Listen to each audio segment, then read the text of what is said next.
The cruise met with disaster, leaving me stranded on a deserted island, with the survival of everyone on board resting solely upon my shoulders. While aboard the cruise ship, you seemed indifferent to my presence. Now, on this forsaken isle, you find me beyond your reach. It is often said that those who experience a streak of misfortune will inevitably encounter a turn of fate. Not long after my recent breakup with my ex-girlfriend, I learned that our company was celebrating its anniversary, and due to this year's commendable performance, the CEO decided to treat all employees to a trip to Southeast Asia. Upon hearing this news, I leaped with joy, nearly puncturing the ceiling in my exuberance. My name is Chin Fei. After serving several years in the military, I transitioned to a security position at this cosmetics company. Little did I expect such serendipity to befall me so soon after starting. The CEO not only invited all employees, but also brought along several foreign models, stunning women with striking figures, totaling nearly 200 individuals. I was genuinely impressed by our CEO, who not only possessed beauty but also exhibited remarkable generosity. This is a cosmetics company, predominantly staffed by women, rendering the few men among us a rare sight. Even if we included the few security guards, the total male count barely exceeded 10. It felt as though I had entered a realm of femininity, and I could hardly contain my delight. As the crew set sail during the summer, I reclined on a comfortable sun lounger, basking in the sunlight, my gaze drifting towards the girls around me, all clad in light attire. Filled with anticipation for this unexpected Southeast Asian getaway, my first international trip, no less, especially aboard such a luxurious vessel, I was abruptly interrupted by a voice. "Hey, you lazy bum. What are you leering at? Do you think you're on vacation? Hurry up and fix the restroom." Before I could finish my daydream, a girl's voice rang out, and I felt a sharp slap on my head. Instantly, my expression soured as I glared at the woman who had emerged beside me. "What's the matter, sister?" "I was merely taking a break," I retorted, eyeing Lin Ran, my childhood friend. Beautiful and possessing an exquisite face reminiscent of a neighborly girl, her personality, however, was akin to that of a tomboy, constantly engaging me in banter. After being summoned to repair the restroom all morning without success, I was left speechless. Why was I, a security guard, being tasked with this? It seemed blatantly unfair. Yet, I refrained from arguing with Lin Ran. After all, it was through her connections that I secured this job. In the afternoon, as I hoped to sneak a moment of leisure to appreciate the azure sea and the lovely women surrounding me, Lin Ran caught me again. "Get over here, or I'll toss you into the sea to feed the fish," she shouted. With no choice, I nodded in agreement, and Lin Ran strutted away, her slender waist swaying enticingly. My teeth clenched in frustration, wishing I could pinch her pert backside as she walked off. The afternoon slipped away, and I continued my repairs until nightfall. It appeared the plumbing was seriously compromised. Even worse, the restrooms were interconnected. Once one failed, they all did, causing significant inconvenience for the women aboard. Otherwise, Lin Ran and the others wouldn't have been so insistent on my assistance. The other male staff members were less affected, standing on the deck facing the sea. With pants removed, we made do with the situation. Several female supervisors approached us, frowning, likely desperate, and I was equally vexed. It was no different standing there as it was to relieve ourselves outside. My fellow security guards and I hardly had time for dinner, consumed by this task. As the clock approached 10, I reached the deck, determined to fix the plumbing and complete my mission. Suddenly, the sky rumbled with thunder as vivid flashes of lightning streaked across the horizon. Dark clouds gathered, and the waves began to churn violently. The cold wind blew sharply, causing goosebumps to rise on my skin. Cursing inwardly, I realized a torrential downpour was imminent. I hastened to repair the pipes, knowing that if the rain began, it would complicate matters. Just as I grasped my tools, raindrops began to fall, then intensified, crashing down like an unrelenting barrage. At that moment, a colossal wave surged toward the cruise ship. With a thunderous roar, the ship rocked violently from side to side. My face paled as nausea surged within me. I instinctively clutched onto a life ring attached to the railing to avoid falling, an ominous premonition washing over me. "Help!" A girl's scream pierced the air, sending a jolt of alarm through me. What was a woman doing on deck at this hour? Following the sound, I spotted a girl sprawled on the ground, her face a mask of panic. To my shock, it was none other than our CEO, Su Xiun. I stood frozen, taking in the chaotic scene. Perhaps the restroom malfunction had prompted her to sneak out at night, only to be caught in this storm. I was torn. The rain fell heavier, the winds howled, and monstrous waves crashed against the ship. Several crew members were swept overboard. Gazing at Su Xiun's expression of helplessness, which likely suggested she had fainted from fright, I sighed and secured the life ring around myself before lunging toward her. As the ship tilted dangerously, I stumbled forward, reaching out to grab Su Xiun. The life ring encircled us both perfectly. I held her tightly, surrounded by chaos. The sky was ablaze with lightning, torrential rain fell, and towering waves threatened to engulf us. The ship lurched dangerously, and panic surged within me. Surely, we were on the brink of capsizing. The vessel was half submerged, and I saw many girls rushing out in terror, their faces contorted with fear. My eyes scanned the crowd, seeking Lin Ran. A sense of dread gripped me. Surely, she hadn't come to harm? I desperately crawled toward where I last saw her. A wave crashed violently, and I choked on seawater. Before I could comprehend what was happening, my head collided forcefully with the railing, and darkness enveloped me. I felt as though I was lying on a bed of cotton, my head spinning as I opened my eyes, bewildered. Where am I? I murmured softly, sensing something soft and cool against my face. Raising my head, I was met with the sight of Su Xun, her eyes closed, lying beneath me, her exquisite face etched with fear, her wet hair clinging to her. I swallowed hard, a flicker of joy igniting within me. No wonder it felt so pleasant. I averted my gaze from her ample bosom, a shiver coursing through me as I struggled to recall the memories leading up to my unconsciousness. The salt water had drained my strength, and the gentle waves caressed my body. Incredulous, I took in the scene around me, spotting scattered debris and some motionless figures. A chill ran down my spine as I lowered my gaze to the woman lying on the ground, my heart racing at the thought. Surely, she wasn't dead? I quickly pressed my hand to Su Xun's nose and lips, relieved to detect faint breaths. A sigh of relief escaped me. Thank goodness she was alive. Otherwise, I wouldn't know who to claim my wages from. As I glanced back, I was taken aback. This was a deserted island? There was no time for contemplation, as I was thoroughly drenched and utterly uncomfortable. My gaze fell upon the unconscious Su Xun, her form exposed, particularly the dark hue that ignited a surge of fervor within me. Yet, I swiftly regained my composure, gently lifting her trousers and carrying the unconscious Su Xun towards the shore. Struggling against my own fatigue, I felt as though I might collapse when I finally got her to the beach. Rubbing my hands together, I rhythmically pressed on her chest until she expelled several mouthfuls of seawater. Noticing that she remained unconscious, I prepared to administer rescue breaths when, just at that moment, Su Xun opened her beautiful eyes. With a startled gasp, she screamed and, in a flash of fury, delivered a sharp slap to my face. The resounding smack left me momentarily dazed, my cheeks stinging with pain, and Su Xun promptly rose, glaring at me with indignation. You bastard, what have you done to me? I felt a surge of anger as well. Not only had I saved her life, but I refrained from expecting her to offer her gratitude or affection, and yet here I was, unjustly slapped. You fainted in the sea. If I hadn't rescued you, you would have drowned, I retorted, feeling a mix of irritation and disbelief. Su Xun remained silent, sitting there momentarily as she quickly assessed her condition before exhaling a sigh of relief. Chapter 2. The coconut crab. Su Xun blinked her sparkling eyes, her cheeks flushed, fixedly gazing at me.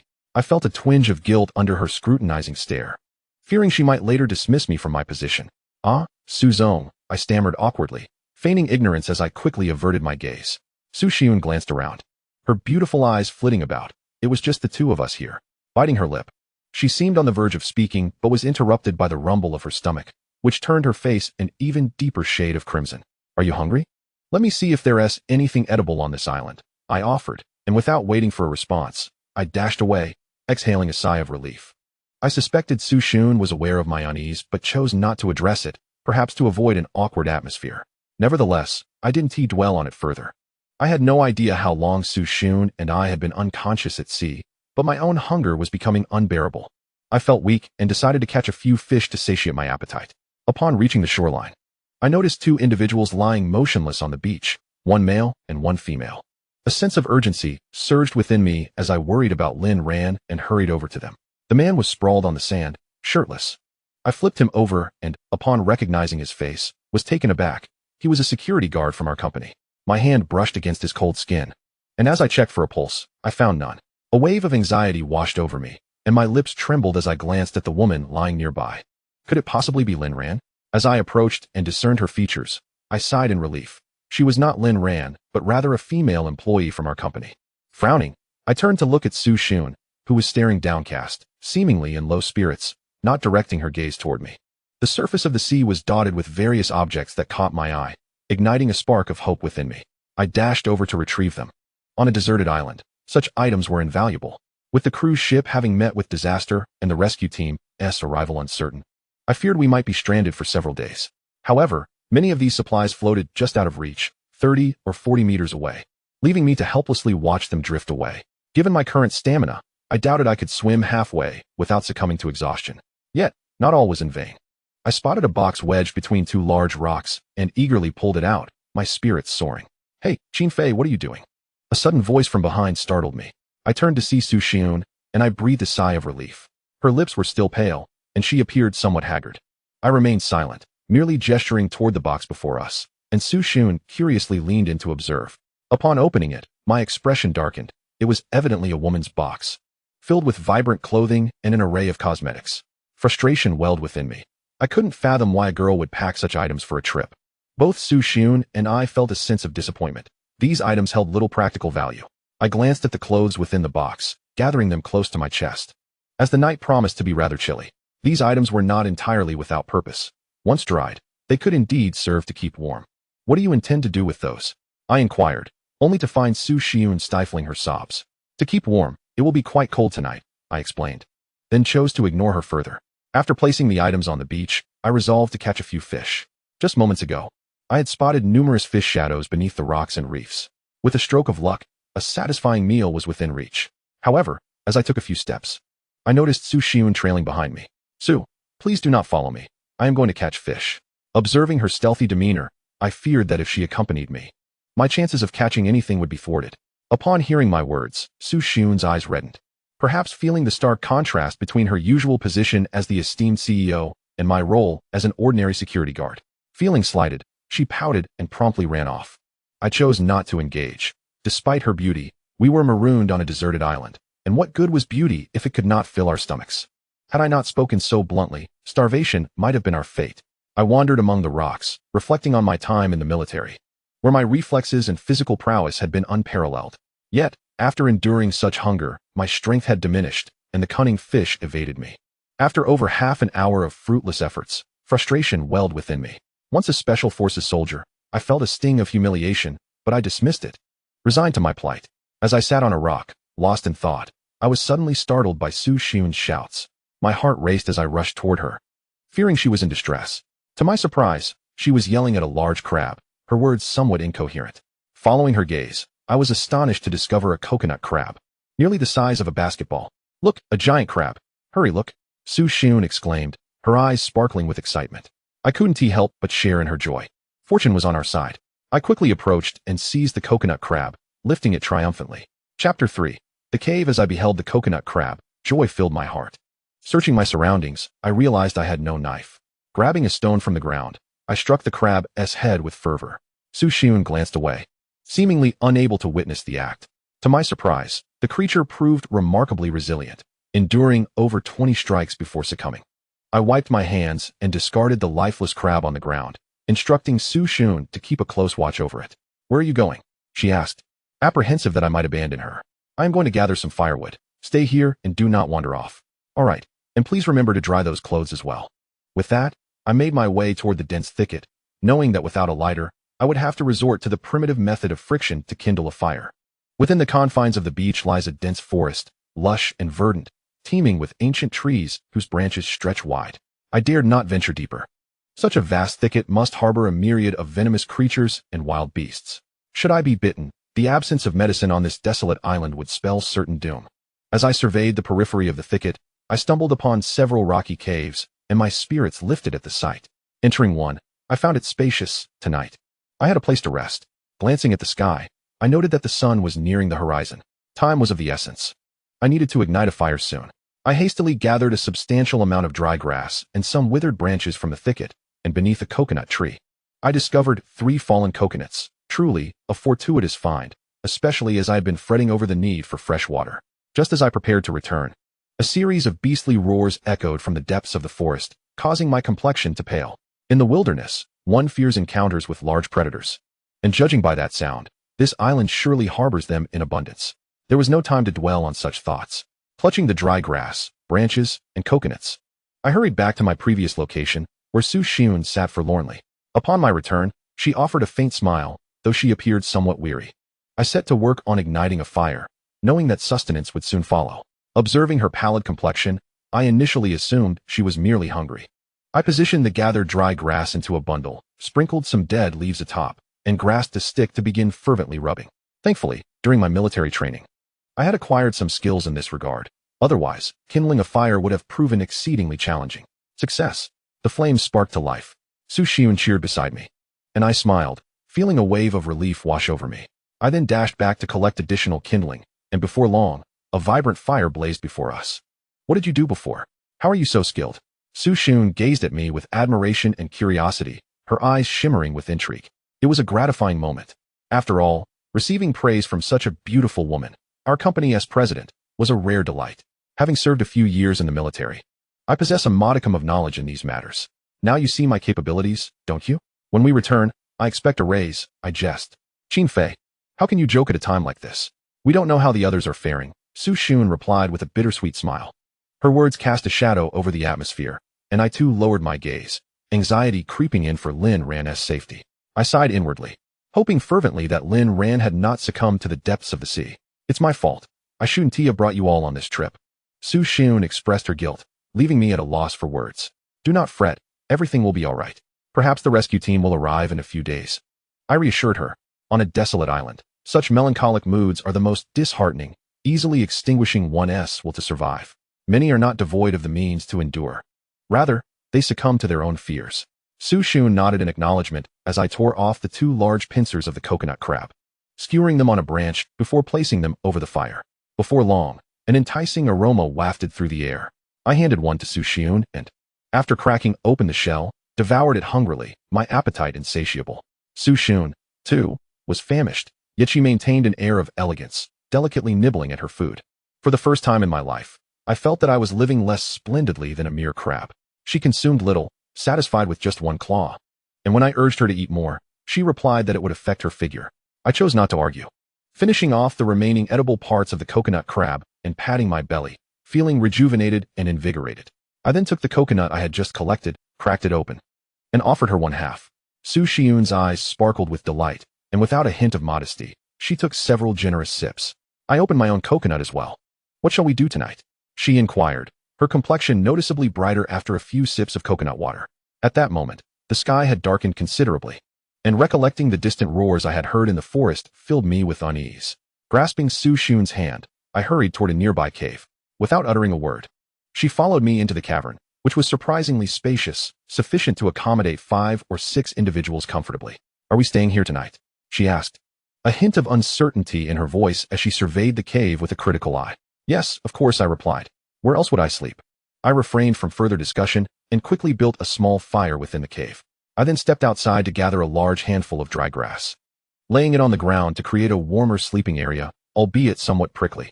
Fortunately, the clothes I had salvaged from the box had dried in the afternoon sun. After laying the garments atop the grass, I reclined comfortably, relishing the satisfaction of a long day's labor. With no proper pillow at hand, I casually grabbed a piece of clothing to cushion my head. Gazing toward the cave entrance, I noted the inky darkness outside, while the fire illuminated the cavern cheerfully. Nevertheless, a sense of apprehension lingered. If any creatures were to creep in during the night, it could spell danger. Small animals were one thing, but venomous snakes or insects posed a serious threat. One bite could seal my fate on this desolate island. I resolved to venture out in search of materials to block the cave entrance. Where are you going? It's late. Su Xiun's voice trembled from behind me as I began to step outside. I'm just going to find something and will return shortly, I reassured her. Please don't go. I'm afraid, she said, her voice quivering and her face pale.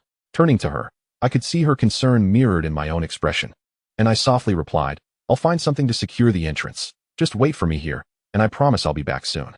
Su Xiun regarded me with a cautious nod, and I took a piece of clothing, wrapping it around a sturdy stick to fashion a simple torch. After igniting it, I stepped out of the cave, holding the torch aloft as I scanned the edge of the thicket for any herbs that might deter insects. Recalling having seen some while collecting firewood earlier in the afternoon.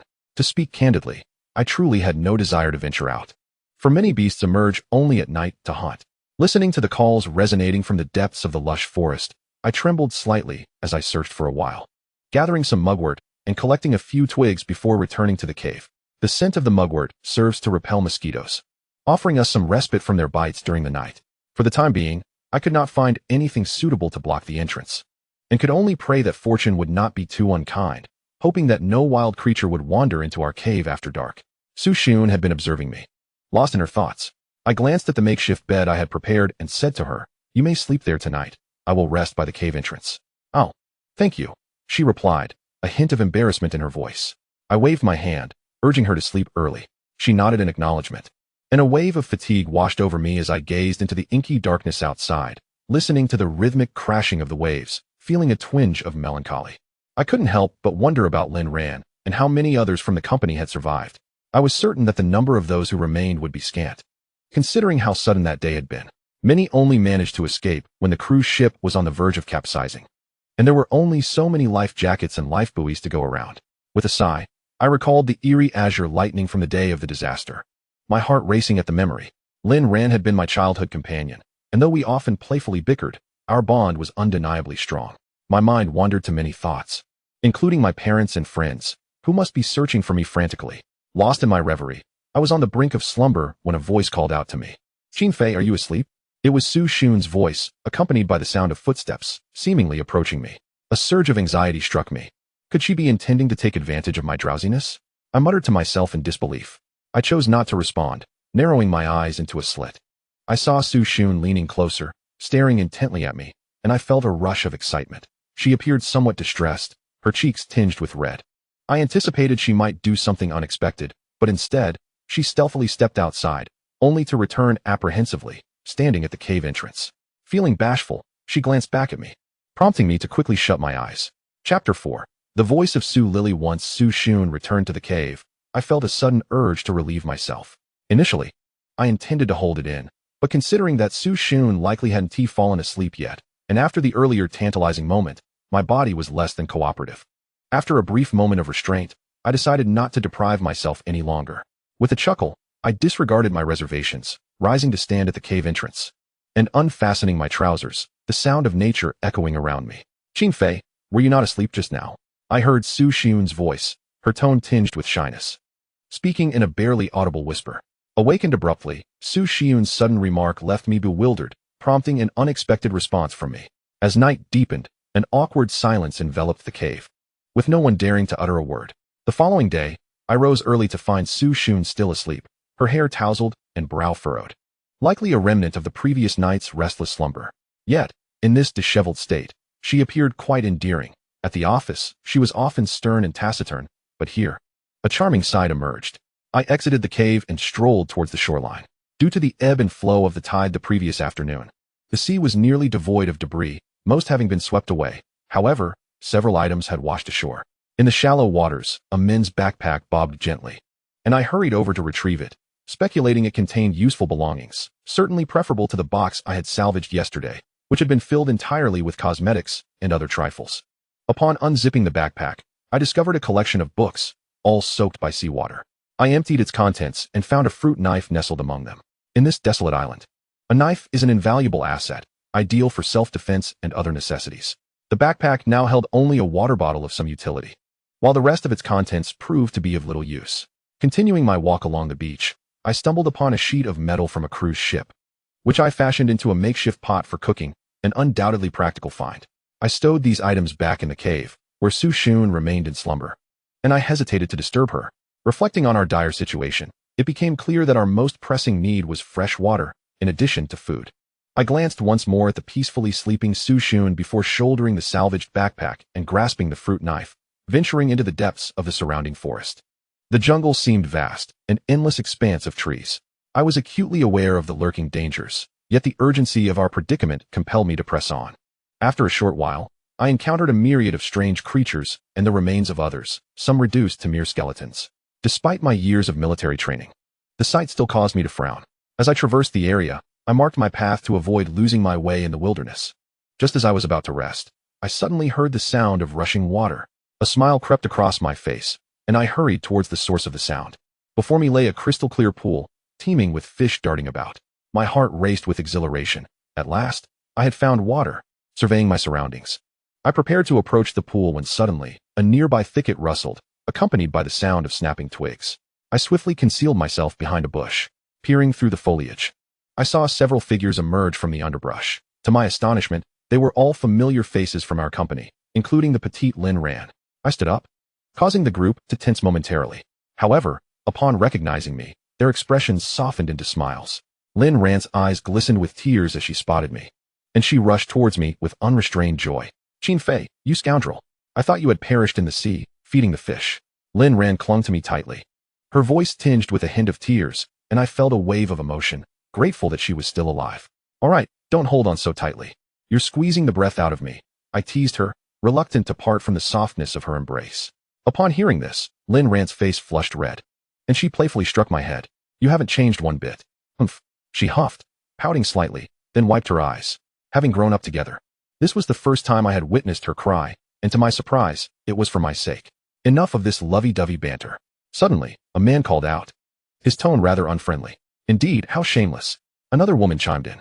I furrowed my brow, observing them. There were 8 in total, including Lin Ran, 7 women and 1 man. Their clothes were tattered, their faces drawn, suggesting they had not fared well in recent days. I recognized the man. He was Wang Hu, a security guard from our company, tall and muscular, with a scar etched across his face. The woman, Su Lily, worked as a receptionist at our company, known for her flirtatious nature, and was currently draped over Wang Hu, casting him sultry glances. Let us fetch some water. It's unsafe to linger here. I advised Wang Hu, who seemed to be the group's leader. He nodded, and we proceeded to gather water. I had salvaged several bags the previous day, filling them to the brim, while Wang Hu managed only a few plastic bottles, causing his expression to darken. How did you come by these? I knew you were up to no good, Lin Ran exclaimed. Her face flushed as she pinched my ear, making me yelp in protest. After I explained, she reluctantly let me go, and I led her toward the cave. Qin Fei, where are you taking me? You must be starving. Your chest has shrunk. I jest. Stick with me, and I promise to keep you well-fed and plump. She shot me a glare but deliberately puffed out her chest, choosing not to argue. Instead, she rushed over to bring another woman along. My best friend, Han Yuxi. I must take her with us, Lin Ran said, pointing to a curvaceous beauty beside her. She appeared to be a model from our company, with a delicate face, rosy lips, and flawless skin, stunningly beautiful. Hello, Han Yuxi greeted me shyly. I nodded, urging both of them to stay close as we made our way toward the cave.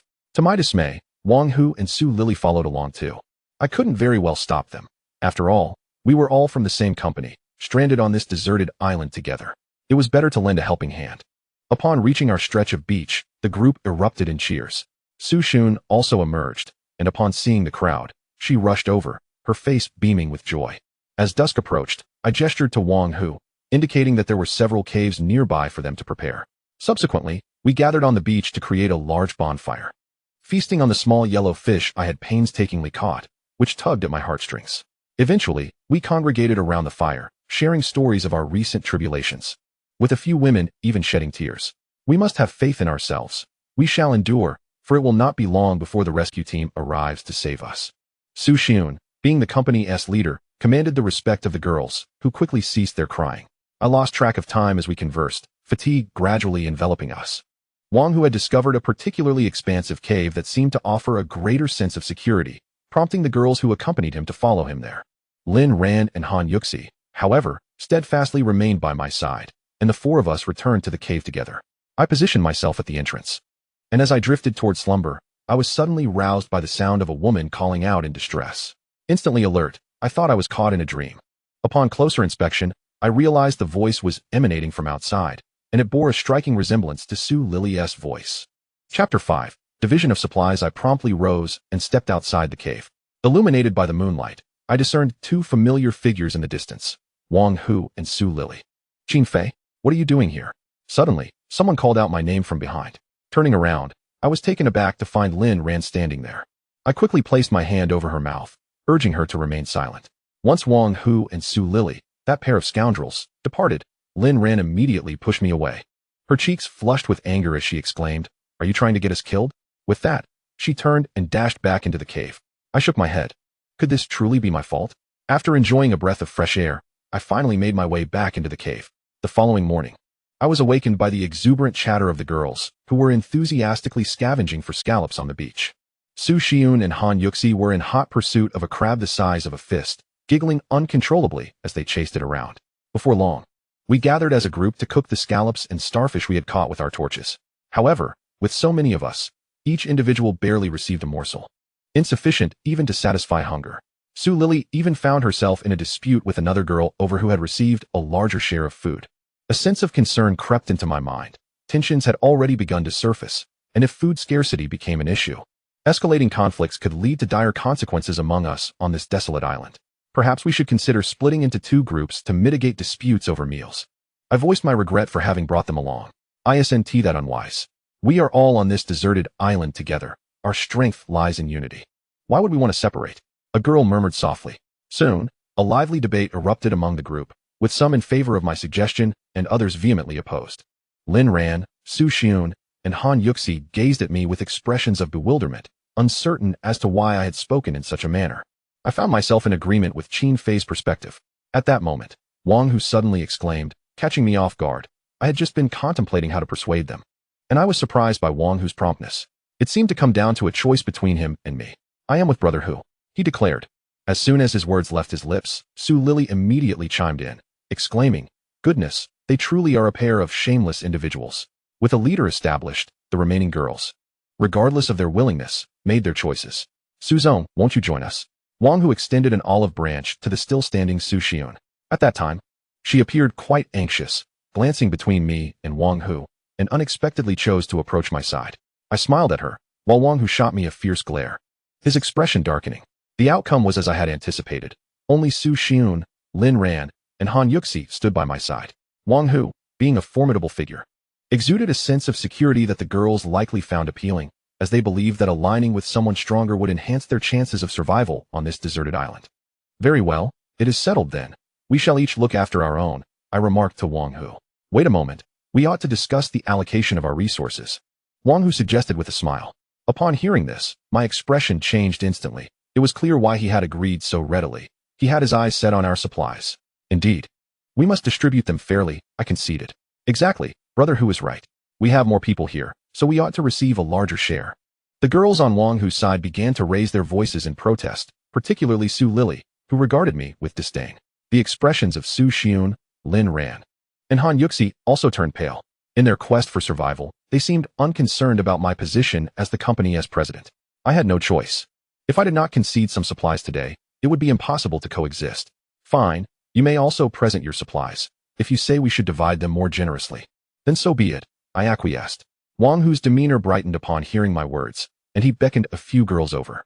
Before long, we commenced the distribution of the items. Wang Hu was quite cunning.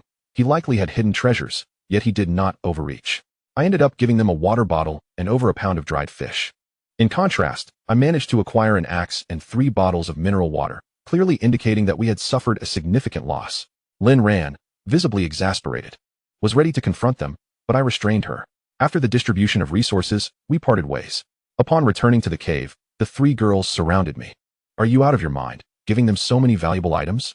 Lin Ran scolded, tapping my head and pouting in displeasure. Indeed, I never imagined they could be so unreasonable, Han Yuxi added angrily.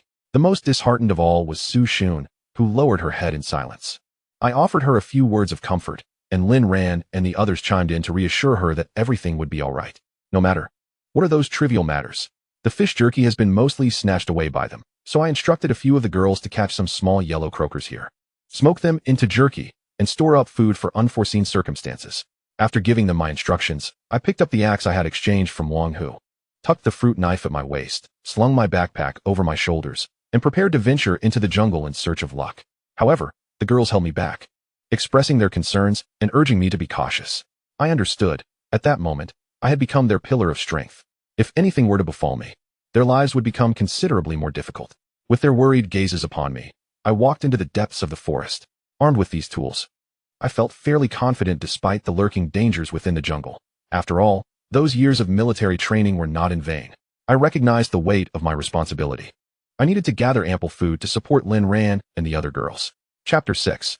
Entering the jungle, I cast one last glance at the 3 girls, shouldered my backpack, grasped the axe and fruit knife, and stepped into the wilderness. With these items in hand, I believed that self-preservation in the jungle would not pose a significant challenge. As I walked, I made some markings. The jungle was intertwined with vines and ancient trees, making it easy to get lost.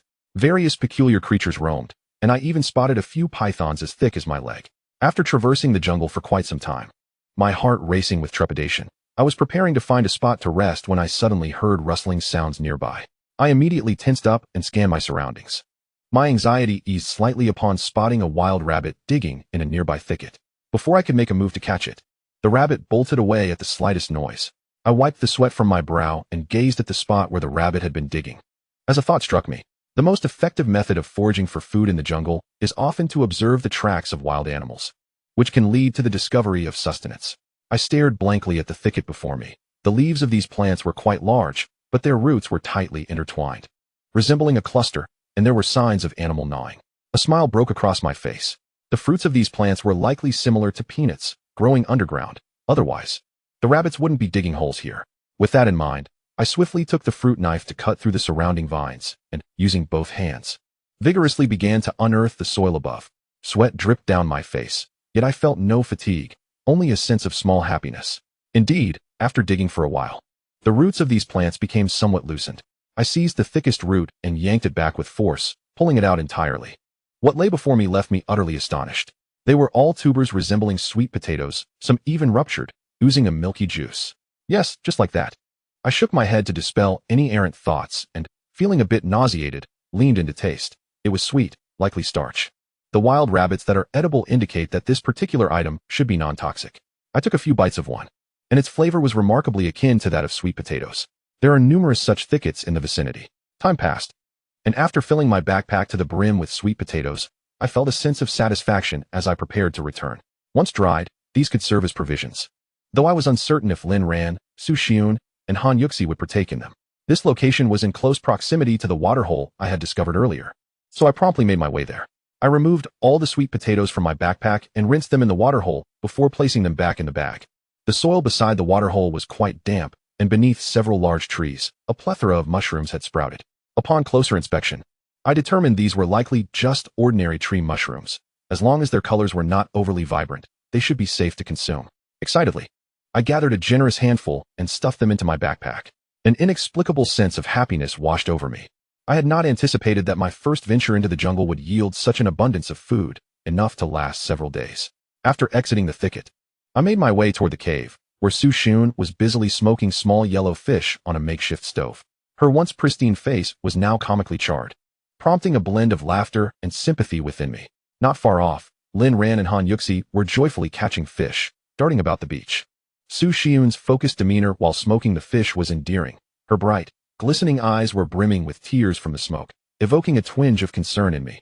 After all, she was the president of our company, and it seemed somewhat unfair for her to engage in such laborious tasks. Qin Fei, you're back so soon. Did you encounter any dangers? Upon noticing me, she immediately broke into a radiant smile, proudly showcasing the smoked yellow fish, as if seeking praise. To my surprise, there were over 50 of them, which left me momentarily astonished. Qin Fei, you rascal. Just as I was conversing with Su Xiun, I heard Lin Ran's boisterous shout. Turning to look, I saw her and Han Yuxi running towards me. The melancholic atmosphere of being stranded on a deserted island dissipated entirely in the face of the allure of food, and I found myself smiling. Though a flicker of concern lingered in my heart. After all, luck cannot favor us every day. By this time, the sky had darkened considerably. The four of us, Lin Ran and the other two women, gathered in the cave to create a fire, illuminating the space brightly. Tonight, we shall feast on fish soup. I tossed the mushrooms and a few small yellow fish into the pot, sprinkling some sea salt atop. Before long, an enticing aroma wafted through the air, and we could hardly contain our eagerness as we prepared to serve the soup. Delicious, Su Xiun exclaimed, her face flushed after taking a small sip of the fish soup. So fragrant, Han Yuxi added, surprisingly fluent in Chinese for a girl from Korea. Lin Ran, however, was preoccupied with eating, utterly engrossed in her meal. Her silence a testament to her unabashed love for food. This meal can be deemed the finest we have savored thus far on this desolate island. If we could indulge in such a life daily until the rescue team arrives, it would be rather pleasant. Yet, is everything truly that simple? Listening to the crashing waves outside, a sense of uncertainty looms in my heart. I cannot fathom how long we must endure these days. Observing the girls chattering animatedly, I let out a sigh. Just as I was preparing to step outside, I suddenly heard footsteps approaching our direction. Chapter 7. Exchange. By this time, the sky had darkened, and several figures were making their way toward us, illuminated by the moonlight. I tightened my grip on the axe in my hand, instantly on high alert. Who goes there? I called out. It's me, Wang Hu, came the reply. Hearing this eased my tension somewhat. Inside the cave, Su Xiun and Lin Ran also heard the commotion, their faces betraying a hint of anxiety. Before long, as the figures drew closer to the cave, I could finally discern their identities, 5 or 6 individuals. With Wang Hu and Su Lily leading the way, and the rest were female employees from our company. What brings you here? Did we not just part ways? Lin Ran glared at them, still brooding over the events of the day. What a rich aroma of fish, Su Lily exclaimed, disregarding the tension, her nose twitching in delight as a blissful expression spread across her face. Her remark caught the attention of the other girls, their eyes gleaming with greed as they fixated on the remnants of our fish stew. Though only scraps remained, the fragrance wafting through the air was an irresistible temptation for them. Wang Hu, they also wished to partake in the fish soup. Su Lily pouted playfully at him. Behave yourself and don't embarrass me here. Wang Hu's expression darkened, and he shoved Su Lily aside, cursing under his breath before turning to glare at me. Wang Hu, what do you mean by this? I tightened my grip on the axe, prepared to defend myself should he choose to act recklessly. Qin Fei, we've come to borrow some fire, Wang Hu said somewhat sheepishly. I couldn't help but chuckle inwardly. It was entirely reasonable given the late hour, and they had likely forgotten to gather firewood, now humbly seeking my assistance. Not a chance. Why should I lend it to you? You think you can just waltz in and take what you want? Before I could respond, Lin Ran shouted defiantly. Her spirited nature was evident. A fierce girl with an imposing figure and striking features. Yes, Lin Ran is right. How you treated us this afternoon, and now you come seeking our help. Han Yuxi chimed in indignantly, her beautiful face flushed with anger. Su Xiun kept her head down, caught in the most awkward position. As the female president of our company, she wished for unity among us rather than seeing her colleagues resort to infighting for survival. Offer something in exchange, I suggested to Wang Hu, waving the fruit knife in my hand as a subtle warning. Do not, Qin Fei. We are all part of the same company. Who knows how long we will remain stranded on this desolate island. We will need to help each other frequently in the future.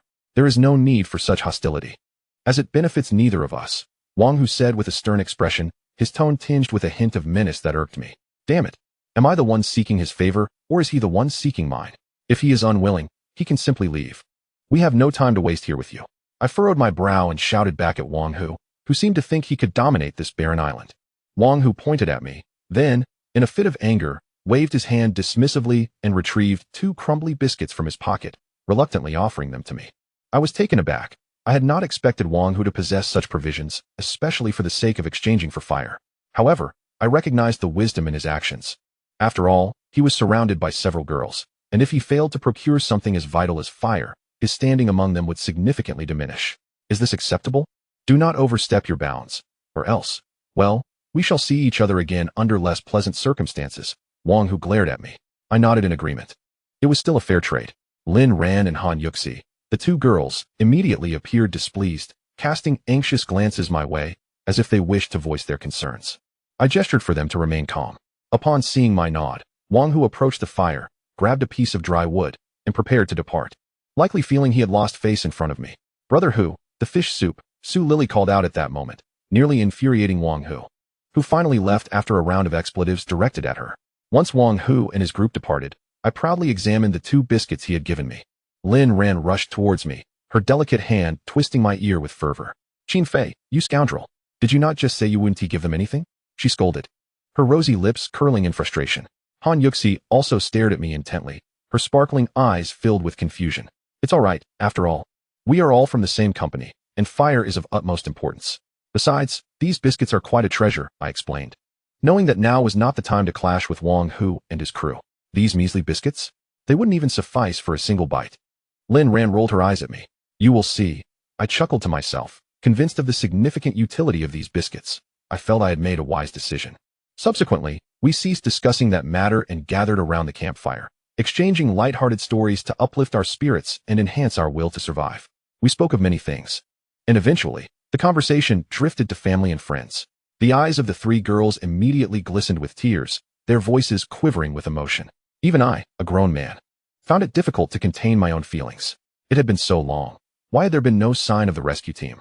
I cannot fathom why. But I have an incessant feeling that everything is rather complex, especially that bizarre, azure lightning on the day of the incident. Qin Fei, do you think we can escape from this? Su Xiun broke the silence, gently inquiring of me, while Lin Ran and Han Yuxi gazed at me expectantly. Of course. Trust me. As I uttered these words into the pitch-black night, a sense of desolation enveloped me. Yet, it also served as a beacon of hope for the 3 young women to persevere. Subsequently, we engaged in conversation about various topics. But it wasn't long before weariness took hold of us, and the 3 girls managed to huddle together for sleep.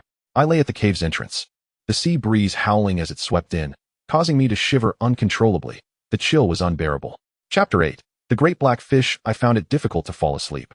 Qin Fei, you lazy pig, still laughing in your sleep? Get up this instant.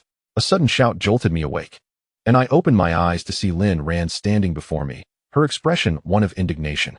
She shot me a disapproving glance and playfully flicked my forehead. What is going on? Why are we up so early, Ranjia? It was then I realized that Su Xiun and Han Yuxi were absent from the cave. I was the sole occupant still asleep. Damn, that spring dream from last night was exhilarating.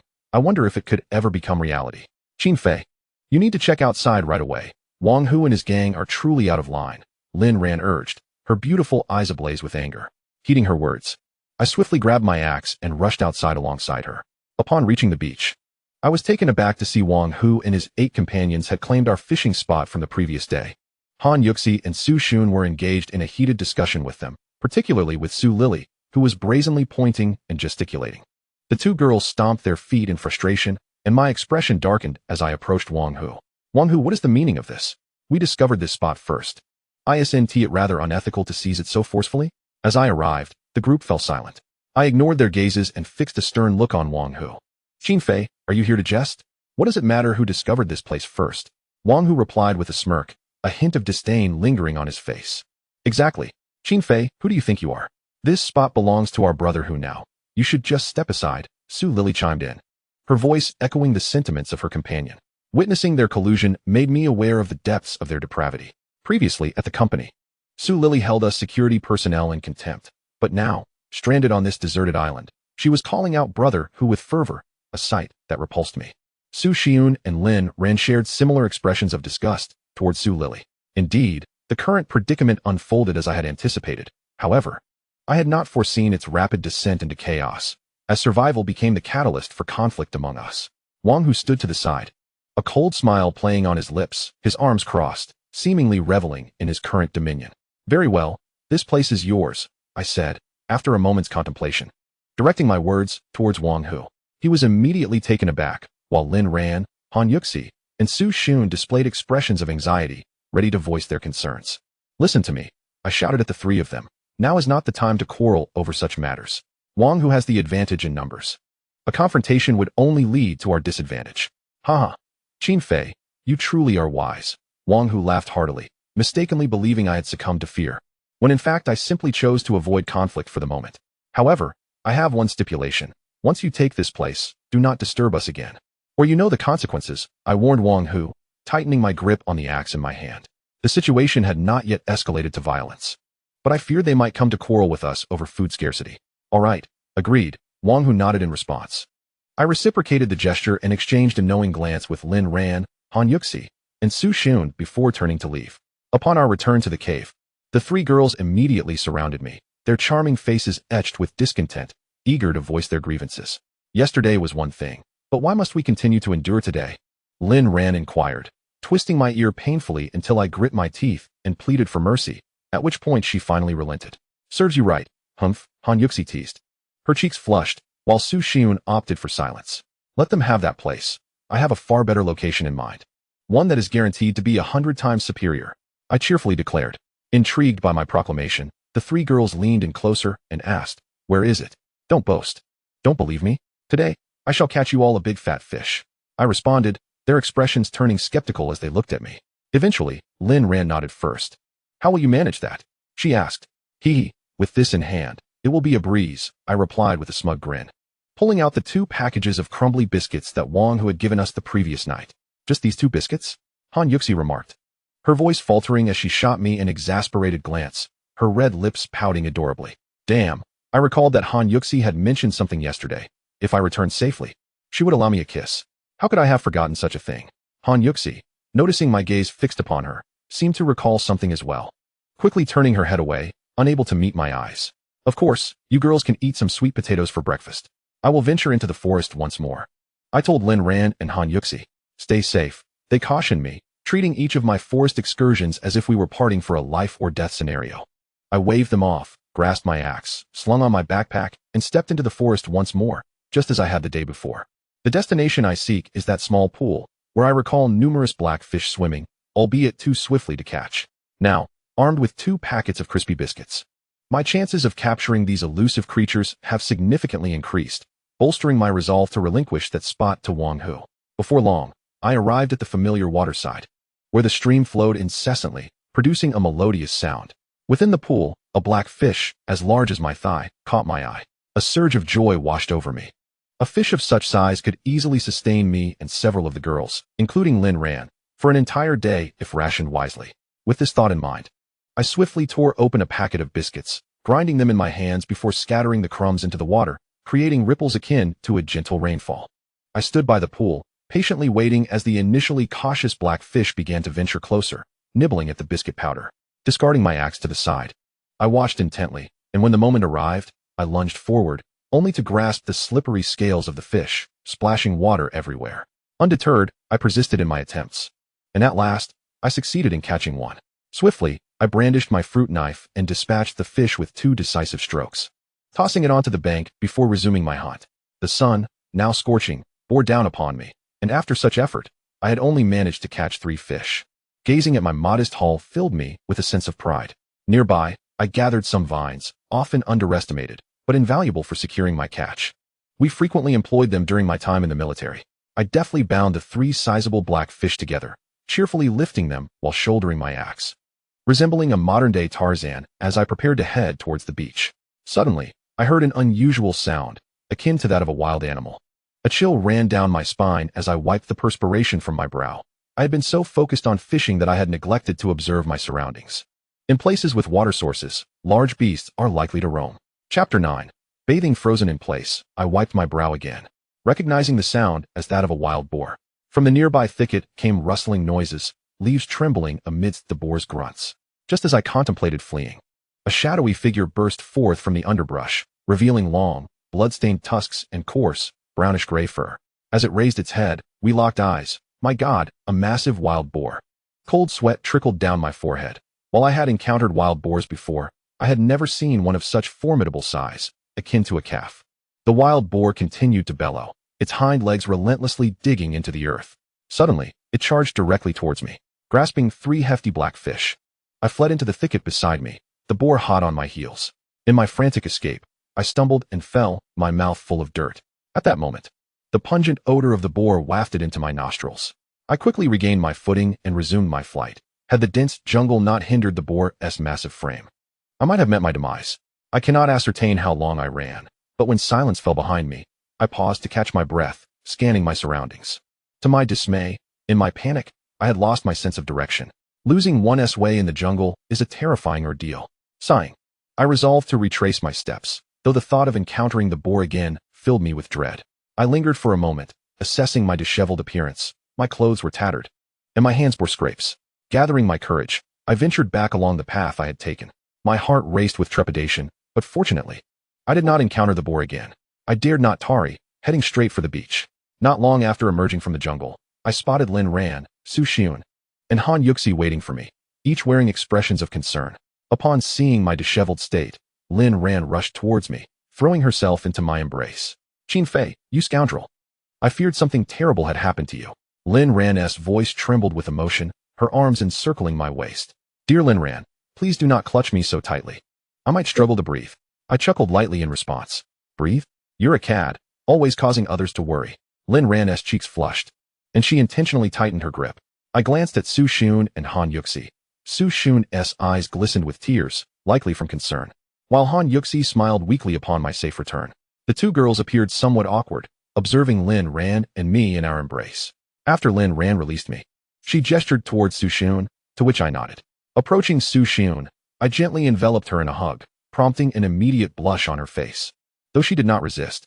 Next, I moved towards Han Yuxi, opening my arms wide and grinning mischievously. "Rascal," Han Yuxi playfully scolded, then hugged me tightly. "Have you forgotten something?" I teased, reminding her of the kiss she owed me. Han Yuxi's cheeks turned rosy, and to my astonishment, she swiftly pressed her luscious lips against my cheek, a fleeting touch akin to a dragonfly skimming the water's surface. I merely jested, never anticipating that Han Yuxi would take it to heart. A chill crept down my spine, and upon turning, I found Lin Ran glaring fiercely at me. "Ahem. Let us first venture to the cave. What do we have here?" I deftly diverted attention from Lin Ran's scrutinizing gaze, shaking the 3 sizable black fish in my hand. At that moment, the 3 girls finally noticed my haul, their beautiful eyes flickering with intrigue. Why do you look so disheveled? Did you encounter danger in the jungle? Su Xun inquired, her expression tinged with concern. Lin Ran approached as well, grasping my hand. Upon seeing the numerous cuts on my body, she pouted and gently blew on my wounds, asking if it hurt, leaving me somewhat speechless. It's nothing, truly. I reassured them, feeling deeply touched. Sometimes, the knowledge that someone cares for you envelopes you in warmth, especially when it comes from 3 such lovely ladies. Just as I was about to head towards the cave, Wang Hu and his crew unexpectedly made their way towards us. I maintained a stern expression. Had it not been for Su Xion, I would have readily split that scoundrel in 2 with my axe. Hey, Qin Fei, where did you catch such a large fish? Su Lily's exclamation reached my ears. Frankly, I found such a tone particularly grating. Upon seeing the 3 sizable black fish in my hand, Wang Hu and his companions revealed gluttonous expressions. In the face of adversity on this deserted island, humanity is truly tested. Qin Fei, share some with us. We're all colleagues, and when we return, I'll treat you to a meal, Wang Hu said to me, nearly causing me to spit blood in disbelief. I had never encountered someone so brazen. Are you foolish, or am I? Begone quickly, I retorted, my patience wearing thin with Wang Hu's audacity. I had no desire to linger with Wang Hu and his companions, so I signaled to Lin Ran and the other girls and led the way toward the cave. In the distance, I could hear Su Lily's angry shouts, but I paid them no heed, my body aching all over. Once inside the cave, I swiftly set up a pot and ignited a fire with practiced ease. I called for Lin Ran and the other girls to gather some firewood, while I headed to the beach to get the 3 large black fish with a fruit knife. As I gazed along the coastline, it seemed endless, raising questions about the size of this deserted island. Moreover, I was eager to discover the whereabouts of the cruise ship. After all, we had been washed ashore by the waves, and the ill-fated vessel should be nearby. I surveyed my surroundings and could ascertain that this island must harbor other survivors.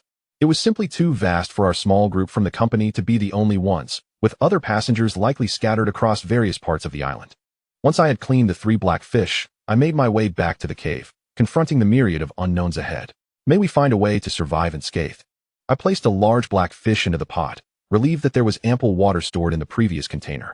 Several young women eagerly awaited, for this was no ordinary yellow croaker.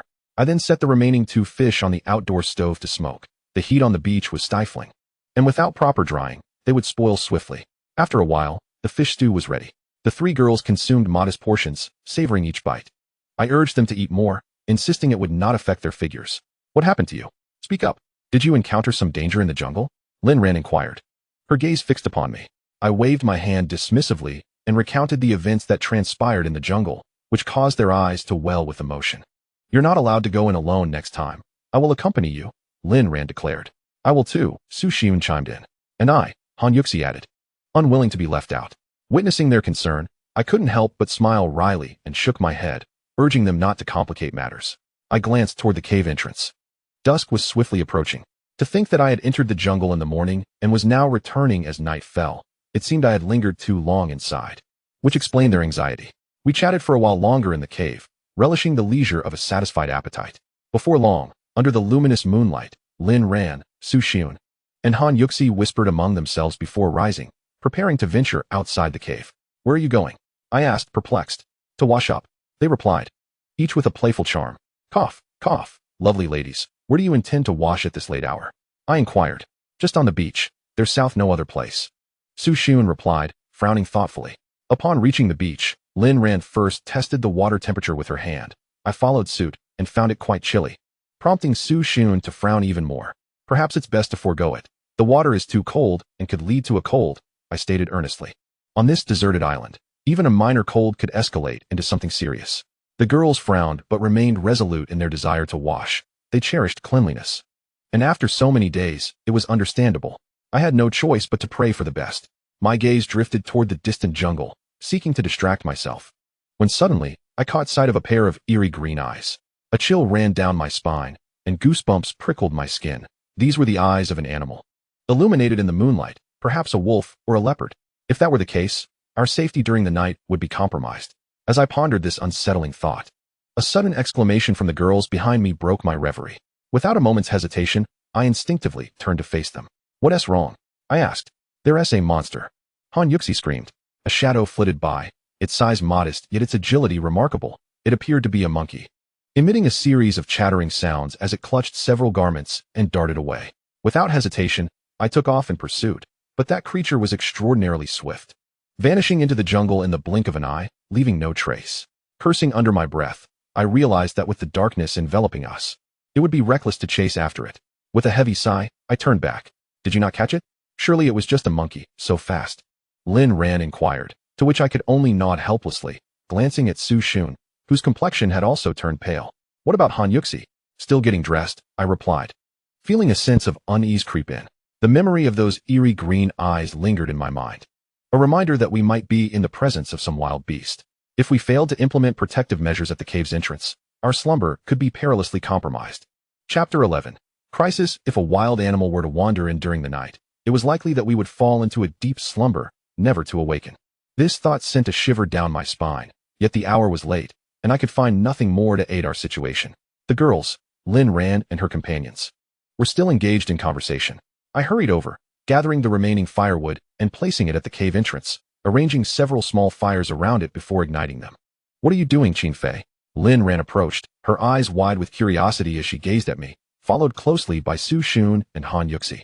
I'm concerned about our safety while we sleep tonight. If a wild beast enters the cave, it could spell disaster, I stated meaningfully to the three of them. I'm setting up these fires. It should offer us a bit more security. Lin Ran nodded in understanding, and once I finished, I procured some charcoal to scatter at the cave's entrance. What is the purpose of the charcoal? Do wild beasts fear it? Han Yuxi muttered, nearly provoking a fit of exasperation from me. Lin Ran and Su Shun looked on with innocent curiosity. If the fires outside do not burn sufficiently, carbon monoxide will form and be swept into the cave by the sea breeze, putting us all in danger, I explained, baffled by their lack of understanding regarding such basic survival knowledge. Realization dawned upon the girls, and I rolled my eyes before urging them to retire for the night. They were fatigued and promptly made their way inside. I retrieved the vines we had used for fishing earlier and tied them across the cave entrance. Crafting a rudimentary trap, whether it would be effective was another matter, but it provided me with a bit of reassurance. After a long day of toil, I too began to feel the weight of exhaustion. Entering the cave, I found that Su Shun and Han Yuxi had already succumbed to sleep, particularly Han Yuxi, who, having had her undergarments stolen by the monkey, wore only a bikini and revealed her long, enticing legs. I swallowed hard, resigned to merely feast my eyes upon the sight before me, before lying down to rest. Yet, the persistent worry of potential danger kept me in a state of half-sleep. I was uncertain how much time had passed when I was roused by the sound of rustling. Startled, I abruptly opened my eyes, believing something was amiss. The cavern remained shrouded in darkness, but to my astonishment, I discerned Han Yuxi disrobing. Goodness, when did Korean girls become so audaciously revealing, especially in the dead of night? I suppressed my rapid breathing. Han Yuxi was unfastening her bikini top, seated in a corner not far from me, muttering, "It's so tight, it hurts." Upon hearing her words, I nearly spat blood. Could this truly be the lament of a well-endowed woman? I feigned a turn, finding the angle less than favorable for viewing. Yet, Han Yuxi was undaunted, shedding the last remnants of her garment, revealing her pristine softness. My blood surged tumultuously as I caught sight of several enticing peaks. What left me even more flabbergasted was Han Yuxi's hands began to caress her exposed skin, swaying gently, her lovely face slightly furrowing in concentration, punctuated by soft hums. For heaven's sake, how was one to find sleep amidst such a spectacle? Awakening early the next morning, I found myself quite fatigued, having barely slept a wink. I made my way to the beach to wash my face, relieved that the night had unfolded without incident. The high tide from the previous night had left behind a treasure trove of seashells, starfish, and crabs the size of my palm, scuttling about with their pincers raised. I eagerly began to collect them, wary of having them snatched away by Wang Hu and his crew. Before long, Lin Ran and her companions stirred from their slumber, and they soon joined in the effort. After lighting a fire, they tossed in the gathered seafood, each of them munching on a sweet potato. "What skills do you all possess? Pray, share with me," I inquired, wanting to keep them engaged. "I can do makeup," Su Shun replied after a moment's thought, causing me to nearly choke on my sweet potato. Who in this desolate island would concern themselves with makeup? Yet, one could hardly fault her. As Su Shun owned a beauty company, I cast a helpless glance at Han Yuxi, hoping she would offer something more surprising. "Fitness, yoga, do those count?" Han Yuxi blinked innocently, a hint of shyness in her voice. Goodness, what a revelation. No wonder her figure was so splendid. I chuckled at the irony, recalling the previous night's vivid scene. My gaze inadvertently drifted to Han Yuxi's chest, which indeed appeared quite constricted, but for the moment, I was powerless to intervene. "Why don't you ask me?" Lin Ran interjected, playfully slapping my head, her lips forming a pout. "Sister Ran, there's no need to elaborate. I know you too well." I'm even aware of the mole on your left cheek, I retorted, earning hearty laughter from Su Xun and Han Yuxi, while Lin Ran's face flushed crimson. And she feigned an attempt to strike me, which I skillfully evaded. Lin Ran and I had grown up in the countryside, which explained her robust demeanor. Aside from her inability to urinate standing up, she was adept at catching fish and snakes. Our primary objective today was to construct a barricade to secure the cave entrance, ensuring a more peaceful night's rest. During my time in the military, I had acquired numerous skills, which would certainly prove useful. First, we must gather a plethora of vines, then cut some bamboo to fashion into bamboo strips, and subsequently bind them together by hand. The process is rather intricate. Yet there is no alternative. Survival necessitates such measures. I conveyed my intentions to a few of the girls, essentially indicating my desire to venture into the jungle once more. No, that's far too dangerous. You were gone for so long yesterday. What if something were to happen to you? What would we do? Lin Ran exclaimed, immediately prohibiting my expedition. Why don't we take turns keeping watch at night? That way, it won't be a problem, suggested Su Xun after some contemplation. Though Han Yuxi appeared displeased. We still need the barriers. Rotating shifts will affect our energy, but this task won't take too long, so rest assured. I assured them with a smile, trying to lighten the atmosphere. I will accompany you, Lin Ran declared. Me too, Han Yuxi chimed in. And I, added Su Xun. By heavens, do these girls find this amusing? After extensive deliberation, they ultimately chose to heed my insistence. Lin Ran and I ventured into the jungle to collect vines, while Su Xun and Han Yuxi were tasked with gathering firewood, as we had nearly exhausted our supplies the previous day. As Lin Ran and I entered the jungle, we spotted Wang, who engaged in a game of do di zhu with several girls, living quite comfortably, relying on their remaining resources, likely believing that rescue would arrive shortly. Lin Ran exhibited considerable experience. I handed her the axe while I wielded a fruit knife, our most vital weapon on this deserted island. The jungle was overgrown with underbrush, teeming with various creatures, vividly colored poison dart frogs, emerald green pit vipers, and ominous black spiders, all of which were highly venomous. A bite from any of them would spell certain doom on this forsaken isle. Lin Ran grasped my arm tightly, and I could sense her trepidation. Indeed, as a young girl, her composure in the face of fear was commendable. Qin Fei, something's on your back, she stammered, her voice tinged with panic. Her words jolted me into awareness. I suddenly felt a crawling sensation on my back, sending a chill through me, as cold sweat began to bead on my forehead. Chapter 12. Teasing Lin Ran to claim I wasn't afraid would be a blatant falsehood. Even through my clothing, I could perceive a prickling sensation on my back, which I suspected to be a spider, and judging by its size, it was at least as large as my fist. Without hesitation, I shook my shirt and turned to find a tarantula tumbling to the ground. Furry and entirely black, it was rather repulsive. How had I not felt it before? Allowing it to crawl onto my back. You nearly scared me to death, dropping down from the tree like that, Lin Ran exclaimed, patting her chest in relief. I dismissed further thoughts. Thankfully, the scare was harmless. I continued to hold Lin Ran's hand, savoring the softness of her delicate grip. As she was too preoccupied with her fear to withdraw from me, her cheeks slightly flushed but not breaking away. Look for these vines with gray spots. They are more resilient and will be quite useful when we weave the barriers. I turned to Lin Ran and showed her the vine in my hand. Then, we began to explore the jungle, making every effort to avoid the more perilous areas. After toiling for much of the day, we managed to gather a considerable amount of vines, which we stuffed into our backpacks, sufficient for weaving a fence. As I wandered around, I noticed several trees laden with wild fruits. Just as I was lamenting the lack of food, having only consumed fish for several meals, I felt it was time for a change in flavor. Come, let me take you to replenish some vitamins, I said to Lin Ran, pointing to the fruit trees. Lin Ran smiled, her curved eyelashes resembling two crescent moons. I had always cherished her smile since childhood. It was incredibly sweet. What are you staring at, Qin Fei? Seeking a beating? She huffed, playfully swinging her small fist. In an instant, I was left speechless by her beauty, wondering why someone so lovely could have such a fiery temperament. The fruit trees were not very tall, and I climbed up with little effort. Upon reaching the bright red fruits, both Lin Ran and I felt a rush of excitement. I tossed one down to her and took a bite of another. It wasn't particularly delicious, slightly sour, but given that they were wild fruits, it was a decent find on a deserted island. I glanced at Lin Ran, who also wrinkled her brow. We played a game reminiscent of Monopoly, with me picking fruits from the tree while Lin Ran caught them in her backpack below. Over here. Over there. I called out, laughing. Qin Fei, you rascal. Just wait until you come down. I'll teach you a lesson, Lin Ran retorted, her voice filled with mock anger. I hadn't had this kind of fun with Lin Ran in a long time. After all, she loved to tease me. Seizing the opportunity, I plucked more fruits, reaching for ones that were just out of my grasp.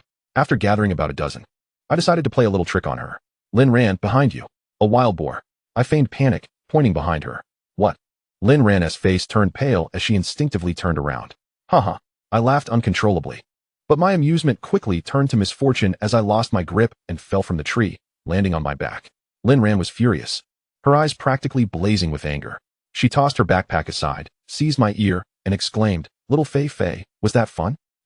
Ouch, it hurts. Oh, it's painful." Sister Ran, I was wrong. It wasn't fun at all. I quickly pleaded for mercy. Lynn Ran's fiery spirit was undeniable.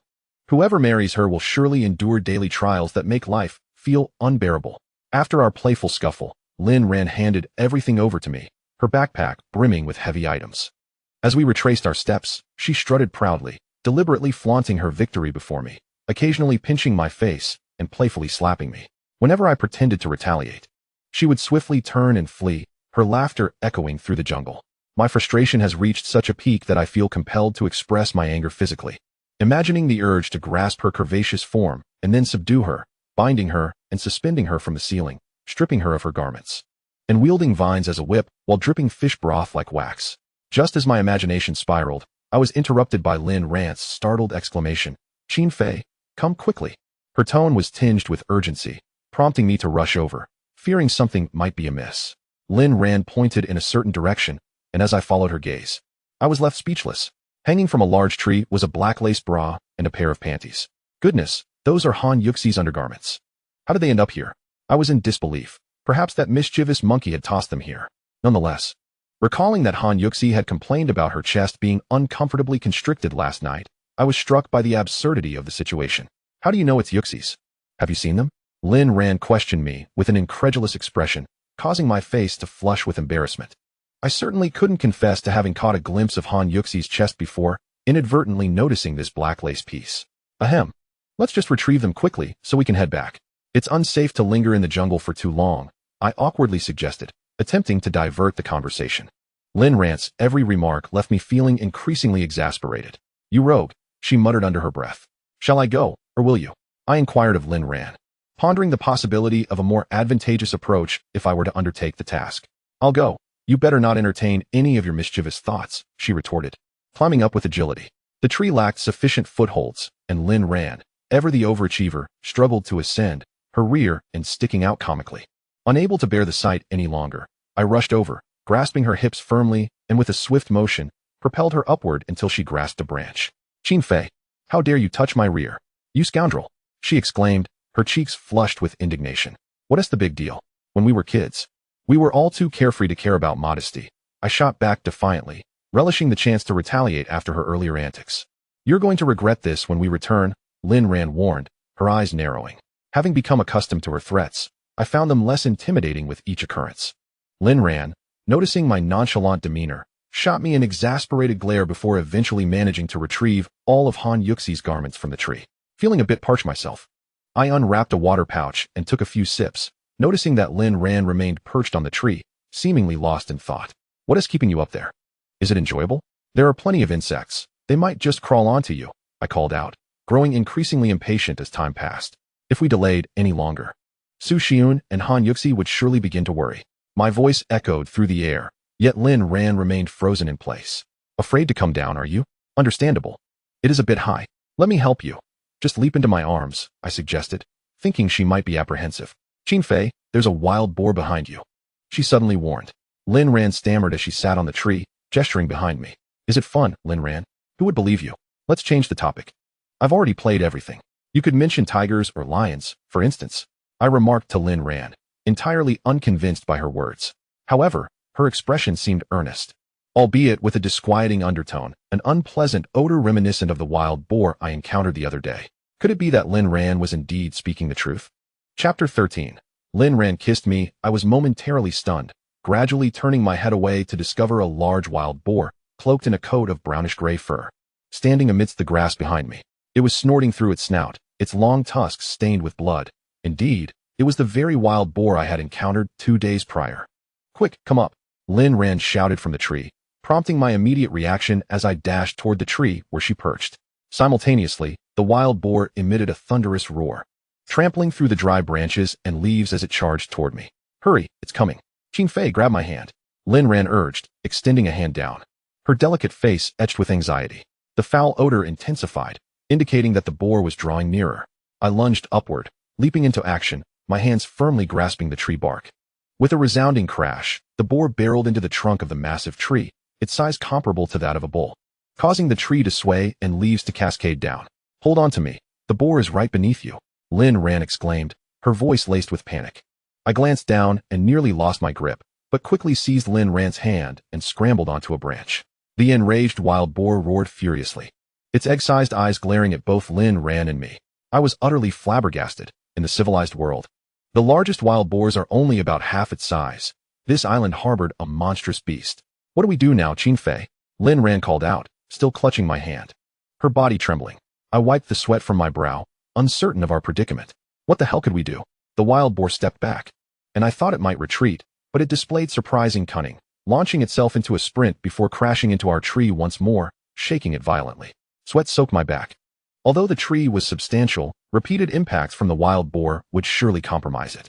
I scrutinized the creature, perplexed by its unwavering gaze fixed upon me. I caught a whiff of my own clothes. Goodness, the scent. A wild boar's sense of smell is several times more acute than that of humans. Had I bathed the previous night, perhaps I wouldn't find myself in such a predicament today. The wild boar continued to ram into the tree, and I could even hear ominous cracking sounds. This was disastrous. Lin Ran and I were as anxious as ants on a hot stove. I sighed, instructing Lin Ran to cling tightly to the branch and not to move. Then I climbed higher. When I reached the top of the tree, I peered out cautiously. In this direction, my eyes were met with a verdant expanse of towering trees, while distant mountains rose and fell like a wave. At the center lay a vast lake, encircled by a meandering coastline. I wiped the cold sweat from my brow and descended quickly. The enormity of this deserted island was bewildering. What should we do, Qing Fei? That wild boar is about to topple the tree, Lin Ran exclaimed anxiously. I let out a sigh. Should the tree fall, our fates would be sealed. Time passed swiftly. We had entered the jungle in the morning, and now it was nearly 2 or 3 in the afternoon. I'll lure the boar away. You run in this direction. If you hurry, you can reach our beach in about 20 minutes, I instructed Lin Ran. My earlier ascent had not been merely for leisure, but for reconnaissance. No way. If we are to perish, let us do so together, she pouted defiantly, a flicker of determination crossing her face. Lin Ran, stop being foolish. Listen to me. It is better for one of us to survive than for both to perish, I replied, my voice thick with emotion. I will divert that wild boar. You need to return. In our little sanctuary, you matter more than I do. Lin Ran countered, attempting to leap down, but I caught her in a tight embrace. Enough. Lin Ran, I shouted, startling even the boar with my tone. I had never spoken to her in such a manner before. Would I, a man, allow you, a woman, to take the front? Trust me, the boar has remembered my scent. I encountered it yesterday. Please, heed my words, I urged, my voice choked with emotion. Tears began to well in Lin Ran's eyes as she clung to me, and we nestled together, feeling the rhythm of each other's hearts. All right, she nodded, wrapping one arm around my neck, her luscious lips suddenly meeting mine in a fervent kiss. My eyes widened in surprise as Lin Ran's face flushed crimson like a ripe apple. The boar became increasingly agitated, perceiving our intimacy as a provocation. Its roars growing louder and its charges more forceful. Let us return alive, and I promise you all the kisses you desire, Lin Ran said, her cheeks still flushed. Are you serious? I replied, to which she bit her lip and nodded slightly. A smile broke on my face as I handed over everything from my backpack to her, retaining only an axe, preparing to leap down. If I return unscathed, I shall come back to you. If not, you and Su Xiun, Han Yuxi will have to endure a life with Wang Hu on this deserted island, I stated firmly, not waiting for her response before I jumped down. Casting a lingering glance at Lin Ran, she gazed back, her beautiful eyes filled with myriad emotions, concern, fear, helplessness, and even love. Come at me, you wild boar. I shouted defiantly as I sprinted away, the boar momentarily stunned, glancing between Lin Ran and the tree and me, enraged by my provocation. Its eyes ignited with fury as it turned and charged towards me. I sprinted wildly, yet the jungle was thick with undergrowth, rendering some paths nearly invisible. As I ran, I brandished the axe in my hand. Although the wild boar beast was massive, it moved with surprising speed. Its brute force was astonishing. Perhaps it was genuinely enraged. I attempted to flee towards the more rugged terrain, hoping to hinder its pursuit, but to my astonishment, it barreled through without hesitation. With a resounding crash, I stumbled as several vines ensnared my feet, sending me crashing to the ground. At that moment, the wild boar beast drew closer. its egg-sized eyes fixated on me as if mocking my plight. The foul stench emanating from the creature was unbearable, nearly causing me to faint. I swung my axe as its elongated tusks lunged towards me, sending shivers down my spine. In a panic, I rolled to the side and sprang to my feet, desperate to escape. Suddenly, an arrow whizzed through the air, striking the wild boar squarely in the head. It let out a deafening roar, the sound reverberating in my ears. And before I could comprehend the source of the arrow, another shot flew in, embedding itself in the beast's hindquarters. As I reveled in my momentary triumph, the wild boar glared back at me, directing its agony squarely at my person and charging forward. In utter disbelief, I thought, what in the world is happening? I sprinted away, my axe swinging with fervor. The wild boar, now frenzied by the assault, accelerated with alarming ferocity, its furious roars filling the air. My heart sank. I could hardly fathom that I, a decorated veteran, might meet my end at the hands of a wild boar beast. At that moment, I had little hope of survival. I stumbled through the underbrush, my clothes tattered by the sharp leaves, bloodied and bruised on my hands and legs, the pain searing. Despite my rigorous training in the military, my stamina was dwindling. After such a prolonged struggle, exhaustion washed over me, my legs began to ache, yet the relentless beast behind me was gaining ground. Its speed reminiscent of a predator fueled by rage. As I continued to wield my axe, the wild boar was now merely a few meters away. Just as I resigned myself to my fate, a cave appeared before me, its dark entrance concealing unknown terrors. With little choice left, I dashed inside, embracing the uncertainty. The cave was neither large nor small, and I knew the wild boar could not follow. However, as soon as I entered, regret washed over me. To my horror, the cave was filled with the remains of various animals, their bones littered across the ground, sending chills down my spine. Among the remnants were tufts of fur, which I picked up and rubbed between my fingers, suspecting it belonged to a large feline. Just then, I heard a series of soft chirps, and something approached within the cave. The faint light from the entrance illuminated the figure, revealing a small lion cub, roughly the size of a puppy, wagging its little tail. I gasped in astonishment as a sudden realization struck me. It was a cave lion. Good heavens, a chill ran down my spine. Despite all my speculations, I never anticipated that this desolate island harbored such a creature, one that had long been extinct in the outside world. This, indeed, was the ancestor of lions. The cave lion, a subspecies of the lion family, is the largest among them, dwelling in caves and preying on meat, slightly larger than contemporary lions. The cub before me exhibited no signs of fear. It was likely still weaning. It approached me, nuzzling my foot with its small head. Yet I found no joy in this encounter. The island was exceedingly peculiar, perhaps due to its prolonged isolation from the outside world. Many of its creatures appeared to have undergone little evolution compared to modern civilization, reminiscent of Australia, where geological shifts and plate tectonics have also resulted in the slow evolution of various species. This led me to ponder the island's location. With such an extensive expanse, how had I never seen this area on any map during my time in the modern world, and why was no nation aware of its existence? A wave of anxiety washed over me as I recalled the fateful night of the cruise disaster, the eerie blue lightning illuminating everything in its path. The delay of the rescue team weighed heavily on my mind. Our group might have been adrift in the vast ocean. Suddenly, a series of loud grunts erupted from outside, as a massive wild boar charged at the cave entrance, its colossal form crashing against the opening. The sight of its enormous head and powerful legs, combined with its long tusks, filled me with dread. The soil at the cave's mouth crumbled under the relentless assault of the boar. I glanced helplessly at the cave lion cub. If I could somehow transport it to the modern world, I was certain professors and scientists would be utterly enthralled. I gently stroked the cub's fur, noting its gentle disposition as it affectionately nudged my hand. However, it would not be long before the wild boar might indeed breach the cave. I was at a loss as to why the boar was so relentless in its pursuit. It seemed determined to confront me, as if it were an embodiment of the stubbornness of a mythical figure. I could only pray for the return of the cub's parent to drive the wild boar away. Yet, given the boar's size, it seemed unlikely that it could be killed. Scaring it off would suffice, though I feared I would bear the brunt of its fury while still trapped in the cave. Unlike modern lions that roam the African savanna in prides, adult cave lions are typically solitary creatures. The adult lion must be nearby, as it would not venture far from its cub while hunting. Time was of the essence. I devised a rather foolish plan to provoke the wild boar. The louder it bellowed, the more likely the adult cave lion would hear and return to reclaim its territory. With determination, I gripped the axe firmly in my hand and charged towards the wild boar outside, my hands trembling slightly. This was a matter of life and death. The great wild boar charged forward with tremendous force, colliding violently, back and forth, its massive head already bearing the marks of an arrow, now drenched in blood, yet undeterred. Seizing an opportunity when its hind legs were momentarily occupied, I darted out, flaunting my escape before slipping back inside. In a fit of rage, the boar lunged towards me, and as it retreated once more, I made my exit. Remarkably, the cave's lion cub followed suit, unfazed by the ferocious boar, wagging its tiny tail with innocent curiosity. Utterly fearless, once more, the boar charged, prompting me to hastily retreat into the cave, with the lion cub mimicking my actions. After several rounds of this perilous game, the boar's head was smeared with blood, droplets splattering into its egg-sized eyes, rendering the scene grotesquely vivid.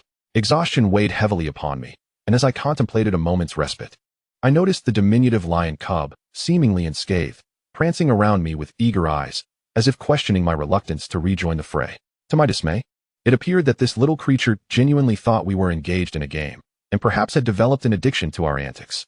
I shot it a bemused glance and gently patted its head, eliciting a playful lick on my palm, ticklish yet comforting. I decided on one last round of play before resting, awaiting the return of its parents to discipline it. Grasping the cub's ear, I spoke, knowing full well it couldn't comprehend my ramblings. As it gazed at me with wide, bewildered eyes, upon my rising, it eagerly followed, its tail wagging with excitement. This was no trivial game. It was a battle of wits and courage between man, lion, and boar. The wild boar, clearly agitated, charged at me the moment it spotted me, prompting a hasty retreat into the cave. Its ire was palpable, as if it bore a deep-seated grudge against me. Just as I was caught in mirthful anticipation, an unexpected occurrence transpired. The rocks above the cave entrance, dislodged by the boar's ferocity, came tumbling down in a cascade, triggering a chain reaction that sent stones raining down from above. Light flooded the cave, nearly blinding me with its brilliance, as numerous rocks struck the boar with force. The creature lost its footing and tumbled into the cave, letting out a fierce roar that sent chills down my spine. I felt a wave of dread wash over me. This was a dire situation. Casting a glance at the oblivious lion cub still frolicking nearby, I nearly kicked it in frustration. It was its playful spirit that had led us to this perilous moment. Amidst the chaos, the cub remained blissfully unaware. I smacked its little head, muttering curses under my breath, and in the fleeting moment of the boar's entrance, I scooped up the lion cub and bolted outside. The wild boar, recovering quickly, charged after me, but I had already gained a significant head start. I could feel my stamina dwindling, and I feared that if I continued to run haphazardly, the boar would inevitably catch up. Summoning my resolve, I scrambled up the thickest tree trunk nearby, wrapping the lion cub snugly in my shirt, using it as a makeshift cradle as I bit down on the collar. Not long after ascending the tree, a wild boar creature rushed over. Upon observing this creature, it appeared quite wretched, its head drenched in blood with an arrow lodged in it, and several more arrows embedded in its back, from which pus oozed. Poison arrows. A jolt of realization struck me. In my haste to escape, I had not pondered who had shot these arrows. The assailant must possess a bow and knowledge of poison application. A foreboding suspicion began to brew in my mind. Surely, it could not be the savages. I took a deep breath and shook my head. Perhaps it was merely other survivors from the deserted island. Regardless of whether they were savages or not, they must have acted with benevolence, for they would not have shot poisoned arrows to save me otherwise. As I struggled against the wild boar, I lost track of time, my entire body aching with fatigue. The boar, while appearing bloodied, was primarily suffering from superficial wounds, thus still brimming with vigor as it relentlessly rammed against the tree that sheltered me and the cave lion cub. Truth be told, I was genuinely impressed by its tenacity. The tree swayed back and forth, and the cave lion cub nestled in my arms seemed remarkably at ease, playfully extending its paws and smiling at me. I couldn't help but chuckle at the little creature, reveling in its cradle. Suddenly, a series of roars echoed from the wilderness, eliciting a surge of joy within me. An adult cave lion sprang forth from the thicket, its fur shimmering under the sun and exuding an air of authority, its powerful limbs commanding attention. Though smaller than the wild boar, I felt a sense of reassurance. "Little one, your mother has finally arrived," I said to the cub, who merely blinked its large eyes and craned its neck to call out to the adult cave lion. Chapter 15. The beastly battle. I swiftly covered the cub's mouth with my hand. Should its mother misconstrue the situation, I would attract her ire. This adult cave lion, emerging from the forest, was likely the cub's mother. Unlike the male cave lions, which boast long manes akin to those of their counterparts in the civilized savanna, the distinction between male and female cave lions is relatively straightforward. Although this female lion was quite large, she paled in comparison to the wild boar. She circled around the boar, glancing at her den, which had been thoroughly ravaged by the wild creature. The roars startled the birds in the canopy, sending numerous small animals scurrying in all directions. The mother cave lion let out a series of growls directed at the wild boar, which responded defiantly, hurling taunts back at her. Indeed, this wild boar was audacious, seeing that it showed no intention of fleeing. It seemed prepared to confront the mother lion head-on. I crouched on the branch, feeling a twinge of anxiety, uncertain if I would seize the opportunity to escape. With a thunderous roar, the mother cave lion circled around and lunged at the wild boar, her powerful claws aimed directly at its rear, just as she prepared to unleash her fearsome bite. The wild boar, not to be outdone, let out a howl and bolted away. Suddenly, she turned sharply and charged at the mother lioness. The lioness deftly sidestepped, her massive claws raking across the wild boar's face, leaving 3 gruesome gashes. The boar let out a howl. The claws of an adult lioness are akin to steel, and one can only imagine the agony inflicted by such a strike. Enraged and humiliated, the wild boar charged at the lioness, but she, being exceptionally astute, evaded the confrontation, skillfully dodging its sharp tusks with graceful movements. She circled the boar, darting around it. Due to the boar's imposing size, it found itself at a disadvantage in this clash. Each time the lioness repositioned herself, she seized the moment when the boar turned, leaping to deliver a couple of bites. After several exchanges, the boar's back was lacerated, crimson and purplish blood dripping onto the ground, quickly staining it red. I watched the fierce encounter between these 2 titans of the jungle, my heart racing with excitement. It was utterly exhilarating. Had the father of the lion cubs appeared today, the scene would have been even more intense and awe-inspiring. For the males are larger and possess greater strength. The wild boar grew increasingly agitated, thrashing about, and in a moment of negligence, the lioness was caught off guard and received a stab from the boar's tusk. With a sorrowful cry, she leaped away, her side punctured by the tusk, leaving 2 gaping wounds. Fortunately, her quick reflexes had spared her from deeper injury, yet some blood still trickled onto the ground. The lion cub in my arms stared wide-eyed. Upon witnessing its mother's injury, it let out a series of cries. Sometimes, the emotions shared among animals are more genuine and pure than those of humans. I covered the cub's mouth, fearful that its cries would attract the mother lioness's attention, for that would spell disaster for me. I certainly did not wish to become the focus of a lioness's ire. Suddenly, I felt a sharp pain as the cub bit me, causing me to instinctively loosen my grip, and I nearly tumbled down. Thankfully, I reacted swiftly, grasping a nearby branch. But the cub slipped from my hold and fell to the ground with a thud. Fortunately, I had not climbed too high, and the ground was cushioned with various twigs and leaves. The cub shook itself briefly, then looked up at me with a cheerful expression, as if taunting me while wagging its little tail. Our commotion had not gone unnoticed by the mother lioness and the wild boar. Both formidable beasts paused, momentarily bewildered. The naive lion cub began to scamper towards its mother, and I cursed under my breath, realizing the peril of the situation. The cub's foray into the open would certainly complicate matters. The wild boar, closest to the cub, locked its egg-sized eyes onto it, recognizing the opportunity. It was no fool. Its sharp tusks were now aimed at the vulnerable cub. In a fit of rage, I felt as if I could breathe fire. Enraged at the thought of this beast targeting the innocent cub, sensing the danger, the cub dashed away, with the wild boar hot on its heels. A mother lioness let out a fierce roar, attempting to divert the attention of the wild boar creature. Despite suffering 2 bloody wounds, she lunged at the boar, sinking her teeth into its hindquarters. Blood gushed forth, staining the ground, as a large chunk of flesh was torn away. The lioness then swiftly retreated, leaving the boar to wail in pain, its stance faltering. After a futile chase, it turned angrily towards the lion cub. From my vantage point in the tree, I felt a surge of anxiety. I had initially intended to flee when the boar and the lioness engaged, but now my concern for the cub's safety weighed heavily on me. As the boar bore down on the cub, my heart tightened. That little creature was quite endearing, albeit a tad mischievous. I feared it would meet its demise. To my astonishment, the boundless love of the mother prevailed against all odds. The lioness charged fiercely at the boar, causing it to stumble. Its tusks narrowly grazed the cub, only inflicting a minor wound on its leg as it lay there. Crying out, I was utterly moved, nearly brought to tears, wishing fervently to leap down and deliver a few lethal blows to the boar's head. The mother lioness rushed to the cub's side, tenderly licking its injured ankle, while the cub affectionately returned the gesture. The boar let out a few more anguished cries. Staggering a few steps, I realized that it was nearing its end. It had endured multiple arrows, each laced with poison, evident from the pus and blood seeping from its wounds. Despite its massive size, the poison must have coursed throughout its body by now. The boar lunged once more towards the lion cub, its bloodied tusks glistening ominously in the sunlight. Unable to flee due to its injured ankle, the cub was in grave peril, facing the risk of being trampled or worse. At that critical moment, the mother lioness intervened, positioning herself in front of her cub just as the boar's tusks plunged into her abdomen. Tears welled in my eyes. This was the essence of maternal love, even among beasts. As the boar retreated, blood gushed forth, pooling around the lioness as her limbs grew weak. She continued to roar defiantly at the boar, which, undeterred, charged again, its tusks plunging into her belly once more.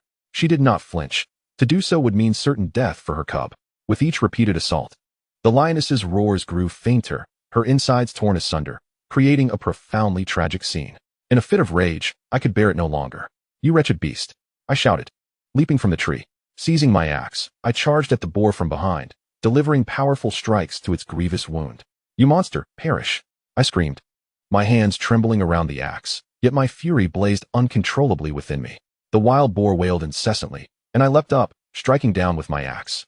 With a resounding crack, it seemed as though I had shattered the beast's pelvic bone.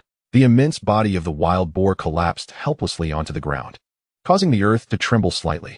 I relentlessly swung my axe at the creature's grotesque form, the blood spurting forth and splattering across my face, and to my surprise, tears streamed down my cheeks. Time became a blur as I eventually made my way to the cave lioness. She was gasping for breath, her intestines protruding grotesquely. Her cub limped over to her, tenderly licking her head. The wild boar was lifeless, and the lioness was nearing her end. My body was drenched in blood, both my own and that of the wild boar. The lioness let out a mournful cry, her voice resonating with a profound sorrow that echoed throughout the jungle. Ultimately, the queen of the forest bowed her proud head, slowly closing her eyes, surrendering to eternal slumber. The cub wailed beside her, nudging its mother's lifeless body with its head. A deep sense of sorrow enveloped me. At that moment, I cursed myself for not having a firearm, for had I slain the wild boar sooner, this tragedy might have been averted. I approached the cub and gently patted its head, letting out a sigh as I gazed up at the sky. It was late, and I knew I needed to return. I had no desire to spend the night in the jungle. Reluctantly, I cast a lingering glance at the cub before walking away. So much had transpired today, a brush with death, yet I had emerged alive. Suddenly, I felt a presence behind me. Upon turning, I was astonished to find the cub limping after me. "Wait for your father to return," I urged, as I reached out to stroke its fur. It affectionately nudged my hand with its head. I sighed again, pondering where its father could be. After such a fierce struggle, there was still no sign of him. Had it not been for the lioness, she might still be alive. I took a few more steps, but the cub continued to follow, limping along at my side. With each step I took, it mirrored my movement, yet when I turned to look at it, it would halt in place. Frustrated, I wondered what to do. Night was approaching, and I had to return. I gazed at the cub, realizing that I could not afford to linger any longer. I scooped it up into my arms, and it lay quietly against me, no longer restless.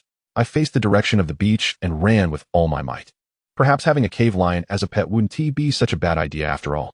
Chapter 16. Return. The day had grown late, with the hues of dusk casting a warm glow upon me. In a frenzy of urgency, I finally burst forth from the jungle and onto the beach, gazing upon the long-awaited horizon of the sea. The cub let out a few excited calls, likely having never seen the ocean before. As these creatures typically dwell deep within the jungle's caves, a sigh of relief escaped me. I had navigated the perils and emerged unscathed. Life felt exhilarating. The cub's plush paws playfully patted against me, its demeanor lazy and carefree, occasionally letting out a few playful cries. I noticed its hind leg bore a scrape. I would need to find some herbs, and it wouldn't be long before it healed. With excitement, I dashed towards the cave, but before I could reach it, I could hear the voices of several girls inside. "Lin ran, let us seek her out. It is quite late. Qin Fei will be fine." Though it seems I hear the voice of Han Yuxi, her tone tinged with a hint of sobbing. "He will be all right. We must have faith in him.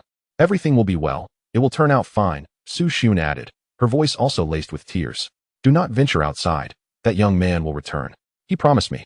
Lin Ran's voice echoed from within the cave, her tone resolute. At that moment, my heart quivered, recalling the times we were trapped in the trees by wild boars. That profound kiss.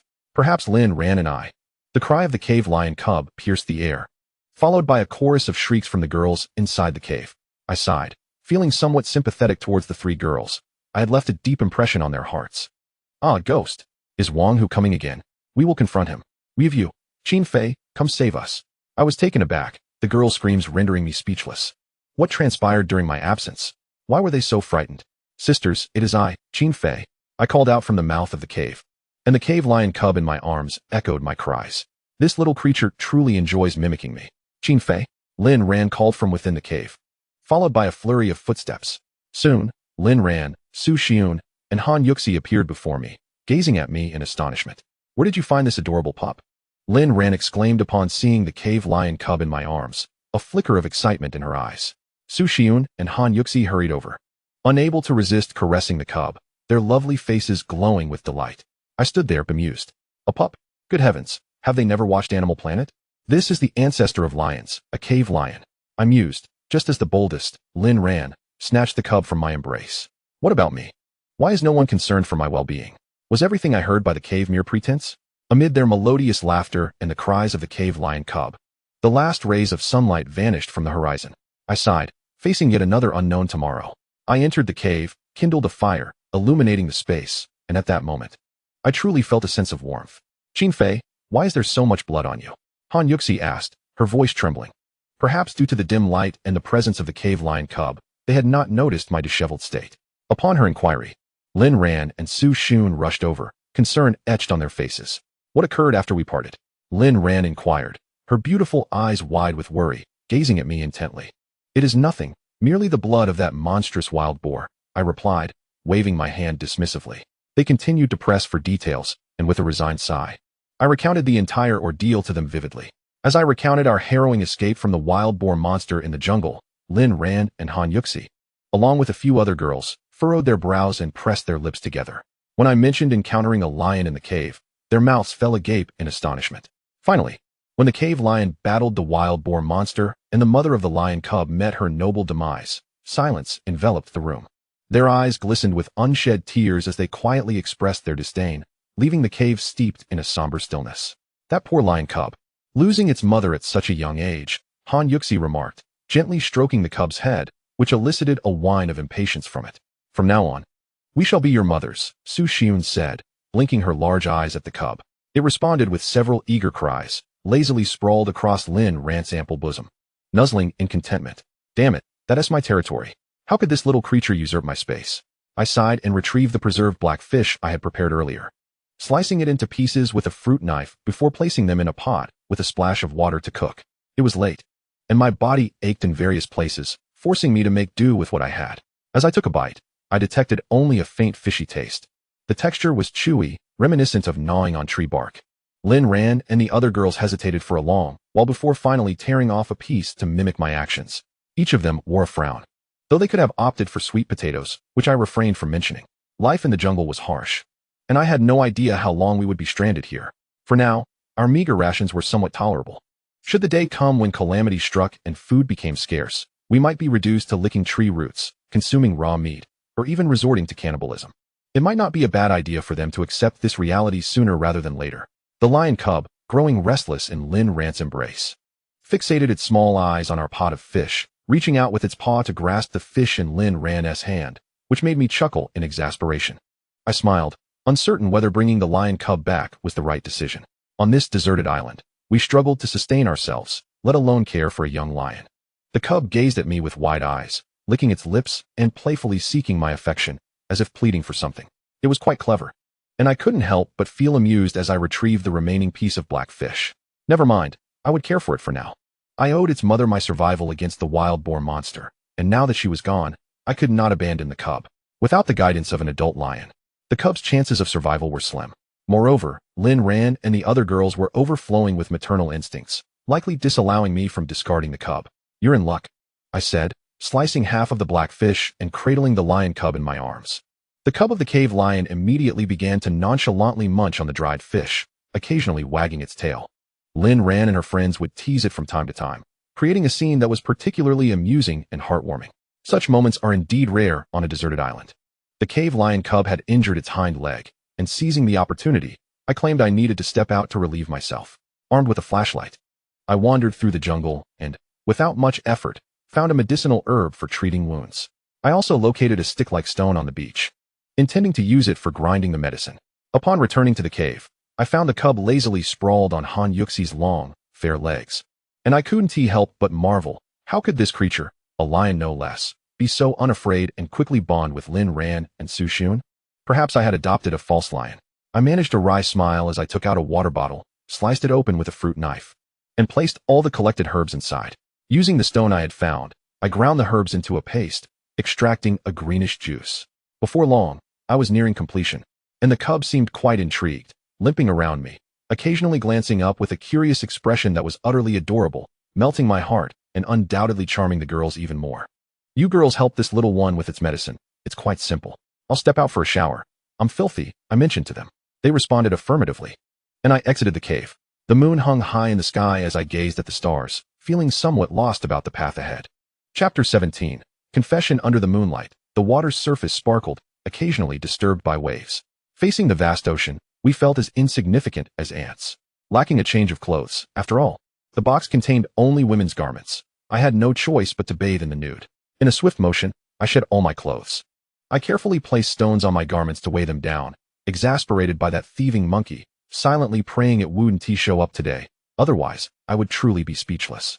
This was my first bath on the deserted island. I gradually washed away all the aches and pains, not as modest as Lynn Ran and her friends. I casually scrubbed myself, dried off with my clothes, and put my trousers back on, only to notice that both my shirt and pants were stained with blood. Just as I was about to soak in the seawater, I suddenly heard a noise from behind. Turning around, I was astonished to find Su Xiun approaching. "Su President," I stammered, taken aback and curiously observing her.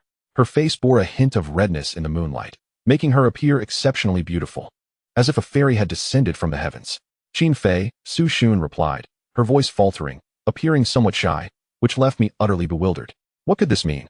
Surely, she wasn't here to offer herself, was she? "I'll help you wash your clothes. They're quite dirty and stained with blood. As a big man, you might not clean them properly." Su Xiun, with a blush adorning her cheeks, remarked, "I am at a loss for words." Standing there, she unexpectedly rushed over, a fragrant breeze trailing behind her as she seized the clothes from my hands. Turning to me with a radiant smile, akin to a blossoming flower, she appeared truly enchanting. She crouched by the water's edge, revealing a beautiful silhouette, diligently scrubbing the garments with utmost seriousness. "President Su, you can wash clothes too?" I inquired, initially believing that such a wealthy and beautiful executive would be quite pampered. Yet, to my astonishment, she was inexplicably assisting me with my laundry, leaving me somewhat flabbergasted. "Please, refrain from calling me President Su. It sounds rather harsh. I'm slightly older than you, so just call me Sister Yun," she responded, glancing back at me. I nodded in acknowledgement, leaning against a large rock while Su Xiun continued her task, and we began to engage in a light conversation. "Qin Fei, do you think we can ever return?" she asked, her voice tinged with uncertainty. "I fear we may never go back." I noted that women often indulge in such melancholic thoughts. "Sister Yun, let us not be so pessimistic. Consider the positive aspects, such as your parents and your boyfriend. We must maintain our faith to survive," I encouraged, having discerned over the past few days that beneath Su Xiun's strong exterior lay a tender heart. "I don't have parents. I grew up in an orphanage," she said, a hint of melancholy in her tone as she sniffled, her voice choked with emotion. Hearing this struck a chord within me. I had assumed she was a privileged heiress. To learn that she had built her successful beauty empire single-handedly was truly impressive. "I'm sorry, Sister Yun," I said awkwardly. "That's quite all right," she replied, waving her hand dismissively. A sense of unease settled within me. Su Xiun's situation was precarious, devoid of any attachments. Her will to survive appeared diminished, rendering her vulnerable in the face of adversity. Pessimism could erode one's immune system, making one more susceptible to illness. "Sometimes, I feel utterly exhausted. Ever since we were stranded on this deserted island, I haven't been able to sleep," Su Xiun confessed, revealing her helplessness. "All done," she suddenly exclaimed, pulling the clothes from the water just as I was about to speak. She called for my assistance in wringing them out, and in that moment, I caught a glimpse of her face, only to realize she had been crying. Sighing softly, I reached out and embraced her. Girls tend to be most fragile in such moments, yearning for warmth and solace. "Sister Yun, you can rest assured. I am here for you," I reassured her. As soon as the words left my lips, I felt her body shudder, her arms encircling my back. At that moment, I was bare-chested, clad only in my shorts, and the sensation of her soft form against me sent my heart racing. Her cool hands caressed my back, an exhilarating yet indescribable thrill coursing through me.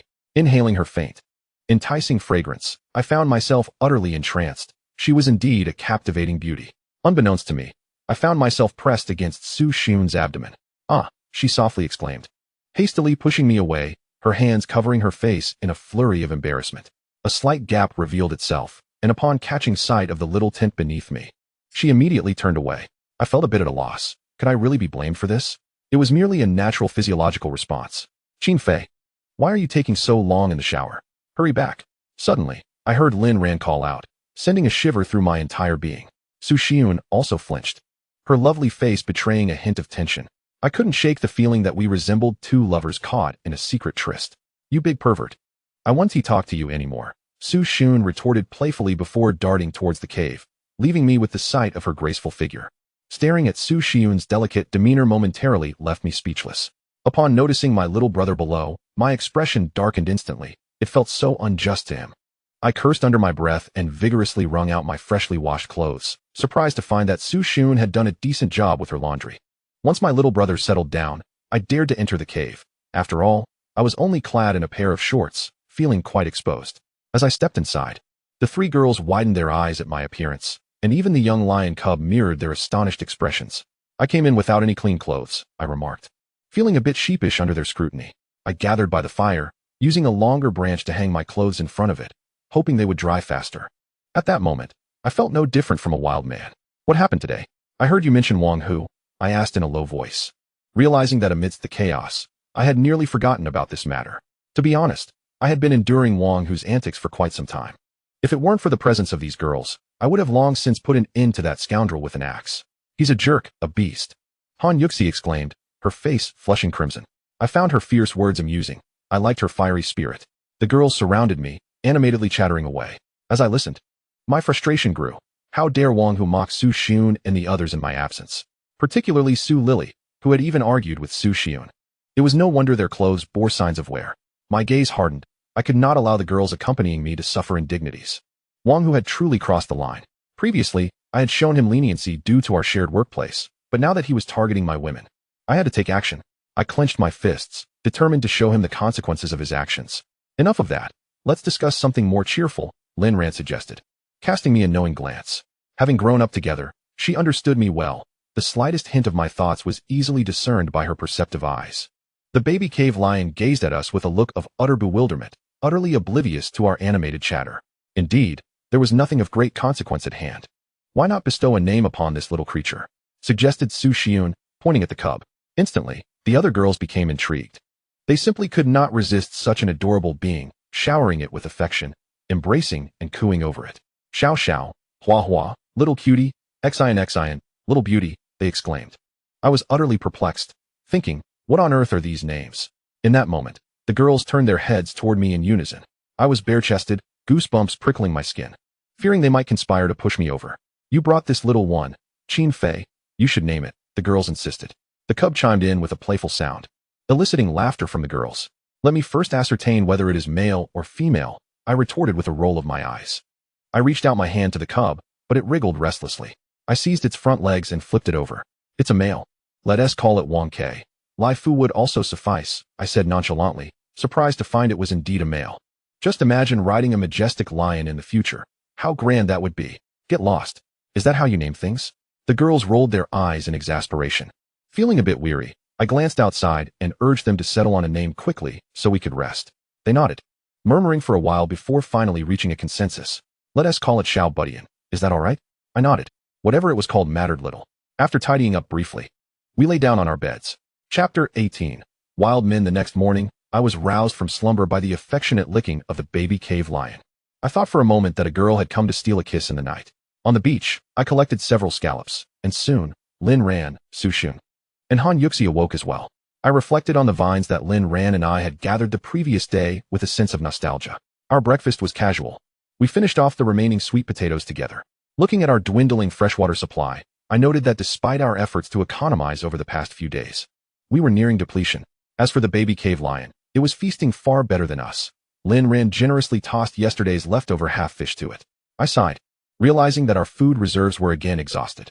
If the burden of survival rested solely on my shoulders, I was not made of iron. Which of you can weave vines? I asked, surveying the girls. Weave what? What do you mean? They responded, their expressions blank with confusion. My heart sank at their bewilderment, and I finally focused my gaze on Lin Ran. I demonstrated the technique, akin to braiding dough, and within no time, she had grasped the skill. The vines we collected are rather slender, some still bearing leaves. I instructed several girls to learn from Lin Ran how to braid the vines, so that we could not only create a fence, but also fashion some into ropes.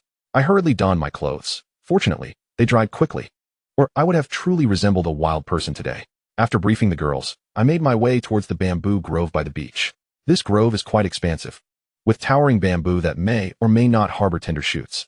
Upon entering, I surveyed the surroundings and tapped on a bamboo stalk, for it is common for hollow bamboo to contain water. After several attempts with different stalks, I found nothing, which left me somewhat disheartened. The island had seen little rain lately, which is rather unusual. Situated in a tropical rainforest, the island typically experiences high temperatures during the day, with moisture evaporating, followed by light rain in the evening. The prolonged absence of rain stirred a sense of unease within me. While it seemed favorable now, it could lead to a torrential downpour once conditions became ripe, potentially flooding the beach. Coupled with our dwindling food supplies, the thought of such a scenario filled me with trepidation. I approached a thicker bamboo stalk and began to chop it down, selecting mature bamboo for constructing the fence, as it would provide greater sturdiness. After a vigorous effort with the axe, I soon felled a stalk. I calculated that around 3 would suffice for our entrance. Just as I was in the midst of my task, I heard a series of squeaks, prompting me to perk up my ears and glance around. A few plump rats were gnawing on the bamboo shoots scattered on the ground. A smile crept onto my face. These were not common rats, but field mice, which I often caught during my rural days, renowned for their delectable and tender flesh. To my surprise, the bamboo rats on this island were quite sizable. I realized that this could not continue. Starvation loomed on the horizon. As I prepared to stealthily approach them, a loud voice suddenly broke the silence. Startled, the bamboo rats darted away in a panic. To my dismay, I turned to see it was Wang Hu, that foolish boy, followed closely by several girls. He appeared equally astonished, muttering, "You're still alive?" I scowled at him, irritated by his morning remark. The events from yesterday had already been relayed to me by Su Xun and Han Yuxi, and I had intended to confront him, only to run into him unexpectedly. "What did you mean by your actions yesterday? If this happens again, do not blame me for turning against you," I said firmly to Wang Hu. At this moment, I knew I could not afford to sever ties with him. Survival was paramount, and I preferred not to waste time on conflict. Moreover, from the tone of Wang Hu's muttering, it seemed his group was not faring well either. Haha, it was a misunderstanding. Qin Fei, you must have noticed that the rescue team has yet to arrive. We have no idea how long we will be stranded in this wretched place. Perhaps we should band together. There is safety in numbers. Wang Hu turned to me and said, glancing at the few individuals nearby, their appearances rather disheveled, with several girls sporting pale lips, unmistakably indicating malnutrition. "It's unnecessary," I replied coldly, shouldering the bamboo in my hands and making my way towards the cave. "Don't be ungrateful." Wang Hu called from behind me, while the girls chattered incessantly. I chose to ignore them. Wang Hu possessed no survival knowledge, and his continued existence thus far had been solely due to luck. Dragging 3 lengthy bamboo poles was taxing. Had I not spent a few years in the military, I might have struggled more. Su Xun emerged, brandishing a handkerchief she had procured from somewhere, casually wiping my face, exuding a delightful fragrance. "You must be exhausted. I appreciate your efforts," she said, a hint of guilt in her voice. I waved my hand dismissively, about to speak when I caught Lin Ran's gaze, which glimmered with a chilling intensity. "What is she doing?" Han Yuxi leaned alluringly against the cave entrance, cradling a cave lion cub, her captivating eyes fixated on me. I disregarded them, feeling an odd discomfort, and awkwardly glanced around. It appeared a torrential rain was imminent in a couple of days. I hurriedly split the bamboo and called out to Lin Ran, urging her to weave it quickly, as time was indeed of the essence. "I will go fetch some wild boar meat. You all stay here," I instructed the girls. Yesterday, I had not lingered long due to the late hour, and after a night had passed, I wondered what remained of the sizable wild boar. The girls immediately tensed up. I could sense their concern for my safety, fearing for my well-being. However, there was no alternative. If the downpour arrived without any food reserves, we would face starvation. It was better to venture in now and take a risk. "I will go with you," Han Yuxi called out, while Lin Ran and Su Xun also urged me to bring someone for support. Surprisingly, they did not compete with one another, suggesting a silent accord had been reached. I said little, instructing her to gather her belongings, and the two of us ventured into the jungle. The cave lion cub, thinking it was a playful outing, wagged its tail and trotted after us, only to be scooped up by Su Xun. Han Yuxi, however, was not as bold as Lin Ran. She clutched my hand tightly throughout the journey, her softness occasionally brushing against my palm, delicate and comforting. Following the original path, we soon arrived at the scene where the cave lion and wild boar lay quietly, surrounded only by a few flies. I exhaled a sigh of relief. After a night had passed, I had feared other beasts might have devoured them. It was only natural to consider that the cave lion, being at the pinnacle of the food chain in the jungle, would deter many predators that caught a whiff of its scent. The air was thick with the metallic scent of blood. I merely wrinkled my nose, but Han Yuxi gagged audibly. Likely overwhelmed by the sight, this must have been her first encounter with such a scene. I gently patted her back, refraining from saying too much. What lay ahead of us could be even more brutal. Perhaps one day, it might be us lying on the ground. Han Yuxi suddenly embraced me tightly, her voice trembling as she whispered, "I am afraid." She was tightly pressed against me, her tender form warmly resting against my chest. I scarcely had time to savor the moment before I gently pushed her away, aware that time was of the essence. I took her small hand in mine. Yet she hesitated to move forward. With a sigh, I stepped ahead. A sudden chill crept down my spine. Upon closer inspection, I recalled that the wild boar creature from yesterday had arrows embedded in it. Approaching, I discovered that they had been forcibly removed, leaving behind 2 dark, gaping wounds from which foul blood flowed. The boar's abdomen and thighs bore significant gashes, unmistakably inflicted by human hands rather than beasts. This could only mean one thing. There were savages on this desolate island. The memory of the poisoned arrow from yesterday sent shivers coursing through me. Chapter 19. Bitten by a snake. Qin Fei, are you alright? What's wrong? Han Yuxi asked, pinching her nose. I snapped back to reality, noticing the worry etched across her delicate face. I shook my head, choosing not to elaborate, as I believed it would only add to her distress.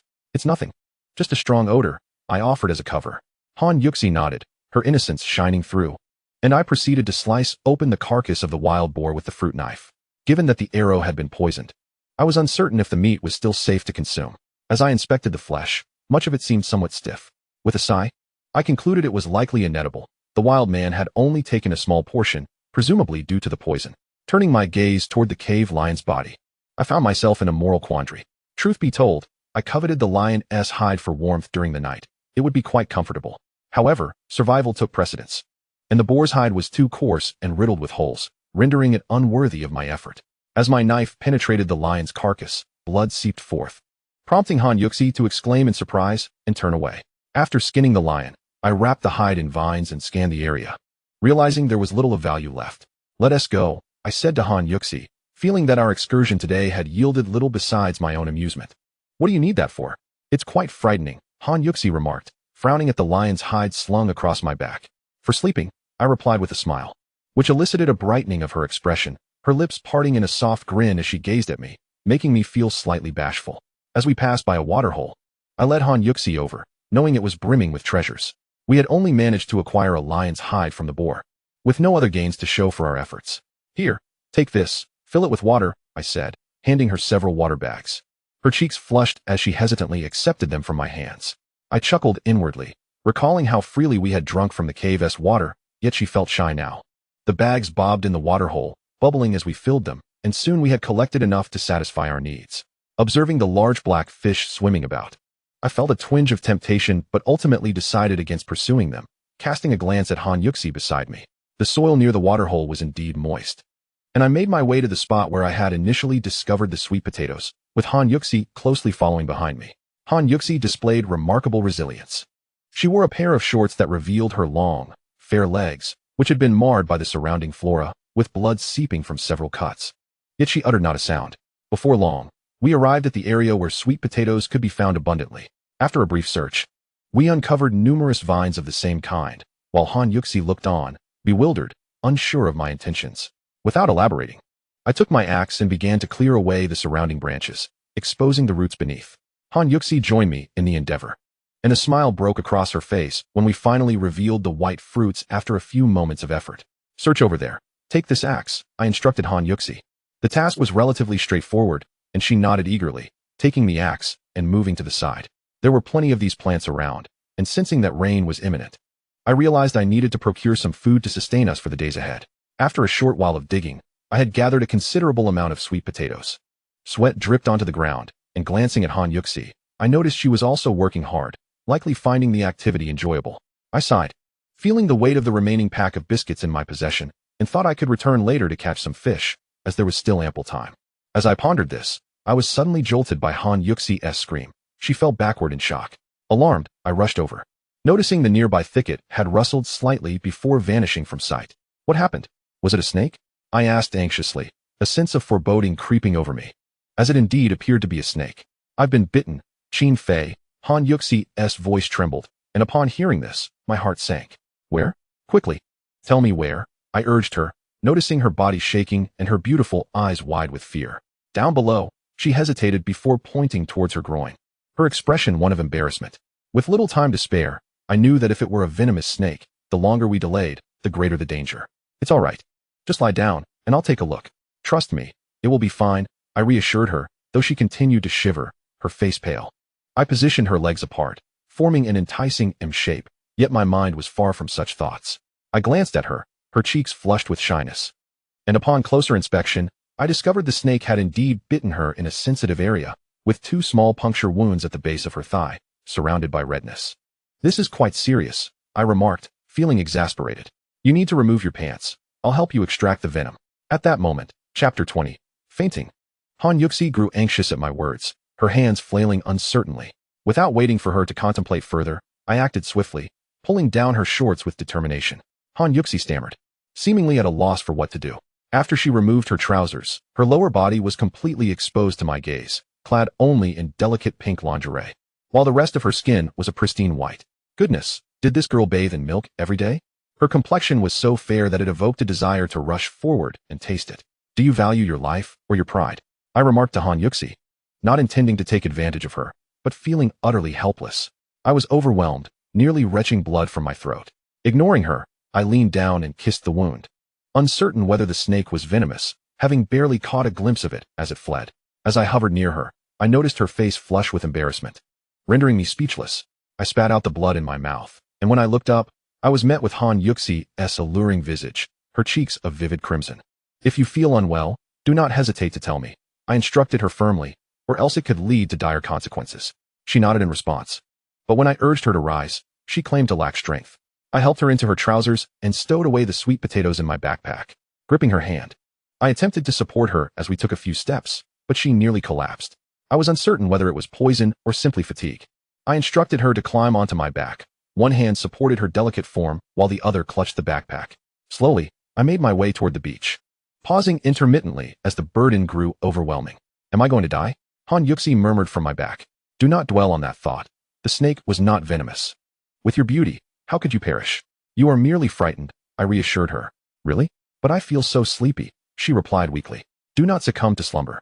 Sing a Korean song for me, I urged, sensing the gravity of her condition. All right, she acquiesced, her voice initially vibrant, yet gradually diminishing in strength until her head rested against my back. A chill gripped my heart. I shook her gently, but she offered no response. I pinched her softly, yet the result was the same. Damn it, I shouted in frustration, hoisting my burdens and sprinting forward, desperate to reach safety. Fearing the guilt of her potential demise would haunt me forever. Branches and vines lashed against my face and legs, stinging fiercely. But I had no time to dwell on the pain. I ran with all my might, my legs feeling as though they were encased in lead. Through the sparse trees ahead, I finally glimpsed the long-awaited shoreline. Gritting my teeth, I charged toward the cave. As I entered, I found Lin Ran and Su Xun weaving vines, their startled expressions mirroring my own urgency. I cast aside a pile of belongings, swiftly turning to place Han Yuxi upon the bed formed from our clothing. At that moment, Lin Ran and Su Xun approached, their faces etched with concern. She had been bitten by a snake. Trembling, I murmured, lifting Han Yuxi's eyelids. My knowledge of medicine was rudimentary, gleaned from an old Chinese physician in the military clinic who had imparted some basic skills to me. Examining Han Yuxi's eyelids, I perceived no grave injury. Yet her breath felt weak. What happened? How could Yuxi be bitten by a snake? Lin Ran inquired, gripping my shirt tightly. Seeing her distressed state filled me with guilt. Had she not accompanied me, this calamity might have been averted. I had no time to elaborate.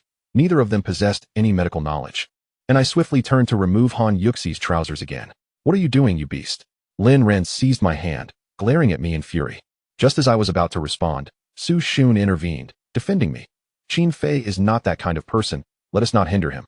I cast a grateful glance in her direction. Lin Ran, upon hearing Su Xun's words, relented. I examined the wound previously licked by the snake. It was merely red and oozing blood, devoid of the ominous dark hue associated with venomous bites. Sighing with relief, I concluded that the snake that bit Su Xun was likely non-venomous or possessed only mild toxicity. On this deserted island, a bite from a truly poisonous creature could spell certain doom. I touched Han Yuxi's arm, noting her rising temperature. I surmised she might be running a fever. I turned to Lin Ran and Han Yuxi, instructing them to boil some hot water, gesturing towards our backpack. Remarkably, despite the tumultuous journey, The water inside had not burst. Durex truly is a conscientious product, albeit not made in China. I pivoted and dashed into the jungle, uninterested in the words of the two girls behind me. I needed to find some herbal remedies to reduce her fever. Even a minor cold could be fatal in this wilderness. The island's tropical rainforest climate typically harbors herbs like plantago and trillium, which thrive in damp locales. After searching the vicinity for a while without success, I sighed and resolved to head towards the pond. As I ran, I overheard voices before even nearing the water's edge. I initially assumed they were other survivors, but upon closer inspection, I discovered it was Wang Hu and his group, evidently attempting to catch the large black fish within. They were splashing about in the pond, stirring the once crystal-clear water into a murky chaos. "You bunch of fools," I shouted at them. "This water is meant for drinking, and now you've turned it to mud." "What do you mean, Qin Fei? Just because you can catch fish, does that mean we cannot?" Su Lily exclaimed, eyeing me suspiciously, believing I had approached to compete for their catch. Wang Hu, with a menacing demeanor, advanced towards me, wielding a larger axe than my own, which explained his willingness to trade with us previously. I sighed, a chill creeping into my heart. Had it not been for the current predicament involving Han Yuxi, I would have ensured those few were dealt with appropriately, such myopic individuals. Several female employees from other companies regarded me curiously, but I chose to ignore them, instead beginning to search my surroundings. The soil near the pond felt quite moist. After a brief search, I discovered a few plants of plantago and silvergrass, gathering them all before deciding it was sufficient and making my way back. Upon reaching the cave, I found Lin Ran attending to Han Yuxi, while Su Xun was boiling water nearby. The young cave lion cubs scurried about, oblivious to our activities. While our collective focus remained firmly on Han Yuxi, I gently assisted Han Yuxi to sit up, bringing the herbal concoction to her lips. "Can you two administer the medicine? I'm concerned she might choke," I addressed the two girls. Their bewildered expressions left me speechless. With little choice left, I took a mouthful of the bitter potion and pressed my lips gently against Han Yuxi's pale ones, allowing the bitter liquid to flow into her mouth, feeding her carefully. Once I finished, I laid her back down, and the two girls immediately gathered around, anxious and inquiring. "How is Yuxi now? Will she be all right?" "She should be fine," I reassured them vaguely. I dared not make any promises about such matters. I then recounted the entire sequence of events with clarity. "You should eat something. You've been at this for quite a while," I suggested to Lin Ran and Su Xun, as the sudden calamity had dampened our spirits. I rummaged through my backpack, disheartened by the meager haul of the day, compounded by the unfortunate events. The young cave lion cubs nuzzled against the lion's skin I had brought, curling up on it, which tugged at my heartstrings. I pulled out some sweet potatoes and rinsed them by the beach, just as I spotted Wang Hu and Su Lily emerging from the jungle, their group having caught at least 5 or 6 large black fish. I sighed, choosing not to comment further, wishing them well. Observing the darkening sky, I entered the cave and offered the girls some sweet potatoes, urging them to eat. "What should we do now? When will Yuxi wake up?" Su Xiun asked, her voice laced with concern. "I'm not sure. It shouldn't take too long. It could be any moment now, perhaps tomorrow, or the day after," I replied. As the night quietly enveloped us, the campfire illuminated the cave, with the lion cubs wandering around it, their hind legs slightly unsteady. Yet they would recover in a few days. Feeling an overwhelming sense of helplessness about our situation, uncertain of our path forward and burdened by guilt, I stood up and stepped outside, seeking solace in the open air. The breeze from the seaside enveloped me, raising goosebumps across my skin. Standing before the vast ocean, on this inexplicably desolate island, everything was steeped in uncertainty. I sighed. It seemed particularly lively within Wang Hu's cave, likely celebrating today's bountiful catch. I smiled faintly, only to be startled by a sudden sound behind me. Someone embraced me from behind, their ample bosom pressing against my back, an enticing fragrance wafting into my nostrils. After these days of companionship, I had become adept at discerning the scent of women. It was undoubtedly Su Xiun. I turned to face her, puzzled. "Yinjia," I uttered, locking eyes with her beautiful gaze, where I discerned a hint of helplessness. Gently, I wrapped my arms around her. I was at a loss for words, and the atmosphere felt awkward. Thus, I settled for a simple embrace. At that moment, bubbles began to surface on the water, and the waves grew tumultuous. Glancing up at the sky, a sense of unease tightened in my chest. Damn it, let us not have all the misfortunes converge at once. How is one meant to endure such trials? With splashes, several fish leapt from the water, sending ripples across the surface, and the tides surged with increasing ferocity. Su Xiun widened her eyes and inquired. I remained silent, grasping her hand and leading her towards the cave. So many fish, all jumping out. A voice called out from nearby, an excited female staff member following Wang Hu, who soon joined the commotion, and many others rushed out as well. Su Xiun and I paused, gazing at the beach where fish continuously leaped from the water, some landing directly on the sand, plump and vibrant, while crabs scuttled about. Lin Ran emerged from the cave, her face brightening as she beckoned us, then dashed off. Su Xiun, equally elated, prompted me to follow. Is this a gift from the heavens? Lin Ran cheerfully asked. Gift? My foot. A torrential downpour is imminent. These creatures are far more astute than we are. It's an omen. We must gather swiftly, keeping a safe distance from the shore to avoid being swept away. I frowned, sensing that this was not a fortuitous sign. Chapter 22. Beasts on the prowl. As I spoke, several large fish leaped from the sea, landing on the beach and flopping about. These fish were nearly the size of my legs. I lunged to catch one, only to be struck by its tail fin, causing a sharp pain. Finally, after a few jabs with a fruit knife, the fish subdued. Lin Ran and Su Xiun busily toiled alongside me. I instructed them to focus on the larger catches, as they grew increasingly fatigued and breathless. With the tide rising, I urged them to return quickly. Just as I finished speaking, a piercing scream erupted from Wang Hu's vicinity. A wave surged violently, and a nearby female staff member, standing too close to the water's edge, was swept away, falling into the tumultuous depths, desperately crying for help. Su Xiun rushed forward, but I immediately grasped her arm, preventing her from proceeding. It was not out of indifference. The group surrounding Wang Hu stood so close, yet made no move to rescue her, merely staring in disbelief. Su Xiun turned to me, her beautiful eyes filled with compassion. I sighed, realizing that it was too late to act. The tide was rising, and the cries for help from the female employee were soon swallowed by the crashing waves. Let us return. We must take care of ourselves and strive to survive, I said with a heavy heart. Su Xiun, gentle and considerate, had a tender heart. As we neared the cave, I called Lin Ran to look after Han Yuxi, advising the girls to huddle closely together while they slept to avoid the cold. Glancing at the fish we had collected, I felt a slight lift in my spirits. There were about a dozen, ready to be smoked dry by tomorrow. Night had fallen, and the fence was still unfinished. For the night, I decided to arrange the area around the cave's entrance into a circle of fire, and I examined the lion's skin, which could serve as a blanket later, though it needed to be scraped and dried first. After attending to these tasks, I looked at the girls.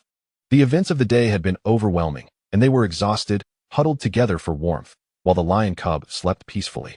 I refrained from joining them, as I needed to ensure their safety. Once the fire was lit, I laid down at the cave entrance and soon drifted into sleep. I was weary, but not long after, I was stirred by the sound of something moving nearby. Suddenly, a shadow darted past my vision. Was it an illusion? My entire body jolted.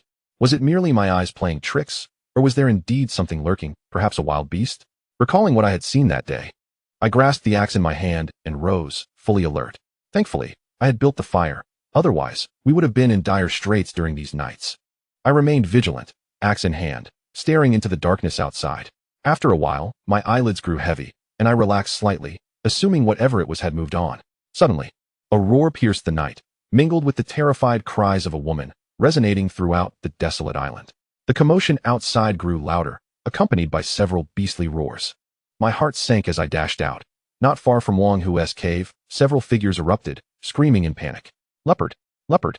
Upon hearing this, a chill gripped me. However, the darkness obscured my view, and I could only make out vague shapes, one of which clutched something in its mouth before disappearing into the jungle. The cacophony outside was unnerving. I broke into a sweat, relieved that the girls remained undisturbed, yet I was wide awake, shaken by the horror of it all. Perhaps the scent of the fish we had caught earlier had attracted some predators. Remembering the crunch of stones beneath my feet, I breathed a sigh of relief, realizing we had narrowly escaped a grave danger. At that moment, the sky reverberated with a few distant rumbles of thunder. However, no rain fell, which left my heart in a state of unease. Should the heavens open, the fire pit outside the cave would extinguish, rendering the night perilous. I stood watch at the entrance, anxious about any unforeseen events, and before I knew it, I drifted into slumber. Upon awakening the next day, the sky still appeared rather overcast, and I surmised that a torrential downpour was imminent. The fire had long since died out, and as I gazed at the sandy shore before me, I noticed some footprints, unmistakably belonging to a leopard. I turned my attention towards the cave where Wang Hu and his companions resided, and was met with a sight of numerous bloodstains strewn across the ground, casting an eerie shadow over the scene. A few girls huddled nearby, their faces ashen with fear. As I approached, Wang Hu furrowed his brow and informed me, "This deserted island is home to leopards." I nodded, observing the sorrow etched on the faces of his group. The bloodstains suggested that a calamity had unfolded the previous night. Wang Hu led me deeper into the cave, which was significantly larger than ours. Inside, a woman lay prostrate, her body riddled with gaping wounds. One particularly severe bite on her thigh, saturating the ground in crimson. There was no doubt she was beyond saving. 2 lives had been claimed last night. One by the claws of a leopard, the other swept away by the sea. Wang Hu's brow remained knitted as I noticed the marks of injury on his companions. We stepped outside, where it became evident that only 5 of Wang Hu's group remained. The sky loomed dark with ominous clouds, and the atmosphere, heavy with the weight of loss, turned desolate. Several girls began to weep. "What shall we do now? I want to go home," one girl cried out, her voice breaking the silence. The ripple of despair surged through the others, with Su Lily's sobs rising above the rest. Wang Hu and I exchanged glances. This was no time for bickering. Lin ran and Su Xun rushed over, their faces paling as they took in the grim scene, and I recounted the events briefly, imparting the gravity of our situation.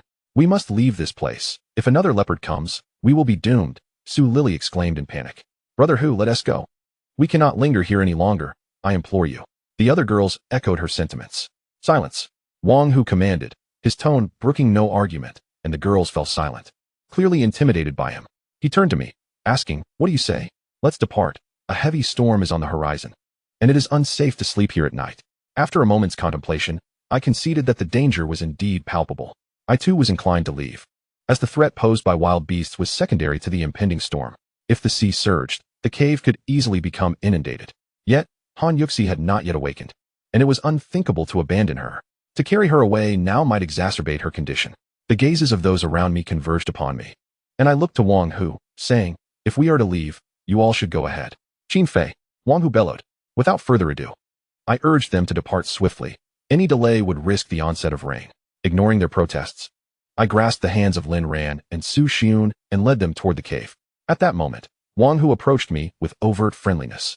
Though I sensed his intentions were anything but benign, associating with him was akin to courting danger. Faintly, I could hear Wang Hu's angry shouts. Upon returning to the cave, we checked on Han Yuxi, gently feeling her forehead, which had cooled considerably, a promising sign of improvement. Lin Ran and Su Xun also wore smiles, as the young cave lion cub was quite lively, frolicking on the ground.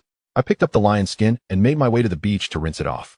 Drying it was not an option. I called Lin Ran over to assist me in gathering firewood, for when the torrential rain arrived, we would need ample fuel to sustain ourselves. Su Xun remained in the cave to care for Han Yuxi, while the cub scampered out, mimicking us by picking up a few branches in its mouth. I playfully pinched its tail, thinking that if the cub grew quickly, I would no longer fear the leopard. I ventured into the nearby bamboo grove, wielding an axe to chop down the bamboo, which burned more efficiently. I hardly spared a moment's thought, laboring fiercely all morning until my hands were cut and bruised. We were indeed racing against time, neglecting even our meals. I instructed Su Xun to smoke all the sea fish we had collected the previous night, lest they spoil. Lin Ran helped me transport the chopped bamboo and firewood back to the cave, where I sharpened the bamboo ends with my axe and bound them securely with vines. This technique, learned during my time in the military, served well as a defense against wild beasts. After all, relying solely on bonfires was wasteful. After considerable effort, I fashioned a simple door that fits snugly in the cave's entrance, sealing the gap on one side. I was uncertain how well it would withstand pressure, but it was a significant improvement. Although I yearned to leave, I felt compelled to wait until Han Yuxi regained consciousness. After toiling for a considerable time, I estimated that our firewood would last for several days. Su Xun was also perspiring profusely, as the fish had been adequately smoked. I selected several larger sea fish, removed their entrails, and wrapped them in bamboo leaves, a method referred to as beggar's fish in rural tradition. First, I dug a pit in the ground, lined it with soil, and placed the bamboo leaves inside before igniting the fire. The resulting fish would be exquisitely fragrant. Chapter 23. A visit from relatives after a while. Lin Ran and Su Xun gazed at me with wide eyes, puzzled by my actions as I scraped away the soil covering the leaves. Even through the foliage, I could detect the enticing aroma. In my rural upbringing, lotus leaves were typically used, making this my first experience with bamboo leaves. "How aromatic," Lin Ran exclaimed. After a long day of labor, we had hardly consumed anything, while the lion cubs circled around me excitedly. "Be careful, it's quite hot," I cautioned them. I addressed Lin Ran and Su Xun, handing them something, while I tossed a fresh sea fish to the lion cub, whose little head bobbed joyfully. It hardly resembled a lion, resembling more a pet cat in my eyes. After we finished our meal, I tidied up and disposed of the remnants, just as I spotted Wang Hu and his companions entering the jungle, laden with various supplies. The girls appeared utterly frightened. 2 individuals had perished within a single night. As white-collar workers from prominent companies, their resilience was notably low, and I feared for their safety in such an uncharted territory. I glanced up at the sky, sensing a brewing storm, and hurriedly moved the bamboo into the cave. Qin Fei and Yushi stirred slightly. While Lin Ran and I were preoccupied, a sudden shriek from Su Xun startled me, prompting me to dash over.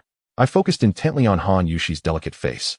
Resembling a sleeping beauty, albeit slightly haggard and pale. We held our breath, witnessing her eyelids flutter before slowly opening. Water, she murmured softly. I quickly brought a bottle of mineral water to her, and after a few sips, color returned to her cheeks. How are you feeling? Are you better? I inquired, relieved to see her awaken. I feel quite hungry, Han Yushi replied, her cheeks flushing. Lin Ran and Su Xun laughed, but soon their laughter turned to tears. I urged Lin Ran to wash a wild fruit for Han Yushi, the same kind we had foraged in the jungle. Since she had just regained consciousness, her palate would likely be bland, and a tart fruit might revive her spirits. Suddenly, a thunderous roar echoed through the sky, followed by fierce winds and torrential rain. Thankfully, I reacted swiftly and secured the bamboo door. When I initially chose this location, I was drawn to its terrain. As long as the sea did not rise too high, we should remain safe. The rain was deafening, mingling with the thunder, while waves surged menacingly outside through the gaps. Lin Ran, Su Xun, and Han Yushi huddled in the corner of the cave like frightened rabbits. I managed a wry smile, encouraging them to rest and conserve their strength. I reduced the fire's size, knowing that with the heavy rain outside, I could not predict how long it would last. On this deserted island, unlike a modern city, one must exercise caution to survive. With a sigh, I lay down and drifted off to sleep, reassured by the heavy rain outside, which deterred any fierce beast from approaching. The night passed uneventfully, and upon waking the next day, I found the rain still pouring, confining us within the cave. Before long, Lin Ran, Su Xun, and the others stirred, stretching lazily with their hair cascading around them. I placed the lion's hide over the fire to dry, intending to use it as a blanket in the future, as our meals had been rather monotonous, consisting primarily of fish or sweet potatoes. In an effort to stave off monotony, I attempted various methods, placing several sweet potatoes amidst the flames to roast them. Han Yuxi appeared to be in good spirits, gently pressing her lips together. After taking a few bites, I realized that this was not a sustainable solution. The unpredictable weather on this deserted island left me uncertain about when the rain would cease. A glance at the other girls revealed a sudden change in Su Xun's demeanor. She seemed distressed and somewhat embarrassed, her hands clutching her abdomen. What's wrong, Yinjia? I inquired of Su Xun, my heart sinking at the thought of yet another cold. Blood, Su, are you injured? I exclaimed, noticing the crimson stain spreading across her pants. Vibrant and alarming. My words slipped out instinctively, drawing incredulous looks from Lin Ran and Han Yuxi, while Su Xun's face flushed a deep red, avoiding my gaze. Suddenly, a thought struck me. Is it that time of the month? Yes, Su Xun replied, her voice barely above a whisper, her cheeks seemingly glistening with moisture. Lin Ran and Han Yuxi appeared equally anxious, and I found myself even more agitated than they were. How on earth was I to procure sanitary supplies for them on this desolate island? This was precisely the kind of delicate issue I dreaded encountering. The atmosphere in the cave turned palpably awkward. As a man, I felt utterly helpless. Observing Lin Ran and Han Yuxi, an unsettling premonition took hold. Could they also be nearing that time? Are both of you? I asked, bewildered, realizing how much time had slipped away on this island. Go away. Lin Ran shot me a glare, her face flushed as she turned her head away. I calculated the days and confirmed, there are still 3 days left. Han Yuxi smiled at me, winking playfully, then added, I know Lin Ran's cycle. It's 2 days later than mine. I nearly choked on my breath. It seemed that nature had a penchant for gathering everyone together. Ah, Yuxi, you're terrible, Lin Ran exclaimed, playfully jostling Han Yuxi, her hand reaching for the softness of Yuxi's chest. All right, enough of this nonsense. What do we do now? Drink more hot water? I suggested, noticing Su Xun's embarrassment as she struggled to lift her head. Perhaps we could use some cloth, I sighed, addressing the girls. They all stared at me wide-eyed, while a young cub nestled in Lin Ran's arms mimicked their expressions. That's unhygienic, Su Xun murmured, her voice barely audible. Seeing her discomfort, I realized this situation was untenable. After all, Su Xun was a beautiful CEO from a major corporation, now reduced to lacking even sanitary napkins. Very well, Lin Ran. You handle it. Do as you see fit. I'll go boil some water, I said casually, turning to fetch the water. Is this really appropriate? Isn't it too narrow? Won't it leak? I overheard their murmurs, nearly exasperated by the absurdity of it all. You aren't allowed to peek. I'll cover your eyes. You better behave, or else. Lin Ran declared as she approached me, eyeing me suspiciously. Is it really necessary? Am I that kind of person? I lamented. What has become of trust among individuals? Furthermore, Lin Ran remarked, you have seen every inch of Su Xun, Haven to you? Prompting me to turn away as she covered my eyes with her hands. After a brief interval, I heard the rustling sound of garments being shed, and my imagination conjured an alluring scene. Why not wash up? Muttered Han Yuxi. Damn it. Have you considered my feelings? I am, after all, a man. Stay still and behave, Lin Ran retorted. Sister, could you also cover my ears? I said, half in jest. Moments later, I heard the footsteps of Han Yuxi leading Su Xun toward a corner of the cave, accompanied by the sound of splashing water. I chuckled to myself. And after some time, Lin Ran finally released her hands from my eyes. I turned my head to find the girls' faces displaying a peculiar expression. Su Xun's trousers were still red. These past few days had felt interminable, with the sea inundating the beach numerous times, coming perilously close to our cave. Thanks to the sweet potatoes and dried fish, we had managed to endure until the skies cleared. Once the rain ceased, Lin Ran, Su Xun, and Han Yuxi exited the cave, their faces radiant, yet somewhat haggard. Lin Ran and Han Yuxi's relatives arrived as expected, casually draping some fabric to make do. You go ahead. We need to wash our clothes, Lin Ran said as she approached me, giving me a gentle push. Observing the girls' flushed faces, I surmised they were about to wash some intimate garments. I advised them to be cautious and made my way toward the bamboo grove, wondering if the heavy rain might have brought forth any bamboo shoots. Armed with an axe, I entered the bamboo forest, where the ground remained somewhat muddy. I squeezed a handful of soil, finding it satisfactory and loose enough to yield bamboo shoots. Sure enough, after walking a few steps, I spotted cracks in the earth resembling fissures, so I employed my axe like a hoe, vigorously digging at the spot. Before long, I unearthed a large bamboo shoot, which was not for consumption, but rather for trapping bamboo rats. I felled several bamboo stalks and dug a pit in the ground, crafting bamboo stakes to firmly insert into the hole. I then set up some lightweight branches and scattered a few fresh bamboo shoots atop. The rest would rely on fortune. The air was refreshingly crisp post-rain as I left the bamboo grove and headed toward Wang Hu's cave. They had departed in haste, likely leaving behind something valuable.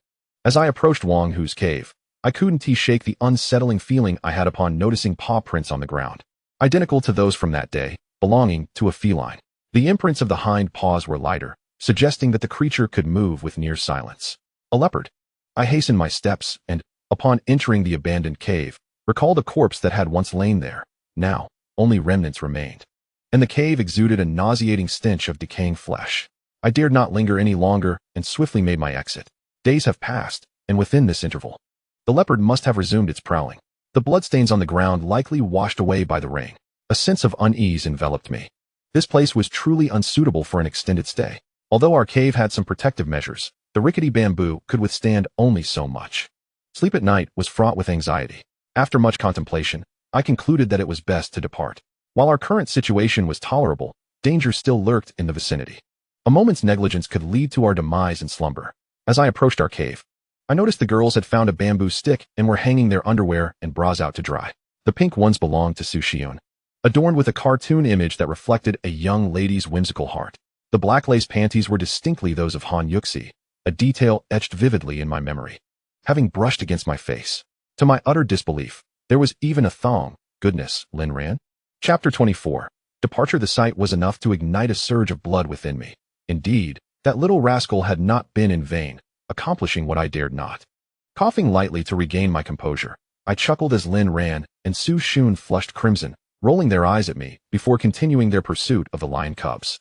The cub, seemingly pleased with itself, had the girls running in circles, their fair legs on full display, a sight to behold.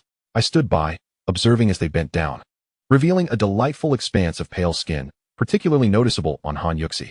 Qin Fei, you scoundrel, come help us, Lin Ran chastised, hurling a slipper in my direction, which I narrowly dodged. Initially, I intended to join them, fearing a lack of sustenance, so I made my way toward the bamboo grove. Near the trap I had fashioned, I heard a series of squeaks. Upon investigation, I discovered two sizable bamboo rats trapped in the pit, skewered by several bamboo sticks, their bellies stained crimson, emitting pitiful cries as they futilely struggled. With swift precision, I drew my fruit knife and dispatched them with a few clean thrusts until they were lifeless. Once I retrieved the two bamboo rats from the pit, I returned to the cave, where Lin Ran and the others were panting with exhaustion. The lion cub trotted over to me, proudly showcasing the broad it had seized, as if seeking praise. Such a large rat, Han Yuxi exclaimed, her face betraying trepidation at the sight of the bamboo rats in my grasp, while Su Xun also appeared frightened. Lin Ran, having encountered such creatures before, recognized them immediately. These are bamboo rats, They are particularly delectable. We shall finally enjoy a hearty meal after days of fish and sweet potatoes. I'm on the verge of nausea, she explained, her eyes gleaming with anticipation. Nodding in agreement, I reflected on our grim circumstances during the torrential rain. The girls had become quite gaunt. Eating this. You Chinese truly consume anything, Han Yuxi remarked, her mouth forming a perfect O in disbelief. I found myself speechless and instructed the girls to gather wood on the beach to kindle a fire, while I proceeded to the shoreline to prepare the 2 bamboo rats.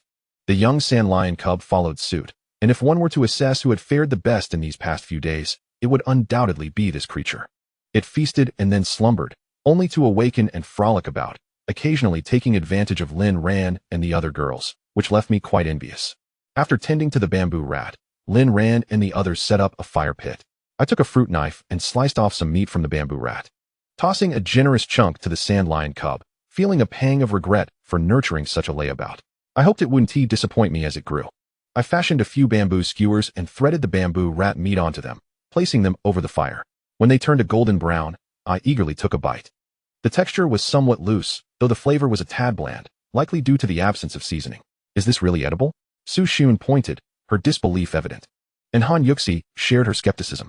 Yet, witnessing Lin Ran and me enjoying it so heartily, she too felt a twinge of curiosity. Lin Ran was indeed a glutton. This bamboo rat feast marked our first venture into meat. Su Xun took a bite, wrinkling her brow as she chewed, then indulged in another. Once they were satiated, each girl bore a look of contentment. We had nearly relinquished hope for rescue. This vast, deserted island bore no trace of modern civilization. If this had been centuries ago, when technology was not advanced, it would be understandable. But now, in the 21st century, amidst a time of ubiquitous satellite radar, it was unfathomable that such a sprawling island bore no signs of human presence. One could easily deduce that this place was extraordinary. We should tidy up and leave this place, I voiced my thoughts. The reality was stark. If we wished to survive, we needed to make the choice to depart. The girls gasped in unison, staring at me in astonishment, unsure why I had uttered such a statement. This place isn't safe? We should find a more secure location. I continued. Lin Ran understood my unease and observed me silently, offering no further comment. Why must we leave? Isn't this place quite fine? Han Yuxi inquired. The present comfort does not guarantee future safety. Perhaps today, perhaps tomorrow, danger lurks incessantly. Choosing complacency is akin to placing our lives on the edge of a blade. I replied sternly. Soon, there would be heavy rain. The beach could easily become submerged, and when that time came, escaping would be impossible. I spoke in a low voice, withholding my concerns about wild beasts, as voicing them would only create unnecessary anxiety. The girls fell silent, and after a moment, Lin Ran declared, I believe in Qin Fei. Her words touched me deeply. But our undergarments are still wet, Su Xun remarked, her expression troubled. It was then that I recalled, glancing at the girls, that they were indeed in a state of undress.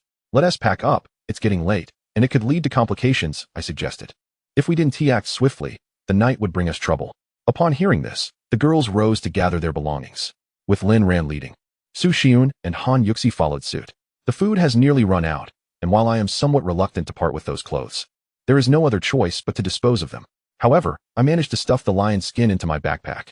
After we gathered our belongings, it was still morning, and we lingered for a moment, gazing at the beach we had called home for so long. As we looked upon the enigmatic expanse of the primordial forest, we exchanged knowing smiles and ventured into the jungle. Chapter 25. The giant eel. The 4 of us, accompanied by a lion, wandered through the jungle for a while, with our primary objective being to find a suitable place to settle down. Choosing a location is a matter of great importance. It must be close to a water source, safe, elevated, and somewhat concealed to protect against wild beasts. Yet, finding such a place is no easy task. In my view, the threat of wild animals is secondary. The true peril lies in the presence of humans on this deserted island. Look at that adorable little frog, exclaimed Han Yuxi, who was walking beside me. Following her gaze, I spotted a small red frog perched upon a maple leaf. Han Yuxi bent down, eager to touch it. Don't move, I quickly grabbed her arm, relieved that I acted in time. Otherwise, it could have ended badly. That's a poison dart frog. Its skin contains lethal toxins. A mere touch could spell your doom. Upon hearing this, Han Yuxi's face drained of color as she began to pat her chest in distress. Regret washed over me. I wished the girls would refrain from acting on their curiosity, lest they find themselves in dire straits. Stay close to me and refrain from touching anything, I instructed, my tone grave. The girls understood that this was not the time for frivolity and obediently followed behind me. In the tropical rainforest, one must be constantly vigilant. attending not only to what lies ahead, but also to the ground beneath and the canopy above. I swung my axe, dispatching several snakes that dangled from the vines. The girls' faces had long since turned pale, and they dared not breathe too loudly. Snake! A huge snake! Suddenly, Su Xiun shouted from behind, startling me and causing my grip on the axe to falter. Following her pointed direction, all I could see were the tremors of bushes swaying. I cleared away the obstructive branches with my axe and soon revealed the form of a python. Goodness! I widened my eyes in disbelief. This was indeed a massive green anaconda. The anaconda is the largest snake in the world, capable of reaching lengths of over 8 meters and weighing more than 250 kilograms, making it the largest member of the boa family. Preferring watery habitats, anacondas typically dwell in muddy banks or shallow waters. Encountering such a creature on this deserted island was not surprising, but the sight of this one, approximately 6 meters long, with a notably swollen belly resembling that of a pregnant woman, sent a shiver down my spine. The shape of the anaconda's belly made my heart race. It unmistakably harbored a human form. As the creature slowly writhed, a cold realization struck me. Wang Hu and the others must have encountered danger in the jungle. The unfortunate souls within that giant anaconda might very well belong to Wang Hu's group. Damn it! I hoped it wasn't that wretched Su Lily. We hastily pressed onward. The group of girls was momentarily stunned, utterly taken aback, trembling all over until my words finally snapped them back to reality. Following the recent unsettling incident, Lin Ran and her companions fell into a profound silence. After progressing a short distance and feeling a bit fatigued, we sought refuge in a relatively safe spot. I produced some wild fruits, encouraging them to eat for sustenance. Leaning against a large tree, I heard the faint chirping of birds above. Glancing up, I surmised there might be something worthwhile and began to climb. This tree was a tall one, a species commonly found in tropical rainforests. Upon reaching a considerable height, I was greeted by the delightful sounds of chirping. A nest came into view, containing several eggs, with a few chicks already hatched. It seemed the remaining eggs were no longer an option for nourishment, as these tiny birds were far too small to satisfy my hunger. Initially, I had intended to ascend to the top for a better view, but the tree appeared somewhat shorter than I had anticipated. I recalled the time we were besieged by wild boars, when I caught a glimpse of much of the island's landscape. There seemed to be a lake at the center. I descended, realizing we were still quite a distance from the heart of the island's lake, and it was evident we wouldn't reach it today, as several cliffs lay in between. Is there something up there? Su Xiun inquired. I shook my head, and suddenly felt a sharp bite on my face. Instinctively, I swatted at it, only to discover it was a mosquito, which made me laugh heartily. What is so remarkable about a mosquito? Han Yuxi gazed at me in utter disbelief. Has Qin Fei lost his mind, hitting himself? What should we do now? Lin Ran and the other girls rolled their eyes, thinking I had gone a bit mad, which left me feeling quite embarrassed and somewhat helpless. Mosquitoes breed in water during their reproductive season. They prefer laying eggs near clean water, I explained to the girls. Lin Ran immediately grasped my meaning, while Su Xiun and Han Yuxi still looked rather perplexed. Are you suggesting that we should be very close to a water source? Lin Ran asked. I nodded vigorously, and Su Xiun and Han Yuxi exchanged amused glances as we prepared to move on. On our journey, we deliberately chose paths swarming with mosquitoes, resulting in numerous bites covering my body. Frustrated, I set down the cub of the cave lion, which promptly scampered off in delight. After a considerable search, we finally located a water source, though it was rather embarrassing. I had anticipated finding a stream or pond, yet it turned out to be a mere small puddle. This shallow pool appeared not very deep, and further ahead lay a cliff, the environment serene, yet somewhat disheartening. Lin Ran and her companions seemed deflated, like balloons that had lost their air. I too felt a pang of disappointment, though it was at least better than finding nothing at all. Water bodies in the jungle can be quite perilous. The water quality is not as clear as that of a pond, laden with silt. I had seen on television how unsuspecting individuals could easily sink into such murky depths, and if the water was deep enough, it could lead to dire consequences. The water appeared rather shallow, prompting me to pick up a long branch and probe the pond, discovering that the mud was approximately 20 centimeters deep. What are you doing? Inquired Su Xiun, observing nearby as the cubs of the cave lion frolicked around the small pond, tasting the water. Seeing them lively, it seemed the water was safe enough to boil for consumption. I'm testing the depth. The mud is present, and stepping in might lead to sinking, I explained. I then gathered several larger stones and tossed them into the pond. With a series of splashes, ripples radiated outward, and soon an array of peculiar creatures erupted, scurrying about. Water spiders skimmed the surface, while camouflaged frogs leaped from the water to the adjacent grass, and even a water snake made an appearance. I glanced at Lin Ran and the other girls, noting their pale faces, likely startled by the unexpected abundance in such a small pond. In my rural childhood, I relished playing in village ponds, often overturning mud to uncover plenty of loaches and eels on lucky days. I continued to toss stones into the water, but soon the activity yielded no further creatures. After waiting for about 5 minutes, the water settled, and I rolled up my pant legs, preparing to enter. Is this safe? Lin Ran grasped my arm, concern etched on her face. To be honest, I felt uncertain myself, but we needed to find something to eat. I couldn't let everyone go hungry. I instructed the girls to wait nearby, so they could assist should anything go awry. However, Lin Ran followed me into the water, ignoring my disapproving glare as she stuck out her tongue at me. Han Yuxi and Su Xun were eager to join as well. I quickly urged them to remain quiet. Lin Ran could be of some assistance, but the other two should stay back. I instructed Lin Ran to mimic my actions, plunging her hand into the mud and feeling around. The muck was quite deep, and I had no tools at my disposal. Breathing heavily and sweating profusely, Lin Ran wiped my brow, her shy demeanor eliciting a fleeting glance from me. After a lengthy search through the mud, I found nothing of note. I remained undeterred, recalling how I often uncovered loaches in rural ponds. Surely, this deserted island held comparable treasures, if not more. We'll help, Han Yuxi declared. Disregarding my warnings as she waded into the pond, her fair legs instantly smeared with dark muck. Su Xiun followed suit. The cave lion cubs, curious yet cautious, tentatively touched the water with their paws, thankfully refraining from jumping in. Otherwise, all my efforts in nurturing them would be in vain. The girls began to mimic my actions, their movements causing their figures to sway enticingly, a sight that was both distracting and amusing. I sense that the few of them find it amusing and have grown too lazy to voice their thoughts as they begin to explore on their own. Something is swimming.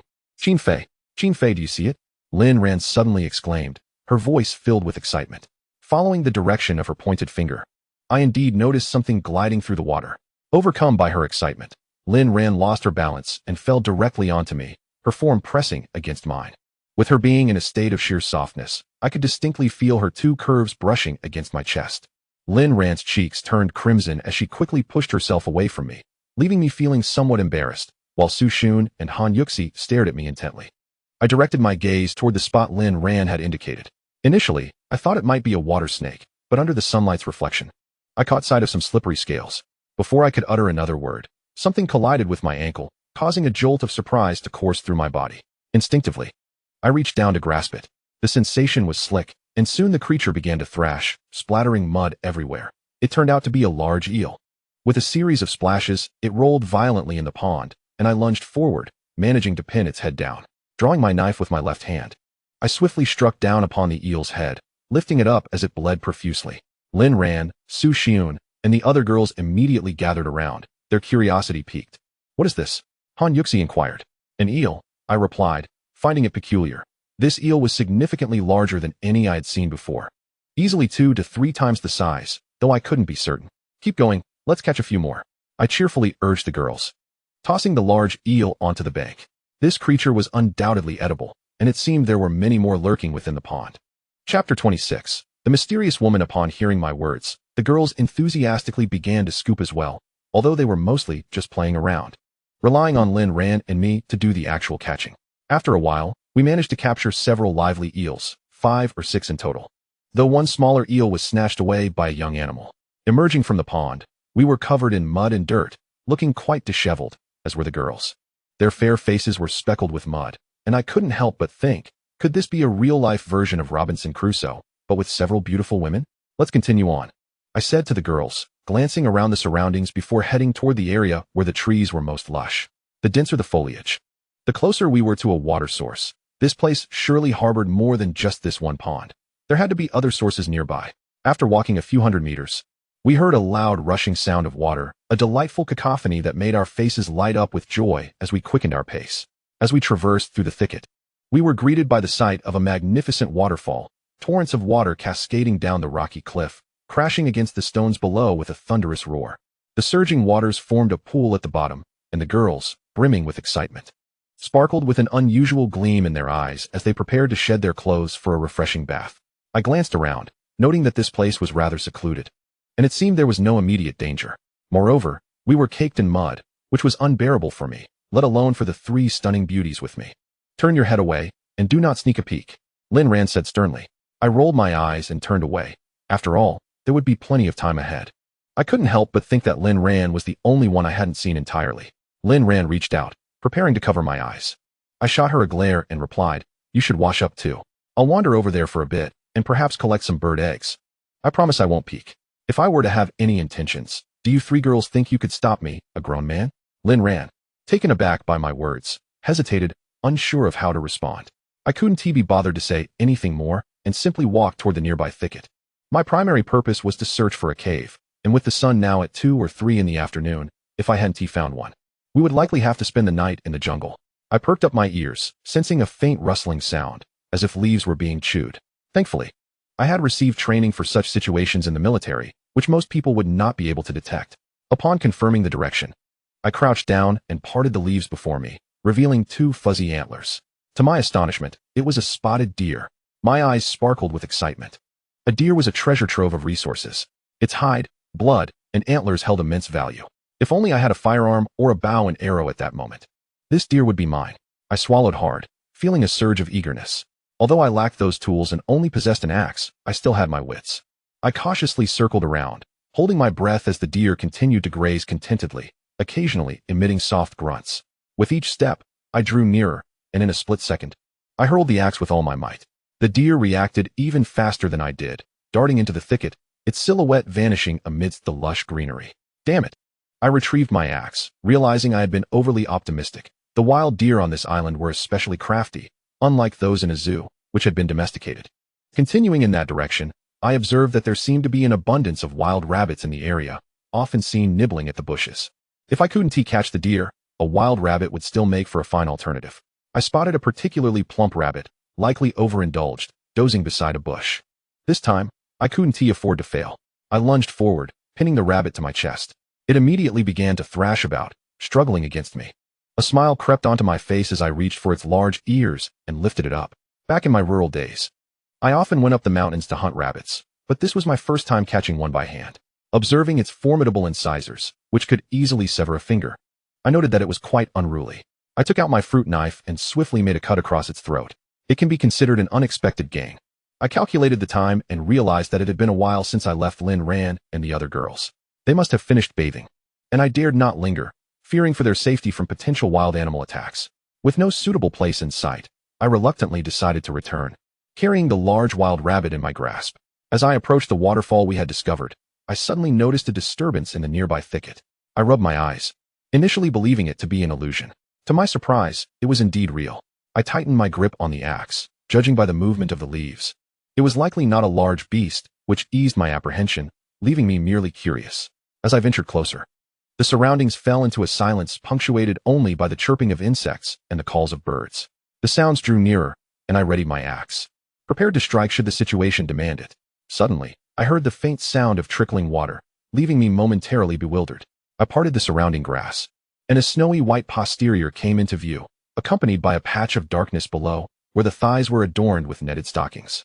Water gushed forth from that shadowy grove, mingling with a peculiar scent in the air. To my utter dismay, it turned out she was merely relieving herself. I instinctively recoiled, tripping over something beneath me and crashing to the ground with a thud. The figure suddenly turned, revealing an exquisite face. I widened my eyes in disbelief. I had never encountered this woman before. She mirrored my surprise, her eyes ablaze with fury. "Ah, pervert!" she shrieked, startling a flock of birds into flight, and hastily pulled up her trousers, preparing to confront me. At that moment, I was completely at a loss, baffled by the unfortunate circumstance of stumbling upon a stranger in such a compromising situation. Without hesitation, I fled, unwilling to offer an explanation. A woman in a rage is a force that cannot be easily restrained. Her cries were so loud that Lynn Rand and her companions, who were not far from the waterfall, quickly rushed towards us. I found myself caught between the group of women on my left, Lynn Rand, Han Yuxi, and the others, and the irate stranger on my right, creating an exceptionally awkward scene. Chapter 27. Pei Kinjichin Fei, what happened? Who is this woman? Lynn Rand broke the tension, her expression one of confusion as she regarded the unfamiliar girl before us. I have no idea, I replied, feeling somewhat helpless. I did not recognize the woman. She was not an employee of our company. What transpired just now? You didn't do anything inappropriate, did you? Lynn Rand continued, noticing the stranger's angry expression and rolling her eyes at me. To be honest, I felt a pang of guilt as I recalled the earlier incident. It wasn't my fault. I hadn't intended to intrude upon her privacy. Shameless, the woman shot me a disdainful glance, arms crossed, glaring at me furiously. Lin Ran and the other girls approached the stranger, engaging in animated conversation while occasionally glancing my way. I'm heading to the waterfall to wash up. You all carry on, I announced, seeking an escape from the uncomfortable atmosphere. After speaking, I swiftly took my leave, realizing that lingering any longer might lead to trouble. Upon reaching the waterfall, I found myself quite filthy, covered in mud and drenched in sweat. After cleansing myself, I also attended to the plump rabbit I had caught, carefully removing its innards. There was still a considerable amount of meat. Utilizing my old methods, I managed to ignite a fire, retrieving some bamboo skewers from my backpack, which I had sharpened while at the beach, making them ideal for skewering. At that moment, the group of girls approached, and to my surprise, the one in stockings joined them. She shot me a glare, but said nothing further. The looks exchanged between Han Yuxi, Su Xiun, and the others were rather peculiar, leaving me somewhat speechless. I waved the roasted meat in my hand and offered it to them, relieved that they didn't refuse the food. The group of girls gathered around the fire, and we engaged in light conversation. Given the recent events, there was a lingering awkwardness between myself and the girl, mostly leaving the dialogue to the others while I listened. Her name was Pei Kinja, and she appeared quite youthful, with a delicate face and a classic hourglass figure, probably in her mid-20s. To my astonishment, she was a high school English teacher. It felt surreal, encountering a beautiful teacher straight out of a television drama, especially in such a vivid and peculiar setting. Are you also a passenger from that cruise ship? I interjected, disrupting their discussion. Pei Kinja glanced at me, her eyes reflecting confusion as she replied, "What cruise ship?" I was momentarily taken aback, as were Lin Ran and the other girls, surprised by her response. I had assumed Pei Kinja was another survivor from our ill-fated vessel. After revealing the name of our cruise, Pei Kinja shook her head, pursing her lips as she said, "We might not be from the same ship." A chill ran down my spine. Was it possible that there were other ships that had met with disaster? This deserted island seemed increasingly strange. Which route were you on? I inquired, feeling an inexplicable sense of foreboding. We were on a school-sponsored activity to Hawaii. I brought a few students for a volunteer program on that cruise. Unfortunately, the ship ran aground, and luckily, we found this deserted island, Pei Kinja explained slowly, taking a bite of the roasted meat. A sense of dread filled Lin Ran and the other girls. Our cruise had been heading towards Southeast Asia. So how could we possibly end up here? I wiped the sweat from my forehead, realizing that my meat was nearly burnt. Taking a bite, I found it tasteless. How did you end up here? I still felt perplexed. Shouldn't we have gathered at the beach? Pei Kinja's eyes flashed with a hint of anger as she responded. After our ship ran aground, the rescue team failed to arrive in a timely manner. Before long, our remaining food supplies were exhausted, leading to chaos among the passengers. The jungle was fraught with venomous insects and wild beasts, resulting in numerous fatalities. We, the women, had no choice but to endure the company of those insufferable men. As Pei Kinja spoke, her voice trembled with emotion. I understood that far removed from modern civilization, on this deserted island, the absence of any legal system meant that might made right.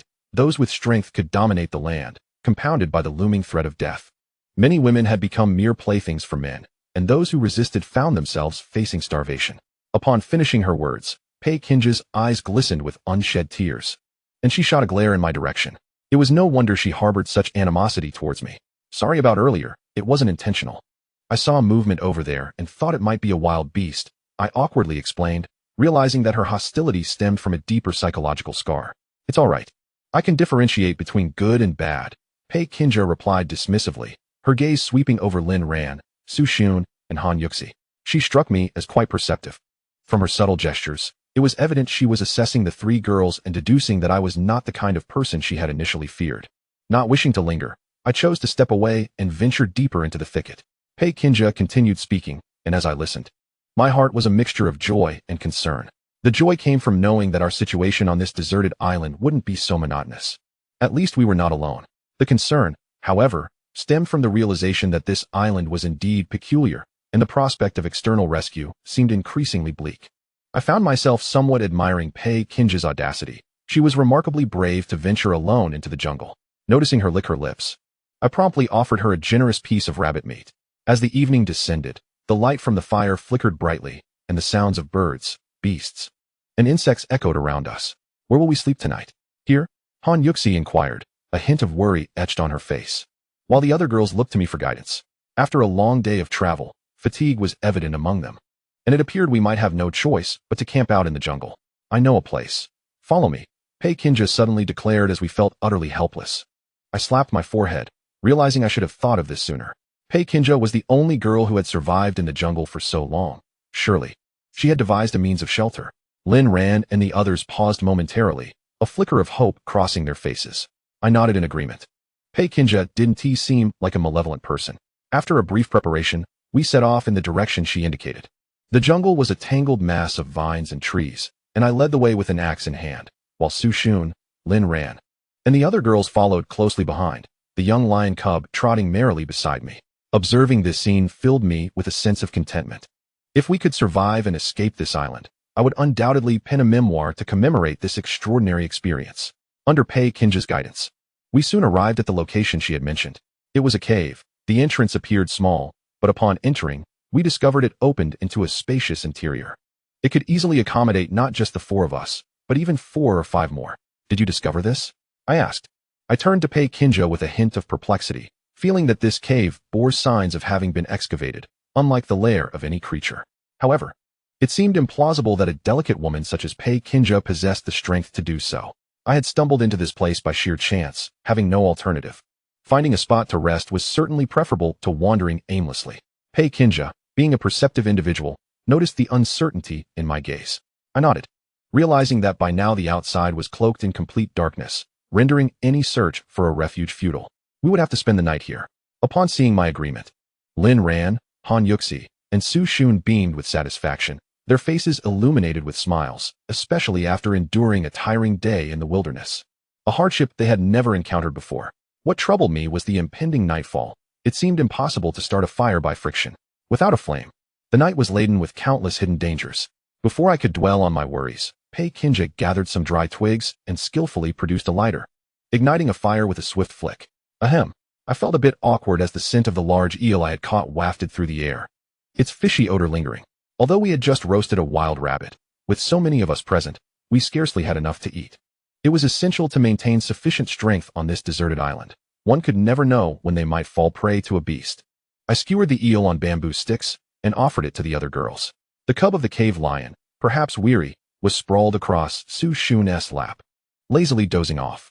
It struck me that this creature resembled a cat rather than a lion. How did you all end up on this deserted island? Pei Kinja asked curiously, her large, glistening eyes fixed on me. We encountered a storm, and the entire cruise ship capsized. When we regained consciousness, we found ourselves on this island, I replied succinctly, omitting details. I feared that revealing the deviation of our course would only burden her further. I endeavored to keep the grim realities to myself, not wishing to alarm the girls. This island indeed felt peculiar, as if severed from the world, populated by many species long since extinct. Our phones had no signal here, and I harbored no certainty about our chances of survival. Chapter 28. The inquiry, can we leave this place? Su Xun inquired. Her question cast a pall of silence over us. Each person harbored an inkling of the truth. The prolonged absence of rescue teams was telling. Our ship was not the only one in distress, and the authorities would surely not remain indifferent. Yet, the lack of news was unnerving, suggesting something truly bizarre was afoot. Of course, Yunja, rest assured. I promised to take you all out, and I will fulfill that promise, I replied with a reassuring smile. Recognizing the weight of being the sole male among them, I felt it imperative to instill hope. Though Qin Fei may be lewd and scrupulous and somewhat lascivious, he does possess certain qualities, Lin Ran chimed in, not missing the opportunity to tease me. The fragrant aroma of grilled fish temporarily captivated everyone's attention, and a few of us began to indulge. The eel was quite sizable, perhaps due to our ravenous hunger. Each of us devoured one, leaning against the rocky wall.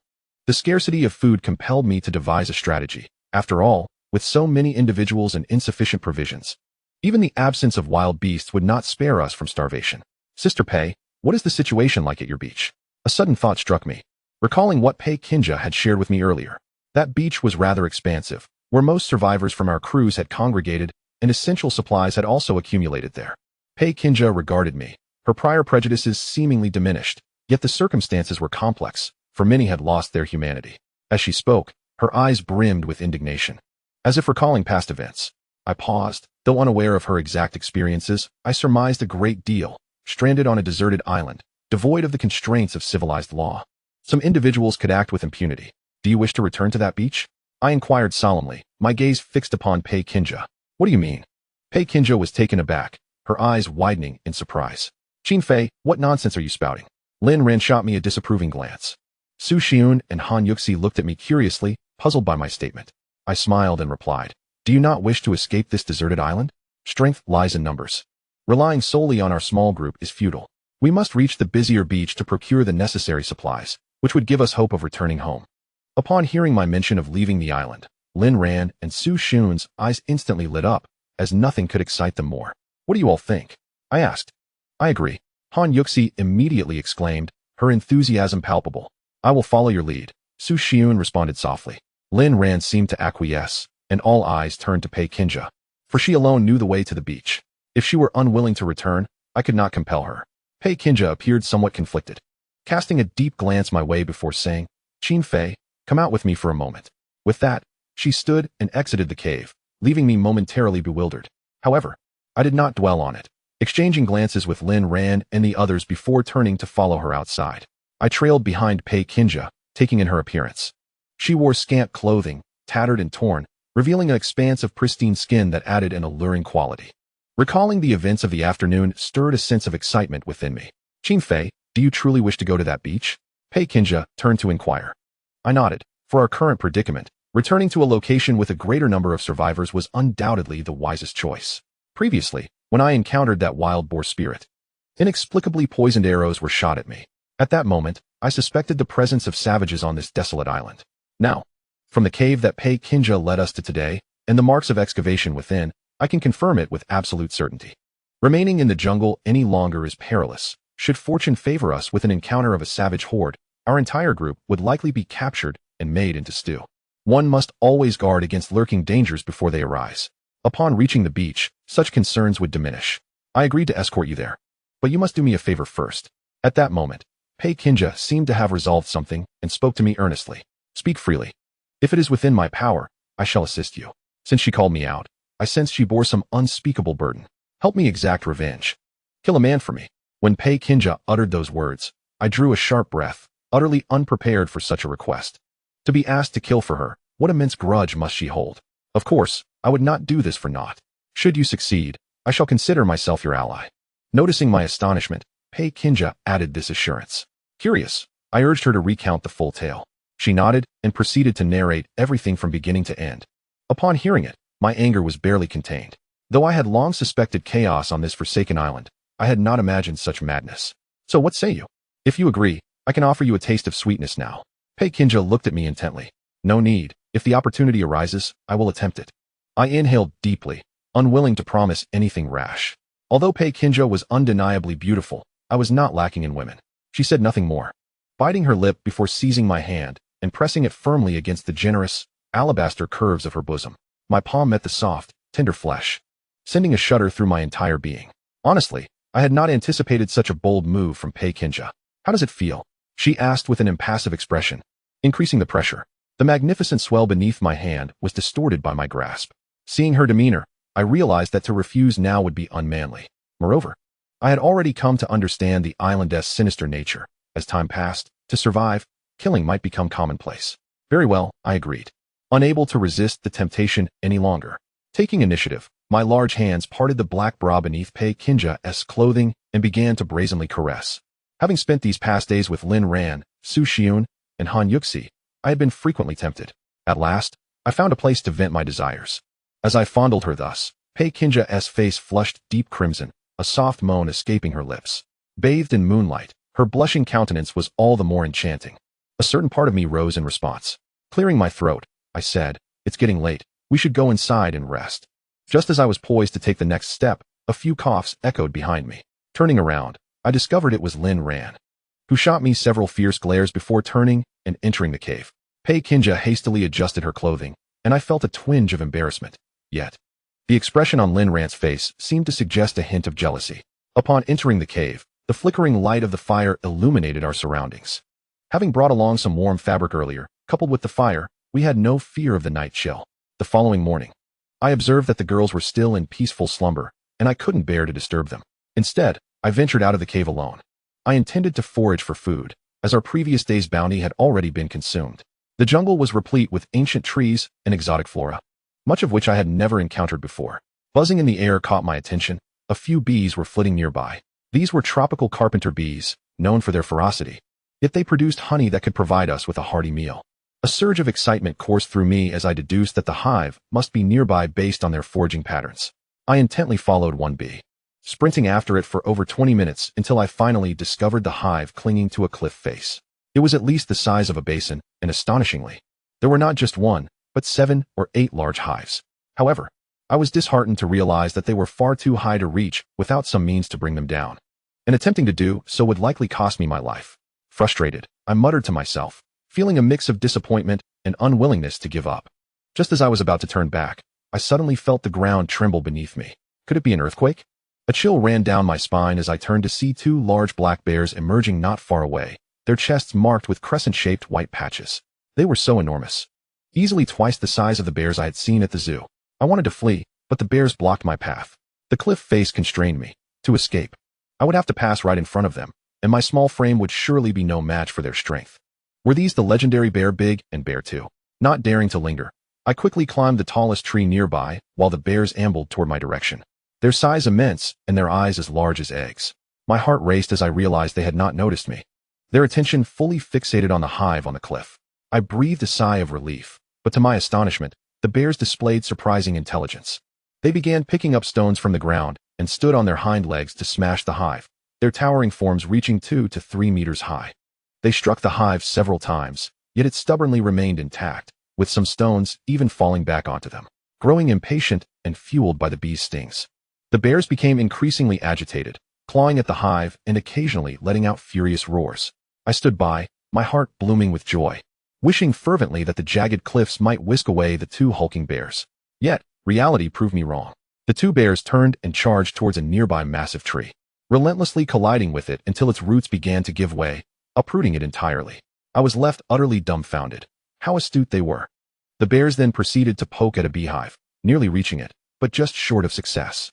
Before I could revel in their misfortune, a chill gripped my heart as they suddenly redirected their attention towards the very tree I clung to. Good heavens! My frustration surged to the point of expletives. The intelligence of these bears exceeded my wildest imagination, leaving me questioning my own existence. And what of the wild boar? Was this bizarre island the cause of such peculiarities? With a resounding crash, the lead bear charged, nearly sending me tumbling down. Fortunately, I grasped a nearby branch just in time. The 2 bears, undeterred, took turns battering the tree, their thick hides allowing them to strike with abandon. I could distinctly feel the trunk tilting, and it wouldn't be long before it succumbed to their relentless assault. Was I truly destined to meet my end here today? That was the bleakest thought weighing on my mind. Equipped only with an axe, I surmised that it would be futile against their formidable hides. Even if I possessed a shotgun, I would stand no chance against these beasts, let alone with merely a rusted axe in hand. Chintian, Chintian, where are you? At that moment, distant shouts reached my ears. It sounded like Lin Ran and her group of girls. I wiped the sweat from my brow. This was truly the last straw. I was struggling to survive, and if they arrived, it could spell disaster for all of us at the hands of these bears. Stay away. Hurry and leave. I shouted with all my might from the tree, urging them not to approach. Had I known it would come to this, I would have thought twice before indulging in honey. Now, not only had I missed out on the sweetness, but I was also confronted by these bears. My desperate cries only served to enrage the bears further. After a few furious roars, they began to batter the trunk with even more fervor, causing it to sway perilously. These bears were surprisingly clever, now shaking the tree vigorously as if intent on dislodging me. Goodness, I had to admire their tenacity. Just then, in this crucial moment, Lin Ran, Su Xiun, Han Yuxi, and Pei Qinja burst onto the scene. Upon witnessing the unfolding chaos, they were all struck with terror, their faces betraying their fear. Roar! The bears, now furious, turned their ire towards the women. Foolish girls, I silently cursed, yet a flicker of gratitude ignited within me. What an honor it would be to meet my end alongside such 4 stunning beauties. Run, quickly, otherwise, we shall all perish. With a furious roar, I seized the axe in my hand, raised it high above my head, and struck down with all my might towards the massive head of one of the bears. To my dismay, the anticipated scene of blood splattering did not unfold. The bear's hide was far too thick, laden with layers of fat. Despite my considerable exertion, I merely grazed its skin. The bear, enraged by my audacity, prepared to swipe at me with its enormous paw, sending a chill of terror through my body. I swiftly leapt away from its grasp.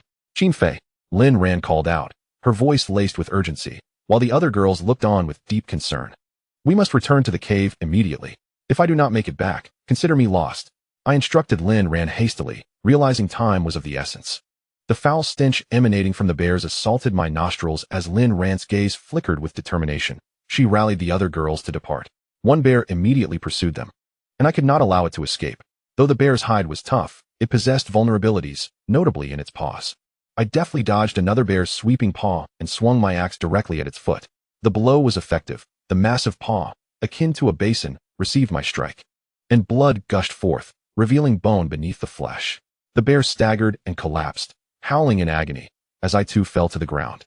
The other bear lunged at me with a clawed paw, its massive talons growing larger in my vision, instilling a paralyzing fear within me. I attempted to roll away, but it was too late. The claw raked across my back, the pain sending chills coursing through me. I could not suppress a cry as the searing sensation ignited my nerves. Time was of the essence. I gritted my teeth against the excruciating pain and tried to rise. But another blow struck my ribs, sending me sprawling to the ground like a kite severed from its string. The tearing sensation left me breathless, and I realized there was no room for resistance against such a colossal beast, especially on this desolate island.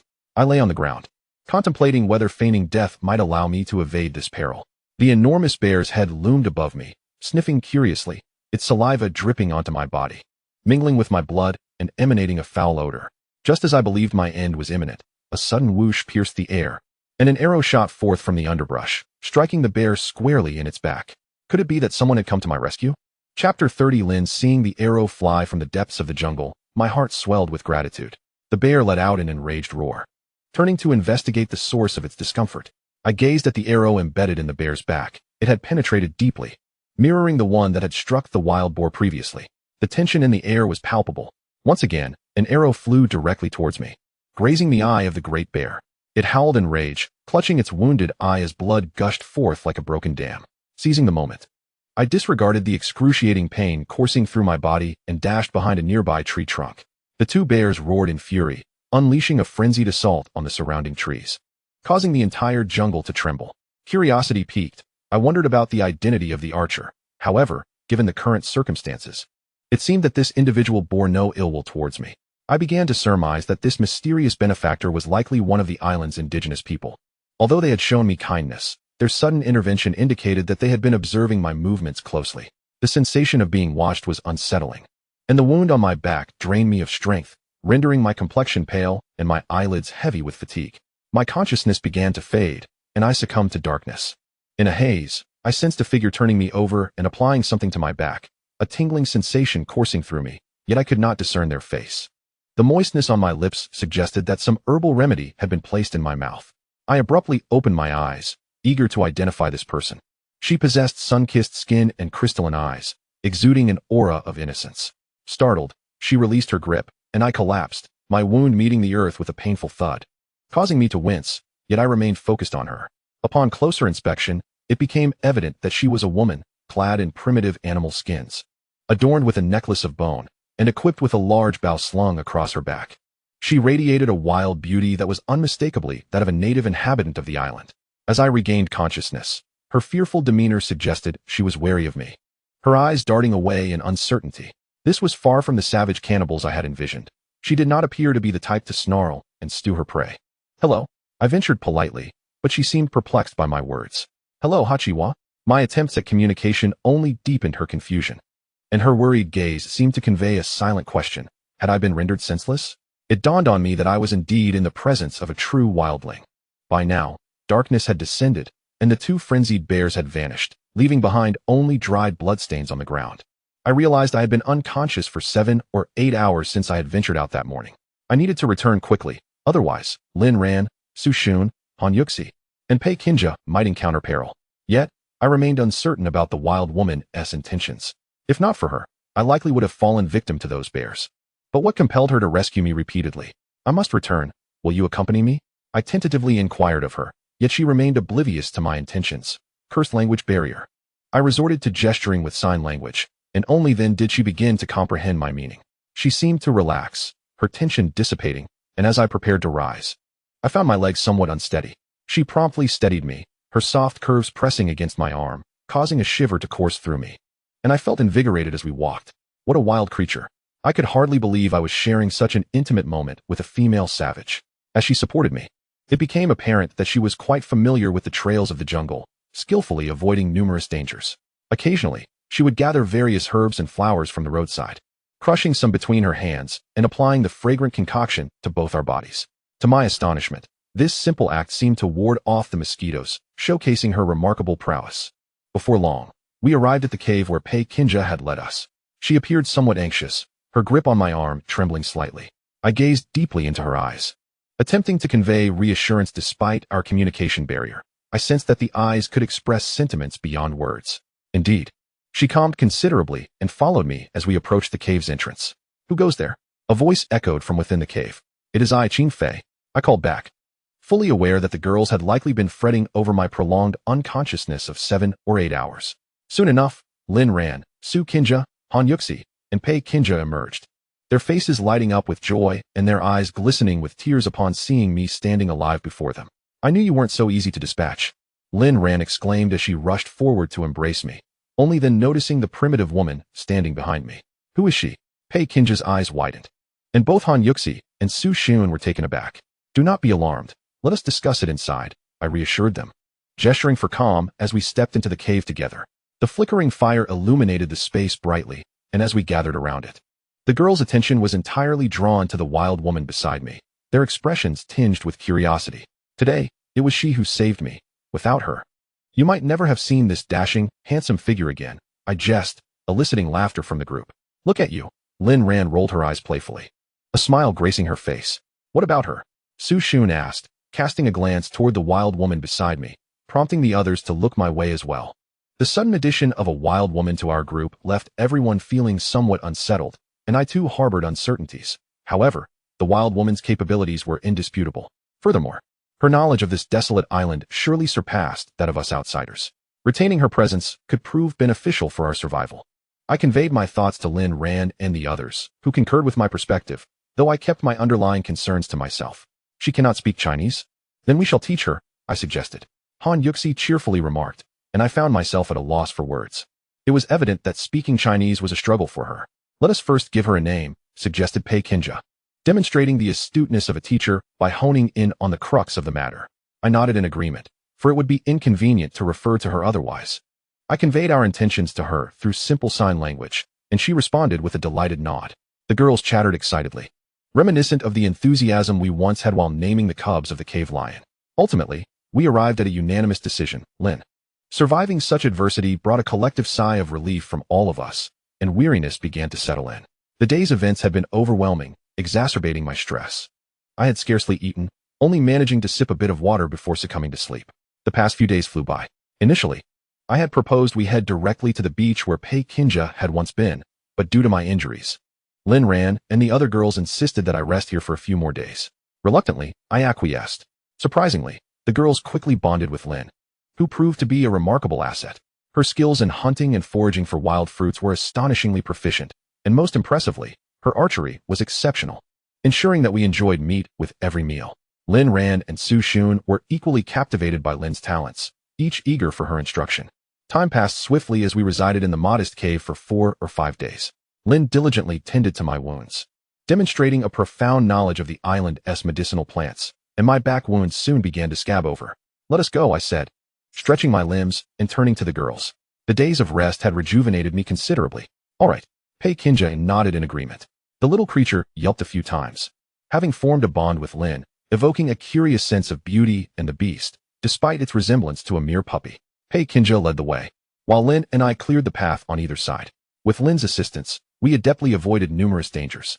Over the days of our companionship, her shyness had diminished, and she was even able to utter her name in simple Chinese. I believed it would not be long before she could communicate freely with us. However, I found myself intrigued. On several occasions, as we passed through patches of brush, she would kneel, her hands caressing the bone necklace at her chest, murmuring incomprehensible words in a primitive tongue. Though I could not decipher her meaning, it felt as if she were in prayer. Furrowing my brow, I sensed that there remained many unknowns on this desolate island, and it was likely that our current location was merely the tip of the iceberg. After traversing the jungle for over 2 hours, the coastline came into view. The journey had been devoid of peril, thanks to Lin's guidance. Otherwise, I would have been unable to safeguard the well-being of so many. Ahead lay the beach where I had previously stayed. Pei Kinja gestured, and without her saying a word, I already knew we had encountered several groups here, all scavenging for food.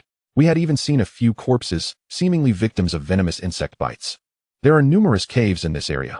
Let us find one to settle down in, Lin Ran suggested with a smile. His spirits lifted by the presence of so many people, albeit strangers. I nodded in agreement, and it wasn't long before we arrived at a vast beach teeming with individuals, giving me the impression that we were not marooned on a deserted island, but rather on a vacation. However, my heart sank as I unexpectedly spotted a familiar face upon our arrival at the beach. Chapter 31. An encounter with Wang Hu. To my astonishment, I encountered Wang Hu, accompanied by a strikingly alluring woman, none other than Su Lily. Oh, I thought you weren't coming. What brings you here? Su Lily's tone dripped with sarcasm, her disdainful gaze sweeping over us. Wang Hu cast a quick glance at our group, his eyes briefly lingering on the women beside me, each a beauty of remarkable caliber. A fleeting glimmer of greed flashing in his eyes. Ultimately, his gaze settled on Lin, as we had feared her appearance might draw unwanted attention when we entered the beach. So we had simply dressed her in modest clothing and concealed the large bow on her back. I chose to ignore her, surprised that the two of them had fortuitously survived to reach this beach, but soon I realized that none of Wang Hu's other companions were present. They were likely lost in the jungle. If there's nothing else, you may as well leave, I said, my lips curling in impatience, having little tolerance for those who repeatedly sought to provoke trouble. Su Lily's face flushed crimson as she prepared to retort, only to be halted by Wang Hu's firm grip. Wang Hu turned to me, a smile playing on his lips. Qin Fei, there's no need for such hostility. After all, we are colleagues. Let bygones be bygones. We should not dwell on past grievances, especially now that we find ourselves cast away on this island. We ought to assist one another.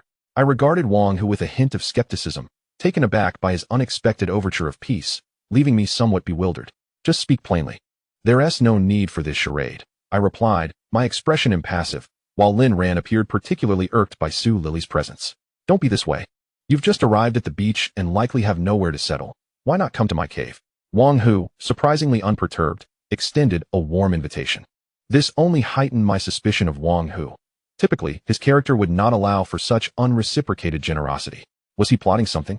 Noticing my unease, Wang Hu quickly added, please don't misunderstand. If you prefer not to come, that's fine. There are plenty of caves on the beach. I can help you find one to avoid any unnecessary trouble. I scratched my head in confusion, preparing to outright refuse Wang Hu. However, he boldly took the lead, and Lin Ran, Su Xiun, and the other women exchanged glances with me. I nodded, signaling them to follow, curious about Wang Hu's intentions. After all, it was still broad daylight, and I doubted he would dare to do anything untoward, especially since it was just the two of them. There was no need for me to fear him.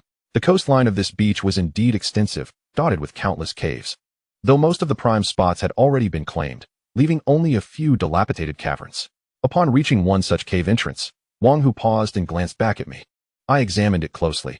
The cave's location was quite favorable, not far from the beach, and thus free from the dangers of rising tides. The best feature was a large rock at the front, which would shield against the sea breeze in the evening. I found myself somewhat tempted, though I mused that it was improbable Wang Hu would willingly offer such a prime location to me. Feigning indifference, I remarked that the cave was spacious enough to accommodate us all comfortably. Wang Hu's expression twitched, and he gritted his teeth, stating, you all can stay here from now on. It will provide some mutual protection. I was taken aback for a moment, surprised by his seriousness. Although I suspected he harbored ulterior motives, I couldn't discern them immediately. Huge brother, Su Lily called out anxiously, only to be silenced by a fierce glare from Wang Hu. Lin Ran and Su Xiun looked astonished, each regarding me with a shared sense of unease at Wang Hu's sudden overtures. Then thank you, I replied nonchalantly, smiling at Wang Hu before leading Lin Ran, Han Yuxi, and the other girls into the cave. Qin Fei, you all continue your work. I will come find you later, Wang Hu said with a grin, patting my shoulder. I nodded, understanding the importance of his words, before he departed with Su Lily. As I watched their figures recede into the distance, I furrowed my brow, pondering Wang Hu's motives. Is there truly such a good offer? Lin Ran inquired, her eyes wide with disbelief. He certainly does not have good intentions. We should find our own place to stay, Han Yuxi expressed her concern, recalling her previous encounters with Wang Hu, who was known for his cunning nature. I shook my head and reassured the women. It's all right. This place is quite good. We shall make do here. The girls seemed poised to voice further objections, but seeing my confidence, they fell silent and began to arrange the interior of the cave. I tucked the little creature into my backpack, wary of the potential greed it might incite in others, especially on this deserted island where firearms were absent. The value of a lion was immeasurable. The cave was spacious, and it was likely around 3 or 4 in the afternoon. to avoid the chill of nightfall. I took up an axe to gather some dry firewood. Pei Kinja followed closely behind, assisting me in gathering a substantial amount of hay, for the ground within the cave would be exceedingly cold. Spreading some hay would serve to provide warmth. Lin remained mostly silent throughout the journey, likely taken aback by the myriad of peculiar individuals she encountered, often trailing behind me. Do you know how to catch fish? I inquired tentatively, beckoning a few of the girls to join us in the hay collection before leading Lin toward the seaside. With a few gestures, Lin seemed to grasp my intent and dashed into the cave to retrieve her bow and arrows. Are you going to shoot with your bow? Upon reaching the shore, the waves crashed relentlessly, and as I had anticipated, this beach was indeed teeming with small yellow fish. I rolled up my sleeves, hoping for a bountiful meal, when an astonishing scene unfolded. Lin stood at the water's edge for a moment, then raised her bow and arrow towards a particular direction, drawing back the string before releasing it with a swift motion. The arrow pierced the surface of the water, and a large fish leaped out, its vibrant crimson blood staining the sea. Incredible! I gazed at Lin in disbelief, astonished by her remarkable archery skills and keen eyesight, alongside the impressive abilities she had previously displayed in the jungle. I have truly stumbled upon a treasure. After approximately half an hour of our combined efforts, Lin and I managed to catch 5 sizable fish and a dozen small yellow fish, promising a delightful feast for the evening. Upon returning to the cave, I found it meticulously organized by the girls, evoking a sense of home. As I looked at them, a thought crossed my mind. Perhaps remaining on this deserted island wouldn't be such a bad option after all. Wow, so many fish! Su Xiun exclaimed, her eyes wide with excitement as she gazed at our catch, her delicate features radiating joy. Thanks to Lin, I said, slightly embarrassed, acknowledging that without her, the few small yellow fish would hardly suffice for our group. The fire soon blazed to life, aided by Pei Kinja's lighter. Otherwise, it would have posed a considerable challenge to ignite. This also underscored a point. The resources on this beach would undoubtedly be far superior to those we had encountered previously, which was one of the reasons I had come here. Only through this could we hope to return to modern civilization. After placing several fish into the pot, we added some mushrooms we had foraged from the jungle, and soon the enticing aroma of fish wafted through the air. The little creature would be our ally for survival on this deserted island, and I tossed a few small yellow fish to it. Qin Fei, do you ever feel like we are a burden to you? Su Xiun suddenly asked after we had eaten our fill. Why do you ask? I replied, somewhat puzzled. We haven't contributed much. You've been tirelessly searching for food, Han Yuxi said, her expression tinged with embarrassment. At this, Su Xiun, Han Yuxi, and Pei Kinja exchanged awkward glances in my direction. Ahem. I coughed a few times and, looking at them with a smile, said, don't overthink it. As long as I am alive, I will surely take you back. Just remember me when the time comes. Hearing this, the girls were instantly amused, their laughter vibrant and spirited, particularly accentuated by the 2 generous curves before them, which nearly blinded me with their brilliance. A surge of impulsive energy rose within me.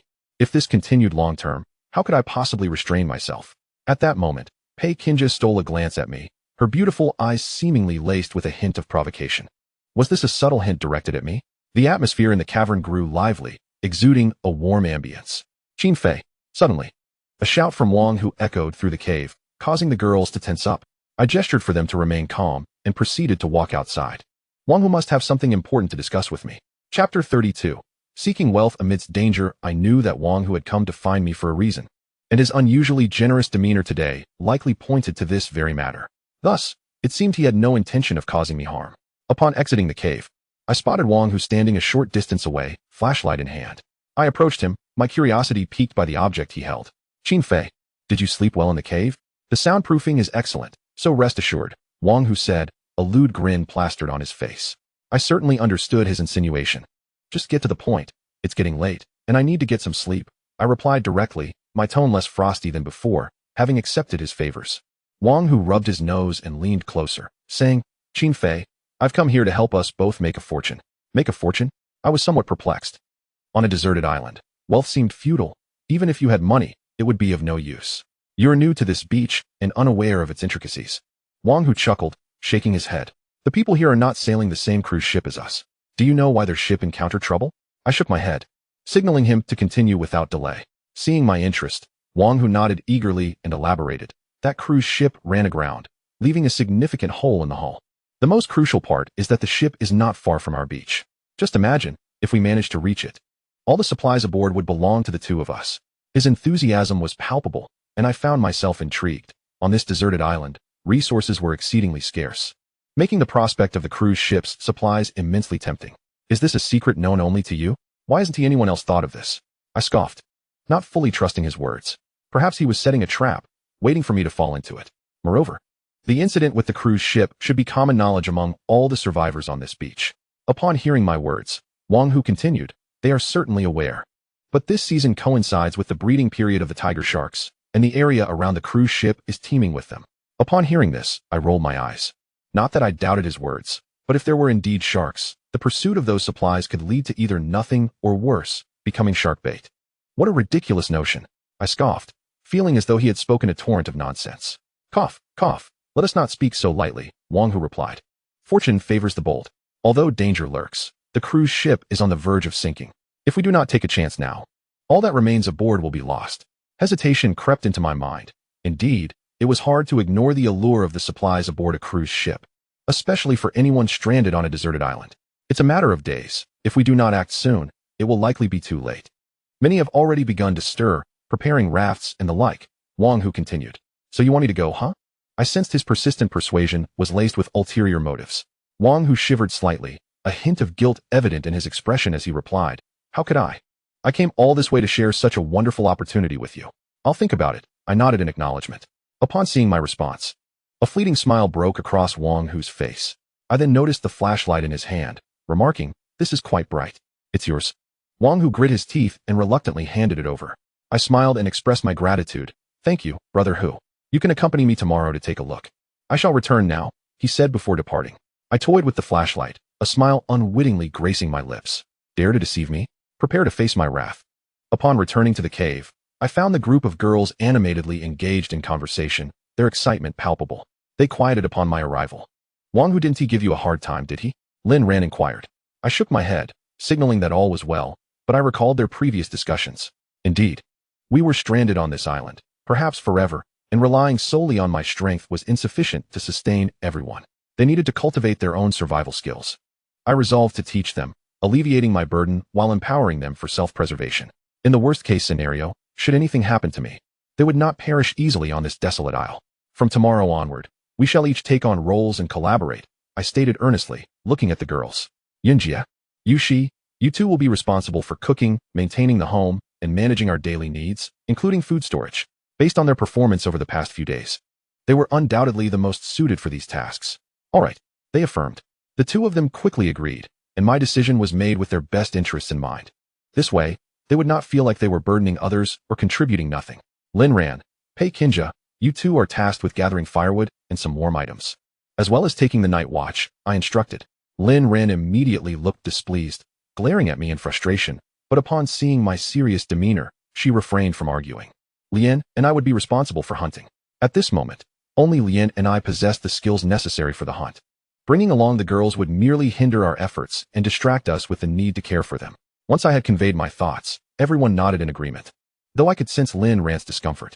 To be cautious, I specifically called Pei Kinju aside. After all, she had previously spent time on this beach and was undoubtedly familiar with the area, thus she would know whether Wang Hu's claims were credible. What are you doing out here so late? Pei Kinja's face flushed slightly upon my summoning, and her bashful demeanor suggested she might think I had ulterior motives. Clearing my throat, I recalled the last captivating encounter, though at that moment, my intentions were purely straightforward as I relayed Wang Hu's words to her. What he said is indeed true, but the area is perilous.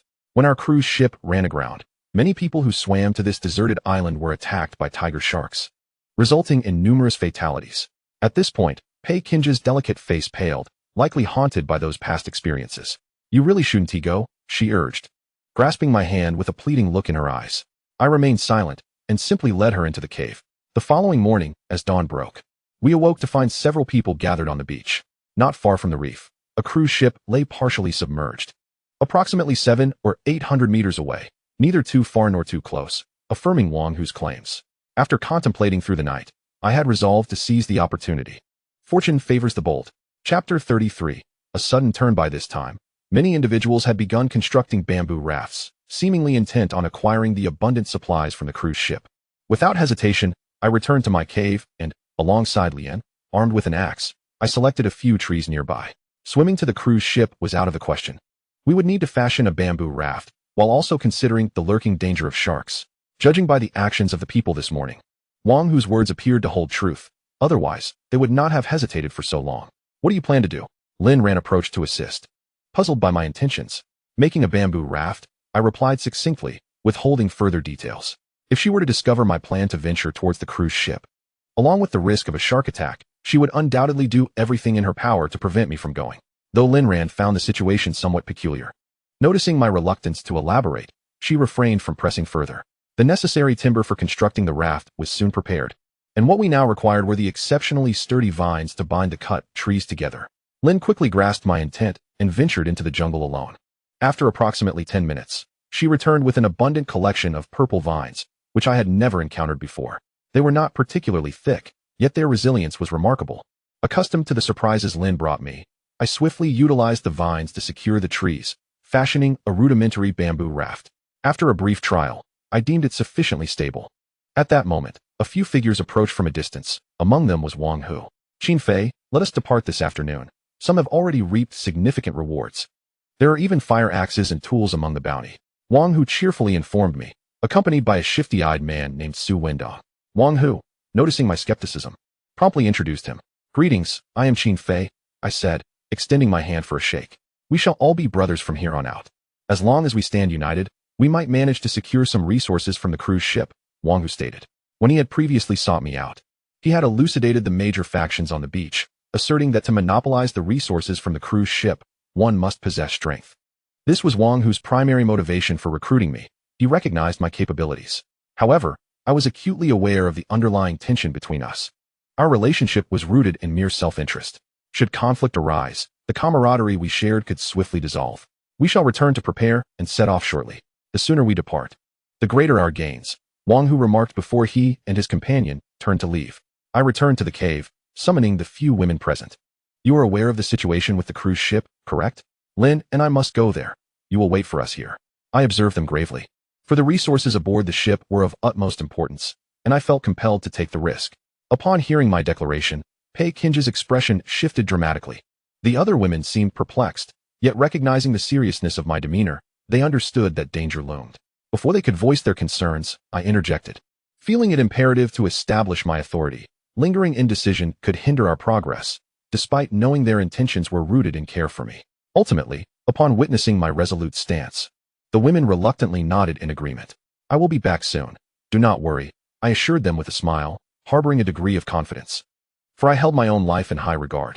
In embarking on this journey, it was imperative to be equipped with weapons. Thus, I instructed Linda to prepare several arrows as a precaution against any potential dangers.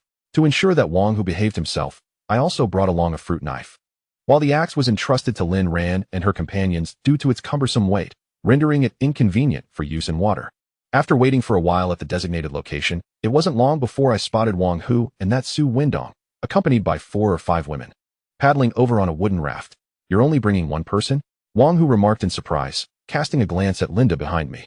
I chose to ignore him and urged him not to waste time, and we set off towards the cruise ship. You lazy bastards, paddle faster. Those slacking off won't get a meal today. Wang Hu shouted angrily at the women when he noticed my raft moving faster than theirs, slapping one of them across the face in frustration. These women were not employees of the company. Despite their disdain for Wang Hu, they opted not to intervene, as they were all his women. Though Wang Hu's raft was considerably larger, it appeared cumbersome and difficult to maneuver, while my raft, with just Linda and myself, was quite manageable. The sea seemed relatively calm, yet I felt a twinge of anxiety. Encountering a tiger shark would undoubtedly spell disaster. So I could only hope for a stroke of good fortune. Numerous other rafts were making their way towards the cruise ship, perhaps a dozen in total, and I sensed that a conflict over resources could erupt, leading to fierce battles.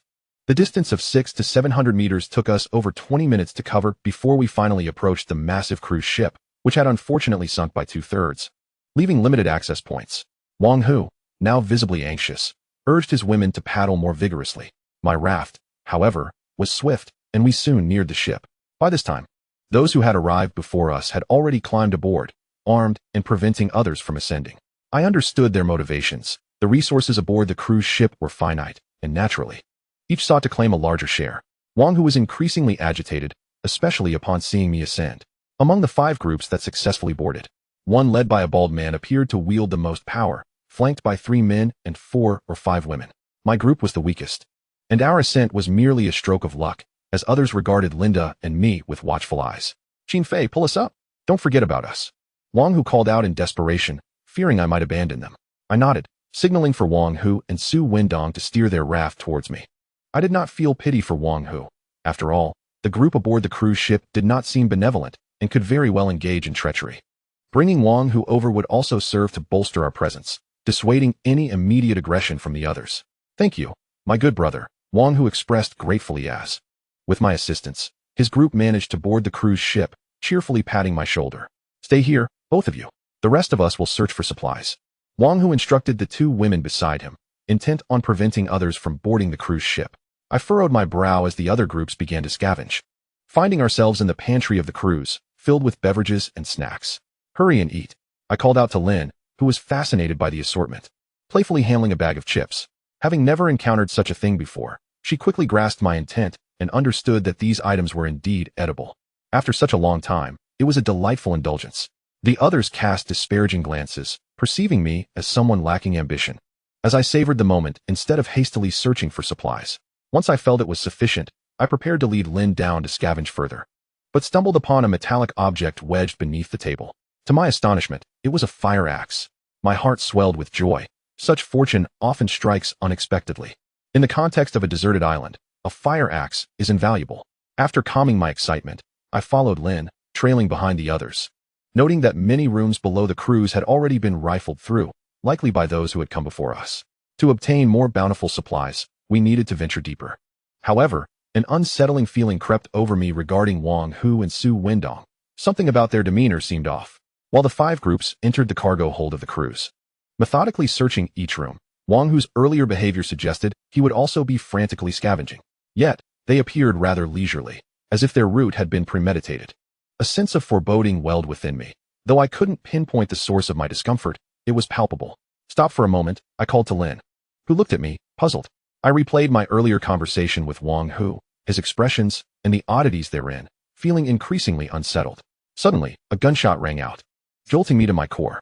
I quickly pulled Lin, who looked bewildered, to a concealed spot. Damn it, I knew it couldn't be this simple. How could Wang Hu so generously bestow upon me such advantages?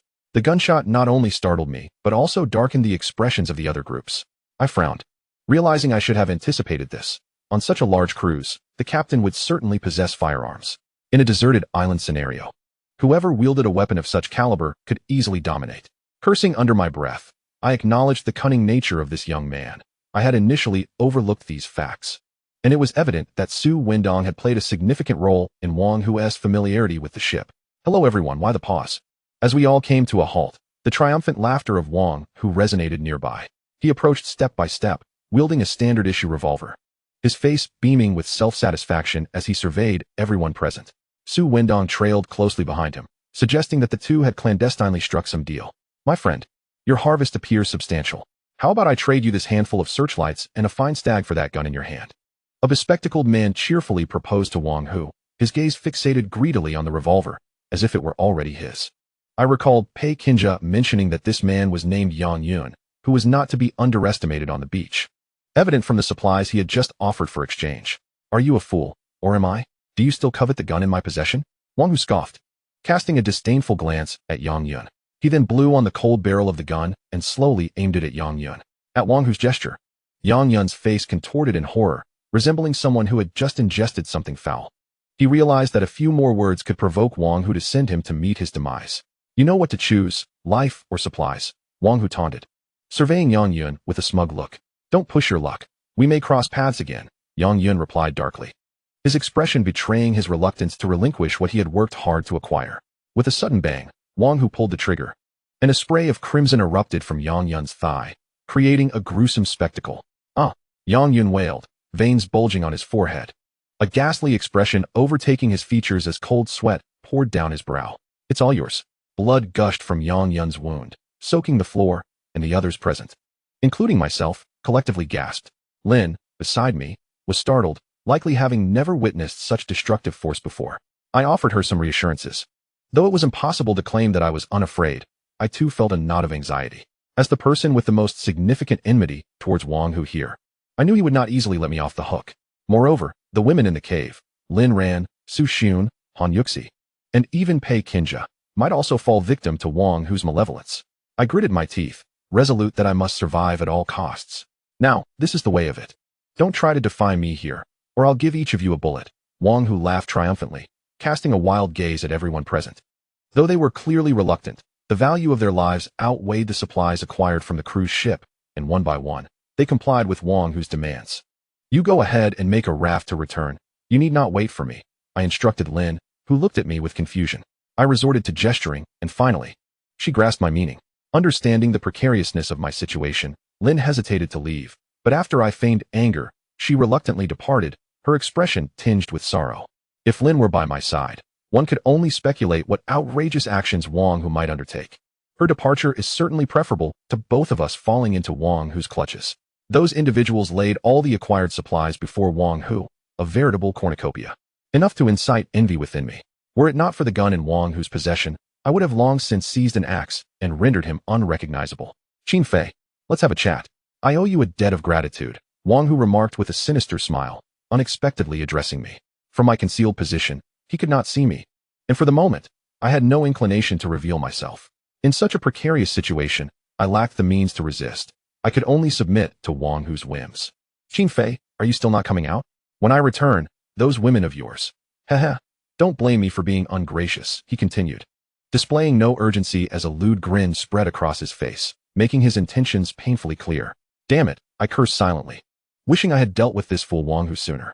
Yet, with no alternative, I steeled myself and stepped out, compelled to comply with Wang Hu's desires. Qin Fei, I owe you one. If it weren't for you, I wouldn't be boarding the cruise ship. You're a true brother, Wang Hu feigned a cheerful demeanor, patting my shoulder. Had it not been for the gun pressed against the trigger in his hand, I might have almost believed his ruse.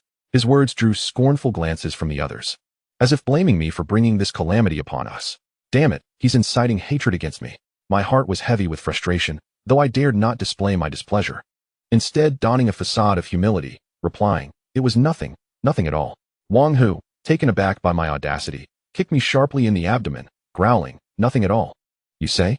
I stumbled a few steps, steadying myself, feeling a mix of anger and regret for finding myself in the clutches of this fool, my spirits dampened. Weren't you quite bold before? Why the sudden cowardice? Wang Hu scolded, spitting as he spoke, the foul stench assaulting me. How long has this fool gone without brushing his teeth? Die! Wang Hu bellowed, directing the gun at me. The dark barrel of the gun loomed ominously, chilling my heart as I felt I was closer to death than ever. Yet I retained my composure. After all, I had once been a special forces soldier, not afraid of death. Wang Hu observed with surprise, his expression shifting as he declared, I can't let you die so easily. Heh. I intend to toy with Su Xinun right before your eyes. Haha. Chapter 35. Tiger Shark. My eyes seemed to blaze with fury as I glared at Wang Hu.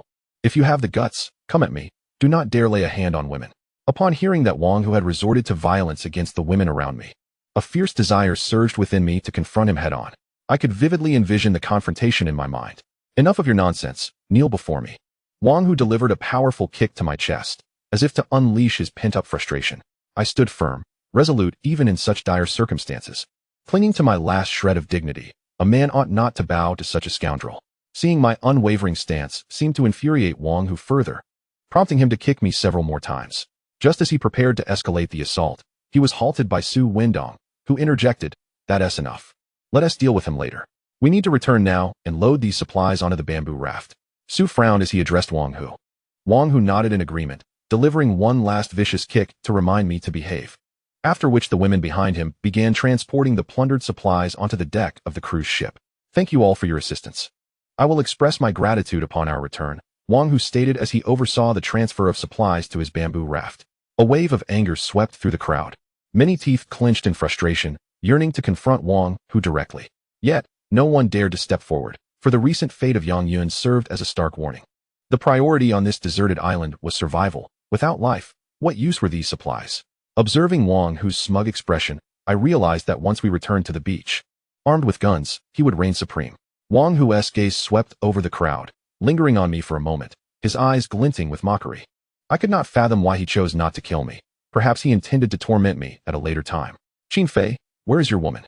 Why isn't she with you? Wang Hu inquired. I furrowed my brow and remained silent, which only served to humiliate him further. He sneered, Jump off this ship. If you reach the beach before me, there may still be a chance for your woman to survive. In disbelief, I gazed at the ocean. Only 600 or 700 meters from the shore.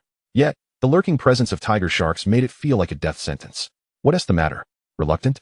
Wang Hu's disdainful gaze bored into me as he raised his gun, aiming directly at me. With a resigned sigh, I leapt from the cruise ship without hesitation, praying that fortune would be on my side. The icy seawater enveloped my skin, as Wang Hu and Su Wendong busily transferred supplies from the cruise ship to the bamboo raft, filling it to capacity before paddling towards the beach. I frowned, realizing that their actions were clearly premeditated. Given my swimming speed, I would never reach the shore before them, placing Lin Ran, Su Shun, Han Yuxi, and Pei Qinjia in jeopardy. Other groups had also begun boarding their own rafts, watching me with malicious glee, but I paid them no mind. I trailed behind those individuals, my eyes narrowing suddenly as I beheld faint traces of blood upon a wooden raft, a chill creeping into my heart. Blood. The sensitivity of tiger sharks to blood is well known. It is common knowledge that even a mere drop can be detected by these formidable creatures from hundreds of meters away, let alone with a whole school of them lurking nearby. A sense of foreboding washed over me, for the blood originated from Yang Yun's raft, likely a result of the bullet Wang Hu had fired at his thigh aboard the cruise ship. In such an environment, without any means to staunch the bleeding, the crimson fluid now seeped into the ocean, and I felt a growing unease. Indeed, not far off, several crescent-shaped gray fins appeared on the surface of the water. I inhaled sharply. In the presence of such colossal beasts, humanity stood no chance of resistance. My mind was consumed with curses directed at Wang Hu and his entire family. Damn it, tiger sharks. At that moment, the bald man also sensed something amiss and shouted loudly.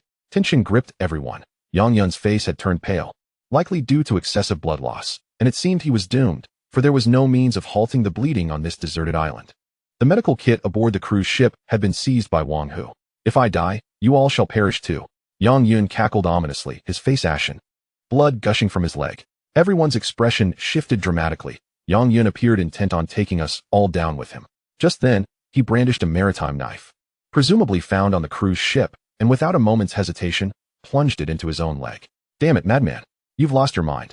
Wang Hu's eyes were filled with terror, for such a multitude of tiger sharks was no trifling matter, especially during their breeding season when they became particularly aggressive. We were likely to become shark fodder. Moreover, I was in the most perilous position, swimming in the water. A tiger shark could easily take my life with a single bite, without so much as a chew. This was it. I was doomed. I lamented my decision to come here. Heavens, save me. Everyone was lamenting their fate, their eyes fixed on Yang Yun. Previously, Wang Hu had seized supplies at gunpoint. Now, he was following Yang Yun into the abyss. This was the epitome of losing both the lady and the soldiers, and each face mirrored the horror of consuming excrement. Mine included. Get up here. At that moment, I suddenly heard a woman's voice. I turned to see a stunning young woman, perhaps 17 or 18, with exquisite features and skin as delicate as mutton fat. Her clear, unblemished eyes exuded a refreshing aura, as if a celestial being had descended to earth.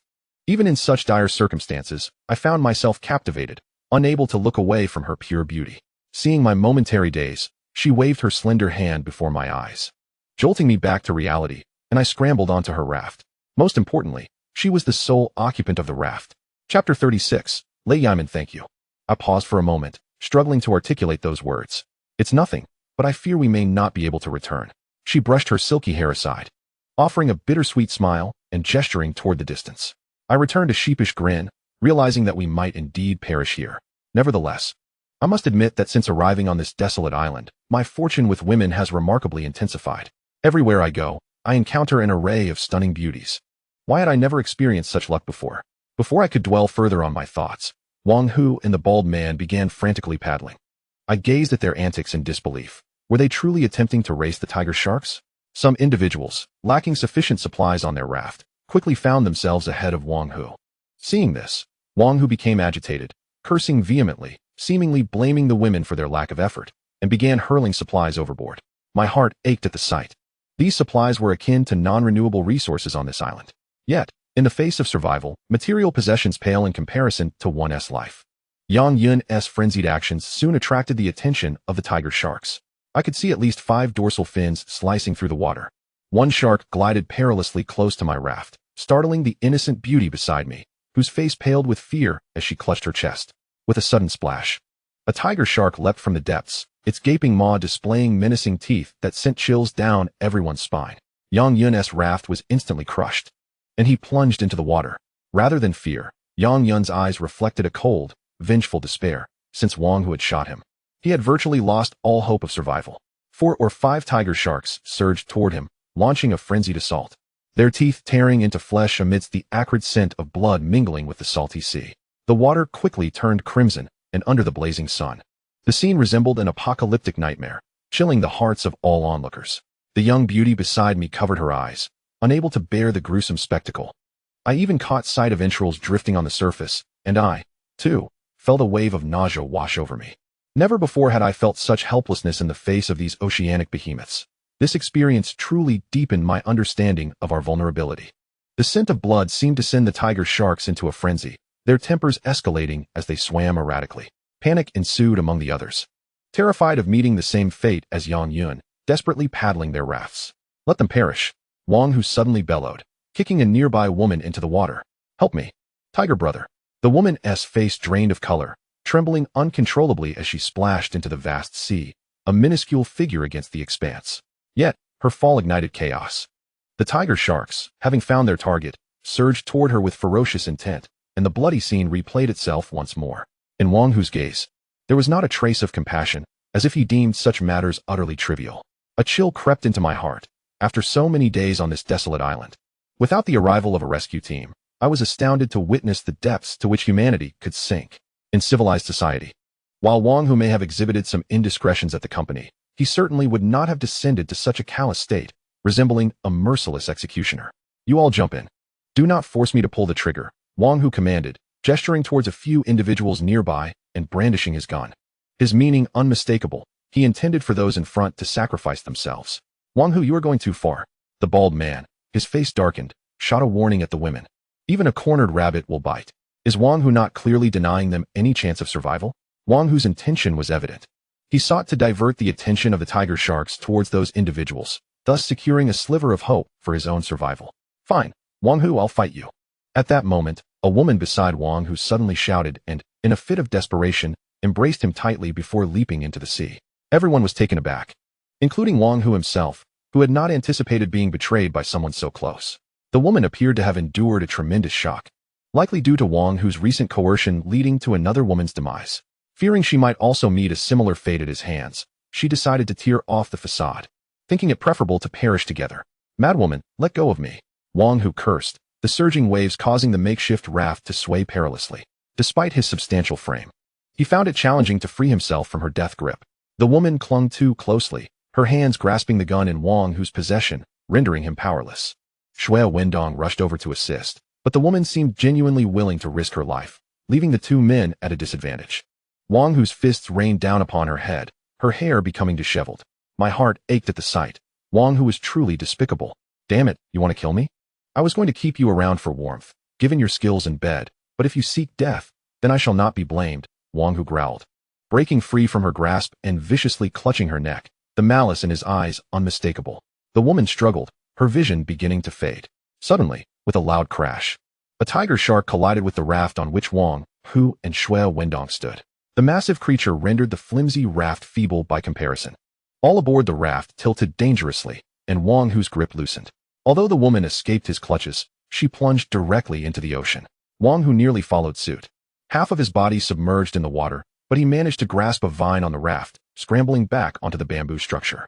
However, the most critical loss was that his handgun had plunged into the depths. A sense of elation washed over me, as long as the pistol was gone. That fool Wang Hu was no match for me. No matter how many of his kind appeared, I would dispatch them all. What shall we do? The lovely girl beside me inquired. I was perplexed as to how she had ended up here alone. I had not encountered her on the cruise ship. Presumably, she had been blocked outside by those who had boarded earlier. I furrowed my brow, aware that the situation had grown dire, and I was at a loss for the appropriate course of action. The cold sweat on my forehead betrayed the tension that gripped my heart. Now, trapped in the sea by this pack of tiger sharks, I pondered the grim fate that awaited me. If I were to perish, how would Lin Ran and the other girls survive on the deserted island? Wait, don't be afraid. I managed a forced smile, attempting to comfort myself. Panic would only exacerbate our troubles. The worst that could happen was death, and at least I had a beautiful companion by my side. I had never had a girlfriend. Perhaps I should have heeded my grandfather's advice and not sneaked out. The girl's expression was somewhat dim, her cherry-like lips pouting, and her exquisite features lent her an enchanting allure. Her flawless skin tempted me to reach out and touch it. "It's all right, let us chat," I suggested, amused at my own audacity to engage in conversation amidst such carnage. My attempt to lighten the mood amused her, and she rolled her eyes at me, exuding a sense of exasperation. "I'm Lei Yiman, and you are?" she asked, her sparkling eyes fixed on me. To be honest, I had never encountered such a pristine beauty before. Her name was as melodious as her appearance. "Qin Fei," I replied, as the surrounding blood painted a vivid tableau. Here we were, seated on a small wooden raft, chatting merrily despite the absurdity of our predicament. We conversed extensively. She and Pei Kinja were fellow passengers on the same cruise, having embarked on a foreign archaeological venture with her grandfather. Unexpectedly, calamity struck while at sea. I briefly shared my own circumstances with her without giving it much thought. Chapter 37. The bone-tooth necklace. Wang Hu's countenance darkened. Losing the gun to the depths was a significant blow to him. Deprived of such a weapon, his intimidation factor diminished greatly. Furthermore, his previous brazen conduct aboard the cruise ship had offended several factions. Upon returning to the beach, he would undoubtedly face retribution from these parties. Seeing Wang Hu's expression akin to that of someone who had just consumed something foul brought me immense satisfaction. No one had anticipated such a sudden turn of events. His mind was likely shrouded in darkness. "Haha, Wang Hu, weren't you quite the arrogant one? With your pistol gone, what will you do now?" At that moment, the bald man laughed uncontrollably, fixated on Wang Hu.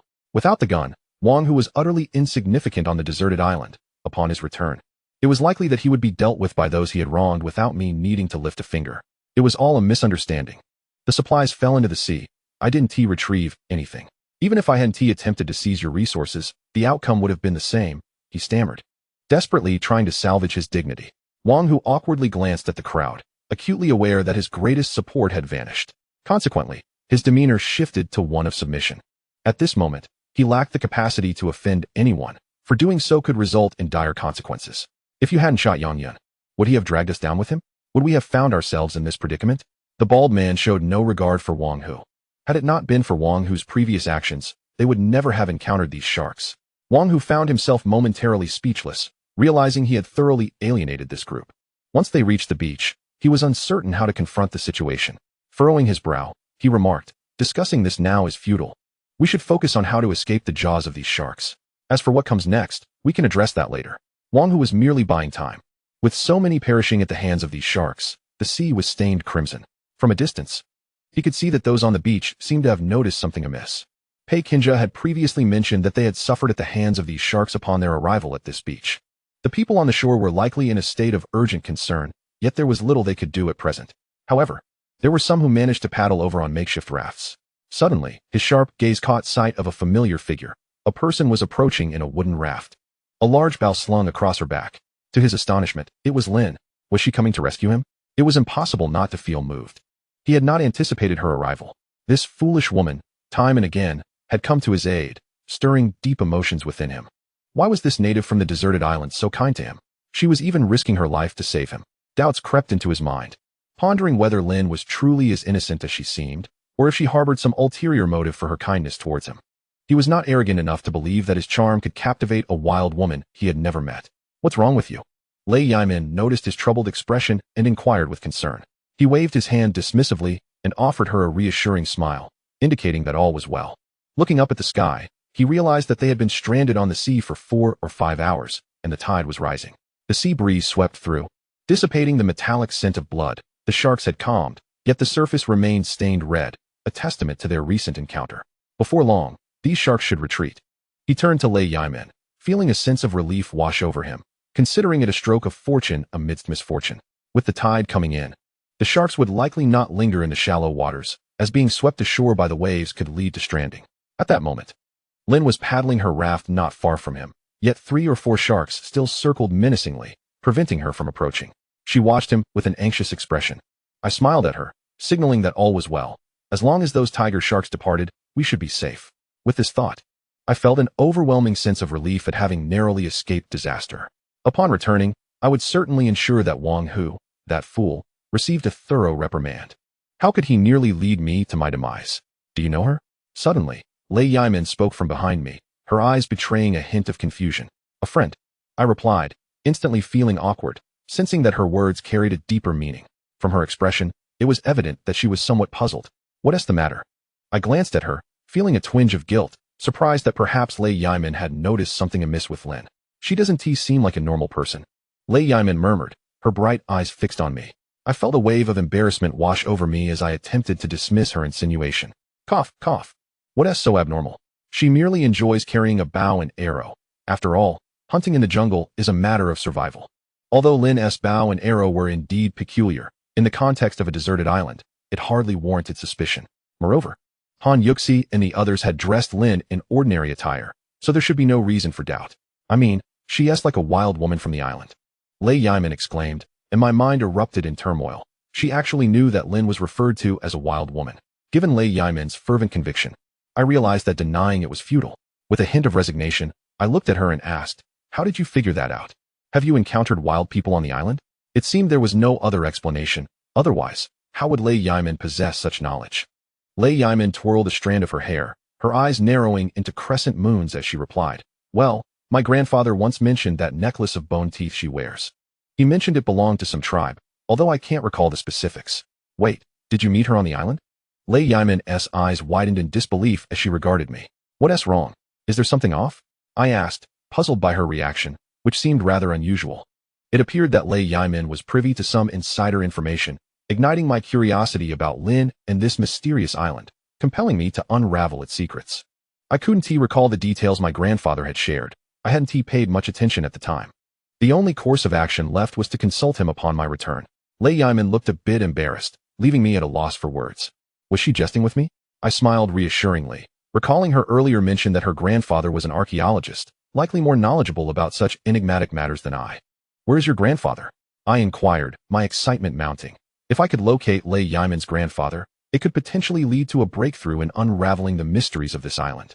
I don't know. My grandfather suddenly went missing a couple of days ago. Lei Yimin spoke up. Her expression tinged with a sense of grievance as she gazed at me, her mood instantly darkening. Although I felt a pang of disappointment, I refrained from voicing my thoughts. For it was evident that she bore a greater burden than I did. After all, it was her grandfather we were discussing. However, I realized that gleaning any insights regarding this desolate island and Lin's background from her grandfather was likely an unattainable endeavor. The island was vast. And where could I possibly search? Yet, Lei Yimin mentioned that her grandfather had vanished unexpectedly, hinting at deeper mysteries. The tiger sharks had departed. We were alive. Hooray! We were alive? Thank heavens.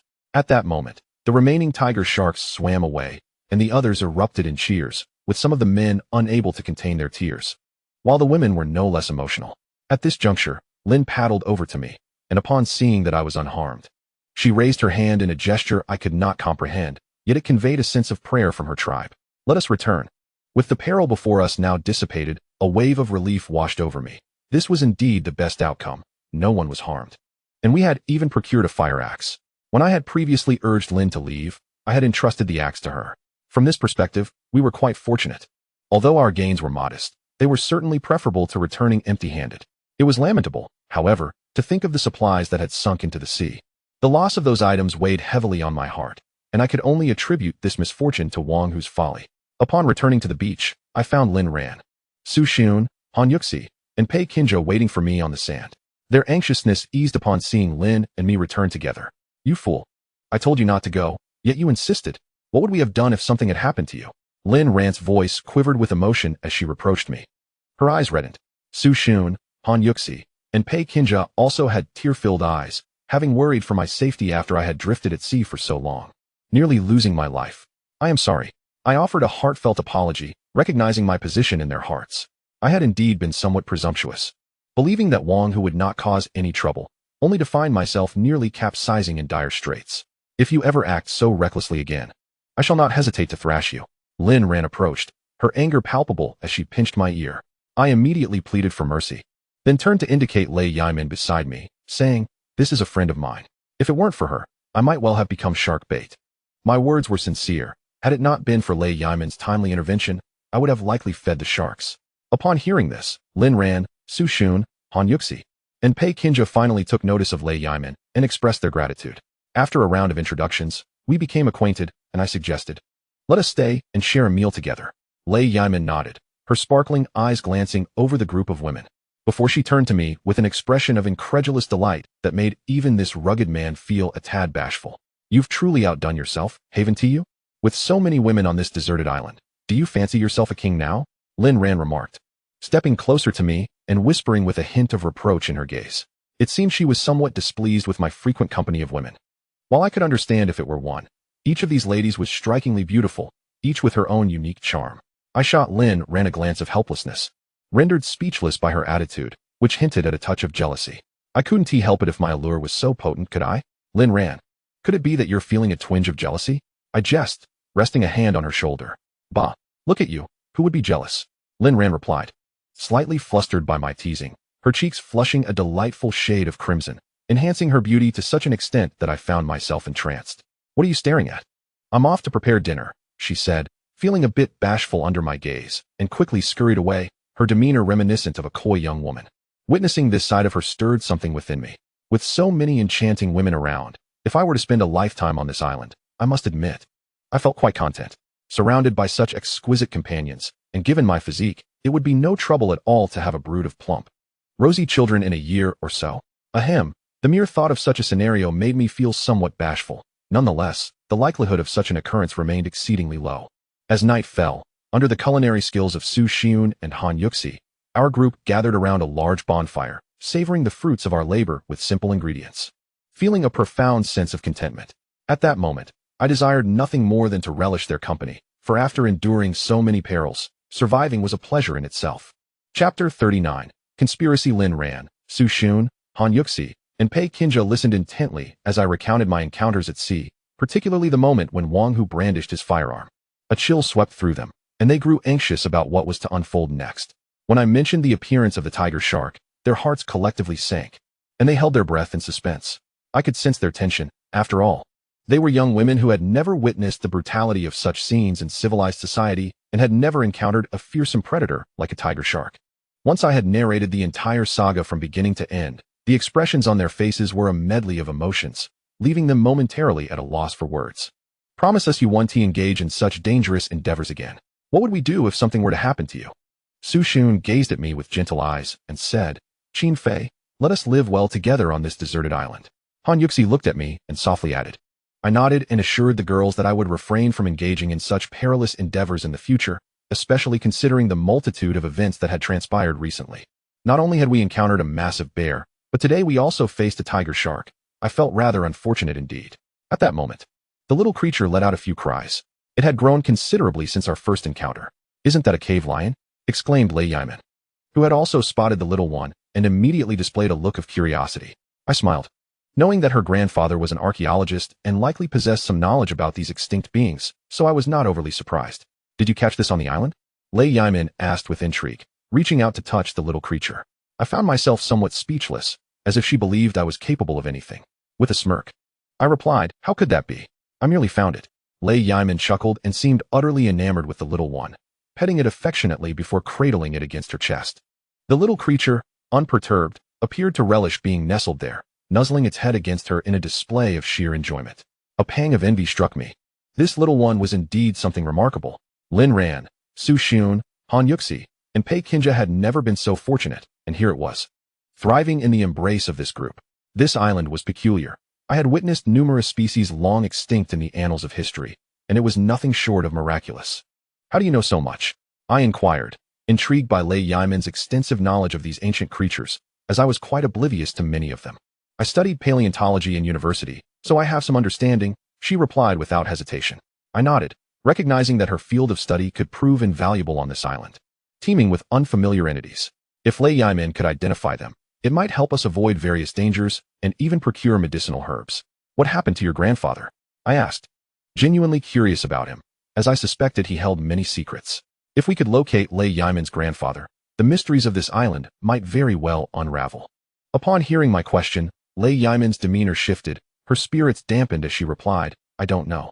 He mentioned a certain plant in the jungle, and once, while exploring with him, we got separated. What kind of plant? I furrowed my brow, feeling a twinge of curiosity, yet refrained from pursuing the matter further. An unsettling sensation lingered in the air, and in an effort to spare Lin Ran and Su Xiun, along with the other girls, from any anxiety, I deemed it best to remain silent. Are you living alone now? Asked Pei Qinjia, to which Lei Yiman nodded in affirmation. Then why not join us in our abode? After all, you saved Qin Fei, making you our benefactor. If possible, We could also assist you in locating your grandfather, Lin Ran suggested, demonstrating her understanding nature. Lei Yimin shifted her gaze towards me, and I smiled back. Her presence would undoubtedly enhance our chances of survival on this desolate island. However, I couldn't help but feel slightly vexed at the abundance of women in the cave, each one more beautiful than the last. The thought of indulging in their charms sent a thrill through me, yet I was acutely aware that with Lin Ran present, my chances of pursuing such desires were slim. But if I continued to suppress my feelings, I feared I might suffocate. I glanced at Lin Ran, Su Xun, Han Yuxi, Pei Qinjia, and even Lei Yimin and Lin, contemplating who might alleviate my physiological tension. The most likely candidate appeared to be Pei Qinjia. You little rascal, what are you sneaking glances at? Don't think for a moment that I am oblivious to your intentions. If you dare to act on them, I shall be the first to castrate you, Lin Ran declared, her tone fierce. Goodness, I felt as though Lin Ran understood me too well. Not even a fleeting glance could escape her notice. I needed to resolve the situation with her soon, lest I find myself in dire straits. The night air grew cooler, the sea breeze refreshing my spirit as I heard raised voices not far off, seemingly emanating from the direction of Wang Hu's cave. I chuckled to myself, surmising that the bald man and his cohorts had come to confront Wang Hu and Su Wendong. Armed with the fire axe I had procured from the cruise ship, I informed the girls of my intentions and prepared to seek retribution from Wang Hu. It was likely that there were still treasures to be found within Wang Hu's cave, and perhaps this was the opportune moment to seize some benefits. We shall accompany you. You mustn't venture into danger alone, Lin Ran insisted, her eyes resolute and her demeanor unwavering. The other girls nodded in agreement, having heard my numerous tales, and their concern for my safety compelled them to follow. I acquiesced, deciding that the number of companions need not be excessive. Ultimately, I assigned Su Xun, Han Yuxi, and Lei Yimin to guard the cave while the others accompanied me. As I approached Wang Hu's cave, I spotted a group blocking its entrance. Both men and women gathered there. From their demeanor, I surmised that Wang Hu had indeed met his demise. His reckless actions aboard the cruise ship had drawn this crowd, and it was only fitting that he now faced the consequences. Together with Lin Ran, and Pei Qinjia, we arrived at Wang Hu's cave, and upon entering, we discovered both Wang Hu and Su Wendong sprawled on the ground, having been bested in a confrontation. As for the women among them, they were utterly terrified, trembling and cowering in the corners, their disheveled attire betraying their distress. Gentlemen, please spare me. The events aboard the cruise were merely a misunderstanding. On this deserted island, we must unite, Wang Hu pleaded, his face resembling that of a battered swine. Had one not looked closely, I might have failed to recognize him. Enough of this chatter. Let us end this swiftly, the bald man interjected, a flicker of malice crossing his visage. Grandfather, father, I was wrong. I deserve to die 1,000 deaths. Please, spare me. I shall never dare again. Wang Hu continued to beseech, tears and mucus streaming down his face, a foul stench emanating from him as he soiled himself in fear. Damn it, has he truly soiled himself from fright? The scene was somewhat nauseating to behold. Yet the bald man paid no heed and ordered Wang Hu to be dragged away. The outcome was, of course, predictable. Witnessing Wang Hu meet such a fate stirred no sympathy within me. He truly reaped what he had sown. Had he possessed a firearm at that moment, I would have undoubtedly been in grave peril, as would the women sheltered within my cave. Presently, only Su Wending remained in the cave, his face marred by cuts from shattered glass, likely inflicted by the destruction of his glasses. Upon noticing the collective gaze fixed upon him, Su Wending was instantly flustered. Just kill him, someone suggested, deeming it the simplest solution. In this lawless expanse of a deserted island, murder was alarmingly easy. With strength, anything was within reach. You cannot kill me. I have a secret to share, Su Wending exclaimed, his tone surprisingly assertive, eliciting incredulous expressions from the onlookers. I suspected Su Wending had perhaps been dazed by the blows, yet I was also intrigued, pondering what trick he had up his sleeve. Do you truly believe the crews became stranded here purely due to a collision? Is it not a tad too coincidental? Su Wending declared. His words stunned everyone present.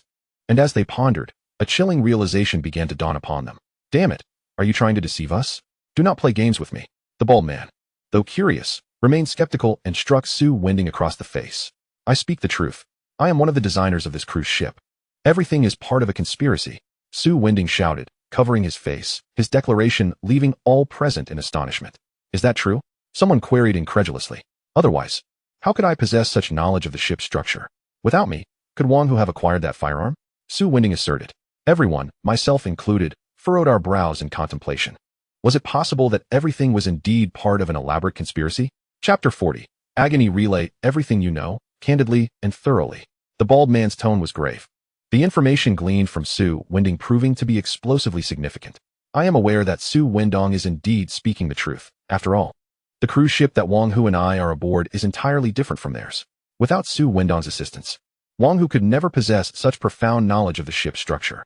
However, if you wish to uncover the truth, you must ensure my safety. Otherwise, I shall never divulge anything, even at the cost of my life. Su Wendong remarked. Sensing our curiosity about the underlying secrets, he immediately began to withhold information. How dare you impose conditions upon me? It seems you truly have a death wish, the bald man bellowed, delivering a fierce kick that sent Su Wendong sprawling to the ground, leaving him to wail in agony. Yet, a profound dread enveloped us all. We dared not act against Su Wendong. If his claims were indeed valid, then what if this entire scenario was merely a conspiracy? Who, then, lurked behind this affair? What motives could compel such a scheme, ensnaring countless innocents? I furrowed my brow, although I was not aboard the same vessel as these individuals. Our ultimate fate converged on this mysterious deserted island. What, then, was the architect of this scheme plotting? Furthermore, were there others on my ship who were also orchestrating events? A wave of terror washed over me as vivid images flooded my mind. If the incessant, ghastly weather was tolerable, the notion that everything was deliberate was a bitter pill to swallow. If you remain silent, though we want to kill you, do not expect to fare well either, I stated to Su Wendong. Such individuals cannot be reasoned with gently, for it is utterly futile. Only through force might they yield. Do you think I am intimidated by threats? Su Wendong retorted coldly, his disdain evident. I chuckled softly. It appeared I must demonstrate my resolve to Su Wendong, lest he persist in his obstinacy and refuse to divulge what he knows. I stepped forward, causing some, including the bald man, to tense with apprehension, fearful that I might inadvertently harm Su Wendong. I gestured for them to remain calm. Then, with a swift motion, I seized Su Wendong's hand and brought down an axe upon his pinky finger. Ah, my hand, he shrieked. The power of the fire axe was no mere jest. As it struck down, Su Wendong's anguished cries filled the air, his veins bulging, and his face contorted in agony. Blood splattered upon my axe, and Su Wendong's pinky was severed from his body. Everyone present gasped, including Lin Ran and Pei Kinja, astonished at my unexpected cruelty. Even the bald man's expression turned dazed. My actions were driven by two motivations. First, to shatter Su Wendong's psychological defenses, and second, to convey to other factions that I, Qin Fei, am not one to be trifled with. In doing so, I hope to deter future threats, compelling them to reconsider their intentions. Once more, I inquired with a cold demeanor, gripping Su Wendong's hand. Regardless of his desperate struggles, I raised the axe in my hand and brought it down with force. I will speak. Su Wendong cried out frantically, his eyes filled with terror, utterly frightened by my madness. In his mind, I had undoubtedly transformed into a devil, shattering his psychological defenses. The perception of everyone around me had also shifted. Such ruthless tactics were the only means to earn respect on this deserted island. Here, we were akin to primitives, where only strength could command reverence. In this place, even an impressive background holds no value. Speak. But should you dare utter a single incorrect word, I assure you, you will lose more than just a finger. I might even consider severing a hand, I stated coldly, releasing Su Wendong's hand, causing him to exhale in relief, nodding vigorously like a chick pecking at grain, terrified beyond measure. Indeed, I am a designer of the cruise ship. Yet my knowledge of the inner workings is rather limited, Su Wendong remarked. His admission changed many expressions, revealing the absurdity of his previous claims. After all this commotion, was he truly jesting? The bald man, however, was straightforward, ready to unleash a brutal beating on Su Wendong.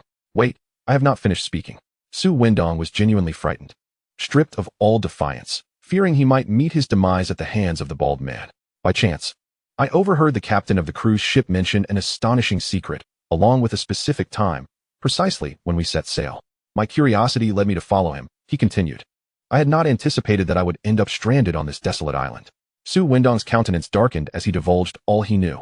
I sighed, realizing that Su Wendong's knowledge was likely scant. Indeed, from his words, it was evident that he was not a key player in this scheme. Are you suggesting we seek out the captain of the cruise ship? The bald man asked solemnly, furrowing his brow. Everyone present appeared to trust Su Wendong's words, acknowledging that he lacked the audacity to deceive us at this juncture. Yes, the captain must possess knowledge about this island. Only by finding him can we uncover the truth behind it all, Su Wendong asserted. The bald man frowned, addressing the group. It seems that the only way to unravel this mystery is to locate the captain, yet I have yet to encounter him. He may be hiding. I sighed once more, then departed with Lin Ran, Pei Kinja, and Lin, recognizing that although we had not gained any benefits from Wang Hu's cave today, the information we had acquired held immense value. Qin Fei, do you truly believe this is a conspiracy? Lin Ran asked with concern, fear evident in her eyes. I embraced Lin Ran, offering her warmth, and softly reassured her, do not worry. Regardless of the circumstances, I will ensure we escape this place together. I glanced once more at Pei Qinja and Lin, fully aware that the path ahead was fraught with peril. Nevertheless, I believed I could navigate through it. Upon returning to the cave, I discovered that several girls had not yet succumbed to slumber, eagerly awaiting our return, their faces lighting up with smiles. The hour was late, and I suggested everyone retire early. Observing the girls, it was evident they were weary after a long day, and I too felt utterly exhausted. So much had transpired in a single day, yet my understanding of this desolate island was expanding. Every mystery awaited my exploration. Once all enigmas were unveiled, everything would become manageable, and even a return to civilization might be within reach. The girls huddled together to sleep, while I reclined on the opposite side. Earlier, Lin had gathered an assortment of unidentifiable herbs from the jungle, grinding them into a powder and sprinkling it over the hay that formed our makeshift bedding. Remarkably, all the mosquitoes and other pests had vanished. Unbeknownst to me, Pei Qinja chose to lie beside me, a gesture that elicited a subtle frown from Lin. Though she refrained from commenting further, the cave soon fell into tranquility. Due to our close proximity, a faint, alluring fragrance wafted into my nostrils, rendering me restless. I tossed and turned, unable to find repose, likely due to the tantalizing presence of such exquisite, enchanting women surrounding me. The thought of turning to embrace her was irresistibly tempting. I grappled with my desires, yearning to suddenly roll over, pull Pei Qinja into my arms, and surrender to impulsive urges. Memories of my previous explorations of her enticing form stirred within me, igniting a tumult of emotions. Recalling Pei Qinja's words, promising that if I helped her with a certain task, she would be mine to command, only fueled my imagination further. Just then, a soft, delicate figure wrapped around me from behind, sending shivers through my being. Chapter 41. Entrance. The presence of her ample form pressed against my back, intensified by the island's tropical climate, left us clad in scant attire. A tingling sensation electrified my senses, setting my blood ablaze. Was this a prelude to surrender? I mused to myself, convinced that Pei Qinja was intentional in her actions. Yet, as a man, how could I possibly yield to fear?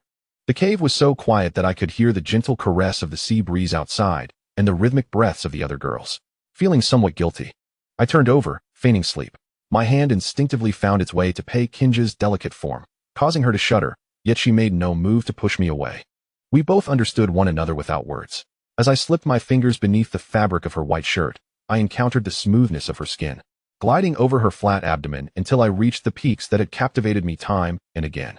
Pei Qinja was still wearing a white bra, which had now become an obstacle to my conquest. Unable to suppress a soft moan, her delicate body grew increasingly heated, seeming almost to melt like water. This appeared to be a sensitive spot for her. I recalled that the last time I touched her there, she found the sensation unbearable, judging by Pei Qinja's shy demeanor. Could it be that she was still innocent? The thought sent a thrill coursing through me. Was I about to have my way with her? With my eyes closed, I heard her breath quicken, panting softly. Curious to glimpse her expression, I slightly opened my eyes, only to meet her stunning, glistening gaze. She was breathtakingly beautiful. A woman is often at her most alluring when moved by passion. This was her seduction. I smiled inwardly, feeling no shame as my hands roamed beneath her. Sensing my intention, Pei Qinja trembled more intensely, shyly squirming but offering no resistance. My hand even brushed against her through the thin fabric of her underwear. Unable to contain herself, Pei Qinja let out a soft moan. I too felt a twinge of nervousness, fearing her sounds might awaken the other girls in the cave. Her delicate, tingling cries stirred a restless yearning within me. Just as my hand was about to slip beneath her panties, a few coughs echoed through the cave, startling me. The sound seemed to come from Lin Ran. Whether intentional or not, I chose to ignore it. Damn it, I could not allow Lin Ran to ruin my moment repeatedly. Having come this far, I could no longer restrain myself. I needed release. Pei Qinja, however, was frightened and grasped my hand firmly, preventing me from advancing further. She whispered softly into my ear that the others seemed to be waking. The warm breath against my earlobe only intensified my desire. Pei Qinja was overwhelmed. I could sense her nervousness. Her beautiful eyes pleaded silently, and I found myself speechless. She had ignited the fire, yet now refused to help extinguish it. Still, I understood that tonight, it seemed impossible. Pei Qinja felt guilty, believing that if not for Lin Ran's interruption, she might have truly lost herself to me. Noticing my mood darken, She seemed somewhat regretful. Suddenly, a pair of tender hands touched me, cold to the touch, sending a sharp thrill through my nerves. Had I not controlled myself, I might have cried out. Pei Kinja's voice whispered in my ear as she began to remove my trousers, quickly discarding my underwear. She lacked experience in such matters, yet. Though I harbor some reservations, a sense of joy nonetheless fills my heart, for it suggests that Pei Kinja may be a maiden. After a brief period of exploration, lasting around 10 minutes, Pei Kinja's delicate whisper near my ear only served to intensify the flame of desire within me. It is well known that repressing such feelings is detrimental to one's well-being. My gaze wandered to Pei Kinja's alluring crimson lips, and I found myself unable to suppress my yearning. If she were willing, Pei Kinja must have sensed the insidious glimmer in my eyes. Although the darkness obscured her features, I could easily imagine her cheeks flushed with color. No, this simply will not do. Pei Kinja cast me a disapproving glance, perhaps overwhelmed by the situation, and turned her body, presenting her perfectly rounded silhouette toward me. At this moment, I could no longer hold back. In the depths of the cave, such encounters were destined to unfold, and with so many women, they must yield to my desires. I swiftly grasped her slender waist and, without hesitation, began to remove her trousers. Pei Kinja was taken aback, attempting to halt my advance. But I was resolute in my intentions. Realizing the gravity of the moment, she resigned herself to fate. I knew what this entailed. From this point forward, Pei Kinja would be mine. That night was destined to be a quiet one. Although both of us endeavored to maintain restraint, we inadvertently caused quite a commotion. Those within the cave likely awoke to the noise, but at that moment, I was indifferent to their concerns. After all, one must cherish the present. When dawn broke, the others in the cave exchanged knowing glances, refraining from discussing the events of the previous night. However, the way a few of the girls looked at me was decidedly peculiar. You seemed to sleep quite comfortably last night, Lin Ran remarked, drawing near during breakfast, her gaze penetrating and causing a blush to rise on my cheeks. Thankfully, I managed to respond with a smile, reflecting on the fact that Lin Ran must have been awake during the night. Regardless, it marked my first indulgence on this deserted isle. This beach was teeming with people, and vendors occasionally set up stalls along the shore. Pei Kinja informed me that with the right supplies, one could barter for goods. Approaching one such stall, I encountered a woman in her 30s, her appearance unremarkable, her tattered clothing indicative of the hardships endured on the island. How much for this? I inquired awkwardly, gesturing toward a package of Sophie brand sanitary pads, astonished that such items were available for sale. With so many women in the cave, sanitary pads had become a necessity. I recalled the last time Lin Ran and Su Xun had to make do with strips of cloth during their menstrual cycles. 30 small yellow fish, the middle-aged woman replied, her expression devoid of emotion, her weary eyes betraying the hunger she had likely endured for days. I was somewhat taken aback, yet I nodded and exchanged over 30 small yellow fish for a pack of sanitary napkins. Turning around, I prepared to explore other stalls. You must have many women, right? Just as I was about to leave, the middle-aged woman suddenly spoke, rising to stand in front of me. Her question left me momentarily bewildered. I took a glance at her ample figure, which had clearly succumbed to the ravages of time. Goodness, could it be that she was insinuating she wanted to be my woman? I awkwardly replied, and it seemed she sensed my disinterest. Oh, handsome, you misunderstand. I have something delightful. Would you care to take a look? What delightful thing? I sighed in relief, tinged with curiosity. You know what I mean. The woman said with a flirtatious smile, producing a pink vibrator from behind her. What the hell? I exclaimed, hastily declining her offer and making my escape, utterly speechless at the audacity of selling such an item. As I continued to peruse the various goods on display, it was truly a feast for the eyes. First aid kits, maritime knives, daggers, condoms, and even spicy strips. I was particularly drawn to the first aid kit. After all, falling ill on a deserted island could be perilous, as even a minor cold might prove fatal. Having a first aid kit would offer a measure of security. However, the vendor was well aware of its significance and demanded an exorbitant price. Given the recent events, our supplies had dwindled significantly, and I could not meet his exorbitant demands. I furrowed my brow. Hunting was undoubtedly the most effective means of obtaining food at this juncture. Yet, to capture larger beasts, one would require potent weaponry. An epiphany struck me, the bow and arrow. I recalled the bow and arrow that Lin carried on her back, which I had previously examined. The arrow shafts were crafted from a remarkably resilient wood, and the string was made from some kind of beast sinew. Can you make bows and arrows? Upon returning to the cave, I directly inquired of Lin, gesturing towards the bow and arrow in her possession. She quickly grasped my intent and replied with a knowing smirk. I can. Let me take you. I nodded, somewhat astonished by Lin's aptitude for language. In just a few days, she had managed to articulate decent Chinese. At this rate, in a few months, we might be able to converse normally. With that, I prepared to venture deep into the jungle with Lin, as she seemed poised to guide me in search of materials for crafting bows and arrows.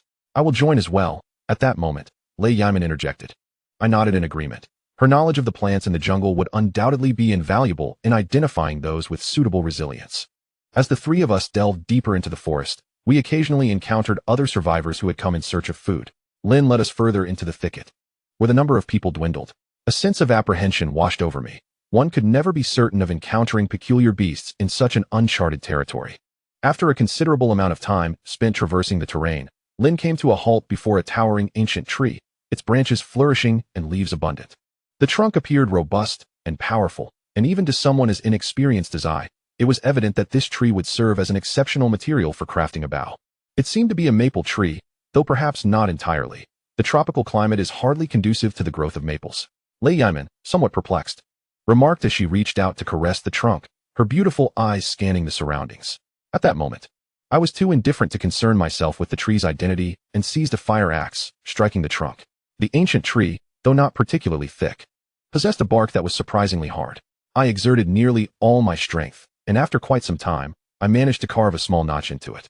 Goodness, how could it be so resilient?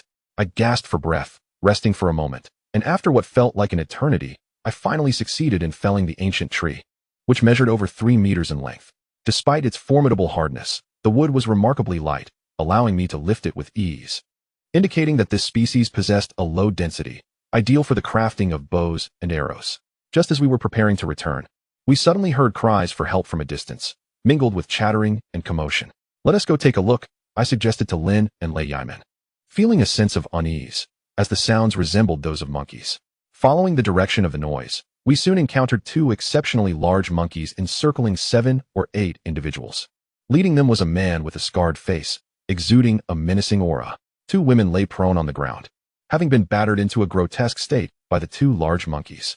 Additionally, a smaller juvenile monkey was present, and the ground was stained with vivid crimson blood, enough to make my stomach churn.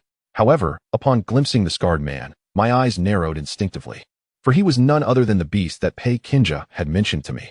She had previously implored me to assist her in eliminating a certain individual, and had it not been for this unexpected encounter, I might have nearly forgotten about it. Recalling Pei Kinja's words ignited a fire within me, and I clenched my fists tightly. Had it not been for the 2 monkeys, each as large as wild boars, standing between us, I would have charged forward and struck the scarred face with the axe. Come on, you lot. You eat my food and take shelter under my roof. Yet when it matters, you hesitate. The scarred man barked at the women surrounding him, his fury palpable. Yet the women appeared utterly paralyzed by the horrifying scene before them, rendered speechless, with some even succumbing to tears. With a few guttural roars, the 2 large monkeys thumped their chests, displaying their ire. What struck me as peculiar was the fact that these monkeys had red noses and white faces, their visages resembling those of performers in a traditional Peking opera. These are not mere monkeys, they are mandrills. Lei Yiman's voice trembled beside me. I was suddenly taken aback. I had only heard of the mountain demon before, a tyrant of the mountains that even dared to challenge tigers, let alone the mountain demons on this deserted island. We should leave quickly, otherwise, we might suffer the same fate. Lei Yiman, visibly frightened, glanced around and promptly tugged at my shirt, urging me to depart. To be honest, I was also aware of the mountain demon's notorious reputation. They are indeed formidable creatures. As I turned to leave, at that very moment, the scar-faced man unexpectedly shoved 2 girls aside and bolted away like a frightened rabbit. Damn it, the beast! The 2 mountain demons immediately bared their teeth, exposing their sharp fangs, creating a terrifying spectacle as they seized the 2 girls and sank their teeth into them. A gruesome scene unfolded before my eyes. Despite having endured so much, I still felt a pang of sorrow. Life on this island is fraught with countless dangers, rendering humanity fragile and vulnerable. The other women, clearly terrified, had their legs turned to jelly, forgetting to flee as they stood frozen in place. I knew that if I did nothing, those girls would likely perish. Gripping the fire axe in my hand, I lunged forward, aiming a fierce strike at the back of one mountain demon. The creature reacted swiftly, sensing the impending danger and darting aside, causing my blow to miss. However, an arrow suddenly pierced the air, striking the back of the very same mountain demon. The creature screeched in pain, baring its teeth in fury, blood splattered across its mouth, creating an even more horrifying visage. Its elongated fangs were evident, and I could even see the remnants of flesh within its jaws, truly a terrifying sight. If it were to bite down on my neck, I would surely meet my end. The other mountain demon also turned its gaze toward me. Being targeted by two such formidable beasts left me momentarily paralyzed with fear, yet I could not afford to panic. Otherwise, my fate would be sealed. With a swift whoosh, the two mountain demons lunged at me like arrows released from a bowstring. My eyes widened as I quickly evaded their assault, sidestepping just in time, but it was too late. Their speed surpassed my expectations. I managed to evade one attack. But the other demon's claw raked across my side, tearing my shirt apart. A searing pain ignited in my nerves as blood began to flow. But I was fortunate to have avoided a more severe injury. It was merely a superficial wound. The two mountain demons appeared to revel in their triumph, waving their claws with a grotesque grin, as if mocking me. Lin soon regained her composure, lurking in the shadows. She deftly readied her bow, and an arrow flew forth from the thicket, striking one of the mountain demons directly in the eye. The ensuing roar echoed ominously. The mountain baboon let out an anguished howl, its claws frantically covering its eyes, which only drove the arrow deeper. Blood dripped down as it writhed on the ground. Seizing the opportunity, I swung my fire axe at its foot. Given its injured sight, it did not even register my attack. My strike was effective, cleaving into the baboon's ankle, and I could almost feel the blade meet bone. At that moment, another baboon, witnessing its companion's plight, could no longer contain itself and lunged at me. "Qin Fei, be careful," Lei Yiman shouted from the sidelines. As I attempted to extract my fire axe, a chilling realization struck me. It was stuck. Damn it. I cursed inwardly as the baboon charged toward me. I had no time to evade its assault. It tackled me to the ground, its powerful claws gripping my collarbone, sharp talons piercing my skin and blood gushing forth. Startled by its grotesque, red-nosed visage, I was further alarmed as its sharp fangs descended toward my neck. Cursing under my breath, I pressed my hands against it with all my might. But the creature's strength was overwhelming, and its fangs gradually bored down upon my throat. Cold sweat streamed down my face. Just a single bite from those fangs could sever my carotid artery, leaving me utterly defenseless. Only death awaited me. Regret washed over me for my impulsive actions. The adage rang true: those who court danger invite demise. Saliva dripped onto my face, reeking of foulness. In my moment of despair, Lei Yiman rushed over, plunging a fruit knife into the baboon's back. With a roar of pain, the creature released me and dashed into the depths of the jungle, abandoning its fallen companion. I exhaled deeply, inhaling the fresh air, having never faced death so closely. Had it not been for Lei Yiman, I might have perished. Lin and Lei Yiman hurried to my side, their eyes filled with concern. Upon seeing I was relatively unharmed, they too breathed a sigh of relief. "Why were you so reckless?" Lei Yiman reproached gently, her sparkling eyes fixed on me as she tenderly blew on my wounds. Lin remained silent, her worried gaze betraying her anxiety, while the remaining girls rushed over. Thank you for saving us," they exclaimed, dropping to their knees, their eyes glistening with gratitude. I stood up, smiled, and reassured them. "It's nothing. You should head back, and do not follow that fool again. Our savior, we have nowhere else to go. May we accompany you?" "We are willing to do anything," implored one of the more attractive women, her voice laced with desperation. I gazed at the group of young women before me, each appearing to be in their 20s. It was clear that having them accompany me would be impractical. After all, the cave had limited capacity, and accommodating such a number of women would be unfeasible. I had already done enough by saving their lives.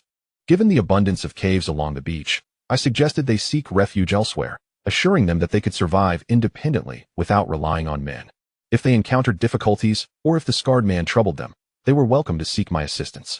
This was, at present, the most prudent solution. Li Ming looked somewhat astonished, her gaze towards me tinged with a hint of disbelief at my decision to not take the women in. In truth, I welcomed the idea.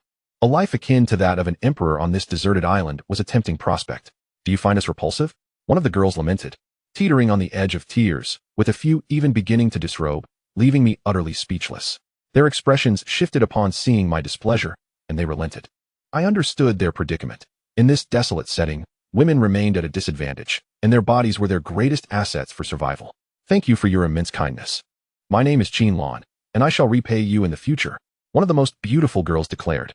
I introduced myself in turn, and then the group departed. Once they were gone, the scene was left with only a few lifeless female bodies and a mountain monkey lying on the ground, howling in agony.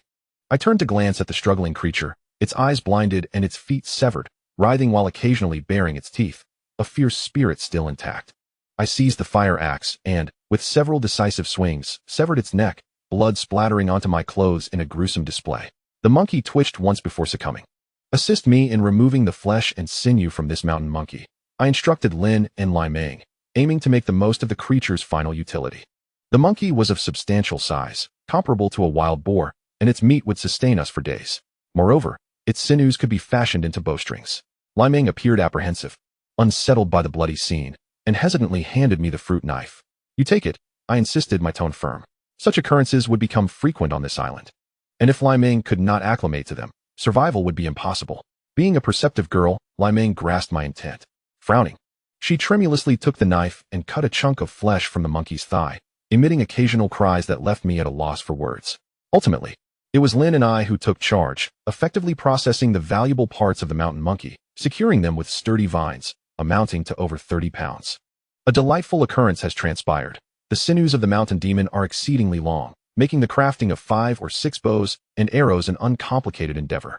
With such potent weaponry at my disposal, self-defense and hunting will become significantly more manageable. However, I dared not linger in that location, uncertain whether the mountain demon might return with companions seeking vengeance. Thus, the 3 of us proceeded directly towards the beach, our burdens in hand. Along the way, the sight of our spoils ignited envy in the eyes of those we passed, for meat is a luxury on this desolate island. Typically, the smaller beasts we manage to catch are merely rabbits and bamboo rats. Capturing larger creatures such as deer or wild boars proves to be a formidable challenge. "Brother Qin Fei, it appears you have had quite the bounty," a familiar voice called out. I turned to find it was the bald man. "Fortune has favored me," I replied with a smile, though I regarded him with a degree of caution. After all, the increase in my provisions might incite some to covet them, potentially leading to theft or worse. Additionally, my injuries had stained my shirt with blood, an alarming sight, though some of it was from the mountain demon, rendering the spectacle all the more gruesome. "If you have any thoughts, perhaps we could exchange some supplies," the bald man gestured, his demeanor shifting upon noticing my newfound goods. I nodded in agreement. After all, with such an abundance of mountain demon meat, it would be prudent to trade some for more useful resources. Upon returning to the cave, Lin Ran, Su Xiun, Han Yuxi, and several other young women quickly gathered around me. "Qin Fei, you reckless fool. Why do you not heed my advice?" Lin Ran exclaimed upon seeing the blood on my clothes, her expression betraying genuine concern. I waved my hand dismissively, reassuring them, "It's nothing to worry about. Merely superficial wounds. Quickly, let us prepare the meat for smoking. It will spoil if we delay," I instructed the group. Pei Kinja, her cheeks tinged with a faint blush, walked awkwardly, likely a remnant of the previous night's escapades. "Could you help me apply some medicine?"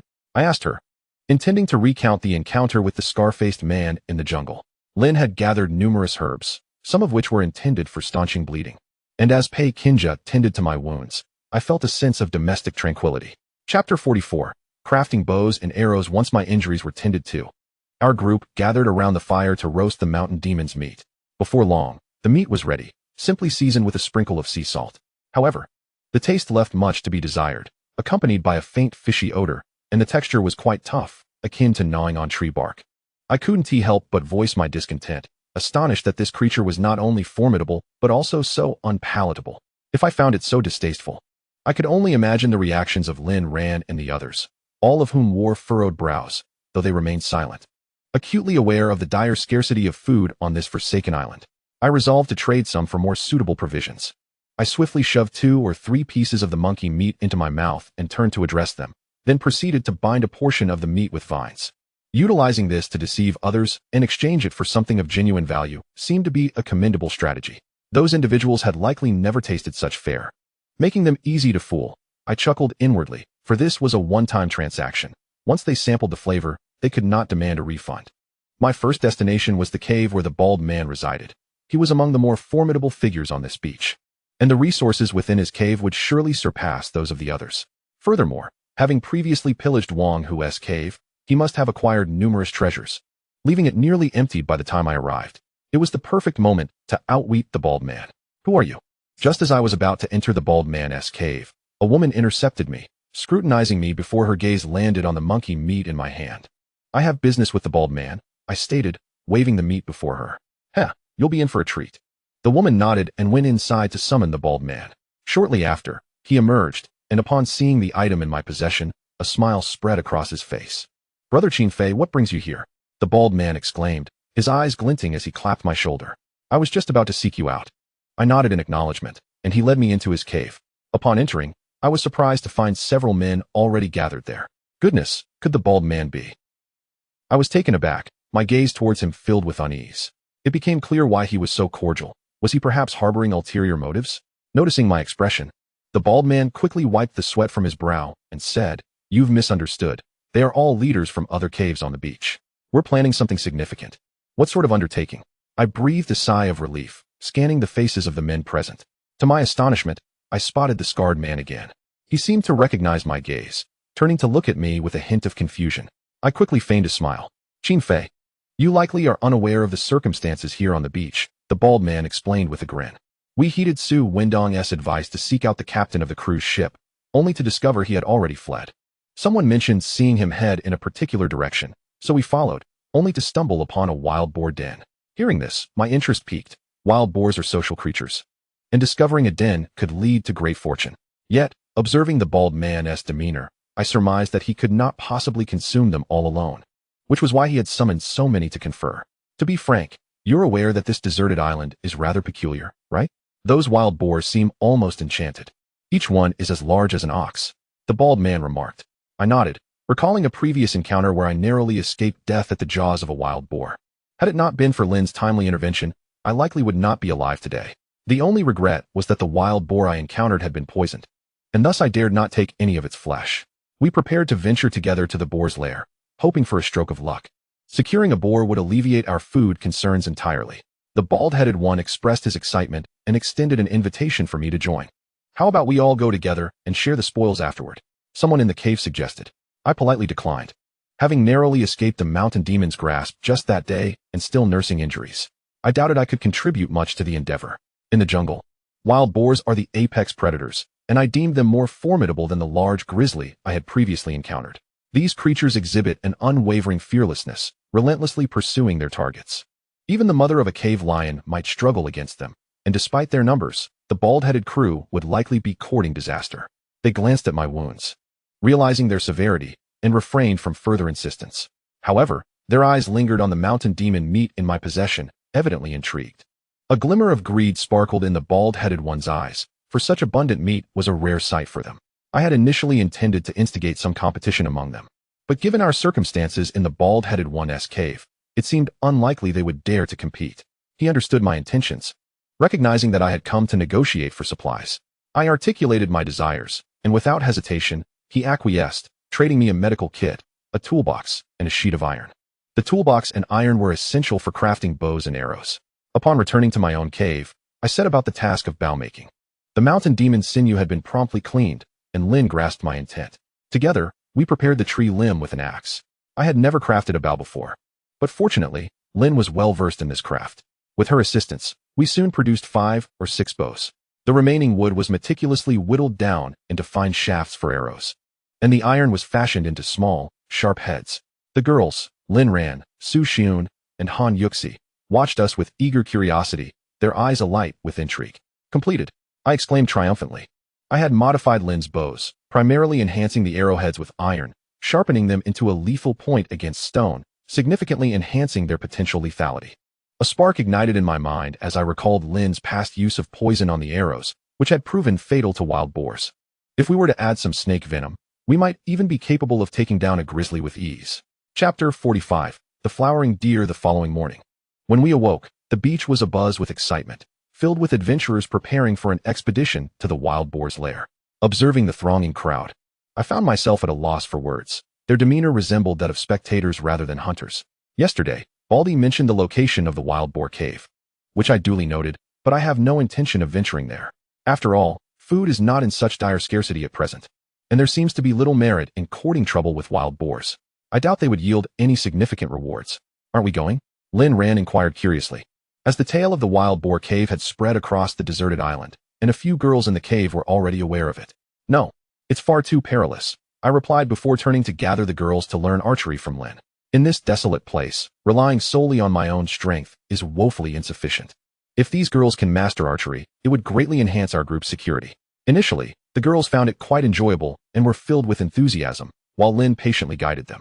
Over the past few days, we have subsisted on the small yellow fish caught near the coastline. Under Lin's tutelage, the girls' archery skills have made remarkable progress. "Let us give it a try," I said to them, noting that they were beginning to show promise from our recent target practice. Baldy and his group did not exceed my expectations. They returned empty-handed and abandoned their plans to pursue the wild boar. settling down into a more subdued demeanor. As we entered the jungle, we approached a nearby pond, a common water source for those from the beach. I had visited this place several times and had discovered some large animal droppings, suggesting the presence of a sizable beast. I pondered whether today might bring exceptional fortune. You girls hide over there. If any beasts appear, I'll shoot, and you follow suit, I instructed, spreading them out to increase our chances of hitting our target. The girls, Lin Ran, Su Xun, Han Yuxi, and Pei Kinja, quickly nodded, their faces alight with excitement, likely thrilled to engage in such a thrilling endeavor for the first time. Pei Kinja and I crouched in a thicket near the pond, while Lin Ran furrowed her brow, remaining silent. Her pouting lips hinted at some irritation. Once we concealed ourselves, the surroundings fell into a serene silence. I was quite close to Pei Kinja, and her fragrance wafted toward me. My gaze drifted to her delicately featured face, and a bold thought struck me. I had never engaged in such clandestine escapades in the wild. Noticing my unusual demeanor, Pei Kinja prepared to shift away, but I swiftly seized her slender waist, preventing her escape. Like a water snake, she found herself ensnared in my embrace. Her figure among the girls was undoubtedly one of the most striking. Don't be foolish. They are watching, I cautioned. Pei Kinja blushed, her eyes cast down in a bashful manner. Although we had already shared an intimate moment, she remained quite shy. I disregarded my reservations and, captivated by her luscious red lips, leaned in for a kiss. Our previous encounter in the cave had been thrilling yet obscured by the night. This time, in the daylight, I beheld her exquisite beauty and skin as smooth as the finest cream, and my desires surged uncontrollably. Pei Kinja playfully pushed me away a few times, but upon seeing my eagerness, she ceased her resistance. Knowing her sensitive spots, I confidently explored the contours of her figure. As my hands roamed, she melted against me, surrendering to the moment. Just as I was about to lose myself in the passion, a rustling sound erupted from the nearby thicket, abruptly halting my actions. I had nearly forgotten the purpose of our outing today. I held my breath, focusing intently on the source of the disturbance as the noises intensified. Gripping my bow tightly, I aimed at the shaking foliage, suspecting that something substantial was concealed within. My heart raced with anticipation. Perhaps fortune was indeed on my side today. With a sudden swish, two majestic antlers emerged from the underbrush, igniting a wave of exhilaration within me. It was a spotted deer. I dared not breathe, fearing I might scare it away. The deer, alert and cautious, perked up its ears before cautiously stepping toward the water's edge, seemingly intent on quenching its thirst. With each step, it drew closer to Pei Kinja and me. I steadied my aim at its neck, and at the precise moment it lowered its head to drink, I released the string of my bow. The arrow soared through the air, striking the deer with tremendous force. The impact was decisive, piercing through its neck. The deer stumbled, attempting to flee, while a few arrows from my companions found their mark on its back. However, it did not escape far, collapsing to the ground due to my shot. We had succeeded. A spotted deer. We cheered in triumph, eager to retrieve its body. Just as we began to emerge from the underbrush, several figures dashed towards us, led by a man with a scarred face followed by 5 or 6 women. What do you want? I frowned, noticing the gleam of delight in the scarred man's eyes. We have been tracking this deer for days, and despite our previous attempts, you managed to claim it first, he remarked, greed evident in his gaze as he pointed to the fallen creature. I nearly laughed until I gasped. The audacity of that remark drew the attention of several other girls, who emerged with unwelcoming expressions directed at the scar-faced man. This is the fruit of our arduous efforts. Why should we share it with you? Han Yuxi exclaimed angrily, her ample bosom rising and falling with her agitation. Pei Kinja, have you become his woman? Upon seeing Pei Kinja approach my side, the scar-faced man's demeanor shifted immediately, his expression darkening as he cast a disdainful glance in my direction. What? Is that a problem? I stepped forward, positioning myself protectively in front of Pei Kinja, my bow drawn tautly, aimed directly at the scar-faced man. Chapter 46. Wei Gu. With my bow firmly trained on the scar-faced man, Lin Ran, Su Xun, and the others mimicked my stance, aiming at the adversaries before us. The atmosphere grew palpably tense as the women accompanying the scar-faced man leveled their spears at me. Qin Fei, are you certain you wish to proceed in this manner? The scar-faced man frowned, gesturing towards Pei Kinja. There are plenty of women on this island. Let me have her, and you may choose any 3 from my women. This stag is also yours. His tone was laden with confidence, as if he believed I would acquiesce. While Pei Kinja was indeed beautiful, he presumed that I would not risk confrontation over a single woman. Get lost. I uttered a single word, releasing my arrow with a fierce determination that grazed his face and lodged into a tree beyond. You, Qin Fei, you will regret this. The scar-faced man glared at me, his eyes greedily scanning Lin Ran, Su Xun, Han Yuxi, and the other girls behind me. Once the scar-faced man and his entourage turned to leave, I felt a wave of relief wash over me.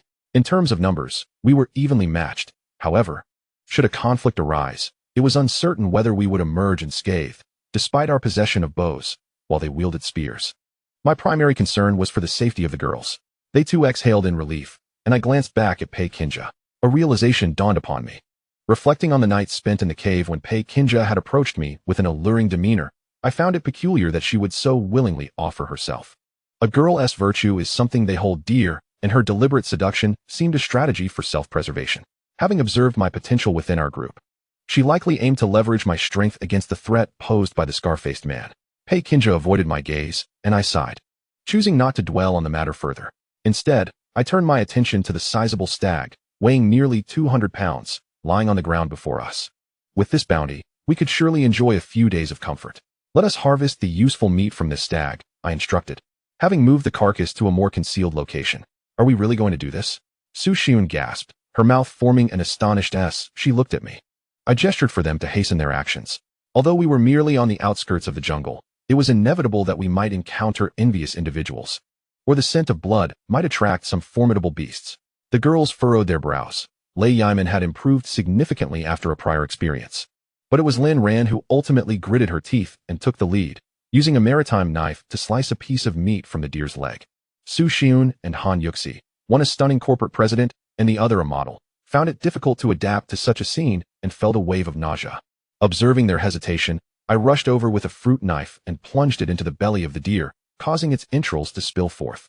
The sight of the glistening intestines immediately turned their faces pale, prompting a chorus of dry heaves. This is a necessary ordeal on this deserted island. You must understand that I can only protect you temporarily. What will you do if something happens to me? I said sternly, causing them to feel a sense of shame. Under my watchful gaze, they all steeled themselves to handle the deer's carcass. After more than 2 hours of labor, we finally processed the deer. We found some vines to bind it, and covered it with dry grass to avoid attracting attention. Upon returning to the cave, we dared to unveil the deer meat we had gathered. On this deserted island, our greatest fear was overabundance. If anyone were to covet our ample supply of venison, we would be in peril. Tonight, we shall feast, I declared with a smile, observing the bloodstains on their clothing, which showed they had somewhat acclimatized to the situation. At my words, the girls broke into smiles, their spirits lifted. To be honest, the days had been rather grim, consisting mainly of small yellow croakers and baboon meat. I had nearly grown queasy from the small fish, but now, with ample venison, we could even contemplate a hot pot. Previously, while curing fish, Lin Ran and the others had constructed a simple stove beside the cave, so we need not worry about the meat spoiling. The fire was quickly ignited. The pot we had was insufficient for our number, so I traded half a pound of baboon meat with a vendor for an iron basin, which served as an excellent substitute for a cooking pot. After adding some mushrooms and sea salt, a rich aroma filled the air, causing the girls' cheeks to flush with color. The previous experience of boiling baboon meat had felt akin to cooking tree bark. It was hardly comparable. That should suffice, Su Xiun remarked, preparing to lift the pot, when suddenly, several figures entered the cave. Brother Qin Fei, the leader, was a bald man, accompanied by several women. Upon entering, they were immediately captivated by the fragrant aroma wafting through the air. Qin Fei, your life seems rather indulgent, surrounded by so many beautiful women and feasting on meat. It smells like venison, doesn't it? The bald man cheerfully addressed me, his eyes fixated on the venison in the basin. Even he was captivated, and the women behind him were nearly drooling. I was almost concerned they might seize the basin and flee, so I positioned myself directly in front of him and smiled. Brother Bald, what's the matter? Noticing my movement, he slightly restrained himself, patted my shoulder, and said, I have some good news to share with you. Are you going to dig for wild boars again? I scoffed, recalling that a group had ventured to the beach to do just that, only to end up with over 20 fatalities without even encountering a wild boar. I felt a sense of relief that I hadn't joined them. No, we're here to talk, he said, awkwardly scratching his head and gesturing for me to follow him to his side. I nodded, suspecting it was yet another dubious scheme. Once we were apart, he began, Haven't you noticed anything unusual these past few days? The breeding season for tiger sharks in the shallow waters has ended. In a few days, it will truly be safe near the cruise ship. His words sparked a memory, after several days of tides rising and falling. The grounded cruise ship had been submerged by the sea, which caused me a pang of sorrow. However, he was right. I hadn't seen any tiger sharks lately, suggesting they had indeed finished their breeding season. What do you mean? I exclaimed, slapping my forehead, suddenly grasping his implication. With the absence of tiger sharks in the shallow waters, the greatest threat had vanished. The cruise ship undoubtedly still held ample supplies. If we seized this opportunity to dive down, we could certainly salvage a wealth of treasures. The bald man nodded with a grin, and I reciprocated. Yet I found it unnecessary for him to share such valuable information with me. After all, the fewer people who knew, the less competition there would be. Why would he be so generous with these insights? I was not his child, despite my suspicions regarding his motives.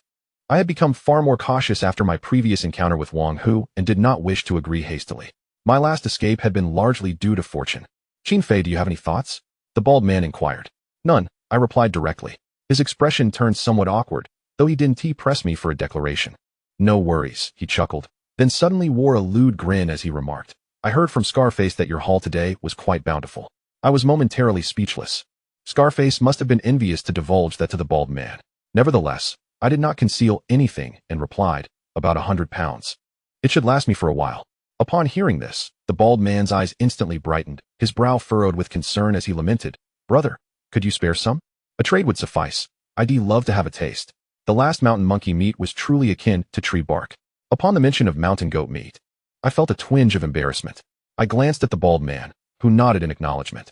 After all, there was an abundance of venison available. I nonchalantly waved my hand, feigning generosity, and offered him a pound. The bald man was nearly moved to tears, insisting he would reward me with a few women, a proposition I promptly declined. Considering the quality of those women in his cave, it was apparent he had thoroughly enjoyed their company. Naturally, my gesture was not without intent. It served as a sign of goodwill, especially since this beach was rife with various factions. Should conflict arise, even if the bald man chose not to assist, he would not align himself against me. Brother, with so many women in your cave, do you require any enhancements? The bald man teased, nudging me with his elbow. I was momentarily taken aback, uncertain of his insinuation, until he produced 2 pills from his pocket. Expressing a hint of regret as he mentioned he had exchanged an axe for them, I scowled and outright refused. What a joke. Do you think a man as robust as I need such things? Chapter 47. A Crisis of Sanitary Supplies and Truth. The bald man's visit was not merely an act of kindness to share such trivial matters. He was likely coveting the venison I possessed. Therefore, I decided to indulge him. Recognizing the significance of the information, upon hearing my rejection, his hand quickly retreated, leaving me somewhat speechless. However, the unsteady demeanor he exhibited suggested that since his exile to this deserted island and the acquisition of a harem, he had been living like a king in his cave. Thank you, brother. Should I encounter any difficulties on this island, do not hesitate to ask for my assistance. I shall not flinch, he declared, thumping his chest with a display of grandiosity. Yet, the idea that a mere pound of venison warranted such allegiance was something I scoffed at. But on this island, it was evident that for women to survive, reliance on a man was the most viable strategy, especially since their cruise ship, like ours, boasted more women than men. The scarcity of food had driven everyone to desperation. I even noticed a few attractive women on the beach, lacking male support, resorting to selling their bodies for survival. A single pack of spicy snacks could be bartered for a night of passion. The bald man jovially departed with his pound of venison, accompanied by his women. Leaving my cave, my companions and I had eaten our fill, each face adorned with expressions of bliss, while even the small lioness excitedly bobbed its head. Are any of you able to swim? I inquired, directing my attention towards the few women present. If the information from the bald man proved reliable, I believed it necessary to contend for resources aboard the cruise ship. I can. Lin Ran raised her hand eagerly. So can I. Han Yuxi joined in. The remaining women shook their heads, and I smiled. That would suffice.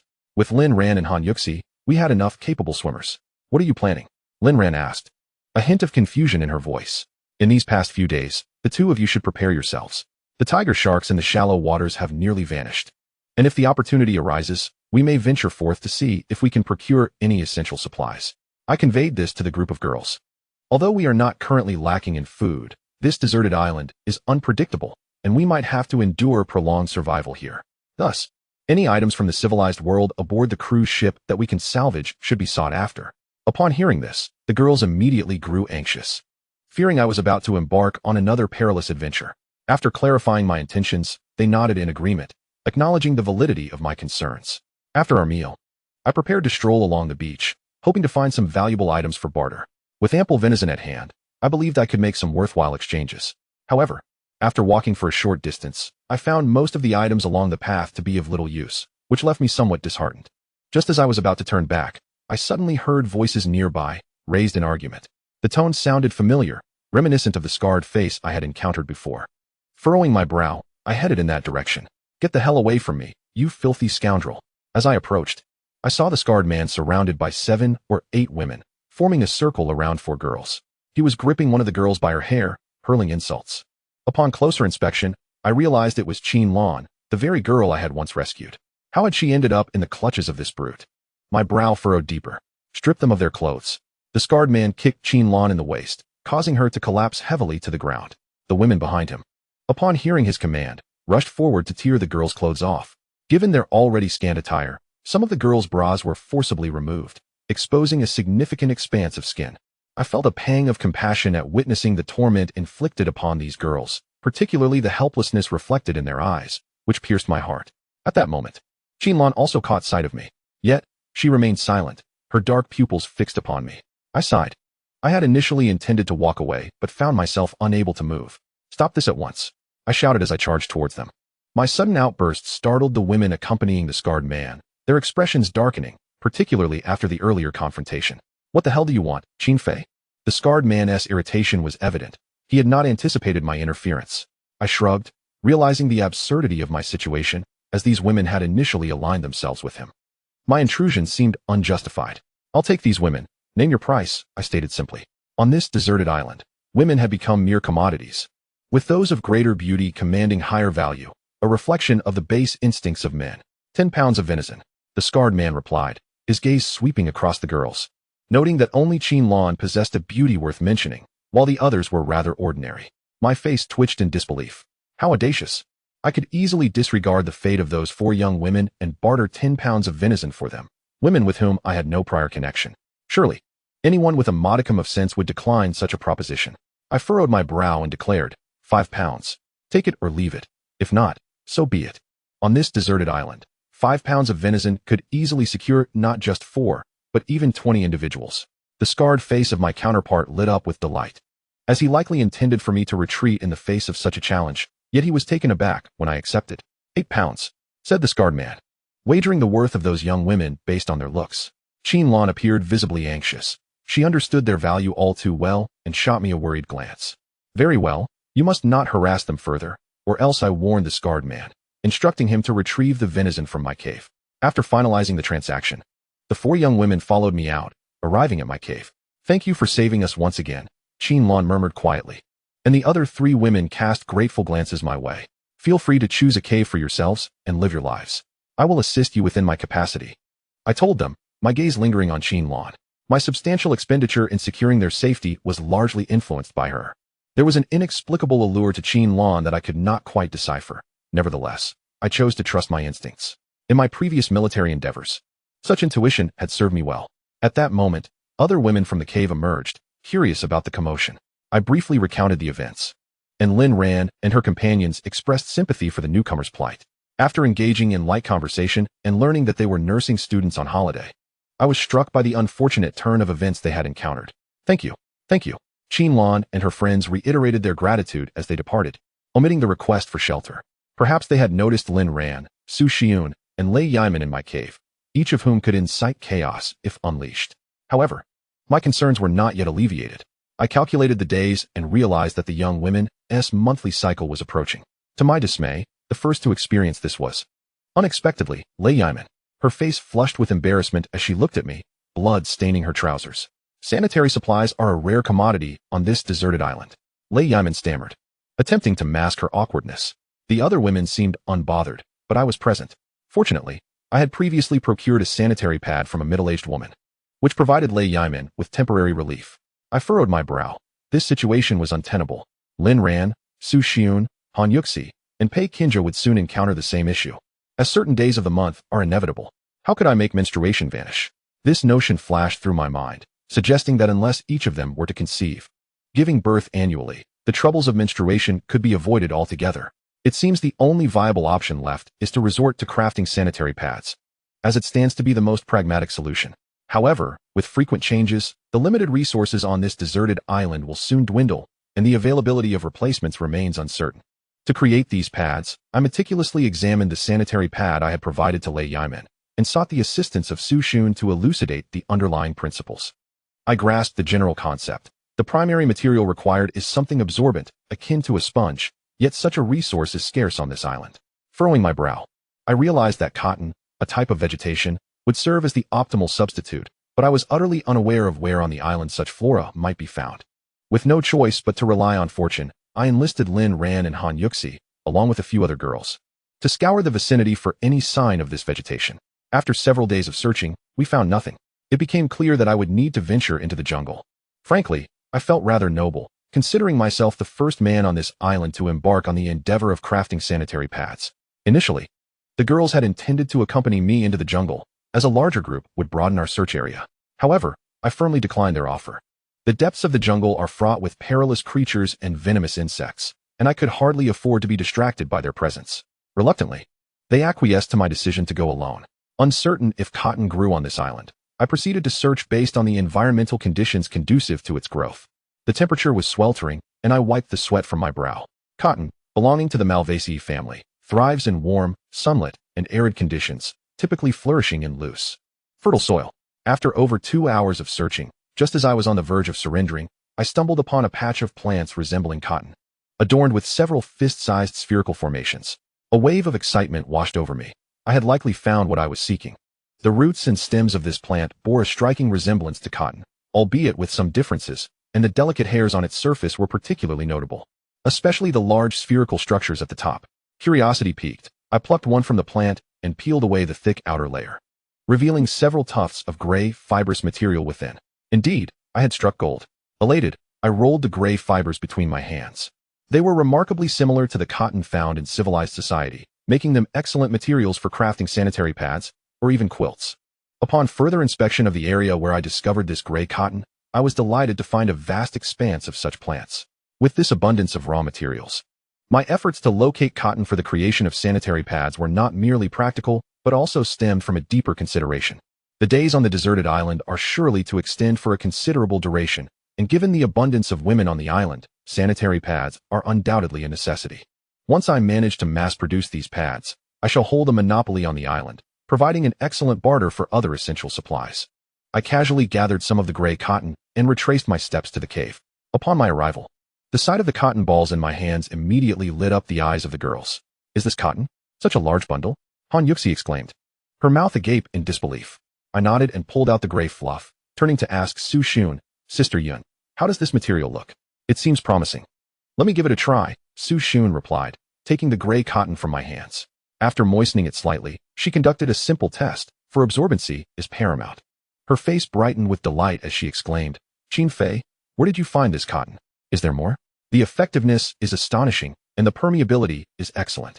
I felt a surge of joy. This was indeed good news. After days of toil, clarity had finally emerged. "Rest assured, there is plenty of this cotton. Can you work with it?" "Absolutely. If we have some rags, we can give it a shot," Su Xun responded excitedly. Encouraged by her words, I led the group of girls to the location where I discovered the cotton. This area, characterized by its dry soil and abundant sunlight, is typically devoid of small wild animals. I was not overly concerned about potential dangers, especially since each of the girls carried a bow and arrow for protection, mitigating any significant risks. "We should gather more. Extra cotton can also be used for making blankets," I suggested, noting the drawbacks of living in a cave. The proximity to the sea meant that the ocean breeze, laden with moisture, often infiltrated our dwelling, causing the hay we slept on to become damp, which could lead to illness over time. With the cotton, creating simple bedding to place on the ground would be a splendid alternative. We divided the tasks. Lin Ran, Lin, and Pei Kinja were responsible for harvesting the gray cotton, while Su Xun, Han Yuxi, and Lei Yiman focused on the production. I ventured to the beach to see if anyone would be willing to trade for some fabric items, as there was still an ample supply of deer meat available for barter. Su Xun, Han Yuxi, and Pei Kinja truly embodied the phrase skillful hands and clever minds, swiftly crafting the sanitary pads. Before me lay an item resembling a diaper, and Han Yuxi, shaking it in her hand, appeared particularly exhilarated, leaving me momentarily speechless. "Why don't you all try it out and see how it works?" I casually suggested, only to be met with a chorus of playful eye rolls from the girls, their enchanting expressions stirring a whirlwind of emotion within me. "Accelerate your efforts. There are numerous women on the beach, and we are sure to procure some crucial supplies," I remarked to the group of young women. Due to the lack of proper tools, we could manage only a maximum of 20 items in a day. "Faye, are you in the cave? I have a matter that requires your assistance." While I was conversing with the women in the cave, I suddenly heard someone calling for me from outside. It sounded like Qinlan. I hurried out to find her, her hair slightly disheveled and her clothes somewhat tattered, revealing her long legs, which made her quite a sight. "What is the matter?" I asked, noticing her furrowed brow, indicating she might be in trouble. "There has been an incident in our cave. Could you come and take a look?" Qinlan said, a hint of shyness in her voice. I nodded, refraining from asking further questions, and instructed her to lead the way. Upon reaching her cave, I found the remaining young women gathered around a pale young man, who was unconscious, his forehead glistening with cold sweat. His abdomen was wrapped in a layer of gauze, stained with pus and blood, suggesting that he had been injured without receiving immediate medical attention, leading to an infection. The young man appeared to be a university student. How had he ended up in the cave with Qinlan and her companions? "What has happened?" I inquired, placing my hand on his forehead, which was indeed warm, indicating a persistent high fever. If left untreated, he might not survive. On a deserted island, even a minor illness could prove fatal. "We don't know. He collapsed in the jungle, and since we were short of a man in the cave, we brought him back," a chubby girl interjected, her concern for the man's safety evident. I found myself somewhat speechless, but understood their sentiments. Having a male presence in the cave could offer a semblance of security or reliance for their survival. I hesitated, uncertain whether to assist him. There was a first aid kit in the cave, which I had previously acquired from a bald man in exchange for some mountain monkey meat, but it contained limited supplies. I was reluctant to use these on a stranger, especially given the dire circumstances of the deserted island, where illness posed the greatest threat. Even though I had served as a special forces soldier, my body was not invincible, and I could not guarantee my own health would remain unscathed. Even if I put my own concerns aside, I had to consider Lin Ran and Pei Kinja as well. Observing my troubled expression, Qinlan and the others looked at me with eager anticipation. I felt they were being a bit excessive, yet ultimately, I nodded and said, "Wait here. I will fetch the anti-inflammatory medication." "Thank you, thank you," the chubby girl exclaimed gratefully. "Don't thank me so soon. I cannot guarantee he will pull through." I replied to the group of young women. If he were to pass away after receiving treatment, I would indeed feel a pang of regret. It would be fortuitous if he survived. After retrieving the medical kit from the cave, I entered the cavern of Qinlan and her companions. My past experience in the military allowed me to handle basic wound care. However, I was somewhat taken aback to discover that Qinlan was even more proficient than I. I suddenly slapped my forehead, recalling that these young women were graduates of a nursing school. "Fei Gu, thank you, truly," Qinlan expressed, her beautiful eyes brimming with gratitude. I waved my hand, signaling that there was no need for such formalities. Having acquaintances among nursing school graduates certainly has its advantages. I couldn't help but entertain a rather whimsical thought. What if, in the future, on this deserted island, the women in my cave were to become pregnant? I could enlist their help for childbirth. The mere thought prompted me to slap my forehead again. Recalling my last encounter with Pei Kinja during the night when we engaged in the most primal of human activities, I wiped the sweat from my brow and instructed Qinlan and the others to care for the young man before hastily returning to my own cave. If luck were to strike, it would indeed be quite amusing. Nonetheless, this served as a reminder that while the cave was filled with beautiful women, the reality of our situation remained precarious. "How long have you been separated from your grandfather?" I inquired of Lei Yiman. Although the past few days had been fulfilling, I was eager to locate her grandfather and clarify the circumstances on this island. As for Su Wendong's mention of a captain, I deemed that hope to be nearly non-existent. The likelihood of finding him was virtually zero.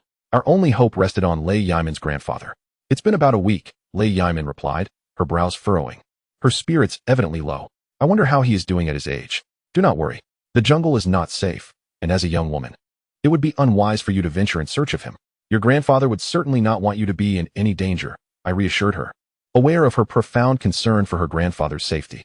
"Indeed, we will help you search when the time comes. There is strength in numbers. For now, stay with us here," Lin Ran offered, gently patting Lei Yiman's shoulder.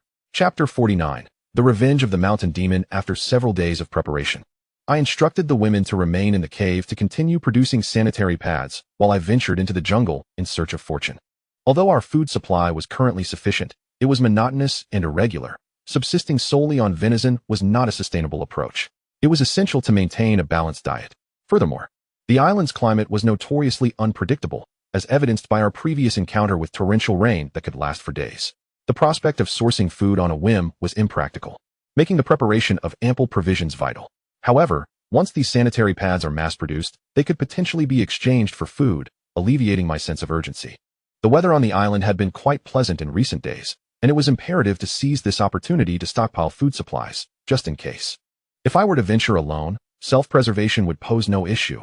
However, bringing along other women would undoubtedly lead to distractions. As for Lin, I fear her wild appearance may attract undue attention from others.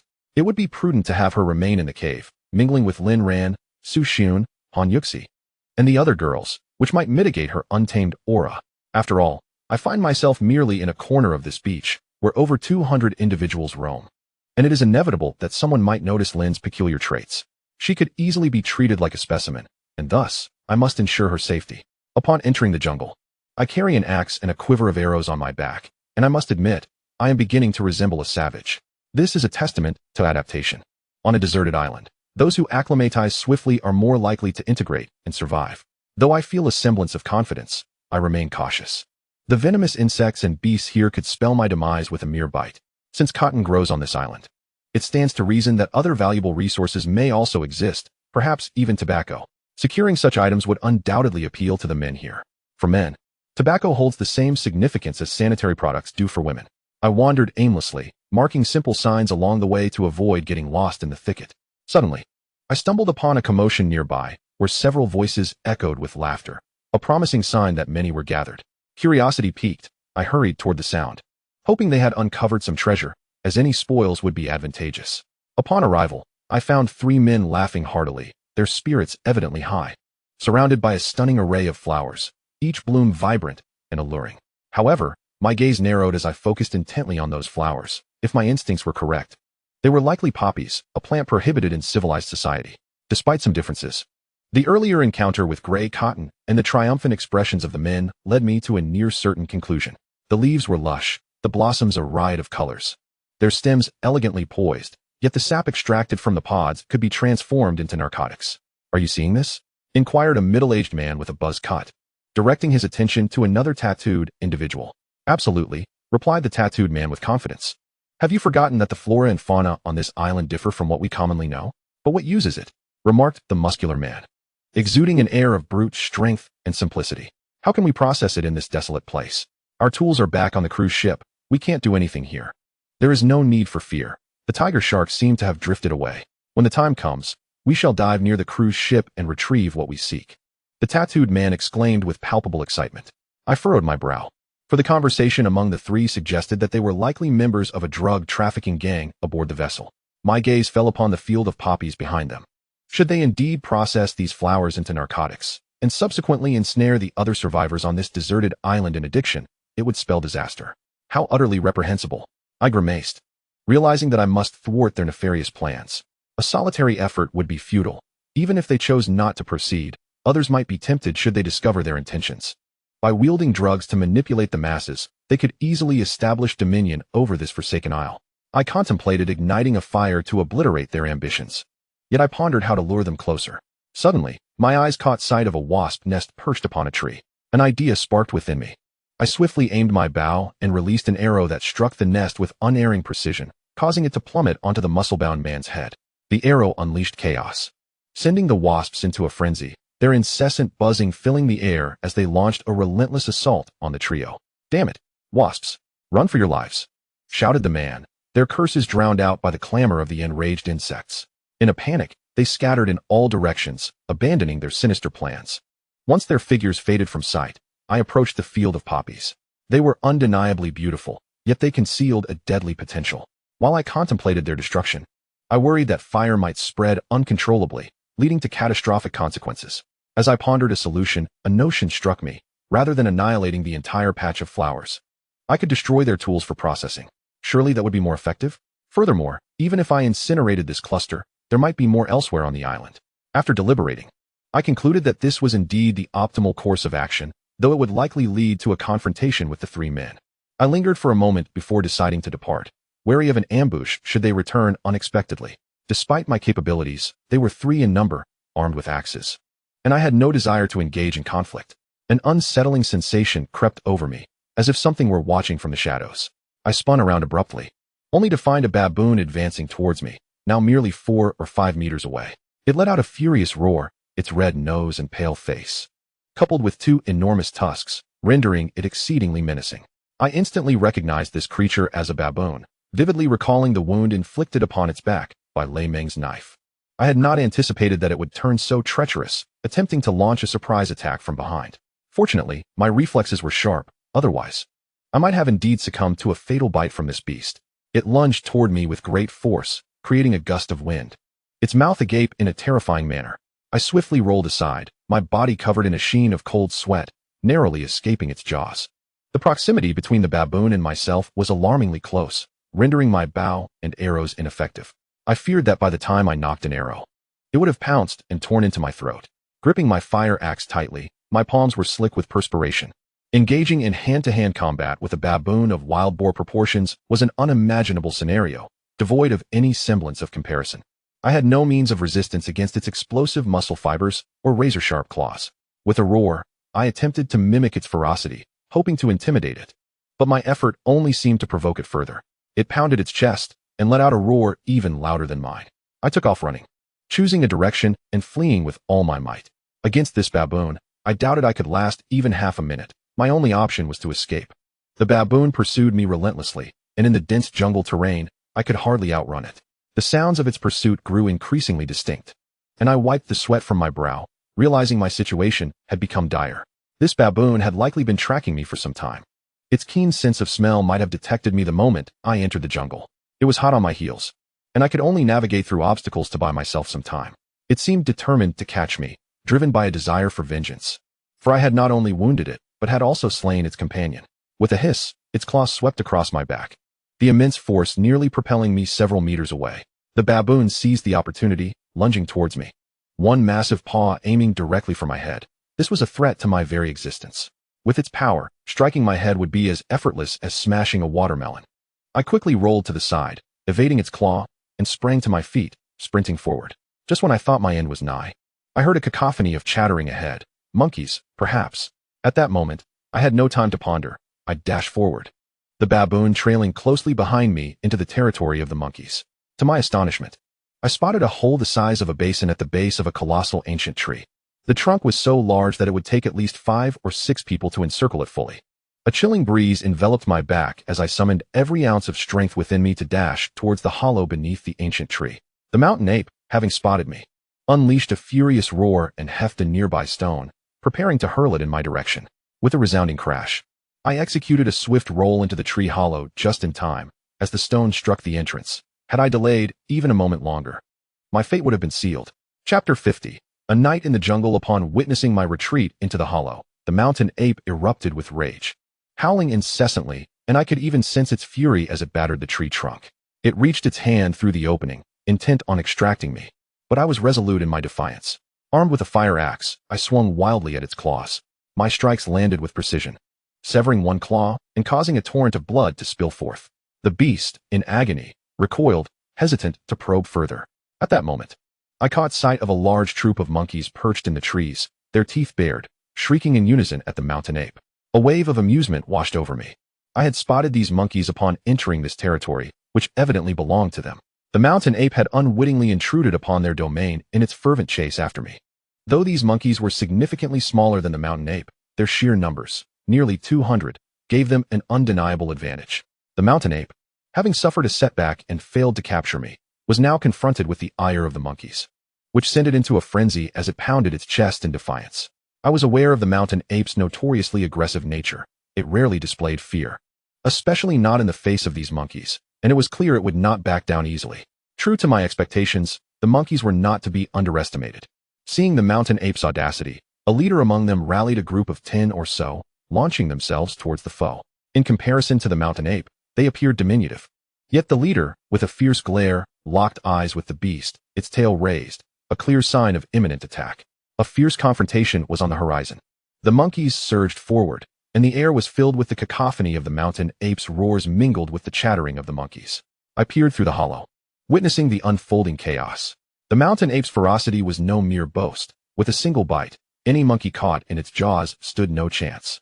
The leading monkey stood out, exhibiting unmatched ferocity as it leapt onto the mountain ape's back, relentlessly tearing at its flesh.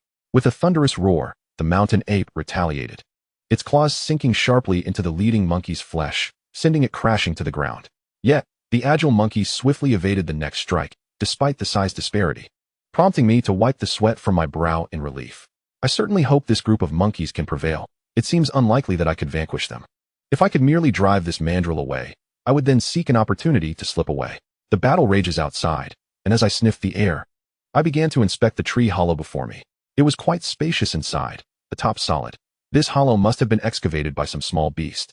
A faint scent of wine wafted through the air, a most peculiar aroma. How could such a fragrance exist within this decrepit tree hollow? I furrowed my brow, noticing nothing amiss around me, yet the aroma of wine emanated from above. Suddenly, an epiphany struck me as I gazed at the troop of monkeys outside. I lifted my hand and tapped on the top of the hollow, and to my astonishment, a sound of water echoed back, causing my heart to leap with joy. Could this be the fabled monkey wine? According to legend, monkey wine is created when these creatures gather fruits in a hollow for winter storage. If they find themselves with an abundance of food that season, they forget about the stored fruits, allowing them to ferment and transform into a delightful brew. The trees selected by the monkeys for this purpose must be capable of preserving the fruits without decay, hollowed out, and sealed at the top to facilitate the fermentation process.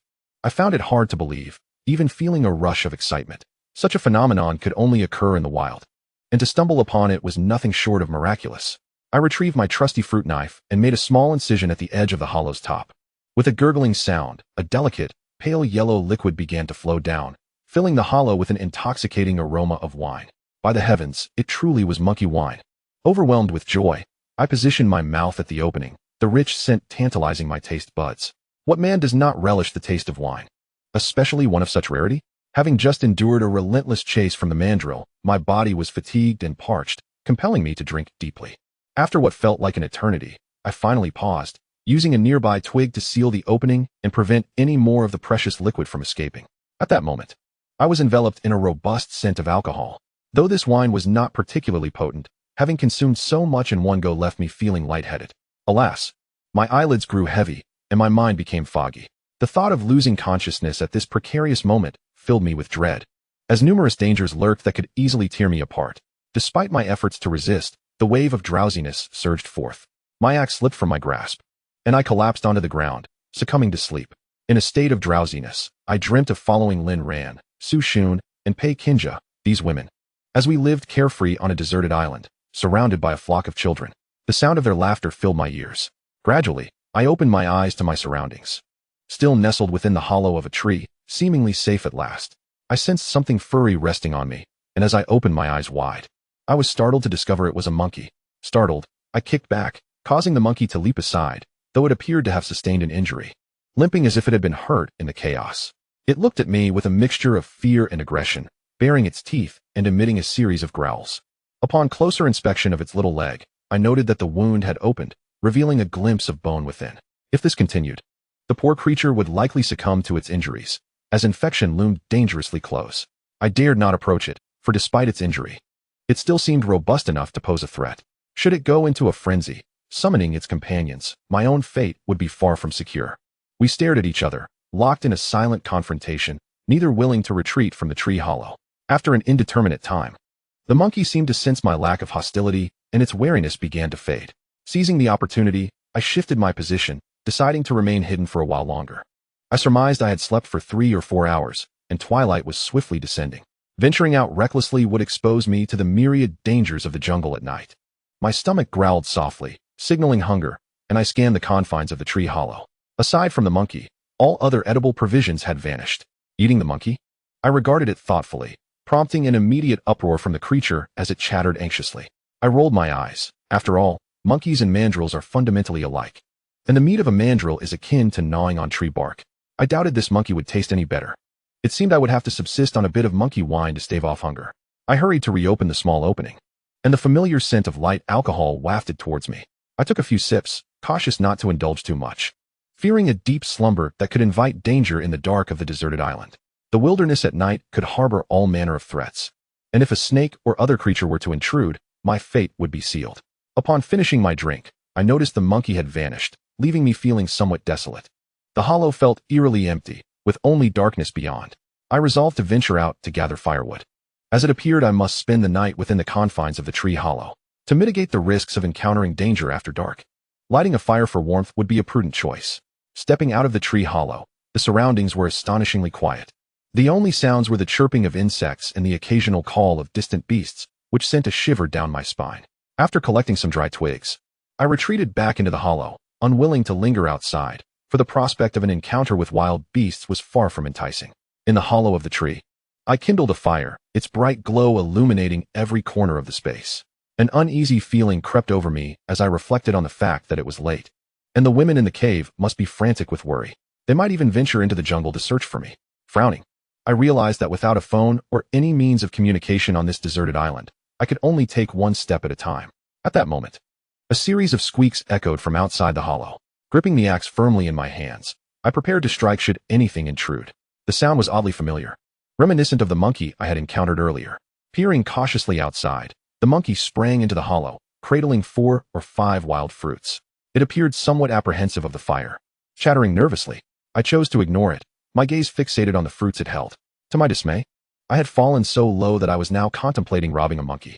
I felt a sense of absurdity. The monkey, seemingly pleased with its bounty, occasionally glanced in my direction, a mix of caution and disdain evident in its small eyes.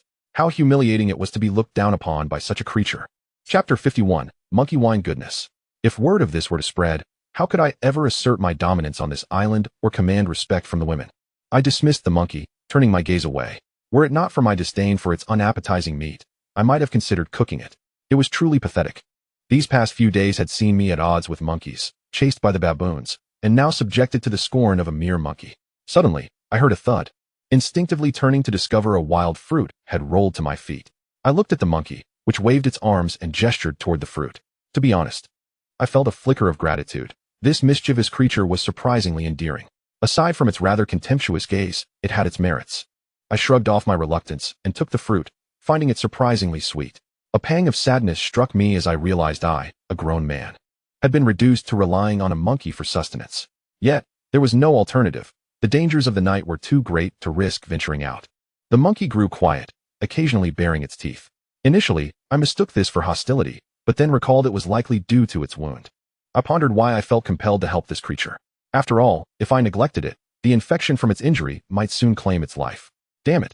Consider yourself fortunate. I'll grant you a reprieve this once. I resolved to gather some herbs the following day to tend to its wound, curious to see how the monkey would respond to my assistance. As night deepened, surrounded by the sounds of chirping insects and distant calls of birds, I hesitated to fully succumb to sleep, uncertain of the dangers that might lurk in the shadows. I remained in a state of half-slumber, while the monkey slept soundly beside me. When I awoke the following day, the fire had long since extinguished. I glanced outside, where tranquility reigned, save for a few bloodstains on the ground. Turning back, I observed the monkey, now awake yet appearing quite feeble, lying limply on the forest floor of the tree hollow, its pallor indicative of its weakened state. I approached it directly. The monkey, though still somewhat frightened, lacked the strength to flee.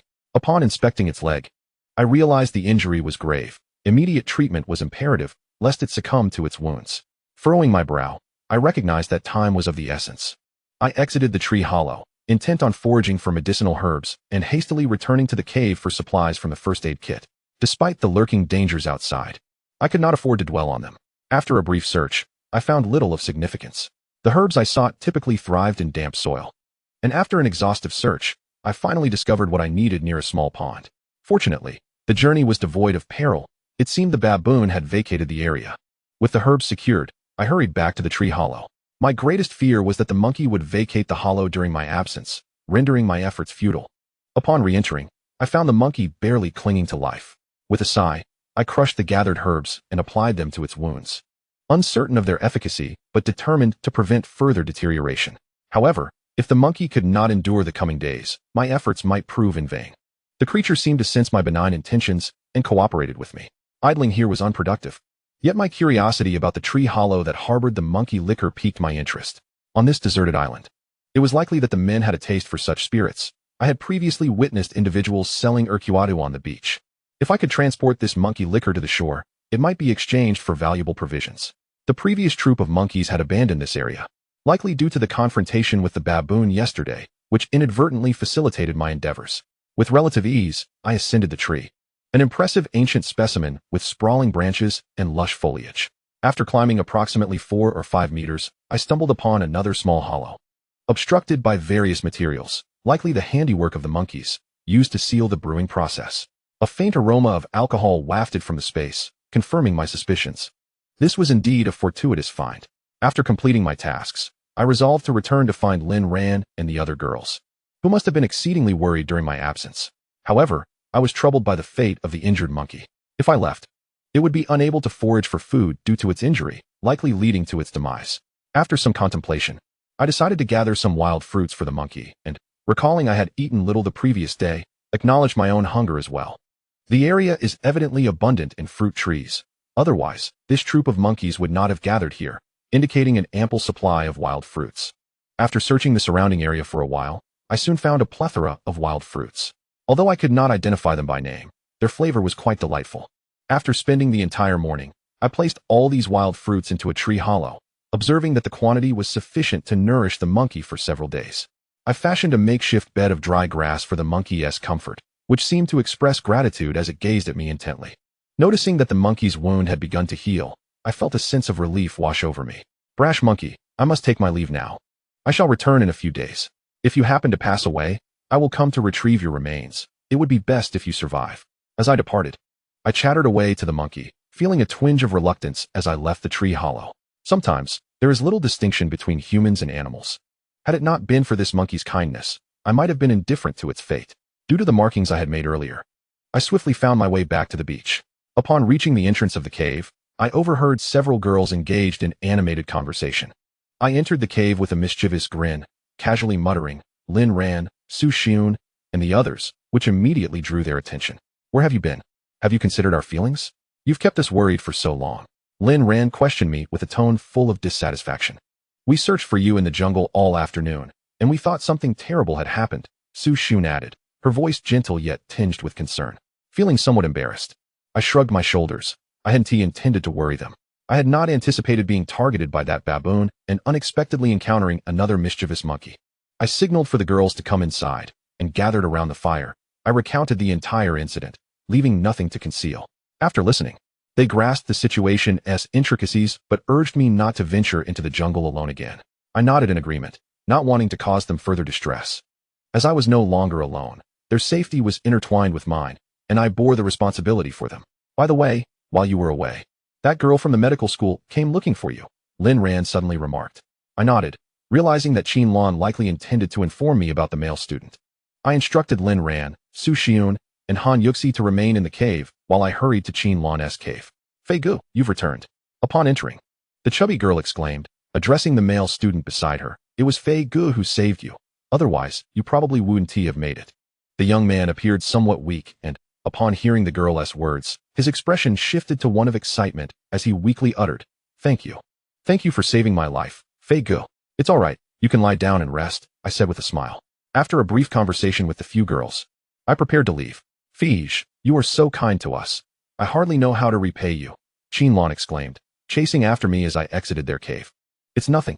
After all, you all have your struggles, I replied, realizing that assisting them was also beneficial for myself. One never knows what challenges may arise in the future, and forging connections is always advantageous. Fij, if you don't mind, Qin Lan said, her voice sweet and somewhat bashful as she fidgeted with the hem of her garment. I remain untainted. I have not experienced such things. You needn't feel that way. My assistance comes without expectations. Consider this merely a chance to get acquainted, I responded gently, understanding her intentions. Although Qin Lan was indeed attractive, I had already encountered enough captivating women within the cave. Moreover, if I were to engage with her intimately, I would feel obligated to care for her, which would undoubtedly add to my burdens. With so many alluring women within my reach, it would be imprudent to seek further entanglements outside. Do you see me as someone who covets what's on the table while eyeing what's in the pot? After my rejection, Qin Lan appeared somewhat disheartened, yet she managed to muster a faint smile. After a few more words, I returned to the cave. Gazing at the vast ocean, I calculated the time. It was nearly time to commence our descent. If I continued to procrastinate, the rising tides would likely distance the cruise ship from us, making it impossible to retrieve those supplies. Chapter 52. The parchment scroll. The weather on the deserted island had been quite favorable in recent days, making this an opportune moment for diving. Initially, I was reluctant to take risks, but upon entering the cave, I noticed the girls were busy crafting sanitary pads. I gestured for them to pause and said, Lin Ran, Han Yuxi, come with me to test the waters. After a moment of confusion, they understood my intent and promptly rose to join me outside the cave. Following the two stunning beauties, I couldn't help but admire Lin Ran's exceptionally fair legs. which remained as smooth and delicate as mutton fat under the glaring sun of the island. Han Yushi, being a model from our company, possessed an enviable figure, particularly her ample bosom, which surpassed even Lin Rance. The alluring curves of her body made it difficult for me to resist the urge to reach out and playfully pat her well-shaped posterior. How do we test it? Lin Rance suddenly turned and asked me with a hint of annoyance in her beautiful eyes, filled with disdain. You too try swimming. I want to see how well you manage, I replied, wishing I could hand each of them a bikini at that moment. They nodded, stretched, and performed a few simple warm-up exercises. The sunlight bathed them, enhancing their already captivating presence, especially when the two of them entered the water. Their flowing black hair was submerged by the waves. Though their attire was quite simple, the beauty that emanated from them was striking, leaving me momentarily entranced. It seems I must hasten my own endeavors. Observing their graceful movements in the water, particularly Han Yuxi, who appeared to glide through the sea like a water serpent, I noted her elegance surpassed my own by a considerable margin. I nodded at the two young women, signaling that we were ready. The addition of 2 more individuals would undoubtedly provide us with extra support during our descent. I was uncertain how the other factions would respond, but I was certain that our actions would attract a multitude of onlookers, and when conflict arose, I would be ill-equipped to manage it alone. Upon returning to the cave, I gathered the young women together, preparing to elucidate the situation. We must venture forth this time. I gazed at them and spoke earnestly. They exchanged worried glances, reluctant for me to take risks. However, I shook my head. Although our current existence is comfortable, it does not guarantee a prosperous future. Consider how long it has been since we were stranded on this deserted island. Over a month, I surmised with a solemn tone, realizing that it was no longer possible to conceal the truth. Deep down, we all understood that despite our prolonged isolation, the National Rescue Team had yet to make an appearance. Given the magnitude of the situation and the sudden disappearance of so many people, it was certain that the authorities would take action. Yet, the absence of any news thus far indicated one undeniable fact. This island is indeed peculiar, and we may never escape from it, or could be here for an extended duration. As I spoke, a heavy silence fell upon the group. Each of them was aware of the gravity of our predicament, yet no one dared shatter the last remnants of hope.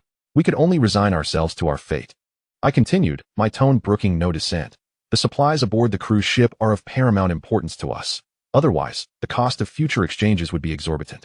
This was merely one aspect of my intentions. My primary objective was to prepare these young women for the harsh realities of life on the island. A life of ease would lead to their inevitable downfall in such an unforgiving environment. After a moment of silence, they all nodded obediently. Seeing their agreement brought a sense of relief to my heart.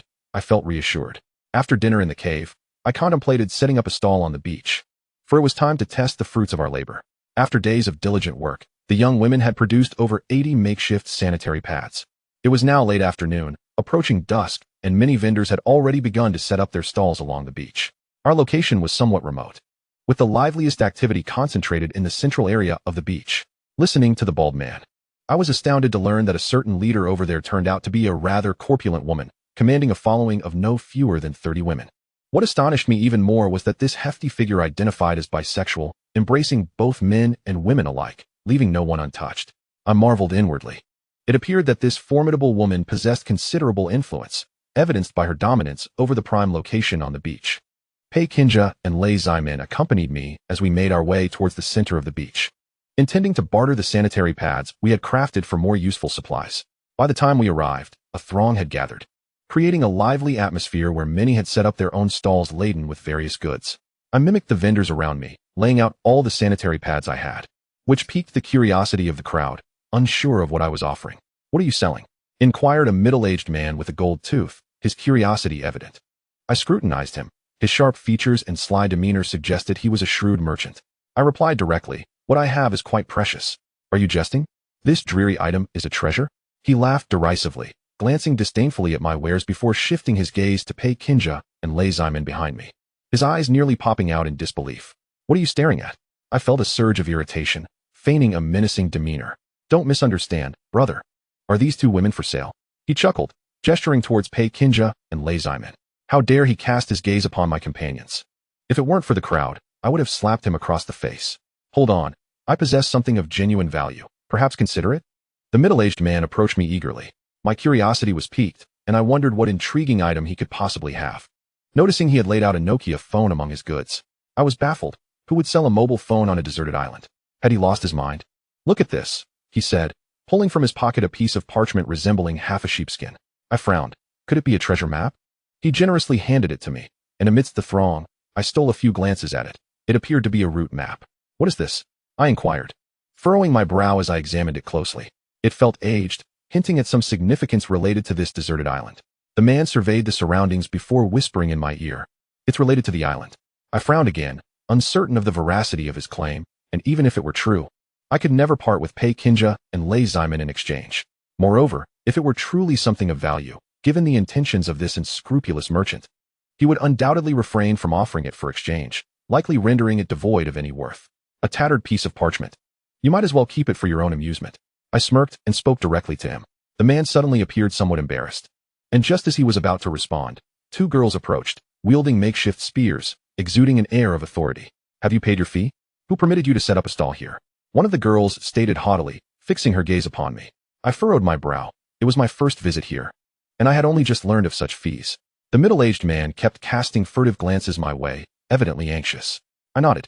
Suspecting these girls were part of a significant local faction, and somewhat sheepishly addressed them. It's my first time here. I wasn't aware. How much is the fee? The girls, equally proud, merely scoffed and declared, 50 small yellow fish. What a blatant act of robbery. To demand 50 small yellow fish for merely setting up a stall was outrageous. Initially reluctant to comply, I felt compelled to nod in agreement upon noticing the persistent signals from the middle-aged man. I suppose I can offer this, I remarked, somewhat regretfully retrieving a sanitary pad and handing it to one of the girls. What is this? She replied, bewildered, having never encountered such an item before. Admittedly, its appearance was rather lackluster, yet I had heard from Su Xun and her friends that it was exceptionally practical. I wondered if it might sell well on a deserted island. If so, I could boast to my son that I was a wealthy tycoon. Sanitary pads. You deserve to have them, I boldly declared, having caught a glimpse of a bloodstain on her pants, likely a result of a leak. The girl flushed upon my remark, awkwardly tightening her legs as she scrutinized the item in her hands, ultimately leaving with a look of skepticism. Brother, is this really a sanitary pad? The middle-aged man exclaimed. Astonished, given his merchant demeanor, he quickly grasped the immense value of such an item on a deserted island. Of course, I nodded proudly. As a man, I felt no embarrassment in selling such a product. Can you sell me a few? The merchant asked, his excitement palpable. What do you have to offer in exchange? I replied, eyeing the parchment he had previously displayed with some interest. Look at what I have. Choose anything you like. How about this Nokia phone? It's still functional and can play Tetris and Snake, the merchant said earnestly, gesturing to the Nokia in his hand. I found myself at a loss for words, incredulous. Chapter 53. The overweight sister Hongjia. Pei Kinja and Lei Yimin were in fits of laughter, and I rolled my eyes, realizing that on this deserted island, devoid of signal, the phone would serve no purpose whatsoever. Brother, are you here to entertain us? I scoffed, giving the middle-aged man a disdainful look.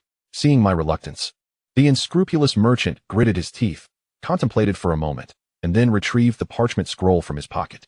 10 pieces, and I shall trade, he declared, his expression reflecting considerable distress. I was disinclined to engage with him. Regardless of the scroll's worth, it was evident that this merchant intended to swindle me. And if I exchanged my goods, I remained uncertain of its true value. 1, I stated nonchalantly, causing his countenance to darken, and he responded with irritation, brother, your bargaining is rather excessive. Take it or leave it, I retorted with a dismissive shrug, which left the merchant somewhat perplexed. I believed that Lei Yimin could ascertain the scroll's actual worth. However, the merchant was cautious and only allowed me a few fleeting glimpses before retracting it. 5. It cannot go lower, he insisted. I continued to shake my head, uninterested in his pleas. 3. I implore you. The middle-aged man's voice quivered slightly, tinged with desperation. 2. And I will purchase it, I stated directly. The merchant, momentarily speechless, bit his lip before reluctantly nodding. I handed him 2 sanitary napkins, and he stealthily passed the scroll to me before hastily packing up and fleeing, as if fearing I might change my mind. I felt a twinge of disbelief. Sensing I had perhaps been duped, this wretched scroll might indeed be of no use whatsoever. Yet, regret was futile now. I stowed the item away. As there were too many people around, I decided to examine it further back in the cave with Lei Yimin. Sanitary napkins for sale. Price to sell, first come, first served. Handmade. Eco-friendly. I shouted, my voice echoing, feeling rather embarrassed. My outburst drew the attention of many passers-by, their expressions a mix of amusement and curiosity. Lei Yimin and Pei Kinja, being young women, felt somewhat bashful under the gaze of the crowd. Qin Fei, are you trying to get yourself killed? Lei Yimin exclaimed, her cheeks flushed with embarrassment. At that moment, several girls noticed the items laid out before me and approached with curiosity. Are they truly effective? One girl inquired skeptically, glancing between me and the two girls behind me. Absolutely. You'll know for yourself once you try, I replied with unabashed confidence. The girl, displaying decisiveness, promptly tossed 50 dried yellow fish my way, a commodity quite popular on the deserted island, functioning as a form of currency. I deemed the price fair. Yet to penetrate the island market, I had to endure a loss for the time being. Before long, I had sold 7 or 8 units, accumulating over 400 dried fish in exchange, leaving me quite satisfied. After all, there is no need to rush at this moment. As long as there are enough women on the deserted island, we can exchange this item for a plethora of resources. There is no concern about obtaining valuable goods at this juncture, considering that this item is a consumable. Let us return. I addressed Pei Kinja and Lei Yimin, expressing that having procured these items today was already quite commendable. Just as I was preparing to lead Pei Kinja and Lei Yimin back, the two girls wielding spears suddenly approached my direction. What is it? I inquired, sensing from their expressions that they likely required my assistance. Our sister Hong requests your presence. May we speak with you? One of the girls said with a tone of deference, exhibiting a marked change in demeanor, devoid of the previous air of superiority. My spirits lifted at the mention of Sister Hong, who I presumed to be the leader the bald man had referred to earlier. Her invitation to converse was likely motivated by the items I possessed. After all, the bald man had mentioned that she commanded many women, who would undoubtedly have a significant need for sanitary products. Perhaps I could even glean some benefits from this Sister Hong. Lead the way, I instructed the two girls directly. If Sister Hong genuinely sought collaboration, I was certain I could derive considerable advantages from this encounter. Pei Kinja and Lei Yimin accompanied me, likely concerned for my safety, fearing I might encounter some misfortune. Before long, we arrived at the entrance of a vast cave, surrounded by numerous barriers. Geographically, this cave was exceptionally situated, providing shelter from the wind and a sense of security for sleeping at night. Guided by the two girls, I entered the cave alongside Pei Kinja and Lei Yimin. Upon stepping inside, I was astonished by the decor. To my disbelief, there were wooden beds and even a couple of blankets, not to mention a wardrobe. A woman, weighing around 200 pounds, lounged in a chair, her face bearing an abundance of flesh, which made me feel somewhat queasy. Behind her, a man was giving her a massage, looking quite at ease. This was what one could call living well. These furnishings appeared to be crafted, indicating that there were carpenters on the deserted island, evoking a tinge of jealousy within me. What is your name? The hefty woman inquired, sniffing the air and crossing her legs, which were likely as thick as both of mine combined, exuding a leisurely demeanor.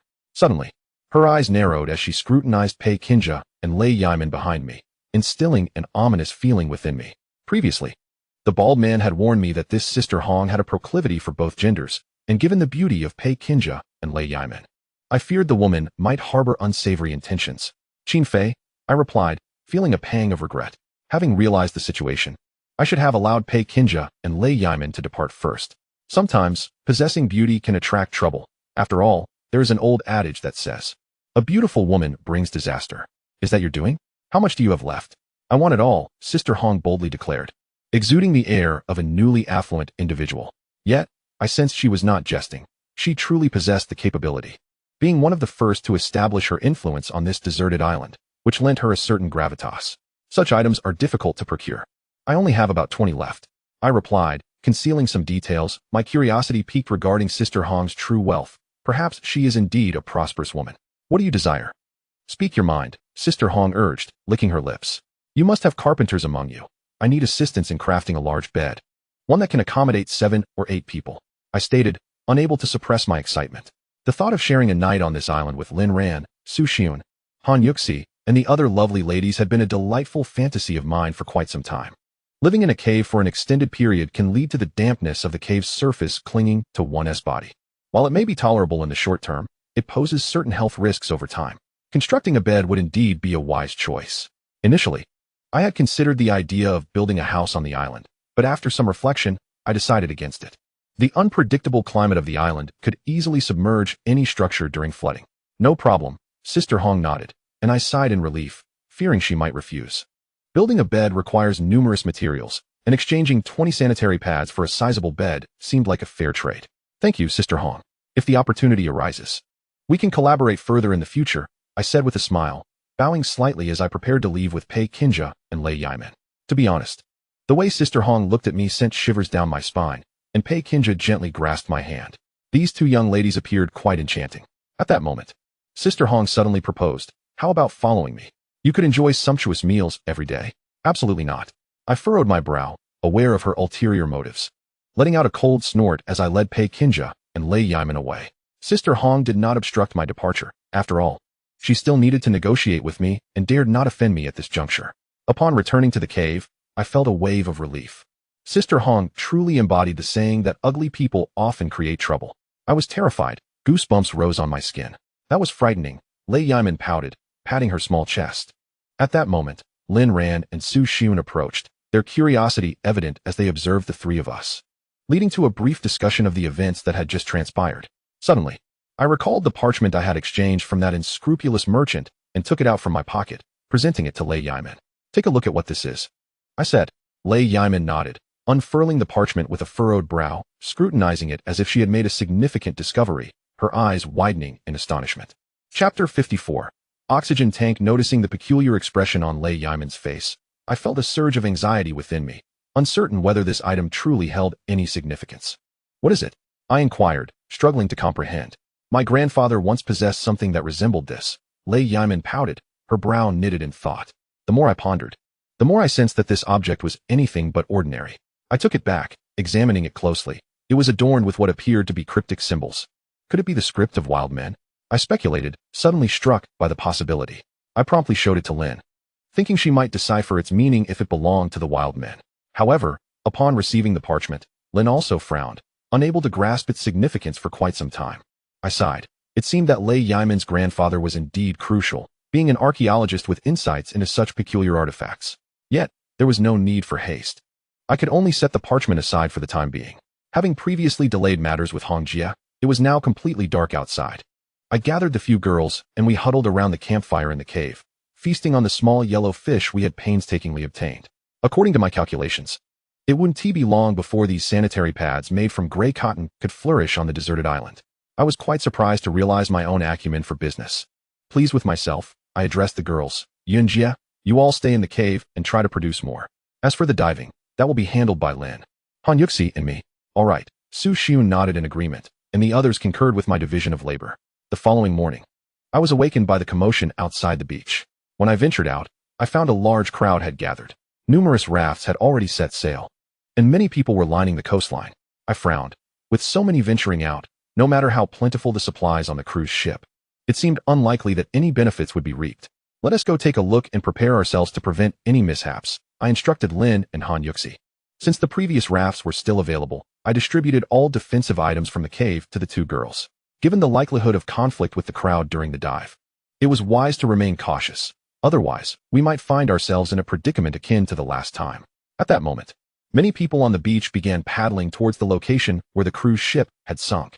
With the ship now submerged, it was clear that this time, unlike before, no one would seize the advantageous terrain of the vessel to hinder others from boarding.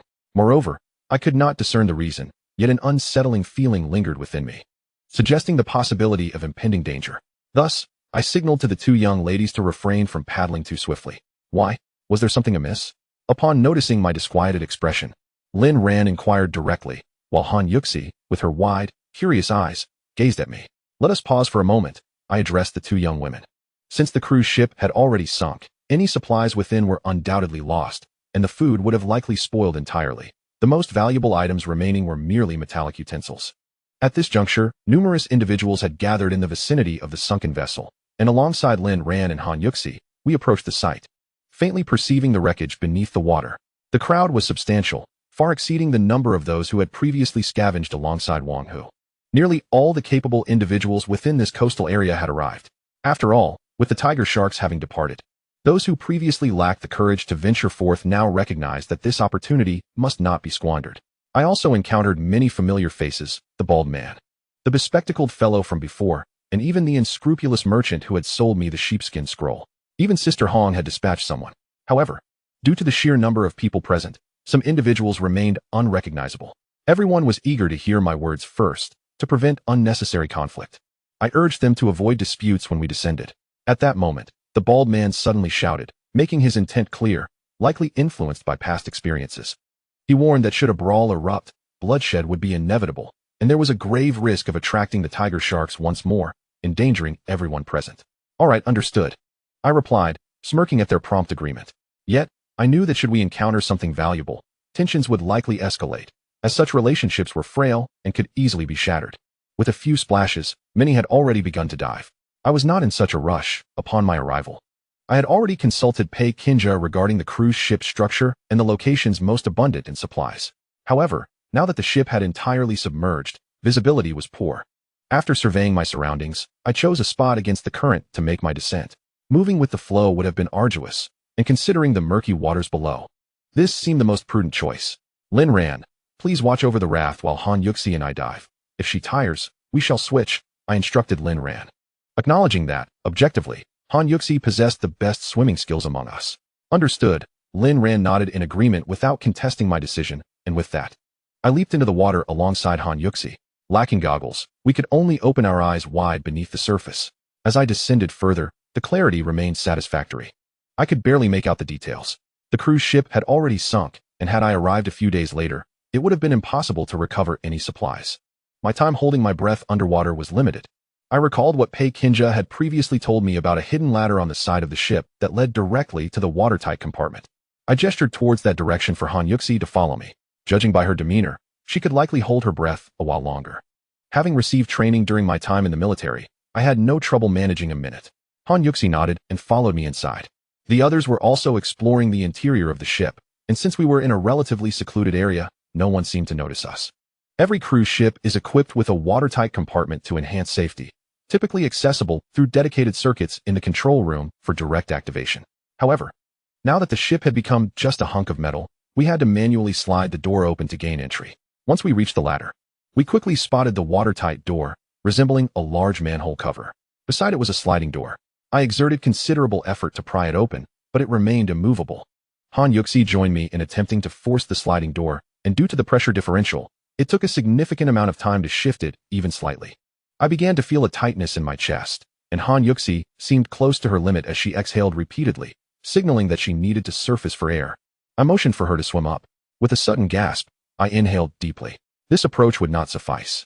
Relying solely on our strength was not enough to open the watertight door. We needed to utilize a tool. Can you go back down? Or do you need a moment to rest? I directed my request to Lin Ran, asking him to retrieve the fire axe from the raft. Of course. Han Yuxi responded cheerfully, surprising me as I had thought she could no longer continue. After a brief respite, both Han Yuxi and I dove back down, this time armed with an axe. Navigating with ease, we returned to the previous ladder, and I wedged the axe into the sliding door. With a firm grip, I pushed forward, and Han Yuxi pressed against me to assist. It was a sensation I had never experienced before. With a sudden crash, we forcefully opened the watertight door, producing a deafening sound. Due to the pressure, a rush of seawater surged in. Neither Han Yuxi nor I had time to react as we were swept inside.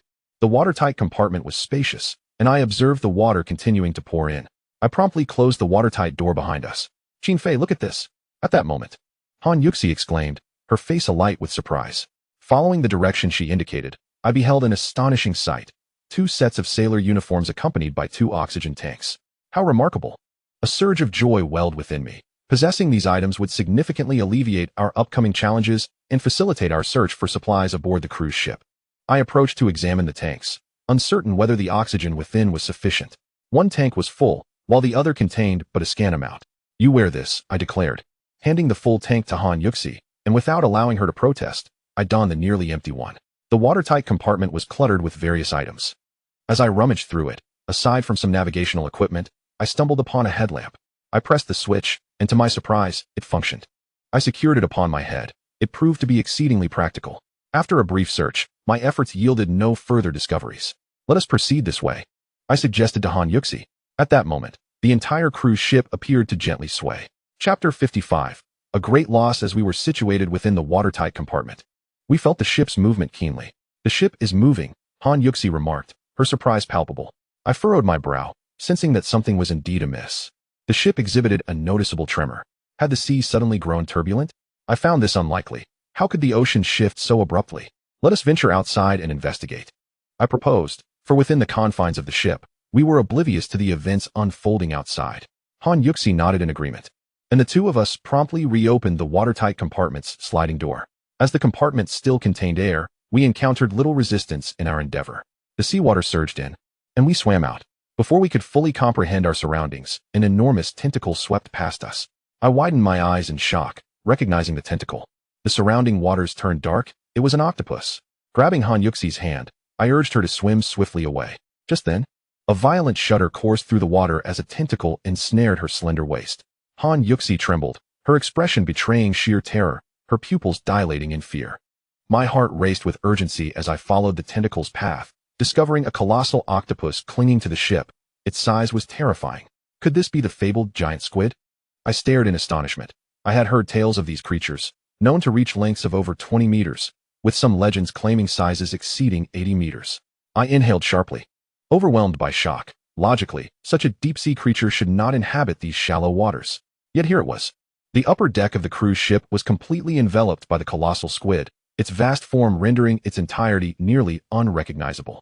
The individuals who had descended to scavenge for supplies aboard the vessel were taken aback, many frantically swimming upwards, while a few were ensnared by the creature's tentacles. One of its appendages coiled tightly around Han Yuxi's waist, yanking her backward. I desperately grasped her hand, attempting to swim upwards, but the squid's strength far surpassed mine, and I was inexorably drawn toward it. Goodness, I furrowed my brow, pondering the myriad of extraordinary phenomena this deserted island harbored, so many elements defying reason. There was no time for contemplation. If this continued, both of us would surely perish at the hands of the colossal squid. There were numerous beautiful women waiting for me in the cave, and I could not afford to die here. I tightened my grip on the fire axe in my hand and swung it fiercely at the tentacle ensnaring Han Yuxi. Yet the resistance of the water rendered my efforts futile. In my growing anxiety, my actions provoked the squid, which released its hold on Han Yuxi and redirected its fury toward me. Its tentacle, adorned with suckers, latched onto my body, a sticky sensation that was profoundly uncomfortable. I could not allow the creature to have its way. I wielded the axe relentlessly against its tentacle.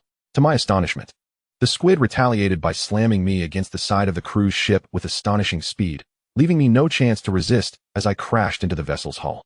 The jolt of pain surged through my nerves. The sheer size of the squid was overwhelming. As I collided with the ship, my oxygen tank was dislodged, and a sharp pain radiated through my leg.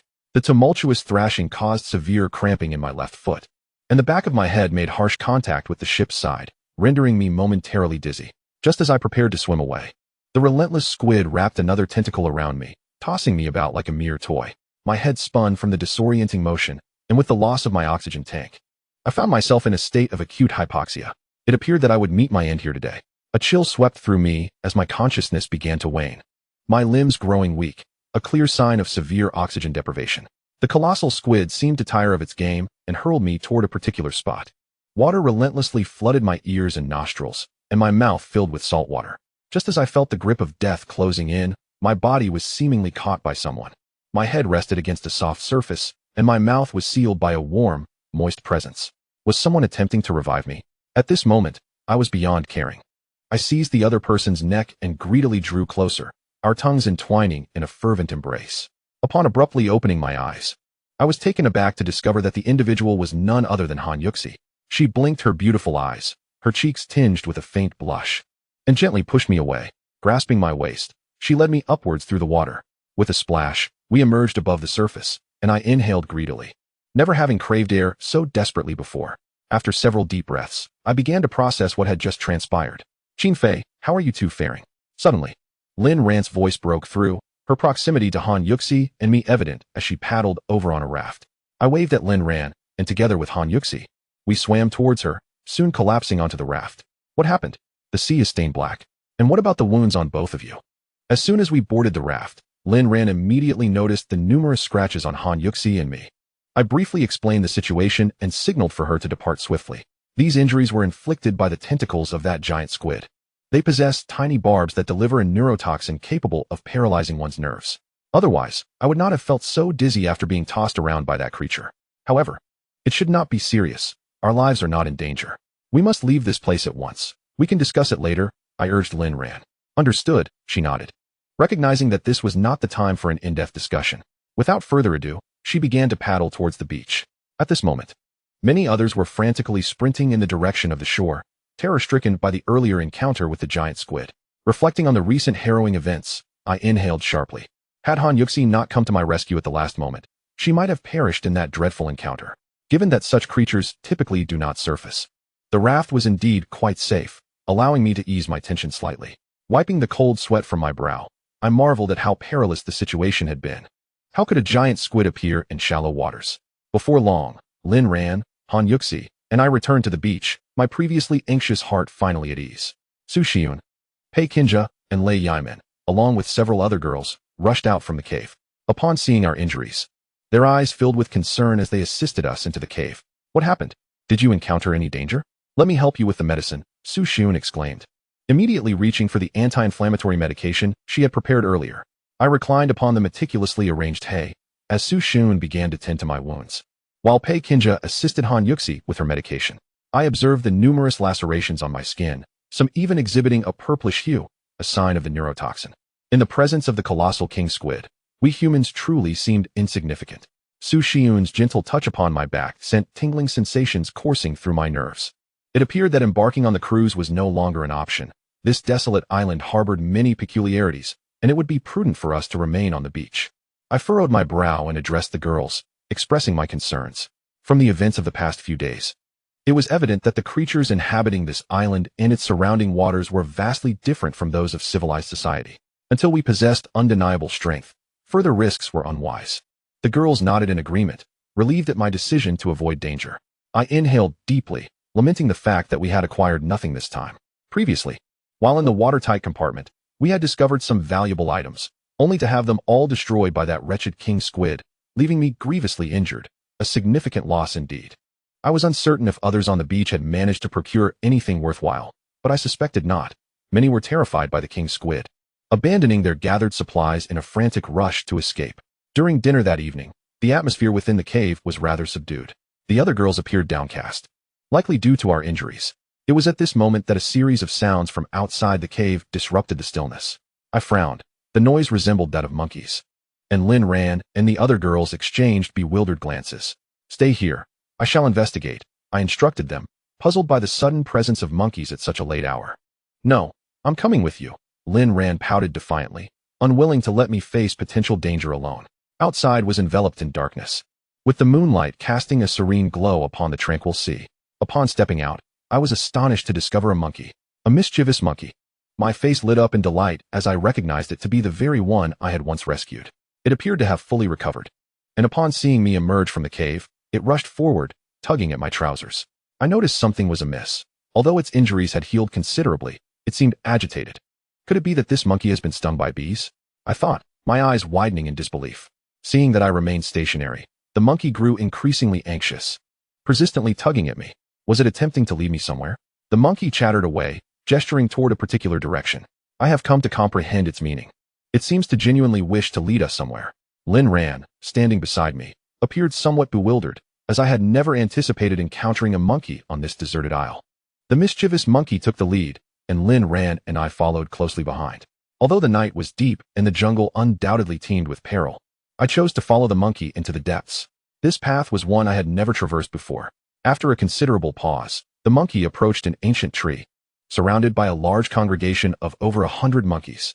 With an air of superiority, the mischievous monkey surveyed its companions before climbing the ancient tree. Moments later, it descended. A blade of grass clutched in its mouth. What could this be? I took the peculiar offering from the monkey, which eagerly urged me to consume it, then gestured towards its own loins. My goodness, I began to decipher the monkey's intent. It wanted me to eat this grass, believing it would transform my lower parts to resemble its own. Qin Fei, I said to myself, you rascal, is this monkey a reflection of your own mischief? Lin Ran, her cheeks flushed with embarrassment, rolled her eyes at me, attributing me with fault.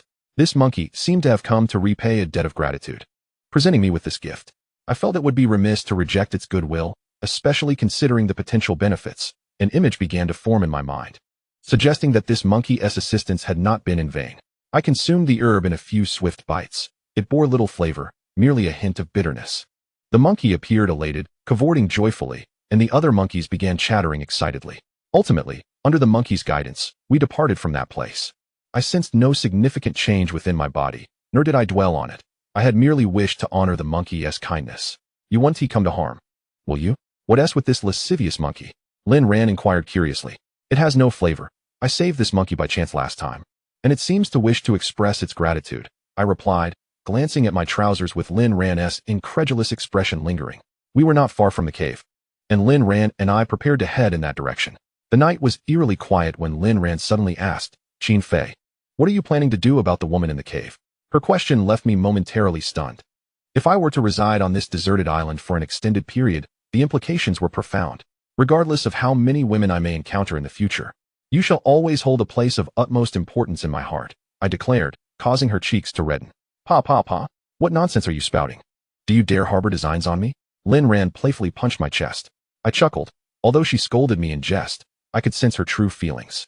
Previously, when confronted by the wild boar spirit, it was only in the critical moment that she revealed her genuine sentiments. From a young age, I have been acquainted with Lin Ran, and I possess a profound understanding of her character. She is a person who seldom reveals her true feelings, possessing a sharp tongue but a tender heart. In order to successfully win over the women in the cave, Lin Ran is pivotal. Upon returning to the cave, the other girls greeted us with a few casual inquiries. Once they confirmed that nothing was amiss, everyone prepared for sleep. After a day filled with activity, particularly the encounter with the enormous giant squid during our descent, I found myself quite fatigued. This night, Su Xun was to sleep beside me, as the girls had collectively decided to take turns staying close to me to prevent any untoward behavior. Was this not a clever way to ensure I received equal attention from them all? Su Xun exuded a subtle fragrance, a natural scent devoid of any cosmetics, as all the women were barefaced on this deserted island. Thus, it could only be described as her body's essence. I felt a heat radiating from within me. Ordinarily, I could easily resist such temptations, having spent considerable time in the military, where my self-discipline was certainly superior to that of the average person. Yet, inexplicably, the moment I caught a whiff of Su Xun's delicate aroma, my primal desires surged exponentially. Next to Su Xun, her breathing was smooth, suggesting she was deeply asleep. Her thigh unconsciously shifted, and one of her arms lay across my chest. Could it be the substance given to me by the mischievous monkey? Initially, I had felt nothing, but now the situation was indeed escalating. Su Xun's leg continued to brush against me. I understood that some girls like to cuddle with plush toys while sleeping. Perhaps she truly mistook me for one in her dreams. Qin Fei, what's wrong? Su Xun suddenly opened her eyes slightly, gazing at me with a hint of confusion as I panted heavily. No, I exclaimed in a moment of panic, but her hand was already quick to intervene. Shoo! I gestured for her to remain quiet. Waking the other women in the cave would lead to complications. We remained silent for a prolonged period. Yet the desire within me refused to subside. Rather, it grew increasingly fervent. Curse that mischievous monkey for putting me in this predicament. May it meet its end at the hands of a mother monkey someday. Are you in discomfort? Su Xun asked with concern, observing my labored breaths. The scenario was eerily familiar, though this time the roles had shifted. I nodded vigorously. It was not an attempt to take advantage of Su Xun, but rather an inability to endure the overwhelming sensations. After consuming that herb, my desires had become insatiably potent, igniting with the slightest spark. How can I assist you? Su Xun inquired, her face flushing red as she looked at me. It's all right.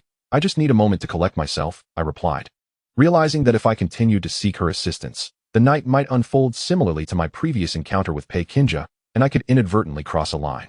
Why can everyone else be elegant, but I cannot? Su Xun spoke directly, leaving you feeling somewhat awkward. Chapter 57. Plane crash on the deserted island. I felt that my days on the deserted island represented the pinnacle of my life. Surrounded by an array of beautiful women, a stunning CEO, a Korean model, a sweet little girl, and a captivating mature woman. Upon waking the next day, I exchanged a glance with Su Xun. Her face was as red as a ripened apple, radiating shyness. Recalling the events of the previous night, I realized that in order to prevent the other women in the cave from discovering any signs, the lingering warmth of our encounter still clung to her rosy lips. To my dismay, Lin Ran regarded me with an expression filled with disdain, yet the other women seemed unperturbed, tacitly acknowledging the situation. After all, on this deserted island, where men held the reins of power, it was rare for women to survive without the protection of a man, except, of course, for that overbearing woman, Sister Hong. In the past few days, nothing much had occurred, but the weather on the island had started to turn increasingly severe. The once radiant sun had vanished, replaced by a gloomy, overcast sky. My mood mirrored the island's tumultuous weather. It seemed inevitable that a torrential downpour was approaching, which would likely lead to rising tides that could inundate the beach and even submerge our rocky dwellings. The impending scarcity of food in the caves only added to the foreboding sense of difficulty we would soon face. However, there was a glimmer of good news. The large bed I had exchanged for 20 sanitary pads with Sister Hong had finally arrived. Yet, given the current weather conditions, Should the sea surge, that rickety bed would be of little use, impossible to carry, and certainly inedible. You all need to hasten your production of sanitary pads. We must trade for more supplies. The weather on the island is bound to bring about many troubles, I urged, furrowing my brow as I rallied the women, outlining the potential challenges that lay ahead. Our previously comfortable existence might soon be disrupted, necessitating the urgent gathering of resources to avert any significant crises. Lin Ran, Su Xiun, and Pei Qinzhou were all acutely aware of the grim situation unfolding on the island. The others were not oblivious either. They were also collecting supplies as a precaution. I had contemplated leaving the cave, but the unpredictable weather made such a decision precarious, especially after having lived there for so long. Venturing into the jungle suddenly posed great risks, with no safe haven in sight. We still had some dried deer meat stored away, approximately over 50 pounds, ensuring it wouldn't spoil. It would be a tremendous waste if the rising tides were to inundate our supplies. Consequently, I directly traded with vendors on the beach for several large burlap sacks, using them to store the deer meat along with the small yellow fish I had previously acquired in exchange for sanitary pads. I am preparing to store all these supplies as a means of safeguarding them. With an abundance of shoes and belongings, it would be utterly impossible to carry them all away. If they were to be swept away by floodwaters, it would indeed be a great pity. Furthermore, should we find ourselves venturing into the jungle without having procured sufficient food, having these reserves on hand would provide us with a vital fallback option to keep our activities concealed from the other inhabitants of the deserted island. I have chosen to undertake this task under the cover of night, while also evading certain wildlife, for some creatures possess an extraordinarily keen sense of smell. Should they uncover our hidden provisions, all our efforts would be in vain. After concealing these items, I plan to retrieve a few others to exchange for more practical goods. To my surprise, I managed to trade for a telescope, an item of considerable utility, as it allows one to see far-off places and observe things typically unseen. In the event of becoming lost in the jungle or needing to scout a direction, the telescope could help us avoid potential dangers. However, the cost was steep, amounting to 100 small yellow fish for this acquisition. The supplies in the cave are nearly exhausted, and as I gazed upward at the weather over the island, I couldn't shake the feeling that the challenges we face may be the most formidable in the island's history. We must be thoroughly prepared. Suddenly, I recalled my earlier encounter with the mischievous monkeys, when I had spotted the fabled monkey wine in a large tree hollow. If I could manage to procure this monkey wine, it would surely exchange for a wealth of valuable items on the beach, potentially rivaling even the efficacy of the sanitary pads I had previously crafted. On this deserted island, we have been relying on water from the ponds. If the monkey wine were to appear here, many would undoubtedly be eager to sample it, as it has existed only in legends during civilized times. Without hesitation, I resolved to venture with Lin Ran and a few other girls to that tree hollow to retrieve some monkey wine in exchange for supplies. Just then, a familiar voice called out from outside, sounding remarkably like Qin Lan's. Lin Ran, Su Xiun, and I stepped outside to find 5 or 6 individuals gathered there. Indeed, it was Qin Lan and the chubby girl, along with a male student, the one we had previously rescued. He appeared to be in good spirits, looking considerably improved. It was a testament to his resilience that he had survived. Brother Qin, thank you. I am Zhang Tian. This life is yours to thank, the male student exclaimed, his eyes glistening with tears as he approached me, gripping my arm tightly. There's no need for such gratitude. You should express your thanks to the girls, I reassured him. I smiled and gestured towards the chubby girl and her companions, remarking that the boy appeared to be decent, albeit slightly lewd. He seemed quite reliable, far preferable to the bald man and the scar-faced old foxes. Speaking of the scar-faced man piqued my curiosity, as there had been previous conflicts that had led to some enmity between us. Yet, surprisingly, he had not sought me out for trouble, leaving me perplexed, wondering if he was plotting something. We had nothing of value, and should there arise a situation where I could be of assistance, I would certainly not hesitate to help. The boy expressed his excitement. After exchanging pleasantries, he even brought us some supplies as a token of gratitude, which left me somewhat speechless. However, I declined, as the students had already endured quite a bit. I invited them into our cave, where they settled down one by one. Curious about how Zhang Tian ended up on the deserted island, I inquired. As I had heard from the chubby girl and her friends that he had been discovered in the jungle, I recalled examining his wounds, some of which were indeed inflicted by a beast's claws, while others appeared to be caused by the force of the wind. This intrigued me the most. However, at the time, the girls were so anxious to save Zhang Tian that I did not dwell on the peculiarities. Zhang Tian sighed and said, I previously told Qin Lan and the others that I did not end up on this deserted island due to a cruise ship mishap. I arrived here by plane. I frowned, as this was somewhat expected. Yet, if that were the case, the situation on this island seemed increasingly bizarre. Not only had a cruise ship met with disaster, But now a plane had also encountered trouble here. Are there others with you? I directly asked Zhang Tian, as the circumstances on the island were growing ever more mysterious. And I needed to remain vigilant. The more people there were on the island, the more challenging survival would become. If it were only a few individuals here, it would be manageable. But with more people, the greatest danger often lay not in the beasts of the island or the scarcity of food, but in the hearts of men. I don't know. I just happened to find a parachute and landed on this island. After that, due to a lack of food, I wandered through the jungle for quite some time, coming close to death several times. Zhang Tian recounted his experiences in detail. After listening to his account, I found myself quite curious about the plane they had been on. If it had crashed on this island, the supplies inside could be substantial. The thought thrilled me. Previously, I had not heard anyone mention the plane at the beach. We were among the first to learn of this matter, coupled with the items I possessed.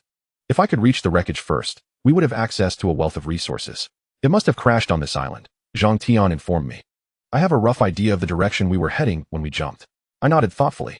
If Zhang Tian had a general sense of direction, we would surely be able to locate the treasures within, which were undoubtedly abundant. As you are all aware, the weather on the deserted island has been quite unpredictable lately. It is prudent to prepare adequately, lest we encounter significant troubles later. After discussing these matters, I wondered if Zhang Tian and the others were ready, and I felt compelled to remind them once more. Thank you, Brother Qin. Zhang Tian expressed his gratitude, and I nodded in acknowledgement, signaling that he need not be so formal. Having companions on this forsaken island is certainly preferable to being alone. Despite my previous acquaintance with that cunning old fox, Baldy, I still harbored some apprehensions. Since the near mishap with Wang Hu, I have remained cautious. After Zhang Tian and the girls had concluded their conversation with us, they soon retreated to their cave, as time was of the essence, and each individual was racing against the clock. The weather on the deserted island can change abruptly. Leaving no room for certainty, we could only rely on ourselves. In the afternoon, I retrieved all the supplies I had previously gathered, bringing along a spoon as well. Lin Ran and Lei Yimeng accompanied me into the thicket. Upon returning, we had filled 6 containers, each exuding a delightful aroma of wine, which the girls sampled and found quite agreeable. After reserving some for ourselves, we planned to sell the remainder in exchange for other supplies. As the weather grew increasingly ominous, the sky turned a dismal gray, shrouded in thick clouds that enveloped the entire island. The scene resembled that of a disaster film, far more terrifying than what I had previously encountered on another beach. Chapter 58. Water Tornado. A dark pall hung over the entire island, suffocating us all. Qin Fei, come quickly and see the colossal water spout. Suddenly, I heard Pei Qin's startled exclamation, and an ominous premonition gripped me. I dashed outside to assess the situation.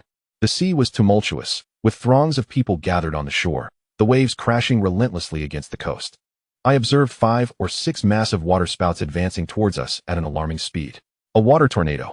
My heart plummeted. A water tornado is essentially a vortex, with air spiraling rapidly around its axis. Water is drawn into the base of the vortex, transforming into an upward spiral. The wind speed within can reach over 200 kilometers per hour, and if it reached our beach, everything would be obliterated by its immense pressure. With a thunderous roar, dark arcs of electricity danced across the ominous sky, and alongside the water tornado, it felt as though the world was coming to an end. Run! Don't look back! Hurry, flee! I urged the nearby girls, shouting to the crowd in the distance to vacate the area without delay. Although the water tornado appeared to be some distance away, its speed suggested it would engulf the island within 30 minutes. If we waited until then to escape, it would be far too late. Some individuals fled in haste, while others scoffed at the situation, deeming it inconsequential. Zhang Tian and a few others stood by the seaside, and upon hearing my words, hurried back to the cave. Lin Ran, Su Xun, and a few other girls, noticing the gravity of my expression, understood the urgency of returning. I adeptly organized all the items within the cave, as I had previously prepared and gathered everything that could be of use. What shall we do with these? Lin Ran inquired, gesturing towards the still warm bed and various articles of clothing. Leave them. We must leave at once, I commanded, though my heart ached at the thought of abandoning them. Yet, survival took precedence. However, Su Xun hesitated, clutching a small plush toy. There is no room for hesitation. If you wish to live, we must move swiftly, I insisted, signaling for the girls to exit the cave without delay. Reluctantly, they obeyed and rushed outside. The waterspout was now alarmingly close to our desolate island, with towering waves reaching heights of 4 to 5 meters. Much of the shoreline had already been inundated, and the waterspout had submerged half of it even before making landfall. Its destructive potential was beyond my imagination. Fish, Brother Qin, Zhang Tian, Qin Lan, and their group were also prepared, moving with a swiftness that surprised me. Though their belongings were few, Let us stick together. It's safer that way. I nodded to them, also wishing to investigate the plane wreckage Zhang Tian mentioned, hoping to salvage some supplies. On the beach, some were aware of the water spout. Many had already fled ahead of us, panic-stricken, their cries echoing in the air. Suddenly, a thunderous roar erupted as the sky seemed to explode, and pea-sized hail fell relentlessly. Run! I pointed in a direction, realizing it was futile to evade the water spout, compelling everyone to dash into the jungle. We ran for over 20 minutes, breathless and disoriented, driven solely by the instinct to survive. I signaled for the girls to rest, then climbed a tall tree to survey the area with my binoculars. The coastline was engulfed by the sea. Although the waterspout's diameter ranged from 25 to 100 meters, substantially smaller than a typhoon, the wind speeds within were astonishing, carrying an unimaginable volume of water. Through the binoculars, I saw that our previous cave was completely submerged. I even spotted numerous individuals overwhelmed by the rising waters, with supplies drifting upon the surface. The most terrifying sight was the encroaching sea, as all trees near the coast had been uprooted. If the waterspout swept into the jungle, escape would be impossible. Rain fell incessantly, splattering against our faces, soaking our clothes. Fige, what's the situation? Zhang Tian furrowed his brows, his wounds barely healed. And now he found himself compelled to undertake such strenuous exertion, his complexion appearing somewhat pallid. The beach had been entirely submerged, soon to encroach upon the jungle, compelling us to hasten our departure. I spoke directly to the group, my spirits plummeting to an all-time low. Let us proceed. If the opportunity arises, we shall seek refuge. Lin Ran suggested, our group appearing particularly disheveled. I nodded, and we resumed our frantic pace, encountering numerous other survivors along the way, even spotting several large boa constrictors coiled around ancient trees, instilling a sense of dread. However, there was no time to dwell on such horrors. The gravity of our predicament exceeded our imaginations. Some individuals, in their panic, had been bitten by venomous snakes, left to await their grim fate. Ah, so many dead! Zhang Tian suddenly exclaimed, his voice laced with terror as he and Lin led the way, while I brought up the rear, accompanied by several other girls. Upon hearing his distress, I furrowed my brow and dashed forward, my scalp prickling at the sight that greeted me. A gruesome tableau lay before us, with a dozen corpses strewn haphazardly, both male and female, each with their organs removed, even their eyes missing. The bodies, waterlogged from the rain, appeared somewhat buoyant. The girls, upon witnessing the horrific scene, could not suppress their retching. I, too, found it unbearable. The grotesque sight was nauseating, disheveled and unrecognizable, evidently mutilated by sharp instruments, exuding a foul stench. Nonetheless, these corpses must have met their demise some time ago, as there was scant blood, suggesting these atrocities were not freshly committed. Suddenly, a thought struck me. I covertly glanced at Lin, who seemed to tremble, her anxiety palpable as she averted her gaze. A sense of unease washed over me. Was there truly something amiss? Could it be the people from our beach? Qin Lan asked anxiously. This method is too cruel. It's utterly depraved. It's unlikely. We must leave this place swiftly and circumvent it. These bodies appear to have been here for 4 or 5 days. We must avoid the risk of bacterial infection, I instructed the group, who were visibly shaken by the scene, unaware of Lin's peculiar demeanor. Once we distanced ourselves from that ghastly sight, coupled with the inclement weather and the recent revolting imagery, a melancholic atmosphere enveloped us. We pressed onward, venturing into uncharted territory of the jungle, a place we had never explored before, as food had previously been plentiful, rendering such risks unnecessary. However, circumstances had shifted drastically, leaving us with no choice. Ah, my leg! Pei Kinja suddenly shrieked, causing my heart to lurch as I rushed to her side, fearing the worst. I've fallen into a pit, she exclaimed. Upon hearing this, I exhaled in relief, having feared she had been bitten by some creature. I felt the soil, soft and yielding, easily ensnaring one's foot. This area must be a wetland, perhaps even bordering a swamp nearby. Lin Ran, Lei Yaiman, and several other girls hurried over to assist in pulling Pei Kinja's leg out. I furrowed my brow. If this was indeed a wetland, recklessly wandering could easily lead to entrapment, which would spell disaster. However, marshy areas are often teeming with various small creatures, and we had set out with scarcely any provisions. As dusk approached, the need for food and fresh water became imperative. Everyone, be cautious. There may be marshes nearby. Let us investigate, and if it proves too perilous, we shall take a detour, I advised the girls and Zhang Tian. Thus, Zhang Tian and I took the lead. We had not yet fully entered the wetland. Only certain areas felt soft underfoot, while most remained firm. After traversing approximately 400 or 500 meters, I suddenly heard a commotion ahead. I quickened my pace and soon spotted a group gathered on the opposite side of the wetland. 2 men accompanied by a dozen or so women, with a vast expanse of marshland strewn with driftwood between us. To my dismay, one of the men was a scar-faced individual, while the other was a hefty fellow weighing over 200 pounds, someone I had not encountered before. Damn it, how did that scoundrel manage to survive the tides? I mused, noting his evident caution that had allowed him to endure. The scar-faced man soon noticed us, his eyes glinting with malice. I chose to ignore him and scrutinized the marshland ahead. Not far off, a cliff face loomed, featuring a naturally formed cave. Scaling it would surely provide refuge from the encroaching seawater. With the rising tide and intensifying rain, it was only a matter of time before the sea might encroach upon the jungle. The cave and the cliff undoubtedly represented the best sanctuary. The scar-faced man and his hefty companion seemed to share our thoughts, having lingered in this advantageous location for quite some time. What a coincidence, Qin Fei, the scar-faced man called out with a sinister smile across the marsh. Indeed, it is quite fortuitous to encounter such a splendid locale. Everyone should benefit. I replied with a smile, provoking a twitch from the scar-faced man. Naturally, I had no intention of relinquishing this prime spot to him. But as I carefully surveyed the marshland, an inexplicable sense of danger washed over me. This place seemed far from simple. Chapter 59. The crocodile swarm. I furrowed my brow, choosing to trust my instincts and refraining from acting rashly. What shall we do, Brother Qin? Zhang Tian inquired anxiously as the rain continued to pour. All of us, including the scar-faced man and his group, were enduring the deluge. While the robust among us could withstand the relentless rain, the more delicate girls risked falling ill if exposed for too long. Both parties hesitated to act recklessly, unwilling to leave this place in search of shelter from the rain, thereby relinquishing the cave within the cliff to the likes of Scarface and his companions. There was no rush. I instructed the women to wait. At such a moment, patience was the key. Scarface was clearly agitated as well, for prolonging this standoff was detrimental to both sides. I surveyed the surroundings and procured a long branch, finding my maritime knife with some vines. Tentatively, I prodded the nearby swamp, and upon my first thrust, I sank in immediately. After several attempts, I furrowed my brow, noting the varying sensations. With a forceful jab, a tail suddenly lashed out from the muck, and the creature's entire form emerged. A crocodile. As it came into view, I realized it was indeed a crocodile, albeit significantly smaller than those found in civilized society. Its skin was adorned with a toad-like layer, and when it opened its maw, the teeth were alarmingly sharp. Scarface was taken aback, clearly surprised that a crocodile inhabited this swamp. Qin Fei, we cannot linger here. Let us cooperate, Scarface suggested, extending an olive branch. I was disinclined to engage. Individuals like him were often selfish at heart, and an alliance could lead to treachery that might cost me my life. This swamp appeared vast, with many areas cloaked in wild grass.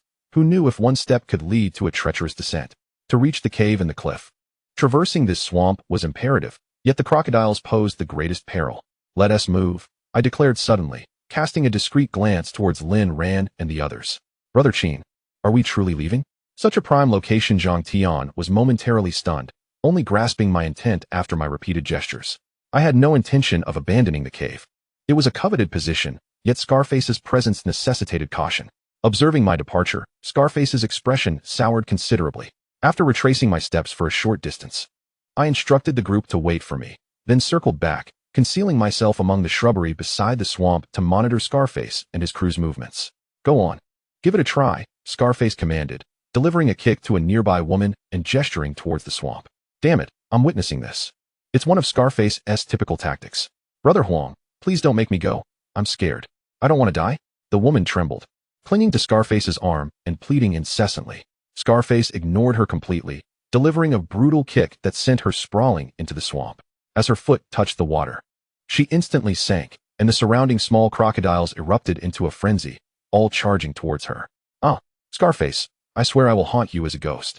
The woman let out a series of anguished cries, her eyes brimming with resentment as they fixed intently upon the scarred face.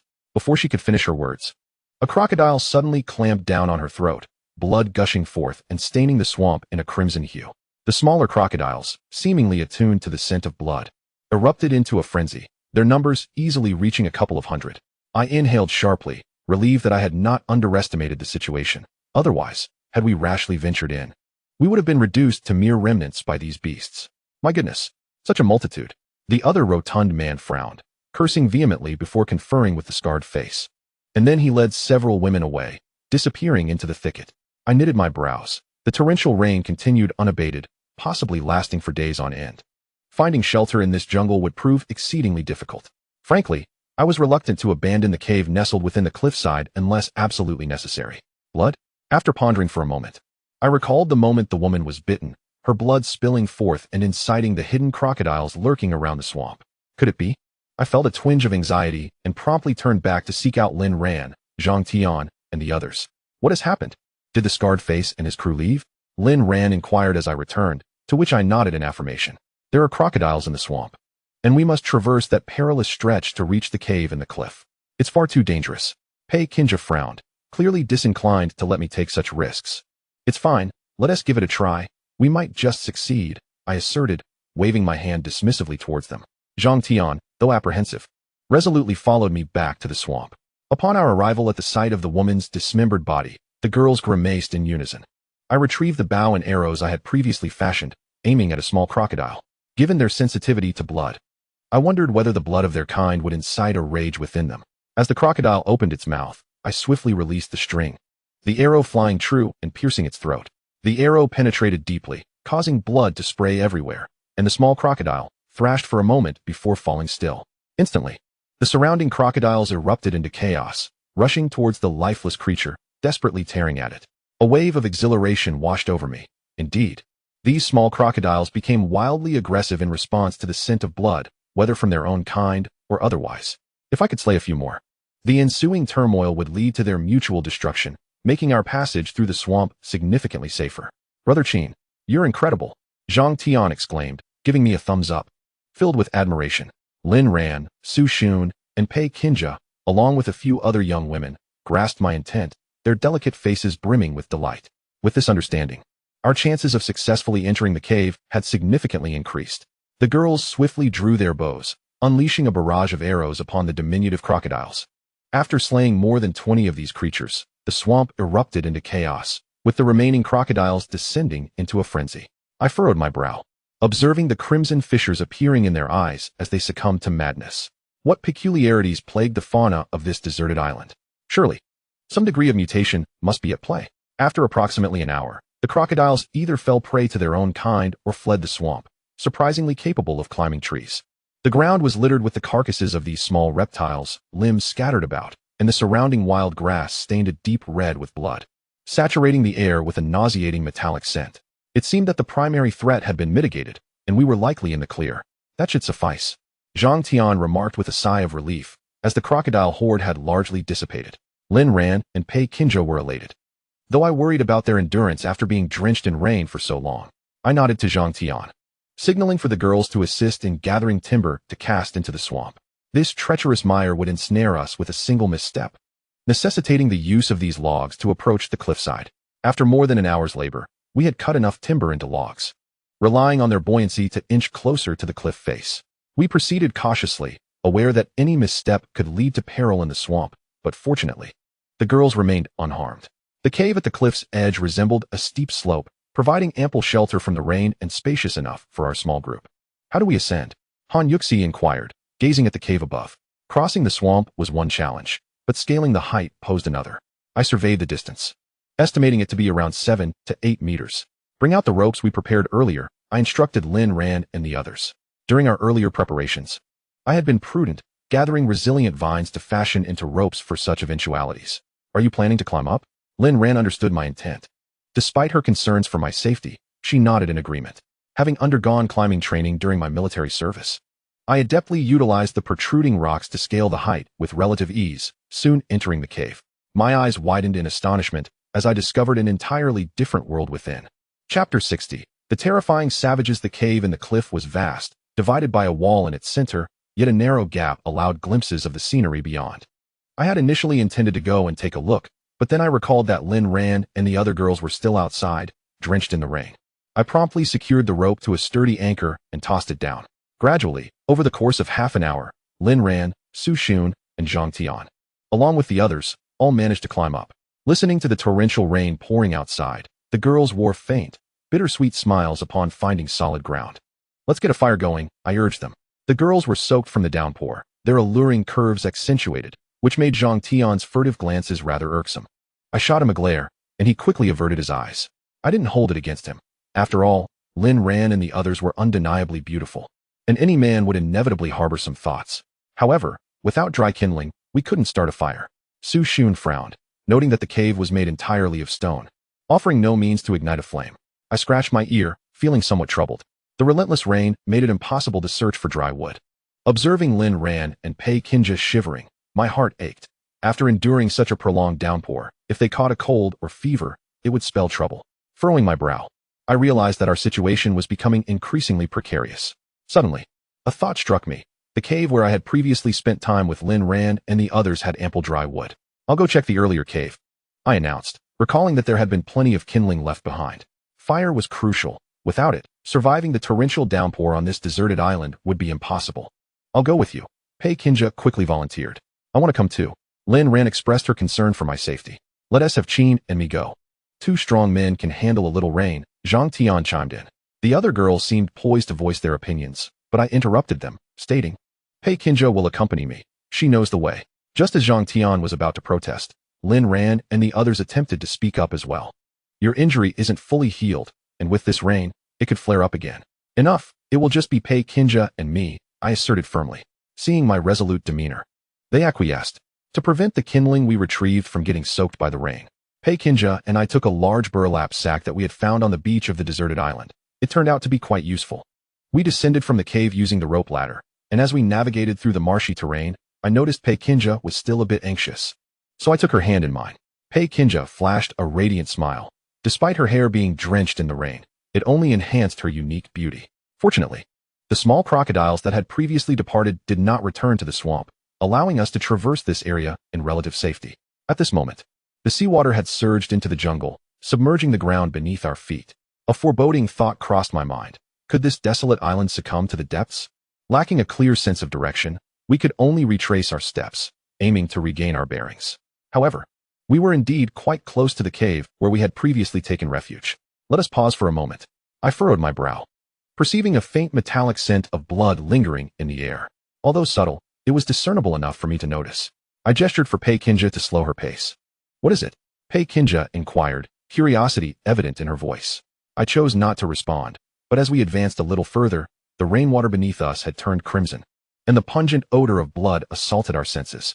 Pei Kinja's brow knitted tightly as she clutched my hand, her tension palpable. As we drew closer, we could even hear distant cries echoing through the rain. In the downpour, someone was babbling incomprehensibly. Cautiously, Pei Kinja and I approached the source of the sound. My eyes widened in shock as I beheld the scene before me, my heart filled with dread.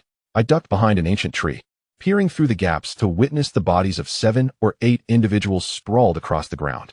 Judging by their attire, they were survivors from the cruise ship.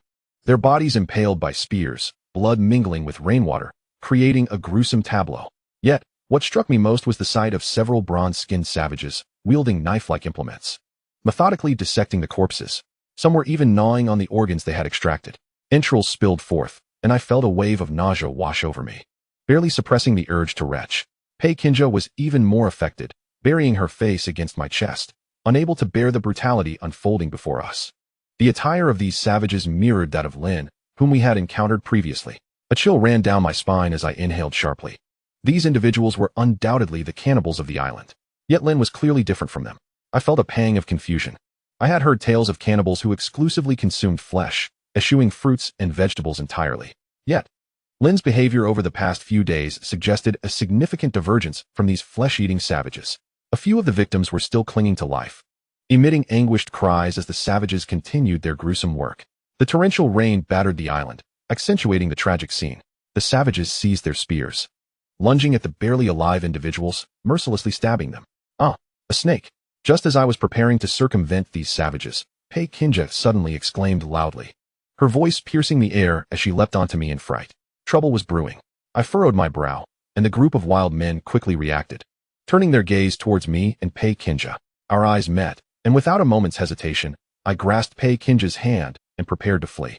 There were more than a dozen of them, and we might very well end up as companions to the lifeless bodies scattered around us.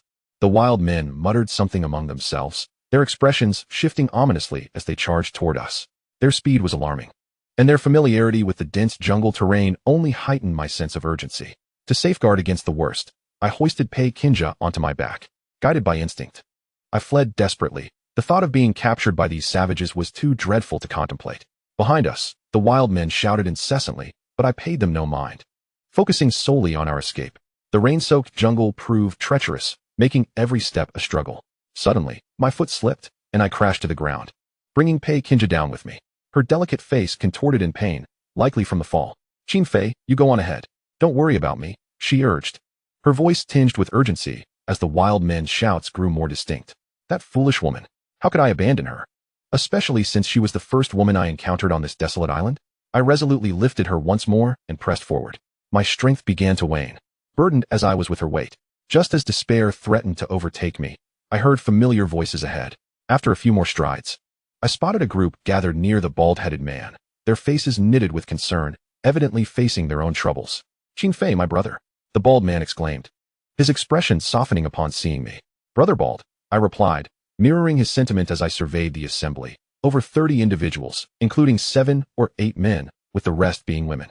With so many people gathered, I surmised that the wild men would think twice before provoking us. No sooner had I thought this than the very wild men who had pursued us approached, spears in hand, their expressions menacing as they beheld our group. "What is this?" "Wild men." The others quickly grasped the situation, their weapons aimed at the newcomers, tension palpable in the air.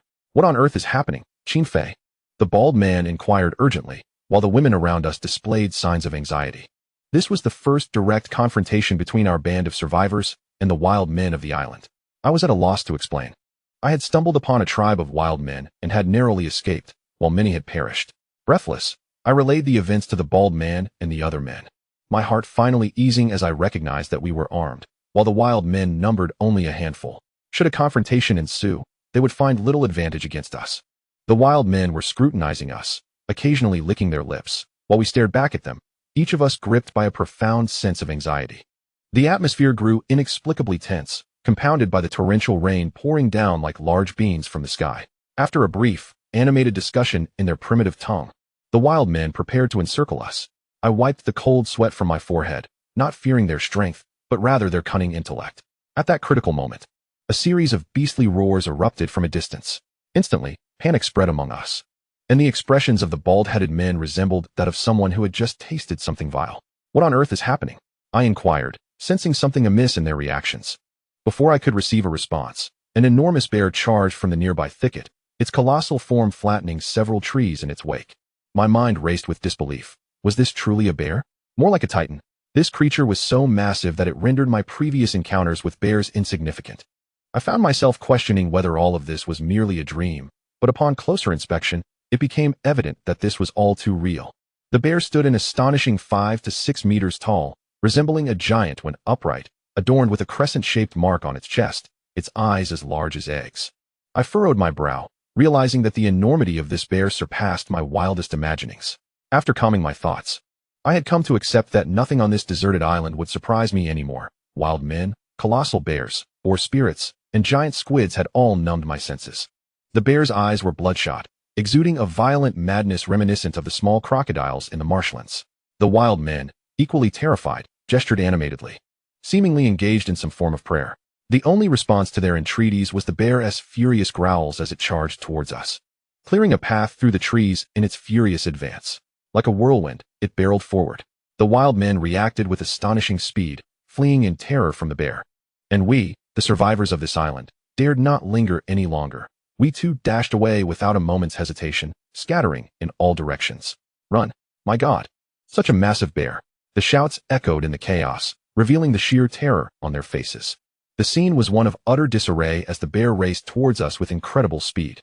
In the confusion, a few girls were so paralyzed with fear that they were caught off guard, and tragically, the charging bear dispatched them with brutal swiftness. The scene was grotesquely bloody. The head shattered like a watermelon, littering the ground with gore. I felt a wave of nausea wash over me, yet my emotional detachment rendered me indifferent. Pei Kinja trembled incessantly, the rain-soaked ground now stained crimson, resembling a hellish purgatory. "My God! A crocodile! Ah, my leg!" The grim news arrived swiftly. A dozen small crocodiles suddenly emerged nearby, presumably having fled from the marsh. Panic surged within me as the great bear continued to roar, while the surrounding crowd scattered in all directions. Grasping Pei Kinja's hand, I bolted in a singular direction. Cold sweat streamed down my forehead. The horror of the scene was overwhelming, and I could feel Pei Kinja quaking beside me. We will survive, trust me. I held her tightly, aware that she, being merely a girl, might be traumatized by the horrific tableau before us. Pei Kinja shuddered violently, her beautiful eyes locking onto mine as she embraced me fervently, whispering, "Qin Fei, I believe in you." At that moment, the bear charged toward a little girl, its paw, the size of a basin, descending upon her. The child wailed uncontrollably, paralyzed with fear before the monstrous beast. My brow furrowed in sympathy as I observed the chilling scene unfold. "Be careful." Unexpectedly, Pei Kinja shouted beside me and leapt toward the girl. Her speed was remarkable. In a critical instant, she shielded the child with her own body, rolling away just in time to evade the bear's assault. However, her brave act undoubtedly enraged the now frenzied bear, which, upon seeing its prey escape, had bloodlust burning in its eyes. This foolish woman. I sighed in exasperation, watching as the bear readied its massive paw to strike at Pei Kinja and the girl. In a moment of desperation, I drew my bow and arrow, aiming for its eye, but my shot deviated, striking its nose instead. The nose is a vulnerable point on a bear, and blood gushed forth as my arrow pierced through. The bear roared in agony, clutching its wounded snout. While my heart raced, I realized that my bow and arrow would hardly inflict any significant damage upon the beast. To imagine killing it was merely a fantasy. My actions would only serve to further provoke its wrath. At this moment, I could not afford to ponder too much. Seizing the opportunity while the giant bear was still howling in distress, I rushed over to lift both Pei Kinja, who lay on the ground, and the little girl. "I'm sorry," Pei Kinja said with a hint of embarrassment, her voice tinged with remorse. I was too weary to blame her. After all, she had acted to save the little girl, and had she not intervened, I might have done so myself. "Thank you, sister." The little girl managed to stifle her sobs and addressed Pei Kinja with remarkable maturity. After wiping her nose with her tiny hand, she turned to me and said, "Thank you, uncle." I was momentarily at a loss for words. The little girl had referred to me as uncle. However, I was too preoccupied to dwell on such trivialities, given the imminent danger posed by the bear. At that moment, the little girl's parents came running over, showering gratitude upon both Pei Kinja and me. I smiled and gestured for them to refrain from such excessive thanks. The bear continued to wail, likely having never before suffered such a humiliating defeat in its life on this deserted island. After exchanging a few brief words, the bear seemed to regain its composure, its bloodshot eyes now glaring at me with palpable hatred. Furrowing my brow, I could no longer afford to hesitate and pulled Pei Kinja in a particular direction as we fled. However, it seemed that the bear, perhaps overwhelmed by some primal instinct, relentlessly pursued me, its egg-sized eyes fixated on me as it charged forward. Fortunately, the presence of the crowd limited the bear's movement, given its considerable size. At this juncture, I could think of nothing but survival. Unbeknownst to me, I had lost my sense of direction, consumed solely by the urge to escape. The anguished cries of those around us filled the air as I dragged Pei Kinja along, until, at last, we stopped, realizing we had ventured quite a distance. We were perilously close to the edge of a cliff, and I inhaled sharply. One more step, and we would be doomed. I set Pei Kinja down, astonished at having found myself in such a dire situation. A chill coursed through me as I furrowed my brow. Roar! Roar! The bear's speed exceeded my expectations, bearing down on us with relentless fury. I could feel the ground trembling beneath us. "You need to hide," I urged Pei Kinja, my heart already contemplating the worst possible outcome. "If anything happens to me, be ready to run." "No, I will stay with you," Pei Kinja insisted, gripping my hand tightly. Her eyes filled with determination. "You must leave now," I insisted, but she shook her head resolutely, refusing to budge. I sighed, feeling a swell of emotion.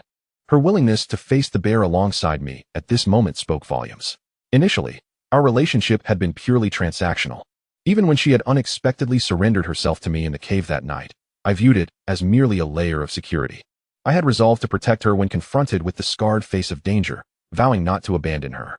After that incident, she still seemed hesitant to face me. Yet her current expression has genuinely moved me. At that moment, a massive bear charged towards us, its face smeared with blood, dripping from its nostrils. With the arrow I had shot lodged firmly in its snout. "Get away from here," I bellowed, casting a fierce glare at Pei Kinja, truly exasperated with this woman. Remaining here would undoubtedly lead to her being torn to shreds by that monstrous bear. The same fate awaited me. Such sacrifice would serve no purpose. Survival for at least one of us was paramount. Seeing my resolute demeanor, Pei Kinja's eyes brimmed with tears, trembling as raindrops cascaded down her face. Her gaze fixed upon me with a hint of choked emotion. "I will listen to you," she finally nodded. "Qin Fei, please don't die. I don't want our child to grow up without a father." In that critical moment, I was taken aback by her words, especially as she cradled her belly. Could it be that fortune favored me so, that I had struck true with a single shot? Chapter 62. The mysterious pattern, is that true? My heart skipped a beat. A surge of excitement coursing through me as I noticed Pei Kinja blushing slightly, casting an awkward glance my way. Roar!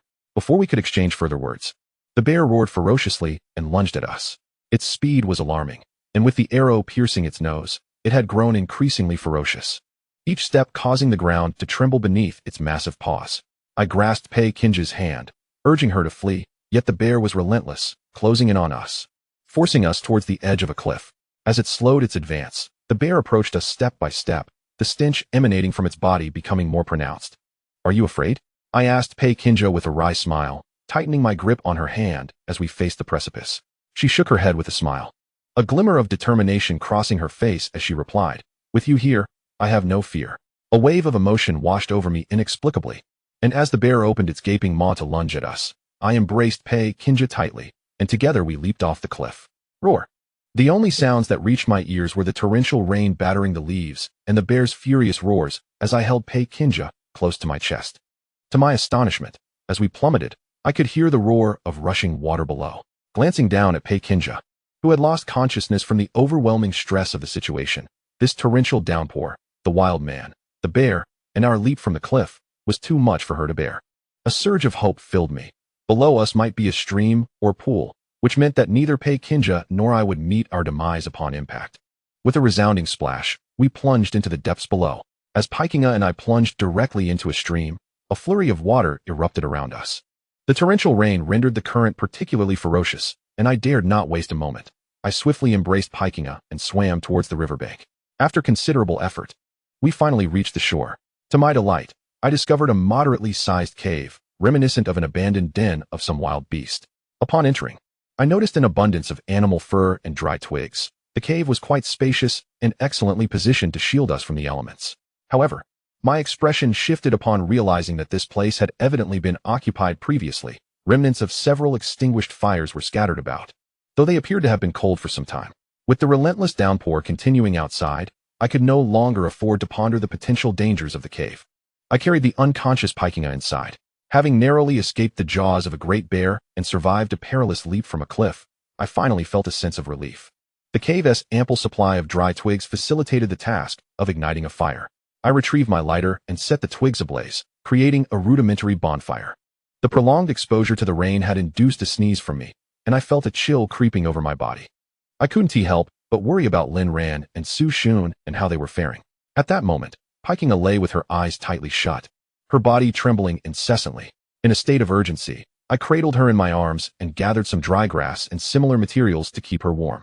Her body was ice cold, and a wave of concern washed over me, prompting me to remove my own clothing and strip her of her damp garments, holding her closely. The warmth emanating from the fire gradually enveloped us, and although the rain outside continued to pour, the cave's walls effectively shielded us from the cold wind. At that moment, Paikinga slowly opened her eyes, weakly calling my name a few times. How are you? Is there anywhere that discomforts you? I inquired, relieved to see her awaken. After gently touching her forehead, I sensed she had a slight fever. You have a fever, I observed, noting her frail state. After enduring the relentless rain, even I, a robust man, felt the strain. How could she, a young woman, withstand it? Stay here, I'll fetch some water, I said anxiously, preparing to rise and retrieve water from the stream. To my surprise, Paikinga grasped my arm, pleading, don't leave me. Her beautiful eyes were filled with helplessness, and her exquisite face bore traces of fatigue as she gazed at me. I felt a stirring within my heart and nodded, choosing to remain beside her. We had both laid bare our vulnerabilities, our clothes discarded, her alabaster skin exposed, radiating an alluring charm. Yet, at that moment, my thoughts were far removed from such concerns. Not long after, Pei Kinja gradually drifted into slumber. I gently laid her upon the hay-strewn ground before stepping out of the cave. A slight fever on this desolate island, if left untreated, could potentially worsen, especially in this unfamiliar territory where the dangers remain uncertain. The torrential rain continued to pour as I surveyed my surroundings, which seemed relatively favorable. After a careful search, I discovered several coneflowers, a herb renowned for its efficacy in treating fevers. I also gathered a few leaves and collected some pure water from the stream. To my dismay, there were no containers available to boil the water. Upon returning to the cave, Pei Kinja remained with her eyes partially closed, occasionally furrowing her brow. I crushed the coneflowers in my hand, took a sip of water, and administered it to her parched lips. Once I had given her the medicine, I released a breath of relief. However, frowning at the turn of events that had led us here, forced to leap from a cliff by a bear and now stranded in this strange land, I realized that returning would prove exceedingly difficult. I examined the supplies I had on hand. During the bear chase, my bow and arrows had fallen from my back, leaving me with only a fruit knife and a few condoms, which I had carried for water collection. The current situation on this island was decidedly unfavorable for us survivors. The relentless rain and rising seawater would undoubtedly drive many creatures deeper into the jungle, severely depleting our food sources. Without sustenance, we would be faced with only death. Moreover, Pei Kinja and I had lost contact with Lin Ran and Zhang Tian, compounding our dire predicament. Shaking my head, I dismissed these troubling thoughts. After surveying the cave, I cleared away some cobwebs and noticed peculiar patterns on the walls. What was this? Upon closer inspection, I found strange symbols alongside images of a woman surrounded by figures that appeared to be worshippers. The cryptic script was beyond my understanding, yet it was evident that these illustrations were crafted by the primitive inhabitants. Did they hold some significance? I furrowed my brow, noting that the imagery was brief, dominated by the depiction of the woman, while the rest consisted of incomprehensible text that I overlooked. Clearly, others had arrived here before us. It was improbable that these markings were left by them. As I pondered, a pang of hunger struck me. Having exerted myself tirelessly and encountered numerous challenges, my strength had waned, and I had yet to eat. I glanced at Pei Kinja, still sound asleep, having consumed little herself. With nightfall approaching, it was imperative that I procure some food before darkness enveloped us. I donned my clothes and exited the cave, determined to explore the surrounding area for any potential finds. However, I dared not venture too far, for if Pei Kinja awoke and found me missing, she would undoubtedly be frightened. After circling around, I finally discovered a handful of wild fruits on a few fruit trees. These fruits were quite similar to those previously offered to me by the mischievous monkeys, likely devoid of poison. Additionally, there was a small stream nearby, teeming with fish. I promptly fashioned a rudimentary spear by tying a fruit knife to a long branch. Due to the torrential rain, fish occasionally leaped from the surface, and I poised my spear over the stream, ready to strike at any opportunity. After about half an hour, fortune smiled upon me, and I managed to catch 4 or 5 black fish, each weighing around 2 to 3 pounds. I swiftly gutted them by the stream. Armed with the foraged wild fruits and the caught fish, I entered the cave, where Pei Kinja was still soundly asleep. I gently touched her forehead. It felt warm. But thankfully, her body no longer trembled, indicating a positive turn in her condition. There was an ample supply of dry firewood in the cave, sufficient for both of us for several days. I skewered the black fish and placed them over the fire, soon filling the air with a delightful aroma. At that moment, Qin Fei Pei Kinja suddenly spoke, and I rushed over to lift her into my arms. Feeling better? I asked. She nodded. I fetched some water and offered her a drink. Her complexion had improved significantly, and as she surveyed her surroundings and glanced at her own body, now clad in only a few scant coverings, she blushed and inquired, "Where are we? Are we not dead?" Seeing her naive expression, I explained our situation briefly and handed her the roasted fish. After a few casual exchanges, a thought struck me, and I looked at Pei Kinja, asking, "Am I really going to be a father?" Chapter 63. How are you so amazing? At my question, Pei Kinja's face flushed crimson, and she shyly replied, "I don't know. My period hasn't come this month." A surge of excitement coursed through me as my gaze fell upon her abdomen, her skin smooth as mutton fat. She became flustered under my scrutiny and hastily shielded herself with some dry grass. "I'm going to be a father. I'm going to be a dad," I murmured to myself in the cave, unable to suppress my joy. Yet, an inexplicable pressure weighed on me. After all, survival on this deserted island was a constant struggle, with death lurking at every corner. Just like the wild tribe we encountered today, who nearly claimed our lives, not to mention the formidable bear. Sometimes, I could hardly ensure my own safety, let alone that of a child. "It might be delayed. We can wait a few days and see," Pei Kinja said, her face still flushed. I felt a surge of pride, having taken Pei Kinja's innocence and hit the mark perfectly. This stroke of luck would surely have me winning the lottery back in civilized society. Indeed, I nodded, acknowledging the uncertainty of the situation. However, it would be prudent to exercise caution in the future. On this deserted island, matters of procreation require careful protective measures. After sharing a black fish with Pei Kinja, we quenched our thirst with a few wild fruits, feeling significantly more comfortable. By this time, night had completely fallen. The outside world was enveloped in darkness, with only the sound of rain pattering around us, and within the cave, it was just the two of us. What should we do? Pei Kinja looked at me with a hint of helplessness. "Let us sleep. We have had a long day," I suggested, pulling her closely into my embrace for warmth. Inhaling her fragrant scent. For some reason, the intimate contact made her shiver slightly. Was it due to that peculiar grass? I furrowed my brow, recalling how the mischievous monkey had fed it to me, ostensibly out of gratitude for saving its life. It had no reason to harm me. Yet thus far, the grass had revealed no extraordinary properties, aside from heightening my desires, which felt rather unproductive. I suspected that the monkey's gift held other purposes that had yet to manifest. Pei Kinja seemed to sense the change as well, though she did not resist. She merely let out soft moans, further igniting the fire within me. With only the two of us in the cave, and having endured much on this island, I had remained restrained due to Lin Ran's presence, harboring lust without the courage to act upon it. That night, Pei Kinja and I finally surrendered to our desires, as the flames of passion burned incessantly. I even explored various untried pleasures and positions. The night of indulgence swiftly came to an end. Upon awakening, our eyes met, and she immediately flushed crimson, shutting her eyes in embarrassment. "You big lay chair," she playfully scolded. Surprisingly, rather than feeling fatigued, I was invigorated. The oppressive feelings from the past few days on the island vanished in an instant. "When will we return, Qin Fei?" "I wonder how Lin Ran and the others are faring," Pei Kinja asked, her brow furrowed with concern. Over the past few days, the bond among the girls had grown quite strong. Though we had found a spot to rest on the cliff, resources such as food and fresh water were severely lacking, and they might be facing significant dangers. I was equally at a loss for how to escape this place. There was no point in panicking. We would have to wait here for now, and if the rain ceased, we could seek a way out. I spoke to Pei Kinja, my heart heavy with resignation. As the torrential rain continued to fall outside, preventing us from reuniting with Lin Ran and the others. Pei Kinja nodded, leaning her head against my shoulder. "There's a peculiar pattern here. Do you notice anything amiss?" Suddenly, I recalled the patterns I had observed on the cave walls yesterday and turned to Pei Kinja, wondering if she had any insights. "Patterns?" Pei Kinja looked at me with a hint of confusion, then followed my gaze to the wall. She promptly approached, and we began to examine the enigmatic design together. Yesterday, in my haste, I had not scrutinized it closely.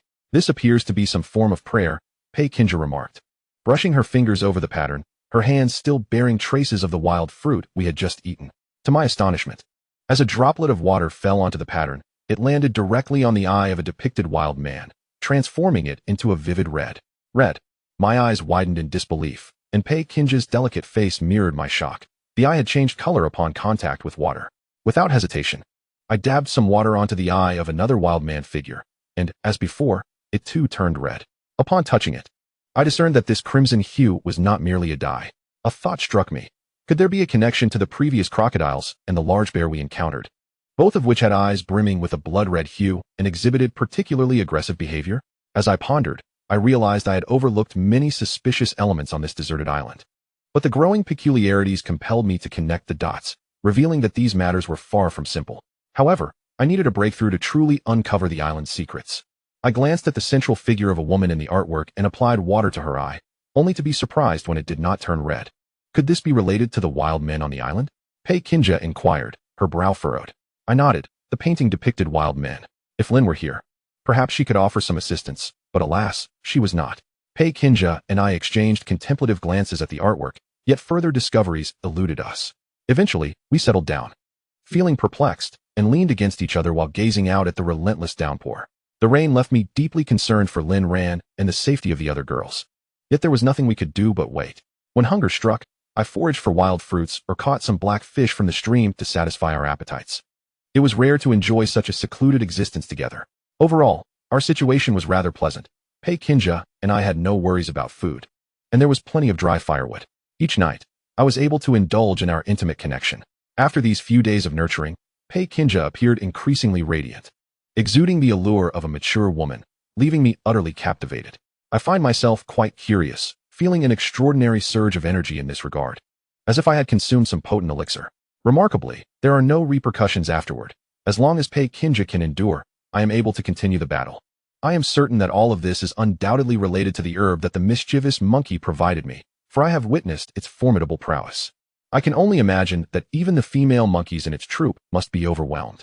It has been approximately 4 or 5 days, and my bond with Pei Kinja has been continually deepening, both physically and spiritually, achieving a qualitative leap.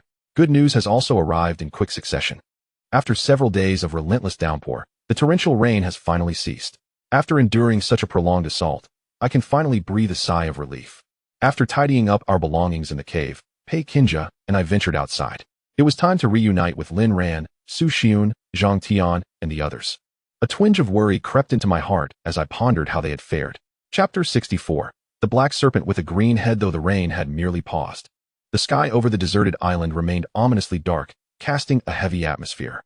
However, Pei Kinja and I could not afford to linger in the cave any longer. As Lin Ran, Su Xiun, and Zhang Tian had been absent for several days, and I was uncertain of their well-being. I did not know when the rain might return with sudden ferocity, so I chose to travel light, leaving our belongings behind. This area was unfamiliar to both Pei Kinja and me, compelling us to rely solely on instinct to navigate. The ancient trees twisted their roots, and the soil, saturated from the rains, was particularly damp. It was not long before our faces were besmirched with mud. Ahead, it appeared that there were others. My heart leapt with joy, and I grasped Pei Kinja's hand, urging her to follow as I dashed forward. I had recently ascended a relatively tall tree and used my binoculars to survey the path. The general direction of our return was correct, and fortune favored us as I spotted a group of individuals approximately 400 or 500 meters away. Having encountered the peril of wild men in the jungle before, I scrutinized the group carefully through my binoculars. Although I could not discern their identities, their attire suggested they were not savages. Pei Kinja nodded in agreement and followed closely as we advanced. As we approached, we stumbled upon a gathering of a dozen women, seemingly in distress, their brows furrowed in concern. "Is that you, Qin Fei?" A familiar voice suddenly rang out from the group. A woman, weighing nearly 200 pounds, stepped forward from the crowd. I widened my eyes in surprise, not expecting to encounter Hong Jie here. I glanced over the group of women, noting that they were adorned with various decorations. "What brings you here?" Hong Jie inquired with a smile, her facial flesh quivering. While no malice was overtly displayed, the impression she left was less than favorable. "Isn't this a place of refuge? We ended up here." I did not speak the truth. I merely fabricated an excuse. I still do not trust Hong Jie. I observed the women around her. Although their faces were adorned with various hues, they appeared quite elated, likely having achieved significant gains. "How about you join us?" Hong Jie suggested with a slight frown and a smile, extending an olive branch. Naturally, I could not acquiesce to Hong Jie's invitation. Yet her proposition made it somewhat difficult to refuse. However, there was something in her gaze that set me on edge, as if she had long been parched for something. A chill ran down my spine. I sensed that this woman was exceedingly perilous. Just as I was about to decline, unexpectedly, Hong Jie interjected, "Hold on. Don't be so hasty to refuse. We have just acquired something quite remarkable." My interest was piqued, yet I still felt an oddity, sensing that Hong Jie harbored intentions towards me that extended beyond mere simplicity. Noticing my furrowed brow, Hong Jie gestured for the surrounding girls to encircle me and Pei Kinja. They brandished various weapons in their hands. I clenched my fists, uncertain of Hong Jie's true intentions, as it was evident she intended to forcefully control both Pei Kinja and me. I frowned. I possessed only a fruit knife, which would suffice against these girls. Yet the critical factor was that Pei Kinja was beside me. If, in the heat of the moment, she were to get harmed, it would be disastrous, especially considering that she might be carrying my child. I simply could not afford that risk. "Qin Fei, what do you say?" Hong Jie inquired with a smile, her tone not overly forceful, yet imbued with an undeniable authority. As she spoke, the other girls cast me menacing glances. With a resigned sigh, I nodded, indicating for Hong Jie to lead the way. It was evident that she and her companions were quite familiar with this area, deftly avoiding numerous dangers. At times, they even marked certain spots along the way, prompting me to regard this woman with increased respect. After what felt like a little over 10 minutes, Pei Kinja and I, along with the girls, arrived at a cave. It was not particularly spacious, smaller than the cave where Pei Kinja and I had previously stayed, yet it offered decent concealment. What intrigued me most were the words Hong Jie had mentioned earlier about acquiring something valuable. I remained uncertain whether she spoke the truth or merely sought to deceive Pei Kinja and me into their lair. However, the girls did not rush. Upon entering, they instructed Pei Kinja and me to sit down while they kindled a small fire. "Hong Jie, you cannot merely wish for us to sit here, can you?" I furrowed my brow and addressed her directly, feeling quite anxious and bewildered by her intentions. Moreover, I had numerous matters to attend to and needed to swiftly rendezvous with Lin Ran, Lei Yimin, and the others. "You two, go retrieve that item," Hong Jie commanded. At this moment, Hong Jie addressed the two girls behind her, gesturing for them to retrieve something. The girls nodded and turned to leave. Before long, they returned, each bearing a lifeless snake in their hands. I furrowed my brow. This snake appeared quite peculiar. At first glance, it resembled any ordinary serpent, but upon closer inspection, I noticed two small fleshy crowns atop its head. Its body was black, yet its head was surprisingly green. A black serpent with a green crown. My heart sank as I inhaled sharply. This was the legendary boss snake. The Shanhai Jing recounts a creature known as the boss snake, a colossal serpent capable of swallowing elephants, existing solely in myth. In the southwest lies the Ba Kingdom, alongside the Kingdom of Zhuwan, where it is said a black snake with a green head consumes elephants. A chill washed over me. The veracity of the ancient text is often a blend of truth and fiction. Yet, accounts of such a black serpent with a green crown have also surfaced in certain regions of America. I once dismissed these tales as mere fables, never anticipating an encounter with such a creature here. Where did you find it? I inquired, frowning as I reached out to touch the boss snake. Its body was chillingly cold, indicating it had been dead for some time. In a cave, quite by accident. I never expected to encounter such a creature there. Countless in number, it was terrifying. Hong Jie spoke, her voice slightly tremulous, fear evident in her eyes as she recounted the experience. I furrowed my brow, sensing that whatever ordeal Hong Jie had faced must have been quite harrowing. Additionally, I had noticed that she and the other girls bore various injuries. I prepared to grasp the snake by its head, only to have Hong Jie swiftly intervene. This snake is venomous, she warned, reacting quickly to halt my actions. I nodded in acknowledgement. The Shanhai Jing indeed documented the boss snake as highly toxic and a giant serpent. However, I was perplexed. The dead boss snake before me bore a striking resemblance to other serpents found in the jungle of deserted islands. The most notable distinction was the two fleshy crowns atop its head, as serpents adorned with such features were often deified in ancient times. From its appearance, I sensed that this snake was anything but ordinary. Do you know what type of snake this is? Hong Jie seemed to perceive the gravity of my expression and directly inquired. I nodded and shared all that I knew about the boss snake. By the time I concluded my account, the other girls were equally astonished. I remained uncertain of the truth, but this serpent undeniably mirrored the legendary descriptions, suggesting that ancient myths may indeed hold some basis in reality. Is the cave far from here? I directly inquired of Sister Hong. My curiosity piqued regarding this type of serpent. I recall that during my childhood, my grandfather delighted in recounting tales of monsters from the Shanhai Jing, stories that captivated the imagination of children. This particular serpent seems to embody a sort of totem, not far from our location. I suggested I would take you to see it.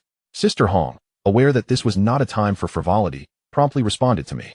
I nodded in agreement, and then, accompanied by Pei Qianjia, we gathered around the campfire with Sister Hong and her companions, sharing a meal while discussing our recent encounters. It turned out that Sister Hong and her group had been forewarned about the waterspout on the deserted island, even earlier than I had, and they were well prepared. When the waterspout first emerged, they had already ventured into the jungle with their group. I was somewhat surprised by Sister Hong's revelations. She was indeed quite astute, demonstrating more foresight than most, which explained how she had managed to arrive here. Initially, her group fared well, as they were thoroughly equipped, and despite the torrential rain outside, they swiftly found refuge without significant impact. However, their supplies soon dwindled, forcing them to venture out in search of food. It was during this time that they stumbled upon a cave teeming with these serpents, leading to a devastating loss. Originally numbering over 30, half of them perished within. Once Sister Hong finished recounting her tale, I briefly shared my own encounters with her, though I remained discreet about the whereabouts of Lin Ran and Su Xun.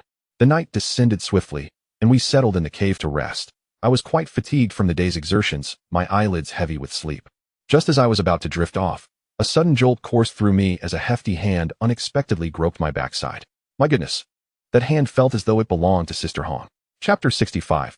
Sister Hong, I was on the verge of slumber.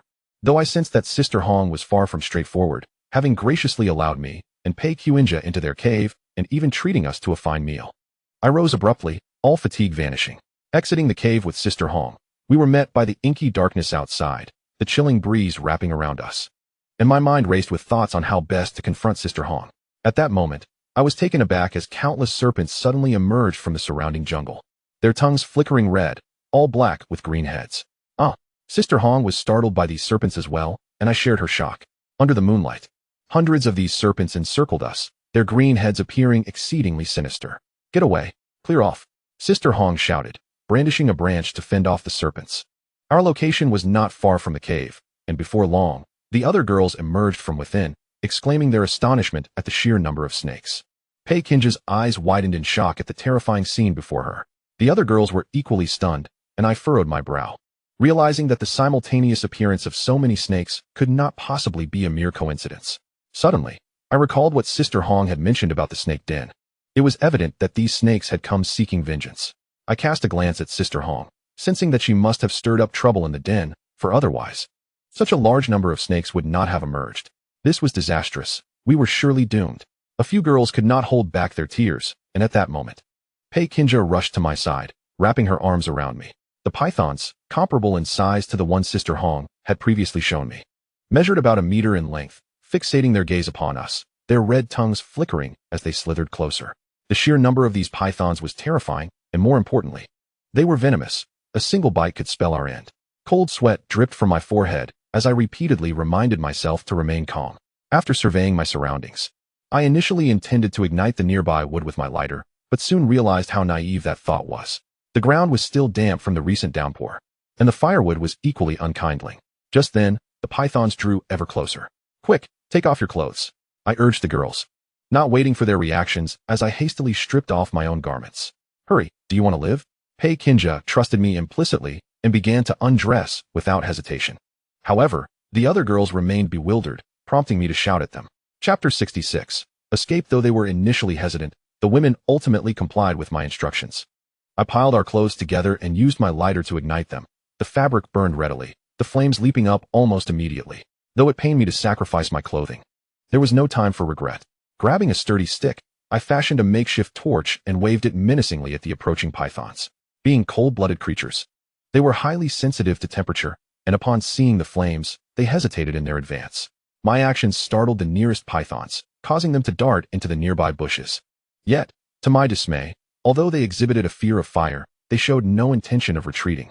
Cursing inwardly, I glanced at the burning clothes, knowing they would soon be reduced to ashes, leaving us in a perilous situation. As the snakes encircled us, our fate would be sealed. Damn it! May these snakes meet their end.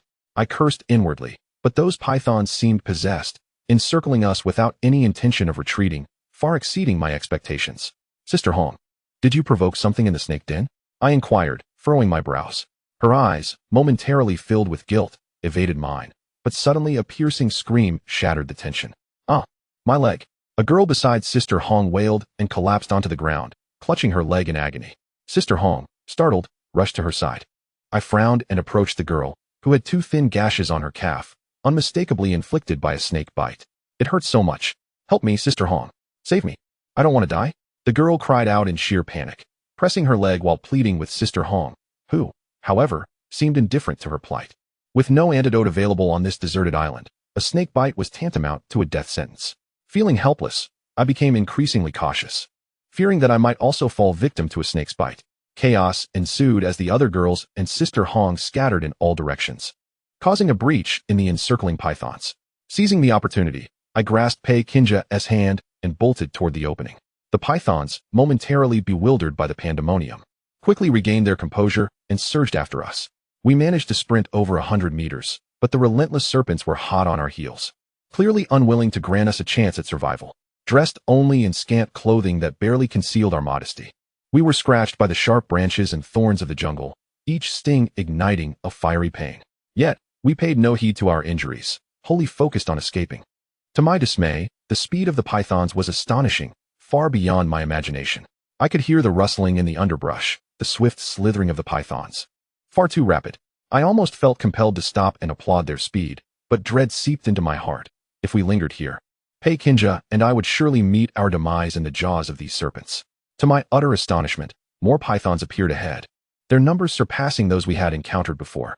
What terrible luck, I thought, a sense of bleakness washing over me. I drew out my fruit knife, fully aware of the futility of such a gesture. Regret flooded my mind as I realized my escape route must have been alarmingly close to the snake den, otherwise, we wouldn't have encountered such a horde of pythons. Pei Kinja flashed a bittersweet smile, seemingly resigned to our fate. "Don't worry, it will be all right," I reassured her, tightening my grip on the fruit knife and waving it futilely in the air, as the pythons lunged toward us with alarming speed. A melodious sound reminiscent of a bell suddenly echoed through the air, causing my eyes to widen in astonishment. This enchanting sound captivated the serpents surrounding us, prompting all the dozens of them to come to an abrupt halt. I stammered, taken aback by the sight before me. Hundreds of serpents had ceased their movements, coiling their bodies as their green heads appeared lost in a vacant daze, perhaps in a state of confusion. The enchanting chime continued to resonate, reverberating through the jungle in an eerie stillness. yet it possessed an enchanting allure that compelled the serpents to retreat with remarkable swiftness. Their departure was as swift as their arrival, almost as if orchestrated, leaving both Pei Kinja and me in a state of disbelief as we gazed at the unfolding scene. They all vanished. Pei Kinja's mouth formed in astonished O. She had never encountered anything like this before. I furrowed my brow, contemplating the bizarre occurrences on this deserted island, which had already begun to defy our understanding of reality. Is someone controlling these serpents? A bold thought emerged in my mind. If someone could command these serpents on this island, they would essentially wield immense power. Who would dare to challenge them? Knowing they could summon hundreds of serpents at will? We should leave this place. There's no need to dwell on it. I quickly regained my composure. Although the serpents had retreated for now, I was acutely aware of the danger should they decide to return. Pei Kinja nodded in agreement and followed my lead as we ventured forward. Based on my recollections from earlier in the day, this path seemed promising. Moreover, Sister Hong had traversed this route during her exploration of the jungle, and it appeared to lead back toward Lin Ran and the others. I glanced down at my body. Despite my tough exterior, the thorns along the path had left numerous cuts on my skin, though Pei Kinja had been shielded by me throughout. Her fair skin bore several scratches as well. I hastily gathered some grass from the roadside, fashioning 2 makeshift grass garments, feeling somewhat like the legendary Tarzan in that moment. Having learned from our previous encounter with the serpents, Pei Kinja and I were exceptionally cautious now. I estimated it was around 11 o'clock at night. I longed for a place to rest, but the late hour and obscured vision left us without a suitable refuge. Nevertheless, we were both wide awake. Our nerves frayed from the myriad of dangers we had faced. I was aware that the island was perilous at night, yet there was little we could do. Several times, I caught glimpses of glowing green eyes in the darkness, watching us intently before vanishing into the shadows. After walking for over an hour, we finally arrived at a relatively open area where I spotted a hollow in a tree. My face lit up with joy as I eagerly pulled Pei Kinja into the shelter. The tree hollow had been abandoned for quite some time, yet it was spacious enough to accommodate the 2 of us, reminiscent of the hollow where we previously encountered the mischievous monkey. Letting out a sigh of relief, Pei Kinja finally relaxed upon finding this refuge, her heart having been in her throat throughout our journey, nearly screaming on several occasions, though I had managed to restrain her. Qin Fei, I need to use the restroom, Pei Kinja suddenly declared, a hint of shyness in her voice. I was momentarily taken aback, but quickly regained my composure. In moments of extreme tension, the body's adrenaline production increases, often leading to an urgent need to relieve oneself. I will accompany you, I replied, as it had become customary for the girls in the cave to go to the restroom in pairs, rendering my presence somewhat unnecessary. Pei Kinja nodded. Her cheeks flushed a deep crimson, akin to a ripe apple, and with her minimal attire, she exuded a unique allure. I guided her to a nearby thicket, conveniently close to the tree hollow, as I lacked the courage to venture far into the night. Turn around, she shyly instructed. I shrugged. There was little to be embarrassed about, having seen every inch of her, including the most enigmatic parts. It was said that women with certain characteristics often possess heightened desires, though I couldn't ascertain the truth of that claim. Reflecting on those days spent with Pei Kinja in the cave, I found the memories to be rather intriguing. The sound of flowing water soon filled the air.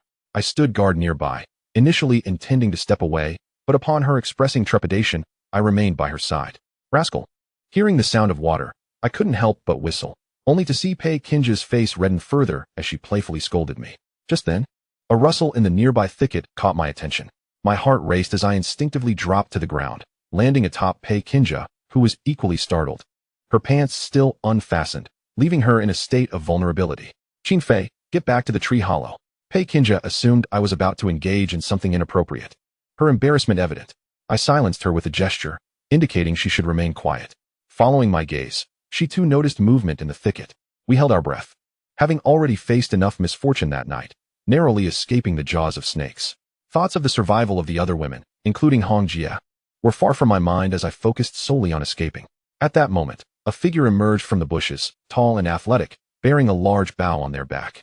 My eyes widened in astonishment. It was Lin. Without hesitation, I pulled Pei Kinja along, ready to rush out. When I suddenly remembered that her undergarments had yet to be secured, swiftly, I helped her don them, leaving her momentarily speechless. Lin, it's me. It's me. Qin Fei. I let out a loud shout, startling Lin, who instinctively raised her bow and arrow, ready to shoot. However, upon hearing my voice, she immediately lowered her weapon. Overcome with excitement, I embraced Lin, her ample bosom pressing against my chest. She appeared equally elated upon seeing me. At that moment, Pei Kinja approached, greeting Lin with palpable enthusiasm. Initially, She had thought we had encountered some wild beast, never imagining it would be Lin. Fearing potential danger outside, I quickly ushered Lin and Pei Kinja into a hollow of the tree. As we reunited, both Lin and I felt a sense of nostalgia.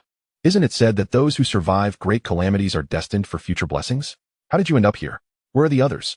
My heart tightened after the brief joy, concerned about Lin's companions, Lin Ran and Han Yuxi. Lin seemed to sense my anxiety and stammered in her somewhat halting Chinese. I don't know. Her words sent a chill through both Pei Kinja and me. Lin's uncertainty was alarming. I recalled that when Pei Kinja and I had separated from them, Lin had been with the other girls. What happened? Is everything all right? I asked, my worry intensifying. I had come to regard these girls as family, and the thought of anything happening to them filled me with dread. I snuck out to find you. And then I got separated from them, Lin said softly, as if fearing my reproach. At a loss for words, I realized how much Lin cared for me. She must have stealthily slipped away from Lin Ran and Su Xun to look for me, only to become lost along the way. A wave of sorrow washed over me. With Lin gone, the chances of survival for Lin Ran and Zhang Tian in such dire circumstances seemed bleak. I needed to reunite with them quickly. How did you find yourself here? After a sigh of relief, curiosity filled my voice as I glanced at Lin. This place was rather secluded, and I hadn't anticipated encountering her here. I got lost in the jungle and ended up here, Lin replied, her command of Chinese having improved significantly, allowing for a coherent conversation. I nodded, not dwelling on it further. Despite her wild demeanor, I felt a deep trust in Lin. After all, we had shared many experiences together, and she had saved my life on numerous occasions. We three were growing weary, and it was evident that Lin hadn't rested well either.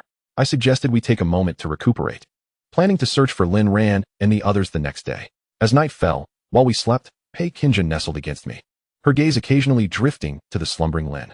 With an air of mystery, she whispered softly in my ear, Qin Fei, I feel something is amiss. Chapter 68. A great change. The tree hollow was shrouded in darkness, with Pei Kinja's eyes fixed on me, occasionally glancing at Lin beside us. It's all right. Let us rest early, I reassured her. I took a deep breath and embraced Pei Kinja tightly.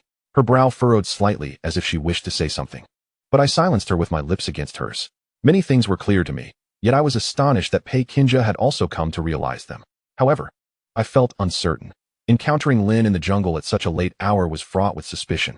Initially, upon seeing Lin, I was overwhelmed with excitement, but it quickly dawned on me that something was amiss. For some reason, I couldn't shake the feeling that the sound of the python being removed was somehow linked to Lin. Her origins had always been shrouded in mystery. I was well acquainted with the girls like Yin Ran and Pei Kinja in the cave, but Lin was a wildling from the deserted island, and our meeting was laden with too many enigmas.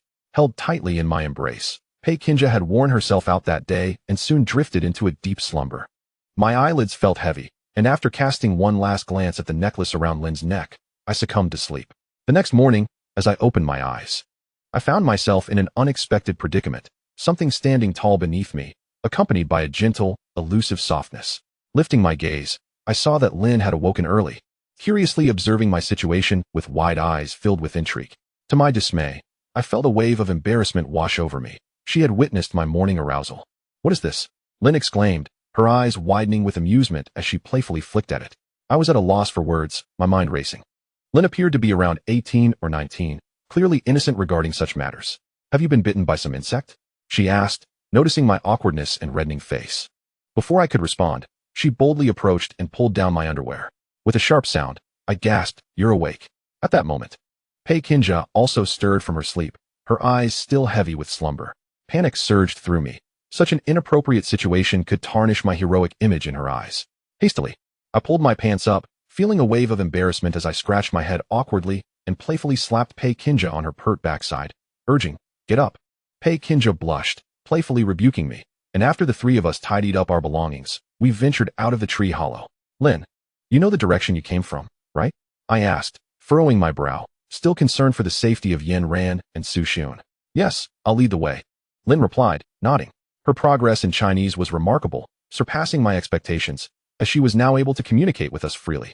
Although it struck me as odd, as if she had always known the language, I brushed aside the thought. The sky above the deserted island remained dark and overcast, and I couldn't tell if the torrential rain would resume. I could only silently pray. Lin took the lead, and Pei Kinja and I followed closely behind. Along the way, whenever we encountered herbs, Lin instructed us to gather them and apply them to our bodies. These herbs are meant to conceal our scent, thereby preventing us from attracting the attention of ferocious beasts in the jungle. As the three of us traversed the dense foliage, we stumbled upon numerous corpses, some swollen from the rain, others bearing the marks of wild animal attacks. My brow furrowed at the sight. The abundance of bodies was disconcerting, and having observed over 20 in such a short distance only heightened my concern for Lin Ran and Su Xun's safety. Let's take their clothes, I suggested. Glancing over at two nearby corpses, a man and a woman, likely victims of a venomous snake. Their garments remained relatively intact, and it was surreal to find ourselves in a position where we had to scavenge from the dead. What? Pei Kinja gasped, her eyes wide with hesitation, reluctant to approach the remains. Without a second thought, I walked over and stripped the clothing from their lifeless forms, as both Pei Kinja and I were left without attire. Soon after, we discovered a small pond not far off, the water surprisingly clear. I quickly washed the salvaged clothes before donning them. Observing the sky, I bit my lip in determination, urging my companions to quicken our pace. Lin's familiarity with the island's terrain exceeded my expectations. After approximately half an hour, we arrived back at the marshland we had previously traversed. Returning to this area brought me a modicum of relief, although I was uncertain whether the small crocodiles still lingered. Given the passage of time, the crocodiles have likely retreated deeper into the jungle, Lin remarked just as I prepared to venture forth. Taken aback, I realized that Lin would not jest about such matters. Nodding, I called out into the area, Lin Ran. Su Xiun. My voice echoed, yet no response came. Frowning, I noticed the tension on Lin's and Pei Kinja's faces. We were in close proximity to the cave and the cliff, and my shout should have been heard. Qin Fei? At that moment, a familiar figure appeared at the cave's entrance. It was Lei Yimin, and I felt a wave of relief wash over me. She spotted us and waved excitedly. After such a long separation, I swiftly navigated the fallen tree trunk across the marsh to reach the cliff's base. Lei Yimin immediately lowered a vine, and the three of us scrambled up. I had assumed everything was fine, but upon entering the cave, my heart twisted with dread. What happened to Han Yuxi? Where's everyone?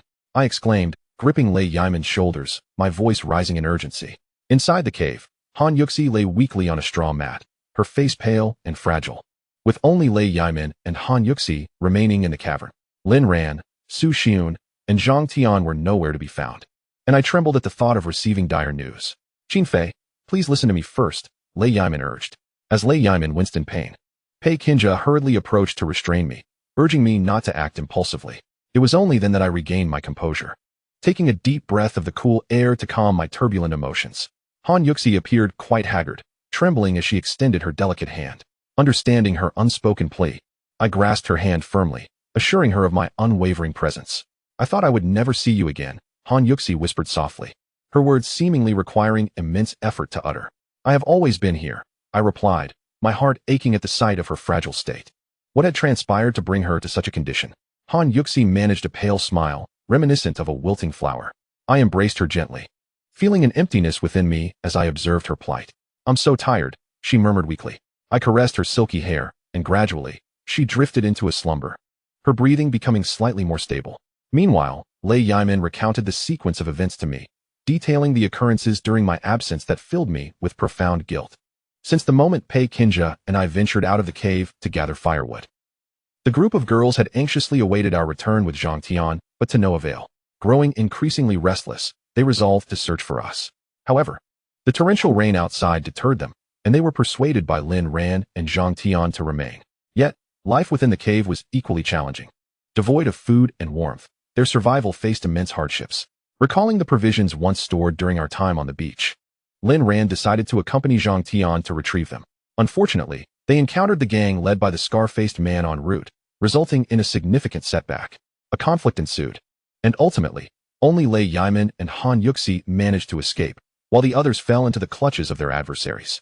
After absorbing Lei Yimin's account, I clenched my fists, realizing that the scar-faced man was behind this calamity. What about Han Yuxi's injuries? What happened? I inquired, frowning as I glanced at her thigh, which was crudely bandaged and stained crimson with blood. After narrowly escaping from the scar-faced man, we had taken refuge in the cave, too fearful to venture out. However, the scarcity of food weighed heavily on us. When Han Yuxi and I set out to forage, we encountered a malicious woman named Su Lily, who sought revenge. As Lei Yimin recounted everything in one breath, I sighed inwardly, surprised to hear Su Lily's name. I had nearly forgotten about her since Wang Hu's demise, having heard nothing of her whereabouts. This foul woman, I thought, clenching my fists, likely blamed me for Wang Hu's death and targeted Han Yuxi as a result. Han Yuxi's thigh was now infected and festering. If this continued, it could spiral into a life-threatening situation. Kinja, you and Lei Yiman stay here and take care of Han Yuxi, I instructed, my fists tightening once more as I turned to Lei Yiman. Can you provide me with the approximate location of the scar-faced man's gang? Lei Yiman seemed hesitant to thwart my intentions, yet upon witnessing the determination in my gaze, she ultimately divulged the information I sought. Without a moment's delay, I armed myself and, accompanied by Lin, dashed towards the indicated direction.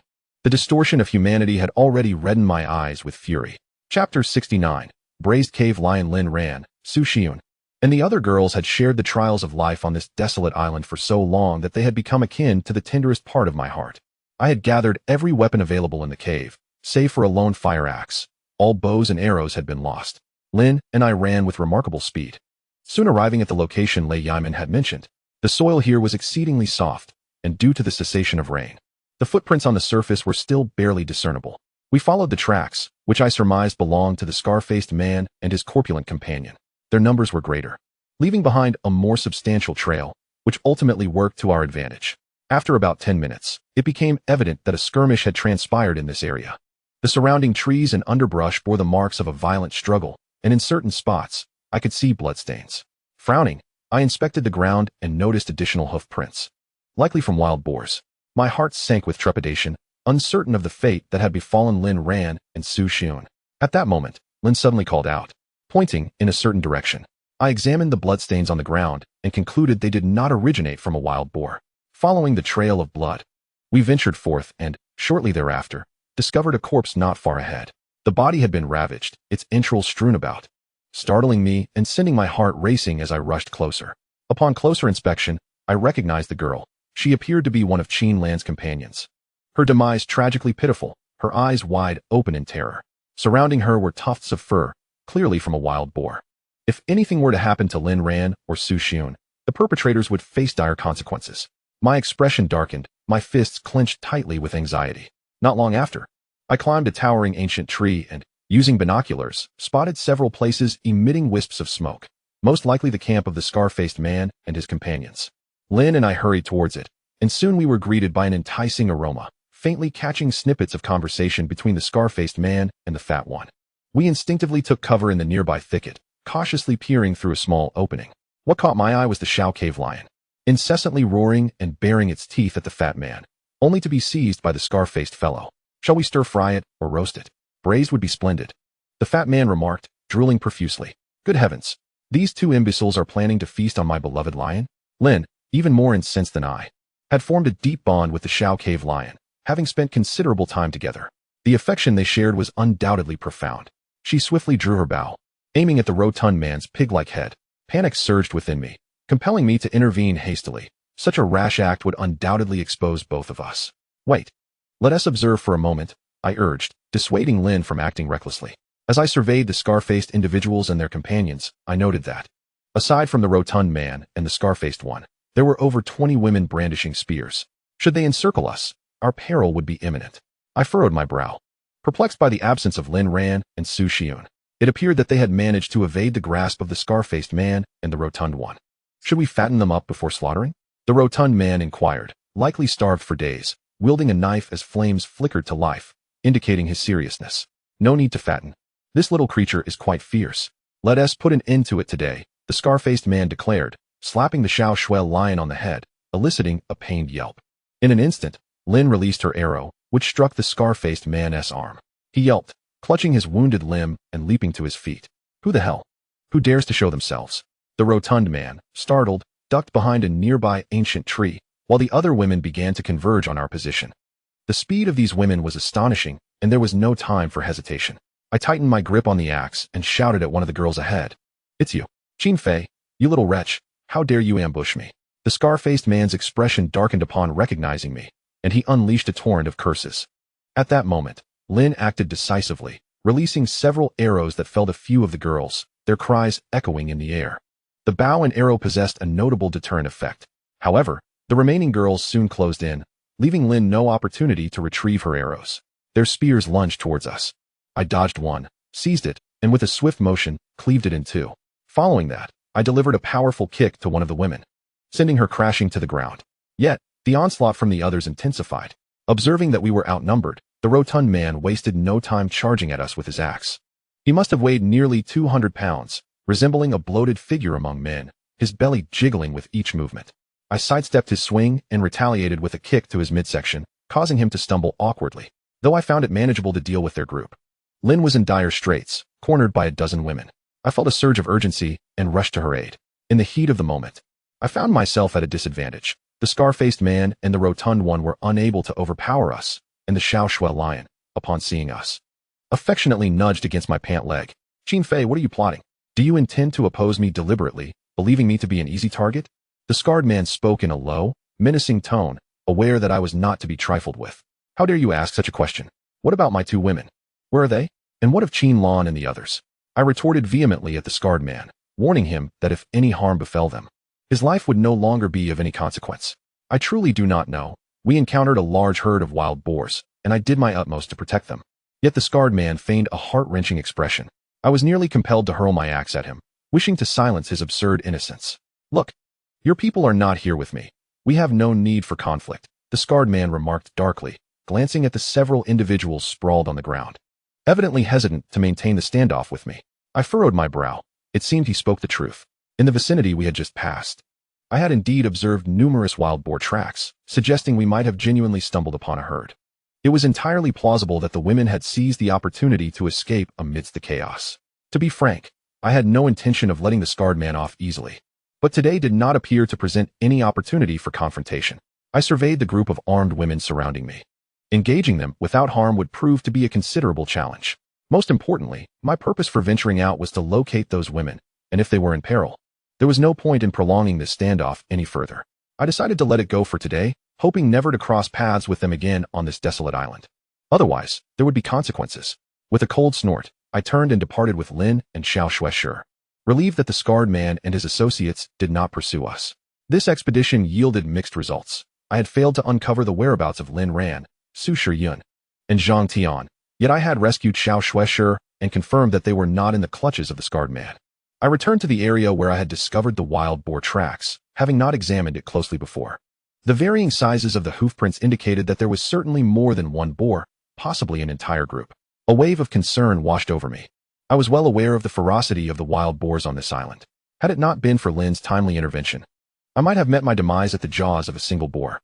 Now faced with a herd, the danger posed to Lin Ran, Su Shiyun, and the others was palpable. I furrowed my brow again, and, after searching the vicinity with Lin for a while without any notable findings, concluded that Lin Ran and the others were likely safe, at least for the time being. The presence of a wild boar herd implied the existence of their burrows nearby. I climbed a relatively tall tree, finding my binoculars to be quite useful. After all, a higher vantage point offers a broader view. However, as I scanned the surroundings, disappointment set in. The area was densely populated with trees, leaving me uncertain of where the women could be hiding.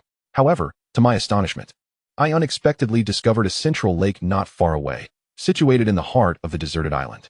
The distance was not considerable, and the lake was vast. What struck me as particularly remarkable was the color of the water, which was a pale shade of red. My brow furrowed in contemplation, and a multitude of bold conjectures flooded my mind. When small crocodiles or wild bears go into a frenzy, their eyes often take on a reddish hue. And coupled with this eerie central lake, I felt a sense of foreboding. With a frown, I hastily led Lin in that direction, reasoning that Lin Ran and Zhang Tian were likely to be in this vicinity, making it easier for them to conceal themselves. Upon our arrival at the central lake, I was taken aback as I beheld the water's true color, a genuine pale red. The surface was remarkably tranquil, and as I turned around, I noticed Lin's expression appeared somewhat peculiar. Did she know something I did not? Chapter 70. Blood Lake. Lin's countenance was unsettling, her dark eyes fixed on the crimson waters. I furrowed my brow, but chose to remain silent as I approached the lake. Initially, I presumed that an abundance of red algae was responsible for the water's hue, refracting the sunlight and creating this eerie spectacle. However, as I drew closer, I realized my mistake. The water was a purely natural shade of red, resembling a blood-colored mirror that rippled with the slightest movement of my hand. Just as I was about to inquire if Lin had any knowledge of this phenomenon, a sudden rush of footsteps approached us with urgency. Lin and I immediately tensed, turning to see Qin Lan emerging from the thicket, her appearance disheveled, her clothes torn, and several vivid wounds adorning her body.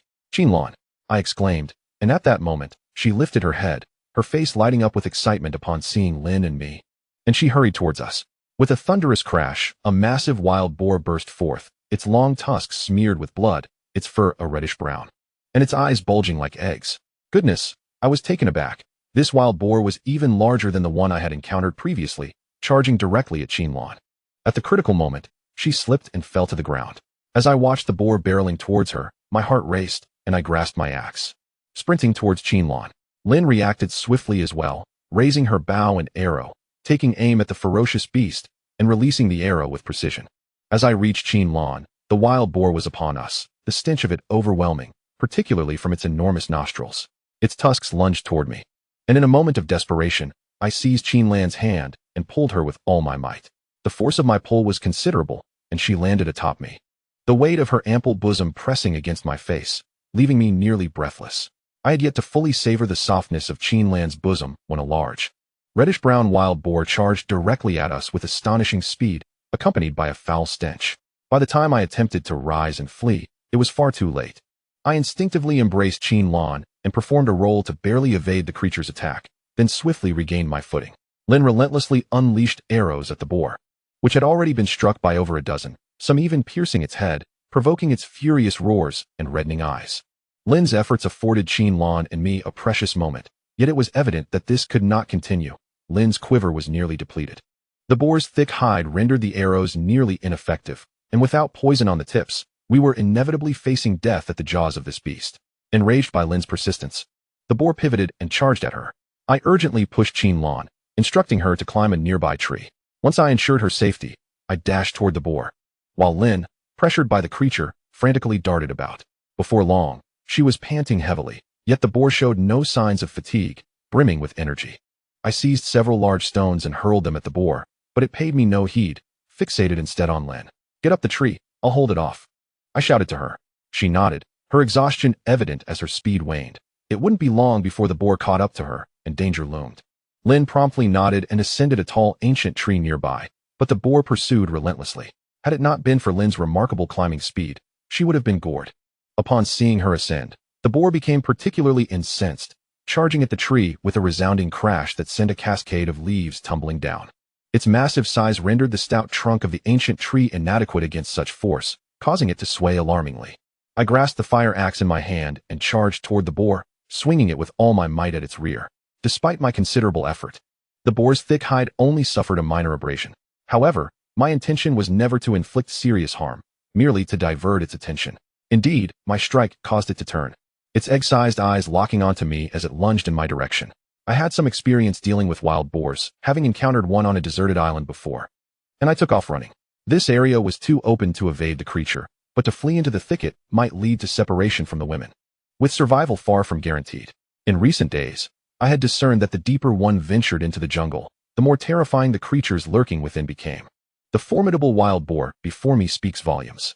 I had encountered a wild boar at the edge of the jungle before, but it pales in comparison to the one that now stands before me. The beast, brimming with vitality, pursued me relentlessly, and even as a robust man, I found myself gradually succumbing to exhaustion after being chased for over 10 minutes.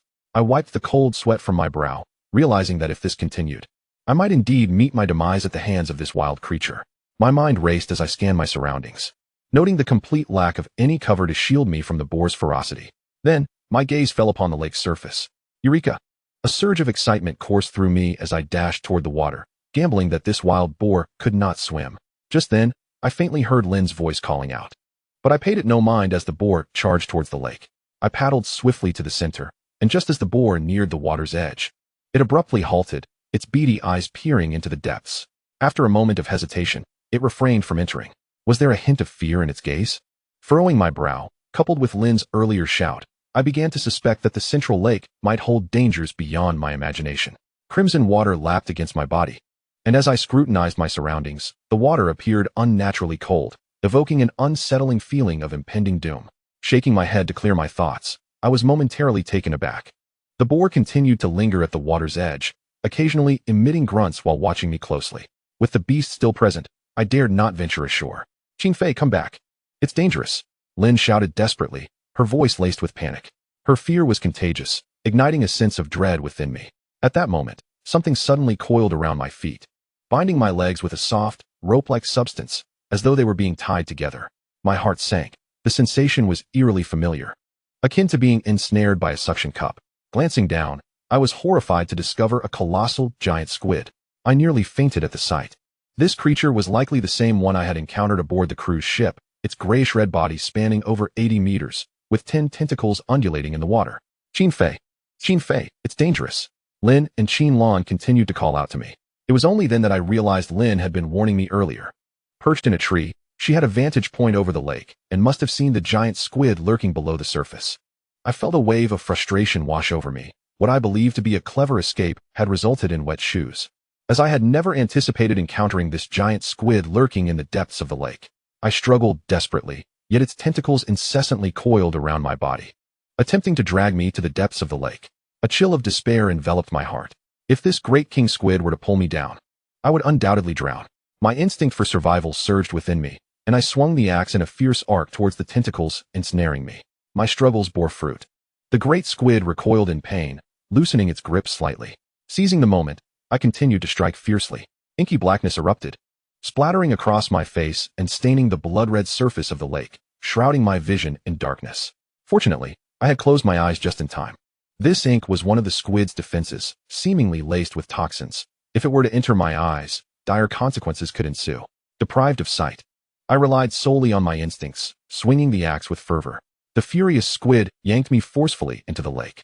Glub, glub. A deluge of water surged into my nostrils and mouth, enveloping me in an abyss of black. I held my breath, my eyes tightly shut, oblivious to my surroundings. All I could hear was the water rushing into my ears, and I felt myself sinking deeper. After a minute or two, the lack of oxygen began to overwhelm me, my consciousness fading. Yet the squid's tentacles remained firmly wrapped around me, my limbs gradually losing strength. A bitter smile crept across my face. Was this the end? Engulfed by endless darkness? Chapter 71. The pattern of the fish god. It felt as though a century had passed when I finally opened my eyes to find myself in what appeared to be a sacrificial chamber at the bottom of a cavern. I blinked in disbelief, touching myself, astonished to discover that I was still alive. The cavern was vast and eerily empty. But what struck me most were the bizarre patterns adorning the walls. As I surveyed them, I noticed they depicted wild men performing rituals, accompanied by strange, cryptic symbols akin to those I had once seen in another cave. What was this? The fish god? My heart raced as I beheld the central image. A totemic figure resembling a fish with wings. This was the fish god. The Shanhai Jing records a mythical beast with a fish's body and bird's wings, known for its haunting call reminiscent of a mandarin duck. Wherever it appeared, calamity would follow. In ancient times, many tribes revered this creature as a totem, embodying a form of spiritual belief. I gazed in astonishment, realizing that I had long referred to the island's natives as wild men. Yet perhaps the truth was far more intricate. I recalled the serpentine beings I had previously seen with Pei Kinja, black snakes with green heads, and now, this fish god before me. These creatures were chronicled in ancient texts, yet their existence had never been definitively validated. The cavern's depths were vast, resonating with the sound of rushing water, unmistakably from the lake outside. I found myself bewildered, having been led here by the enormous octopus. Aside from the bizarre patterns adorning the walls, there was nothing else of significance. The inscriptions were indecipherable, and despite my thorough exploration, I unearthed no valuable insights. Furrowing my brow, I scrutinized my surroundings for an exit, fearing I might be destined to perish here. Yet, it seemed implausible. There must surely be a way out. I rapped against the cavern wall, discovering several solid sections, indicating the absence of hidden doors. Just as I was about to surrender my search, I knocked against the fish motif, and with a resounding crack, it shattered into fragments. Debris cascaded to the ground, revealing a dark passage that held a glimmer of light in the distance. What a surprise! I exclaimed, astonished to discover such a passage. Without a moment's hesitation, I ventured into the darkness. I traversed the corridor for what felt like an eternity, finally emerging into fresh air after what seemed like an extensive walk. Parting the underbrush, I dashed out onto solid ground, exhilaration coursing through me. This was a subterranean exit, cleverly concealed, but I surmised it lay near the central lake. Had I not been dragged down by the colossal squid, I would never have imagined such an opening existed at the lake's core. Was this an artificial creation? What purpose did it serve? A multitude of questions flooded my mind, shrouding me in intrigue about this enigmatic island. Who had brought us here, and for what reason? Grasping my head in frustration, I felt ensnared, as if a web had ensnared all who resided on this island. Only the strong could escape its clutches, or perhaps no one could flee at all.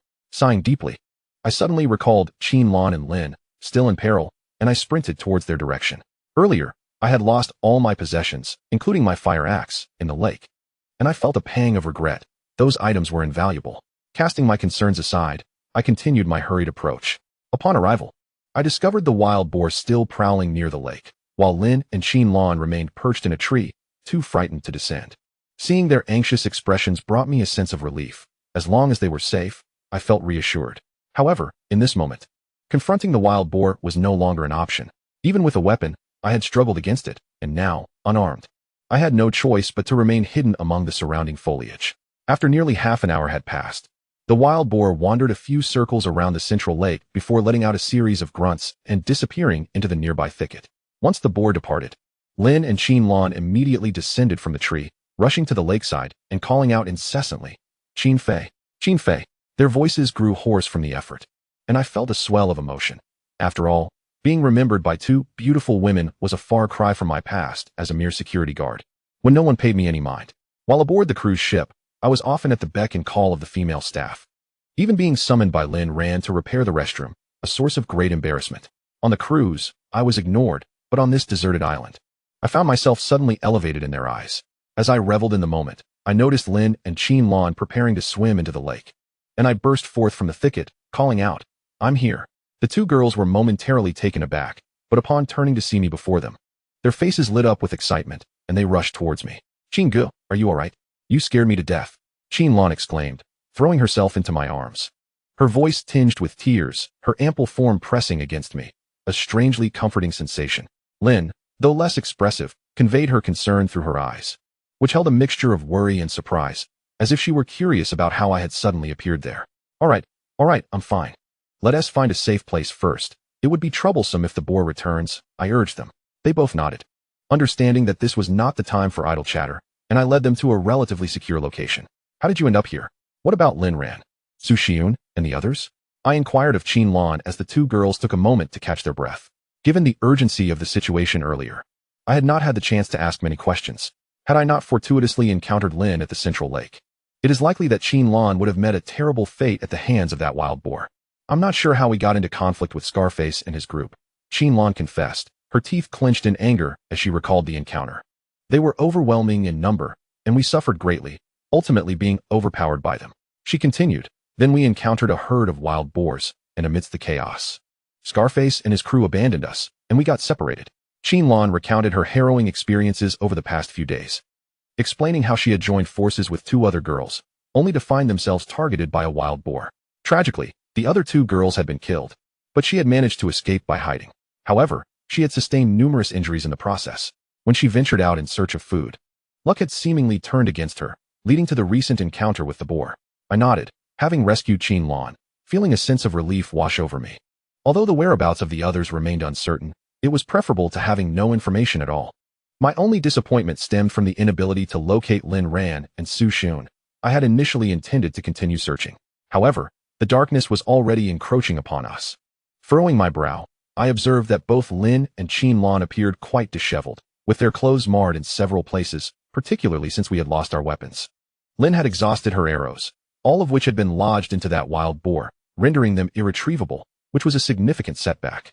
As for my belongings, they had all fallen into the lake.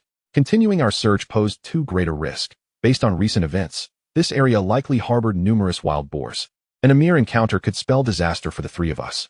"Let us return," I suggested to Lin and Qin Lan, realizing we could no longer afford to search the jungle. Additionally, there were Lei Yimin, Han Yuxi, and Pei Qinzhou waiting for us in the cave, who needed my presence. I could not afford to falter at this moment. Lin and Qin Lan nodded in agreement, both visibly exhausted from the ordeal with the wild boar. And we had not eaten in quite some time, which left us somewhat famished. On our way back, I gathered some wild fruits. Fortunately, the deserted island was abundant in such provisions, allowing us to sustain ourselves. Before long, Lin, Qin Lan, and I returned to the cave nestled within the cliffside. Upon our arrival, Pei Qinzhou and Lei Yimin expressed a spark of excitement. "What about the others? Did you not find them?" Pei Qinzhou inquired with a furrowed brow as she noticed our return. I nodded. The events of the past few days had exceeded my imagination, leaving me somewhat disoriented regarding our future course. "How is Han Yuxi?" I asked, taking a deep breath to rally my spirits, determined to protect everyone around me. Not very optimistic. The mention of Han Yuxi plunged the cave into a solemn silence among the girls.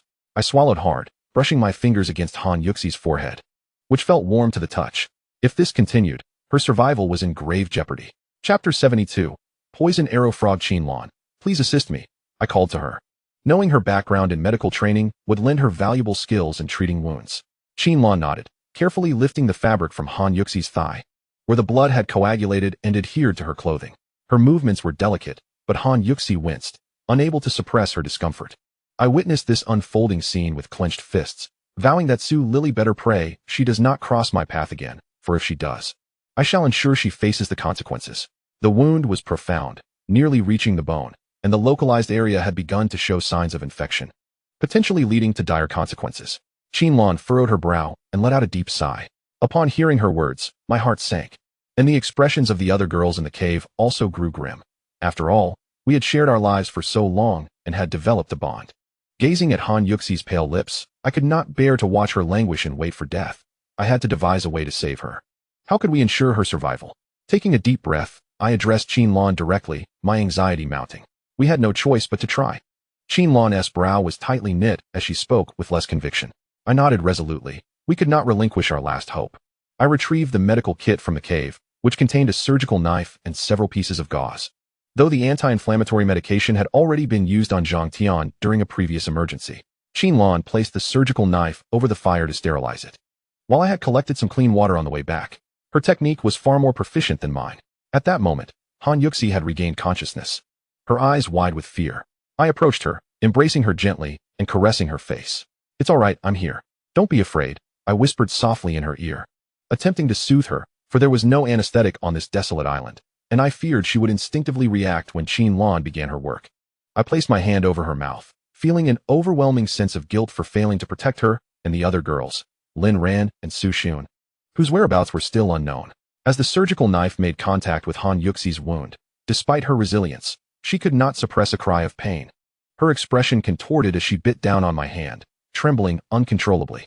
Hold her down, Qinlan instructed Lei Yimin and Pei Qinja, who quickly responded and secured Han Yuxi to prevent any erratic movements. The entire procedure lasted for several agonizing minutes, during which the once clear water became stained crimson, and tears the size of beans streamed down Han Yuxi's cheeks, causing my heart to ache. Ultimately, she could no longer endure the pain and fainted. After witnessing Qinlan rebandage the wound, a sense of relief washed over our group. There are wild fruits here. You must be hungry. Rest here and take care of Han Yuxi. Lin and I will go in search of herbs and see if we can gather more food. I informed Pei Qinja and Lei Yimin after a brief rest. Qinlan, having been injured while fleeing from the wild boar, required recuperation. The two girls nodded in agreement, and Lin and I descended the cliff, climbing down the vines.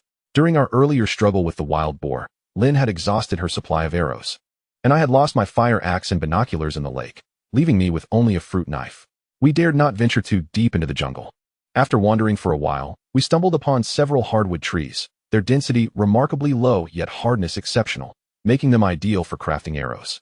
Felling the trunks was out of the question, so I resorted to my fruit knife, expending considerable effort to procure a branch.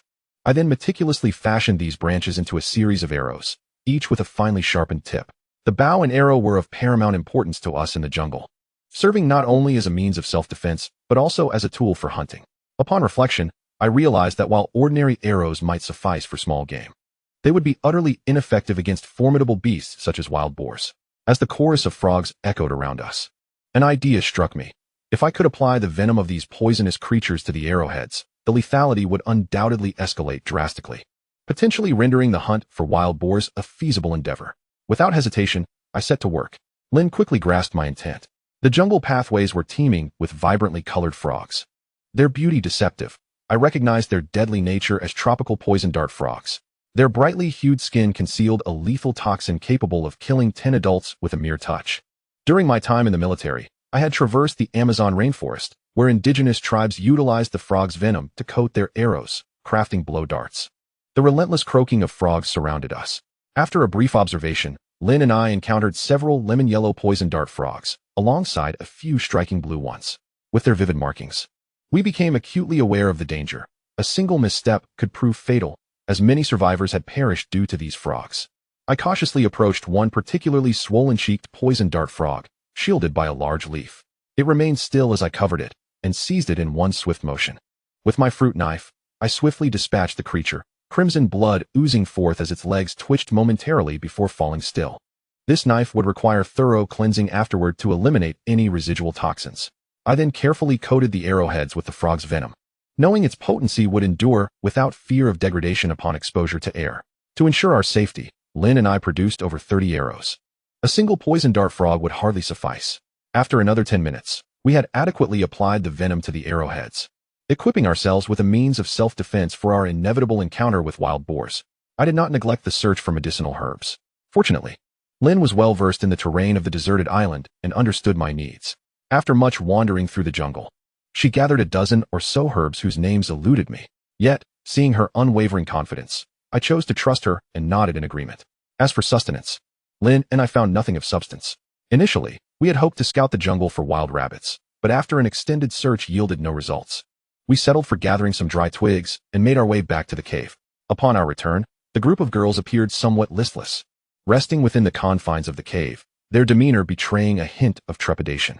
It was evident that the recent days, marked by relentless downpours on the deserted island, had taken a toll on their spirits. The events that transpired, encounters with wild men and colossal beasts beyond our imagination, not to mention the sight of those lifeless bodies, were overwhelming. We managed to kindle a fire as the rains had ceased and some dry grass had accumulated in the cave, likely gathered by the girls in my absence. The flames quickly danced to life, and we huddled close together, savoring the scant warmth it provided. Qin Fei, where have you and Kinja been these past few days? Lei Yiman inquired, breaking the stillness.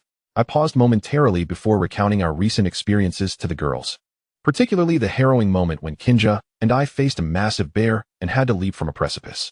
Their reactions were palpable. The sheer terror of our ordeal struck a chord with them. I chose to withhold certain details, including the sacrificial patterns I had seen in the cave and the blood-red eyes of the wild men. I feared that disclosing such harrowing truths might overwhelm them, driving them to despair. I also refrained from mentioning the fish-like patterns I encountered at the lake's bottom, which seemed to symbolize something profound, though I myself was unfamiliar with their significance, leaving me to speculate in vain. Yiman, do you know about the black snake with a green head? I suddenly recalled the boa constrictors I had encountered and turned to Lei Yiman, curious to see if she had any knowledge of these creatures. The boa constrictor? You've seen one on the deserted island? She exclaimed, her excitement evident. I nodded, recognizing her enthusiasm as a sign that she might possess some insights. She urged me to share the details of my encounter with the boa constrictors, and without hesitation, I recounted the incident with Sister Hong and the serpents. Her lips formed a Na shape as she processed my words, taking a moment before responding. What is the matter? I inquired, furrowing my brow. I've heard my grandfather speak of these snakes.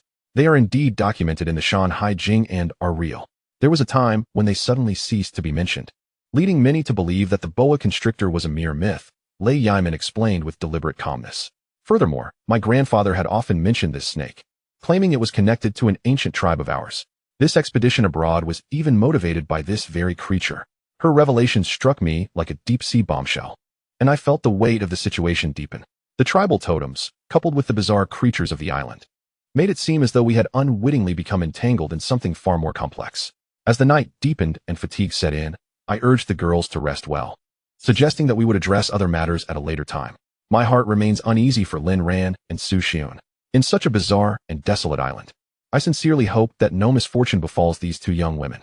Chapter 73. The links due to sheer exhaustion. Coupled with the fact that our cave is perched upon a cliff, I unknowingly drifted into a slumber. The next day, we awoke swiftly, and the sky above the deserted island gradually brightened. The ominous dark clouds seemed to part, and I breathed a sigh of relief. This felt like a fortuitous sign. The improving weather is undoubtedly splendid news for us survivors, yet the weight of Han Yuxi's condition loomed heavily upon me, preventing me from feeling at ease.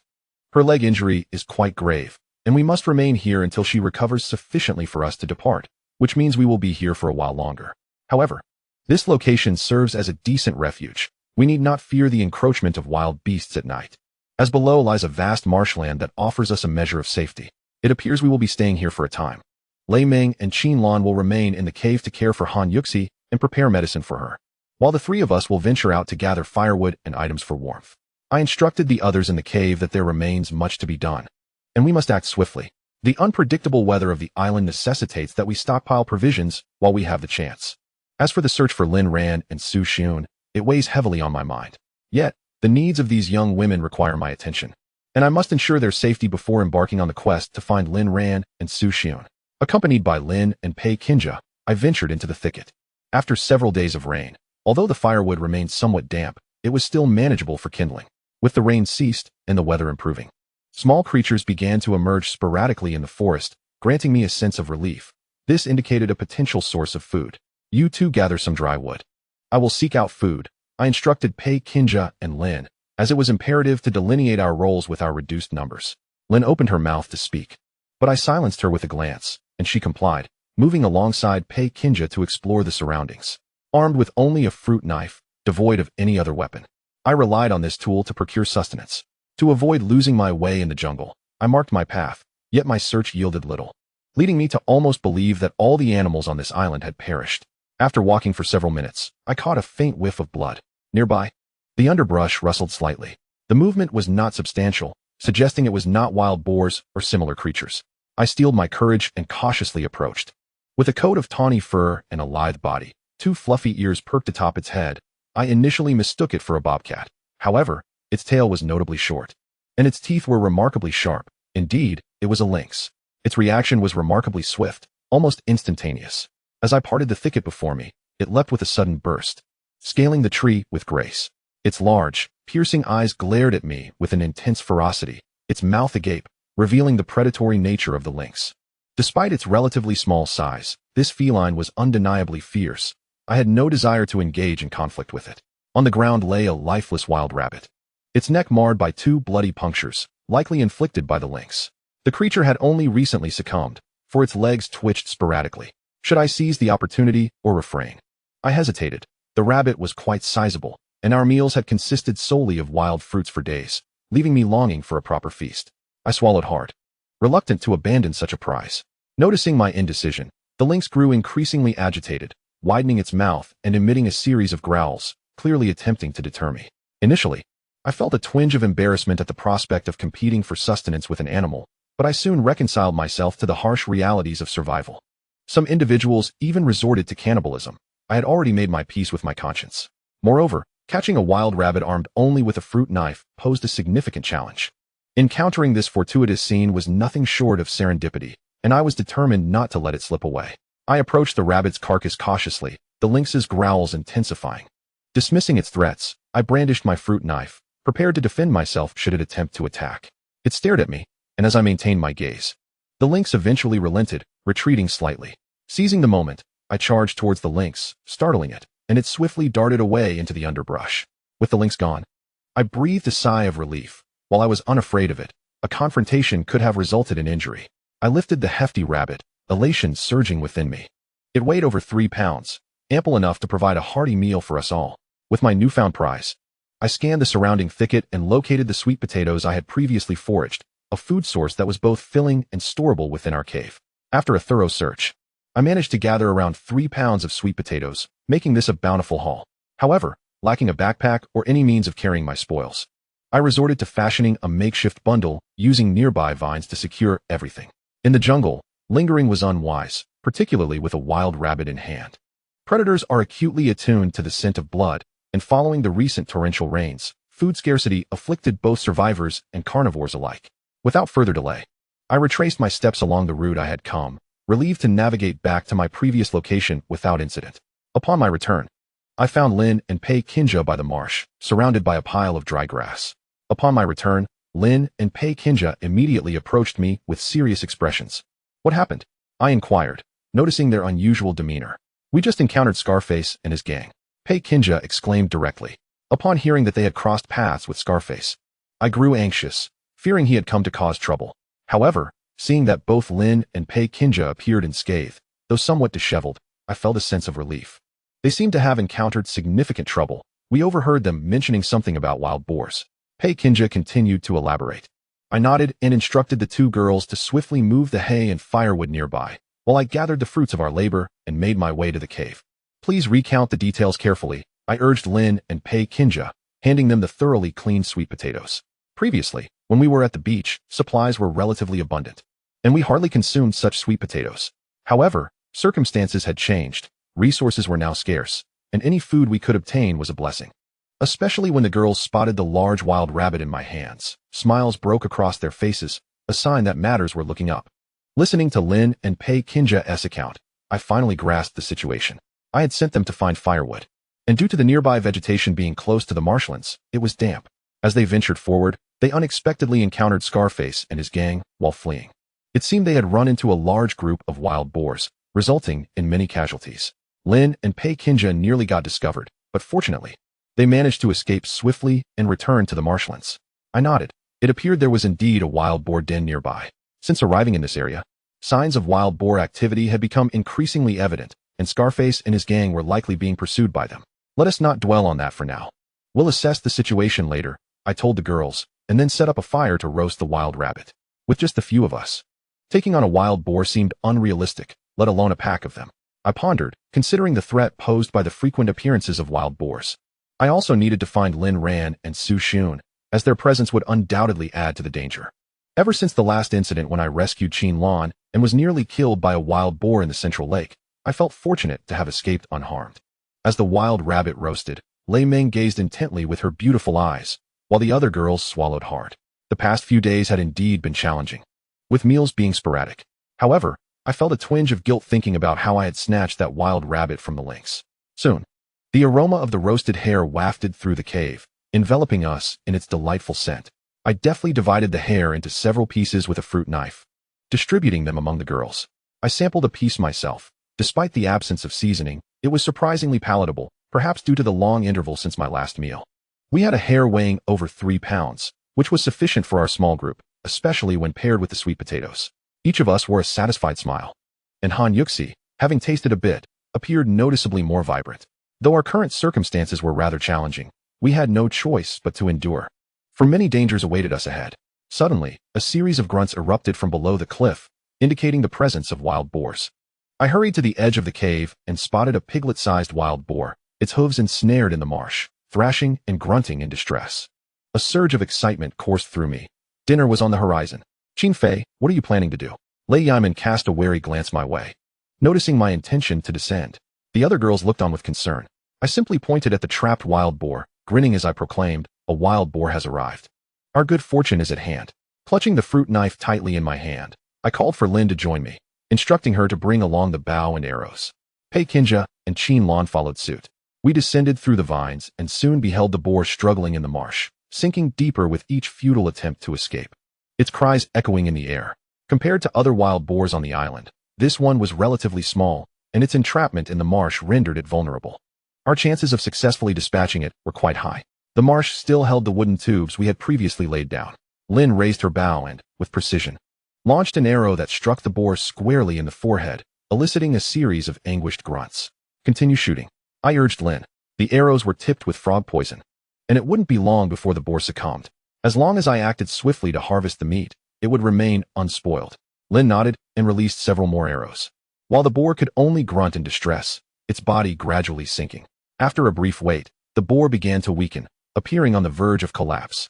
Yet, I remained cautious. Prudence is the companion of safety. With a sudden crash, the wild boar toppled sideways into the marsh, emitting soft grunts. Recognizing that it was near its end, I ignited the wooden tubes laid upon the marsh and approached the fallen creature. I instructed the other girls to remain back for safety, as I was now perilously close to the boar, the stench overwhelming. It was frothing at the mouth, its body twitching. Drawing my fruit knife, I plunged it into the boar's neck. The wild boar emitted a sound reminiscent of a slaughtered pig, its blood gushing from its neck like a fountain, splattering onto my face, warm and visceral. It struggled with great fervor in its final moments, its formidable tusks nearly grazing me. I took a fruit knife and plunged it into its neck with force, blood gushing forth in an exceptionally gruesome display. Before long, the creature succumbed entirely. Come quickly and assist me, I called out, withdrawing the knife, which splattered blood across my body once more. Lin, Pei Kinja, and Qin Lan promptly nodded and rushed over. Previously, Lin's arrow had been laced with frog poison, and the flesh surrounding the entry wound had turned a dark, purplish hue upon extracting the arrow.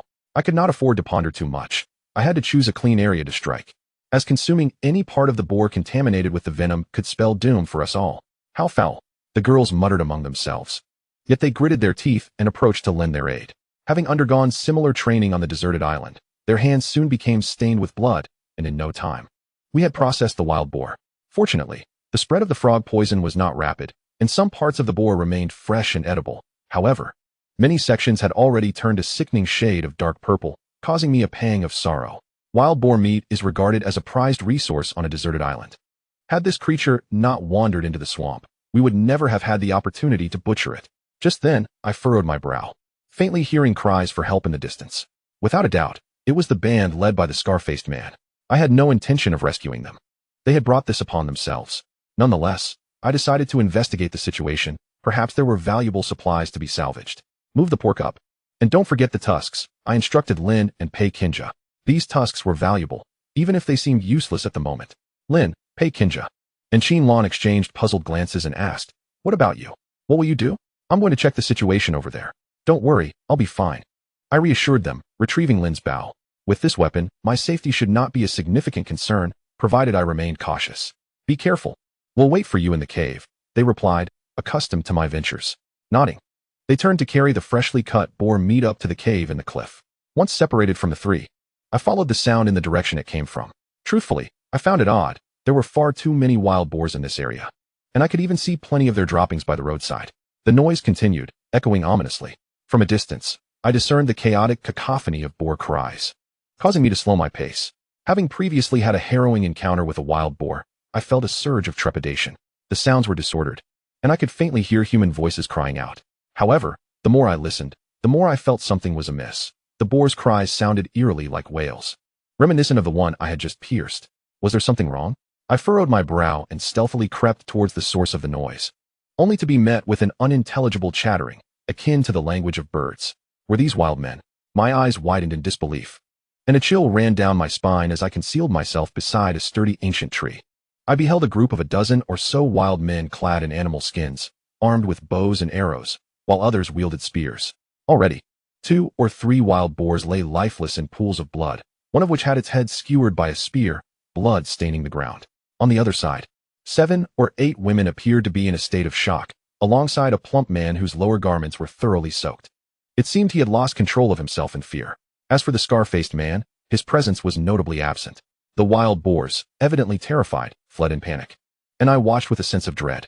This was my second encounter with wild men. The last time, I had fortuitously come across a large bear, which spared me from their clutches. Before long, the wild men had frightened all the boars away. They bore strange white markings on their faces, and their bronze skin gave them a rather fearsome appearance. "Don't come any closer," the plump man exclaimed in alarm, retreating in a frenzy, his trousers dampened from fright. At that moment, the other women began to cry out in despair. However, the wild men moved swiftly, encircling the group with stern expressions, chattering amongst themselves in an incomprehensible tongue. "I want to go home. Stay away," the women pleaded, but their words fell on deaf ears. A few male wild men seized the plump man, hoisting him off the ground. "Don't touch me. Get away." He struggled vigorously, but the 2 men struck him forcefully in the abdomen, eliciting a visceral reaction. One of the wild men, seemingly the most authoritative, barked a few commands before brandishing a spear and thrusting it violently into the plump man's belly. "Ah!" he screamed, as the spear pierced through him, emerging from his back. I was taken aback. These wild men were truly savage, and I could even see a smile on the face of the assailant. As the wild man withdrew the spear, the plump man's entrails spilled forth, prompting several women to scream in terror, their legs trembling uncontrollably. A few attempted to flee, but all were swiftly intercepted by the wild men. I inhaled sharply, and despite my previous conflicts with the scar-faced man and his companions, I felt a pang of sorrow witnessing this brutal slaughter. For who could say that we would not be the next unfortunate souls to lie lifeless on the ground? The eyes of the corpulent man were wide with terror, utterly consumed by fear. It was as if he had been scared to death. The savage continued to prod him with a spear, thrusting it repeatedly until it nearly pierced his abdomen, blood trickling down the shaft and staining his hands. He let out a hiss as he licked the blood, sending shivers down my spine. An unsettling thought crossed my mind. Could these savages on the deserted island be cannibals? After the demise of the corpulent man, the wild men erupted in jubilant cheers, exuding an unnerving happiness as they danced in circles. I was tempted to stealthily draw my bow and shoot them down, but after a moment's reflection, I reconsidered. Although I could flee, provoking these savages could expose our cave and put us in grave danger. The wild men began to carve the flesh from the corpulent man's body with sharp implements, even extracting his intestines to bind around themselves. The sight made my stomach churn. One of the savages dug into the man's eye socket, plucking out an eyeball and crunching it between his teeth. The gruesome spectacle before me was unbearable. Yet the savages moved with such alarming speed and proficiency that my heart sank. It seemed likely that many survivors had already fallen prey to their hands. Once they had finished their grisly task, the wild men bound the remaining women with vines, brandishing them while their eyes gleamed with depravity as they began to march in a particular direction, seemingly intent on taking the women somewhere. A sense of foreboding gripped me. With the emergence of these wild men, I couldn't help but wonder if the missing Lin Ran and Su Xun had met a similar fate. Shaking my head to dispel the morbid thoughts, I gritted my teeth and resolved to follow the wild men, determined to uncover the truth. Chapter 75. Lin is missing. To be honest, I was genuinely concerned for the safety of Lin Ran and Su Xun. We had scoured this area for quite some time, yet we had found no trace of them. The presence of these brutal savages, who seemed to slay men while sparing women, only tightened the knot of anxiety in my chest. I followed the wild men cautiously, careful not to draw too close for fear of being discovered. Such a revelation would spell disaster. As I trailed behind them, we wound through the jungle, observing several waterholes under their guidance, indicating their familiarity with the terrain. The wild men paused momentarily to clean the flesh they had harvested from the corpulent man before resuming their journey. After roughly 10 minutes, the landscape began to flatten, and a small village appeared atop a nearby hill. A savage tribe. My caution heightened as I realized that we were approaching their stronghold. The vicinity would surely be teeming with wild men, and I risked exposure. The group of wild men let out jubilant howls as they waved their spoils, then strode into the village with the women in tow. I lingered for a moment, watching as these savages vanished from my sight. I had become considerably more cautious than before, reluctant to take such risks, especially with the formidable weapons they wielded and their astounding combat prowess, capable of driving off even a herd of wild boars. Charging in alone would be tantamount to seeking my own demise. Moreover, I had Lei Yiman, Pei Kinja, and several other girls in the cave who needed my protection. Nevertheless, I was determined to venture into the wild man's territory, as Lin Ran and Su Xun were at significant risk of being captured by these brutes. After noting the location, I hurried back, passing by the previous ponds, and collected some fresh water using the supplies I carried before returning to the cave. Upon my return, the girls visibly relaxed, and I handed them the fresh water. The situation on the deserted island had become increasingly perilous, with the wild men making frequent appearances. Did you discover anything? Pei Kinja inquired, noticing my troubled expression. As the other girls turned their gaze toward me, I recounted my recent encounter. Upon hearing my account, Lin seemed to tremble slightly, fear evident in her demeanor. What is wrong, Lin? I asked, pursing my lips. My intention in returning was to glean information from Lin, who was, after all, a native of this island. Given her reaction, it was clear that she harbored secrets. She wiped her forehead and looked at me in silence. At that moment, the atmosphere in the cave shifted, becoming subtly charged. I furrowed my brow. Without Lin's input, I could not acquire more knowledge about the wild men. Pei Kinja, Lei Yiman, and Qin Lan exchanged glances with Lin, whose eyes appeared distant. I sensed she was avoiding something, and her demeanor stirred a pang of discomfort within me. Although she was a wild woman, she had never harmed us and had even saved my life on several occasions. Qin Fei, if Lin is unwilling to speak, let it be. We can simply avoid those wild men, Pei Kinja suggested, her heart tender. I nodded in agreement. Since Lin was reluctant to share, I had no desire to press her. I set about rekindling the fire, preparing a meal, for we had been busy all day without sustenance. Most of the wild boar meat we had harvested was no longer suitable for consumption, but we had managed to bring back around 80 pounds, enough to feed us all, and we need not fear spoilage if we smoked it. The boar meat, roasted to a golden hue, emitted a delightful aroma. Though the recent events had cast a pall over the atmosphere, leaving the girls in contemplative silence, with no one willing to break the quiet. I too let out a sigh. Lin remained silent, likely harboring her own unspoken burdens. If that were the case, then I had no choice but to venture forth alone.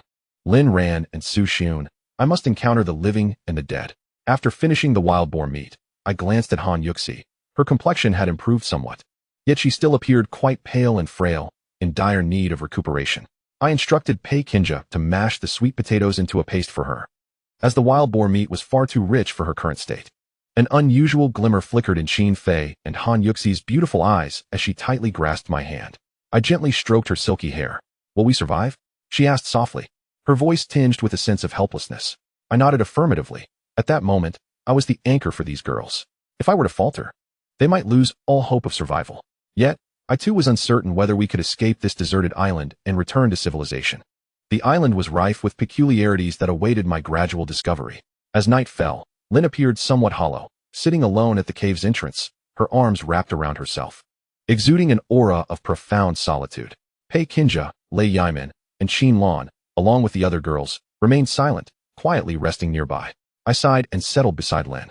Noticing my approach, Lin paused momentarily, and I instinctively wrapped my arm around her shoulders. Though I understood her origins were shrouded in mystery, I chose to trust her. I knew she would not harm us. The remnants of the sunset painted the sky like blood, and from our perch in the cave, we could see the jungle ahead and the last rays of twilight. The events of the past few days had left me weary. Today was a rare opportunity for relaxation. Lin and I sat in silence, lost in thought about many things, including friends from the civilized world. So much time had passed. Perhaps few knew of the extraordinary events that had transpired, for indeed, this situation was quite surreal. So many had vanished, yet no rescue teams had arrived. The thought sent a chill through me, making me feel even more unfortunate than those aboard the ill-fated Malaysia Airlines flight. As darkness enveloped the land, we lay down in the cave. Once night fell, the jungle became exceedingly perilous, and venturing out was not an option. Conserving our strength was paramount. Before long, we succumbed to slumber, a rare moment of relaxation, especially considering the cave's location on the cliff, which offered a semblance of safety, allowing me to sleep soundly. Qin Fei, Lin is missing. I was roused from my sleep the next morning by someone shaking me. Upon opening my eyes, I saw Pei Kinja and Lei Yimin. Their brows furrowed in concern. What is missing? I asked, bewildered. Suddenly, it dawned on me as I scanned the cave. Apart from Pei Kinja, Lei Yimin, Qin Lan, and Han Yuxi, Lin's figure was conspicuously absent, although her bow and arrows remained in the cave. What on earth happened? I did not anticipate that upon waking one fateful night, Lin would mysteriously vanish. Why did she leave without a word? We were equally perplexed as the moment we awoke. Her absence was palpable. She had, however, left behind a message on the wall. At this juncture, Pei Kinja furrowed her brow and spoke. Initially, we assumed Lin had merely stepped out to use the restroom, yet she had yet to return. A wave of unease washed over me as I sighed inwardly, following Pei Kinja's gaze towards the wall where a few crooked characters were inscribed. During Su Xiun's presence, she had developed a close bond with Lin and taught her how to write. The message read simply, "I'm sorry." The letters were rudimentary and askew, undoubtedly penned by Lin herself. I understood that when she wrote those words, her heart was likely filled with turmoil. I was aware of Lin's goodwill towards us and knew she would never harm us. Her abrupt departure must harbor deeper reasons. Perhaps it was connected to those wild individuals we encountered previously? A bold conjecture formed in my mind as I reflected on recent events. Where could Lin have gone? Given her choice to live among us for so long, what could compel her to leave so suddenly? Stay here, you girls. I will go find her, I declared, turning to Pei Kinja and Lei Yimin. Some matters must be resolved independently, otherwise, I would remain ensnared in confusion. I will accompany you, Pei Kinja insisted, rising to her feet. No, remain here. Your presence will only hinder me. I firmly rejected her offer. Without allowing further discussion, I slung my bow over my shoulder, grasped my fruit knife, and descended through the vines. Given Lin's familiarity with the jungle, finding her would be nearly impossible. I had no choice but to take a gamble and head towards the wild tribe I had encountered yesterday. Chapter 76. The totem of the wild tribe. Since my conversation with Lin regarding the wild tribe, she had changed, leading me to believe there was a connection to that tribe, prompting my decision to investigate further. Moreover, the possibility that Lin Ran and Su Xiun had been captured by those wild individuals compelled me to venture forth. I distinctly recalled yesterday's route, and after approximately half an hour, the quaint village came into view. The village appeared archaic and dilapidated. As I approached, roughly 700 or 800 meters away, I slowed my pace, becoming increasingly cautious. Along the way, I encountered numerous animal carcasses, reduced to mere skeletons. Upon entering the realm of the wild tribe, I found over 40 men gathered in a solemn assembly, armed with spears and engaged in a cacophony of chatter. Holding my breath, I remained hidden in the nearby underbrush, relieved to observe the gravity of their demeanor. The wild individuals appeared to be engaged in some form of prayer, seemingly remaining still, thus minimizing the risk of my discovery. Observing them closely, I noticed that once their prayers concluded, their faces radiated joy, and they busied themselves by kindling a fire. I furrowed my brow, perplexed by their intentions. If Lin were by my side, she could have served as a translator. Behold the serpent totem. At that moment, my eyes widened as I spotted a female wildling who seemed to be the leader, adorned with red feathers in her hair and clad in a beast skin, upon which serpent-like patterns were faintly visible. I was aware that many of these uncivilized tribes were matriarchal, and my curiosity was piqued by the serpent motif, which I felt was closely related to the previous serpents I had encountered. Before I could fully comprehend the scene, two female wildlings emerged from a nearby cave, escorting several women. I paused, recognizing them as the ones captured the previous day. Their eyes were filled with terror, their hair disheveled, and their eyes were red from weeping. It was evident that their night had been far from pleasant. The two female wildlings uttered something unintelligible before leading the captured women to the center of the fire. I frowned, recalling the gruesome fate of the hefty man I had witnessed the day before. I was already feeling a sense of unease. Were they to be consumed? My frown deepened, but what transpired next shocked me. The male wildlings, their eyes gleaming with malevolence, gazed hungrily at the women. One female wildling, adorned with several red feathers, shouted something, and instantly, the male wildlings became frenzied, charging towards the women. Clenching my fists, I surmised the grim reality of their intentions. It became clear why they had slain the men on the spot and retained the women. Indeed, the male wildlings resembled wolves, their eyes brimming with cruelty, greed, and desire. Witnessing the scene before me, I felt an overwhelming aversion. I had not anticipated such a grotesque display. The living tableau before me mirrored the sordid scenes I had only previously encountered in films from distant lands. I had consumed the herb given to me by the aggressive monkey, which had proven effective for an hour during my days with Pei Kinja. She had often pleaded for mercy. At that moment, 5 or 6 female wildlings emerged from the cave, cheering exuberantly, seemingly rallying the male wildlings, leaving me at a loss for words. My situation was exceedingly awkward. Having observed for an extended period, my emotions were tumultuous. There were far too many wildlings for me to approach and discern the reality of the situation. Furthermore, there were several caves, and I was unaware of what lay within. I had yet to catch sight of Lin Ran and Su Xion, which caused me growing anxiety. Could it be that they had not fallen into the wildlings' clutches? The chaos persisted for over 2 hours, with the women sprawled on the ground like lifeless corpses, their appearances disheveled and pitiful, their hair cascading untamed. I sighed, realizing that these savages likely had no intention of killing them. Rather, they seemed intent on subjugating these women, training them as instruments for release and even procreation. After the men had their fill, it was the turn of the female savages to clean up the aftermath, treating the captured girls as mere livestock, dragging them away with their hands and feet bound by vines, returning them to the cave. A frown creased my brow. There must be something amiss within that cave. Perhaps Lin Ran and Su Xion were trapped inside. Yet, the mere thought of the recent events made my teeth grind. If those two were subjected to such inhumane torment, I would ensure that these savages paid dearly, even at the cost of my own life. Clenching my fists, a foreboding sensation crept over me. Just then, 2 figures emerged from the cave, causing my pupils to contract sharply. It was Lin Ran and Su Xion, bound by vines and led by 2 female savages. I furrowed my brow, nearly rushing toward them, but I managed to restrain myself. They appeared listless, yet their clothing remained intact, which eased my anxiety somewhat. It seemed they had not suffered any significant harm. The 2 female savages escorted Lin Ran and Pei Kinja into a small shelter, where the woman adorned with a red feather in her hair was present, seemingly engaged in conversation. I frowned. During the day, there was no opportunity to blend in with the savages. If I were to rescue them, it would have to be under the cover of darkness. Observing from the sidelines, I noted that although the leader's expression was somewhat displeased, she did not impose any hardship on Lin Ran and Su Xion. After a lengthy exchange of words, she commanded the 2 female savages to return them to the cave. I discreetly memorized the location, feeling that it was time to depart. Once the male savages finished their tasks, they would likely begin to roam the jungle, making it increasingly difficult for me to evade them. My only chance for action would be at night. After some contemplation, I retraced my steps, navigating the familiar route back to the cliffside cave. As soon as the girls spotted my return, they surrounded me. "Have you found Lin?" Pei Kinja asked anxiously. Over the past few days, the bond among the girls in the cave and Lin had deepened significantly. With such troubling developments and Lin's disappearance, a sense of sorrow weighed heavily on everyone. I shook my head. I had not seen Lin in the savage tribe, and I truly had no idea where she could have gone. However, I reassured them, stating that I knew the whereabouts of Lin Ran and Su Xion. After taking a sip of water, I recounted my encounter with the savage village, omitting the more unsavory details in just a few words. Upon hearing my account, the girls furrowed their brows. Although we had anticipated encountering savages on this deserted island, we had not expected it to happen so swiftly, nor that Lin Ran and Su Xion would fall into their clutches. "Brother Qin, have you seen Zhang Tian?" At that moment, Qin Lan asked, to which I shook my head, indicating I had not spotted Zhang Tian. Yet, I felt that this lad's misfortune could not be so dire. He likely had the fortune to survive. "What shall we do then? Sister Lin Ran is still inside." Lei Yamen pouted. "I will go and check tonight, I declared solemnly. Having witnessed the scenes earlier, I perceived that place as a veritable pit of flames.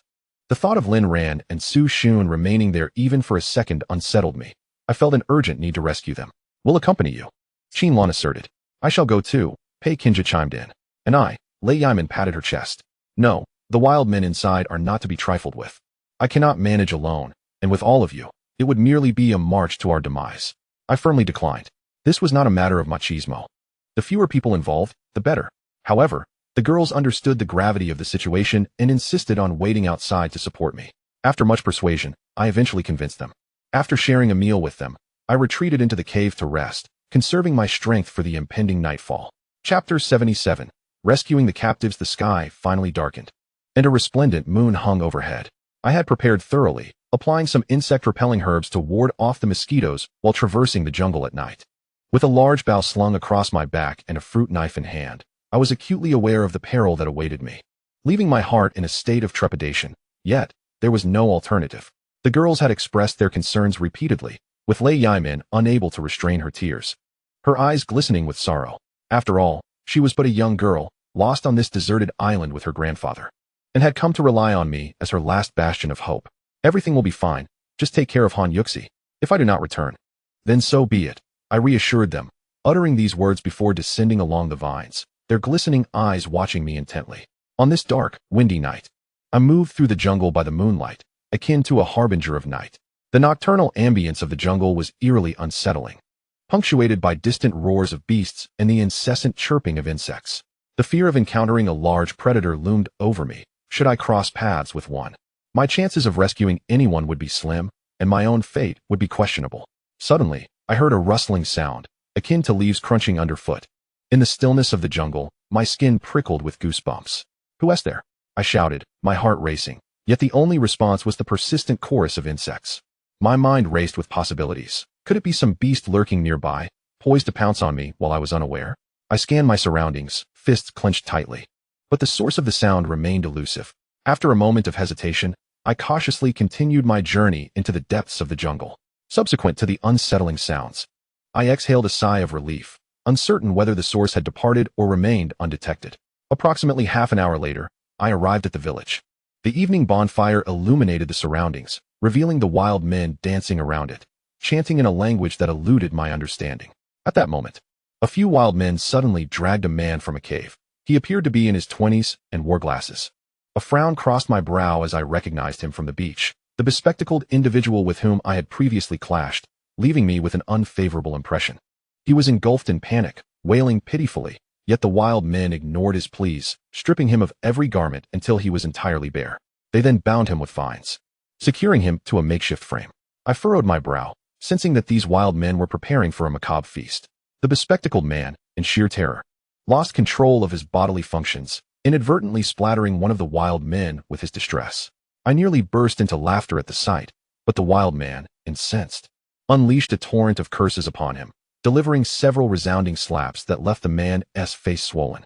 In a fit of rage, the wild man seized the bespectacled man's most vulnerable part and yanked with all his might.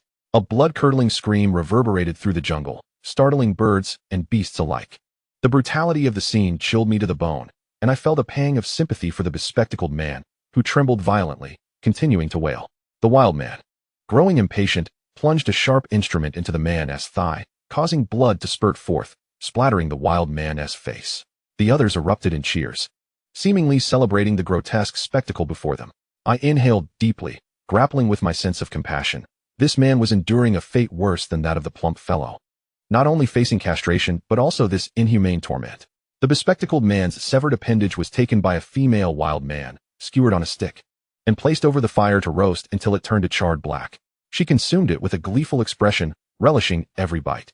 Witnessing such a scene turned my stomach. These wild men possessed a truly macabre taste. Yet the ordeal was far from over, as other wild men began to carve flesh from the bespectacled man's body, placing the morsels on the fire to cook. Each slice elicited a scream from him, sending chills down my spine. I could only imagine the agony he was enduring, but I knew that my purpose here was not to sympathize with him.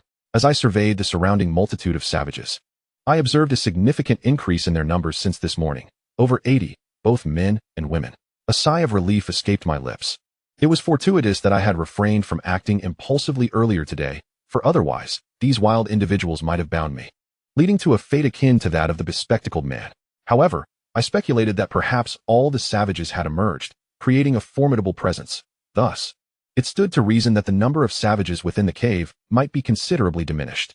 A flicker of hope ignited within me, for I realized that my opportunity had arrived. Observing the jovial demeanor of the savages under the moonlight, I made my way toward the cave. This village, nestled against the mountains, is replete with numerous caverns. Earlier, I had taken care to memorize the locations of Lin Ran and Su Xiun's respective caves. The savages congregated in the clearing before the village, a fair distance from the cave where Lin Ran and Su Xiun were situated, allowing me to stealthily circumvent them. I navigated through the underbrush, ensuring I did not come into direct view of the savages, for my solitary presence would surely spell my doom. Suddenly, I caught a whiff of an intoxicating aroma. Unable to restrain myself, I murmured in surprise, furrowing my brow at the unexpected scent of alcohol. It dawned on me that some of the savages might be preparing to indulge in drink. Following the scent, I discovered several jars of liquor within a small shed, all filled with monkey wine, exuding a rich fragrance. A brilliant idea struck me. If I could procure some laxatives, the savages would be in for a surprise after consuming the monkey wine. Yet, where might I find such a remedy? My thoughts were interrupted when I felt a sudden tap on my shoulder. In an instant, goosebumps erupted across my skin as I instinctively thrust my fruit knife backward. Wait. Qin Fei, it's me. To my astonishment, the voice belonged to Lin.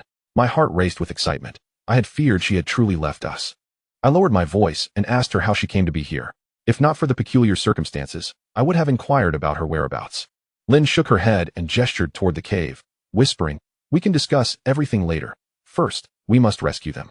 I nodded, understanding that this was not the time for idle chatter, as the savages would likely approach soon. We needed to act swiftly to save Lin Ran and Su Xiun. Without further words, I noticed Lin holding several herbs in her hand. She moved without hesitation to the shed and placed the herbs into the jars of liquor. In that moment, I realized the purpose of her herbs, and my initial suspicions were confirmed. Someone is coming. Lin suddenly pulled me aside, hiding us within the nearby foliage. No sooner had she spoken than I spotted two savages approaching. I dared not even breathe, fearful that the wild men might discover us at any moment. Lin was huddled beside me, equally silent. The two wild men chattered away, seemingly in high spirits. And then they effortlessly carried off a jug filled with monkey wine from the small shelter. My heart swelled with joy. If these wild men were to indulge, it would make our rescue mission in the cave much simpler. Even if we were spotted, we could swiftly escape. We needed to proceed without delay. I spoke to Lin, urging her to move quickly. None of us knew when those wild men might suddenly return. However, with Lin by my side, I felt a measure of reassurance. Rescuing Lin Ran and Su Xiun seemed manageable, yet I feared being discovered by those wild men. In a state of panic, running through the jungle could be perilous. If not killed by the wild men, we could easily fall prey to the beasts lurking within. Lin understood the urgency and entered the cave with me. Though no wild men were guarding the entrance, we remained vigilant. The cave was shrouded in darkness, devoid of light. We dared not wander aimlessly, relying solely on our instincts. The cave felt vast and ominous. Lin Ran, Su Xiun. I summoned my courage and whispered into the darkness, careful not to raise my voice too much, lest the wild men overhear. "Qin Fei, is that you? You've come?" came the responses from within. To my delight, I heard Lin Ran and Su Xiun's voices, and I felt a wave of relief wash over me. However, I was taken aback to hear the voice of the scar-faced man as well. Ignoring him, I moved towards the source of the voices alongside Lin. Lin Ran and Su Xiun appeared particularly emotional, their eyes glistening with tears. I embraced them both, signaling for them to remain calm. "Shoo!" I approached with a fruit knife, carefully cutting away the vines that bound Lin Ran and Su Xiun, preparing to lead them out. "Qin Fei, lend me a hand." The scar-faced man's voice intruded once more. I had little inclination to respond and was about to leave. Desperation tinged his voice as he exclaimed, "If you don't help me, I'll shout and draw the wild men over here. No one will escape." I frowned, the depth of my resentment towards the scar-faced man reaching a boiling point. "I will count to 3. Choose wisely," he threatened. "Get lost." I sighed, and with a swift motion, I cut the vines binding him. I then turned to signal the other girls to hurry. Fortuitously, only Lin Ran, Su Xiun, and the scar-faced man were trapped in the cave. Had others been ensnared in his ploys, we would have faced greater complications. We dared not linger. But as we reached the cave's entrance, my heart sank. We encountered a female wild man, her eyes wide with shock as she gazed upon us, particularly upon seeing Lin. She excitedly chattered in a manner only a wildling could comprehend. I realized that this was not a moment for compassion. It was imperative to silence her permanently. Drawing out my fruit knife, I lunged at her with ferocity. My movements were executed with remarkable swiftness. The wild woman had not the slightest chance to react. Just as my blade was about to pierce her, Lynn suddenly seized my hand, causing my momentum to falter and granting the wild woman a fleeting opportunity to escape. She bolted backward, and a chill coursed through me. Pursuing her was inconceivable. I glanced back at Lynn, whose eyes were laden with remorse. Sighing, I understood that once the wild woman alerted her kin, our fates would be sealed. We hastily resolved to lead the girls away. Within less than a minute, the sound of hurried footsteps echoed ominously. Fleeing into the jungle would be tantamount to courting death, as survival was utterly implausible. Follow me, Lynn urged, taking the lead toward the largest cave nearby. Without hesitation, I guided Lynn Ran and Su Shun to follow her, while the scar-faced man trailed behind in palpable fear. I refrained from voicing any objections, allowing him to accompany us. This cave was distinct from the others. Its entrance soared over 3 meters high, with torches adorning the walls, illuminating the cavern. A chilling breeze wafted from within, raising the hairs on our arms. Lynn led the way, brandishing a torch. I sensed her connection to these wildlings. Otherwise, the wild woman we had encountered would not have reacted as she did. Coincidentally, when Pei Kinja and I stumbled upon a throng of boa constrictors during our escape, we fortuitously crossed paths with Lynn. All my suspicions simmered within me, and today seemed to unveil certain possibilities. Fortunately, the wildlings did not pursue us into the cave, and I breathed a sigh of relief. As we ventured deeper into the cavern, the temperature plummeted, and the torches along the rocky walls extinguished, leaving only Lynn's torch to guide us. Ah, there are snakes! Su Shun screamed in terror, pointing upward. Startled by her exclamation, I followed her gaze. Above us, several serpentine heads of green boas coiled ominously, hissing and glistening with malice. I furrowed my brow. The presence of such creatures in this cave was alarming. Lynn continued deeper, and we followed closely. As we advanced, I beheld the most horrifying sight of my life. Before us lay a dense mass of boas, occupying the space entirely. There were easily thousands. I gasped in shock, while Lynn ran and Su Shun trembled violently, clinging to my hands in a display of sheer terror. The fear they exuded was palpable, and I too felt the prickling dread creeping over me. The scar-faced fool was utterly bewildered, collapsing to the ground, trembling uncontrollably. I could hardly be bothered with him. After swallowing hard, I directed my inquiry towards Lynn. Where are we, and why are there so many boa snakes? This is the ancestral ground of all the boa snakes on the island, Lynn replied, striding confidently towards the serpents. No. A chill gripped my heart as I instinctively reached out to stop her, but I was a moment too late. The boa snakes began to slither up her legs and ascend her body. I opened my mouth in shock and closed my eyes, while the two girls screamed in terror. However, the anticipated horror did not unfold. The boa snakes appeared to be quite affectionate towards Lynn, harboring no intent to harm her. Before me lay an astonishing spectacle, leaving my tongue dry with disbelief. It was utterly breathtaking, were it not for our isolation on this desolate island. Who would ever believe the surreal events unfolding before our eyes? Lynn shrugged, and the snakes that had climbed onto her body fell away as she removed a necklace from around her neck and began to sway it gently. The familiar sound returned, an echo of the strange noise I had encountered before, leaving me wide-eyed, confirming that the previous incident was indeed connected to Lynn. Upon hearing that sound, all the boa snakes seemed to fall into a state of confusion, gradually parting to form a pathway in the center. Let us hurry, Lynn urged, turning to us. I nodded, momentarily setting aside the astonishing occurrences. The scar-faced man's clothes were drenched, and upon seeing us advance, he was clearly terrified, yet after a moment's hesitation, he gritted his teeth and followed. I remained silent. Lynn's control over the boa snakes appeared not to be absolute. Otherwise, she would not have needed to use her necklace to bewilder them. After navigating past the terrifying throng of snakes, we continued forward. The walls of the passage were adorned with numerous patterns, all related to boa snakes, hinting at an ancient history. I took a deep breath, recalling the fish patterns I had seen at the bottom of the central lake. What other peculiarities lay hidden on this desolate island? As we pressed onward, the torches began to flicker erratically, and the temperature dropped significantly. Lynn and Su Shun were shivering incessantly, and I too felt the cold creeping in. The temperature had plummeted to at least 4 or 5 degrees below zero, a stark contrast to the tropical climate outside the island. Our thin clothing would not suffice. We were at risk of succumbing to the cold, yet Lynn showed no signs of stopping, and we had little choice but to follow her lead. A foul stench assaulted my senses, compelling me to hold my breath. It was reminiscent of decaying rodents, utterly repulsive. Before us lay a colossal serpent, coiled and measuring approximately 20 meters in length, as thick as a tree trunk. Surrounding it were the carcasses of various animals, bears, wild boars, crocodiles, and even humans. My scalp tingled as I beheld this colossal serpent, a sight I had never encountered in my lifetime. Thus far, this was the largest creature I had observed on this desolate island. The previously encountered enormous bear seemed trivial in its presence, likely only a mere morsel for this behemoth. The most terrifying aspect was that this gigantic snake was very much alive. It appeared to have sensed our presence, undulating its massive form, its enormous head trained upon us. The green of its head contrasted sharply with the inky black of its body, revealing it to be a python. Its scales shimmered ominously, and its purple-black tongue flicked out as its round, bulging eyes scrutinized us.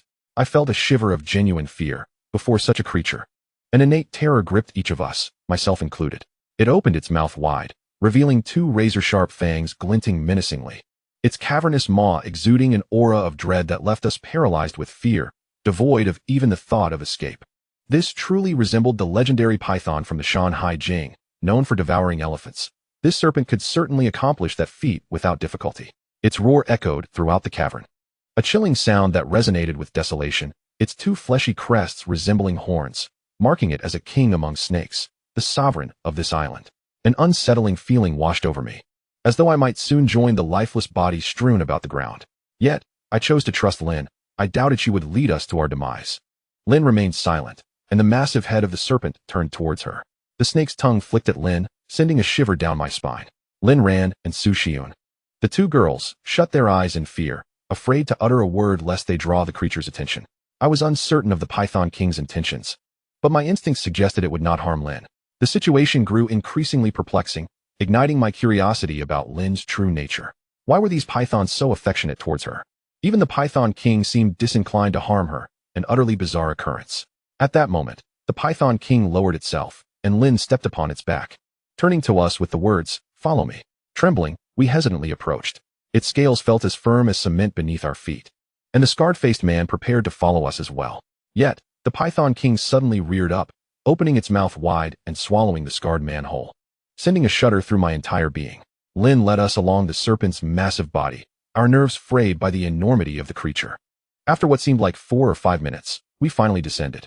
Lin remained silent, continuing forward as the temperature gradually rose, indicating we were nearing the cave's exit. Shortly thereafter, we encountered a stone wall adorned with inscriptions. To my astonishment, the characters were Chinese.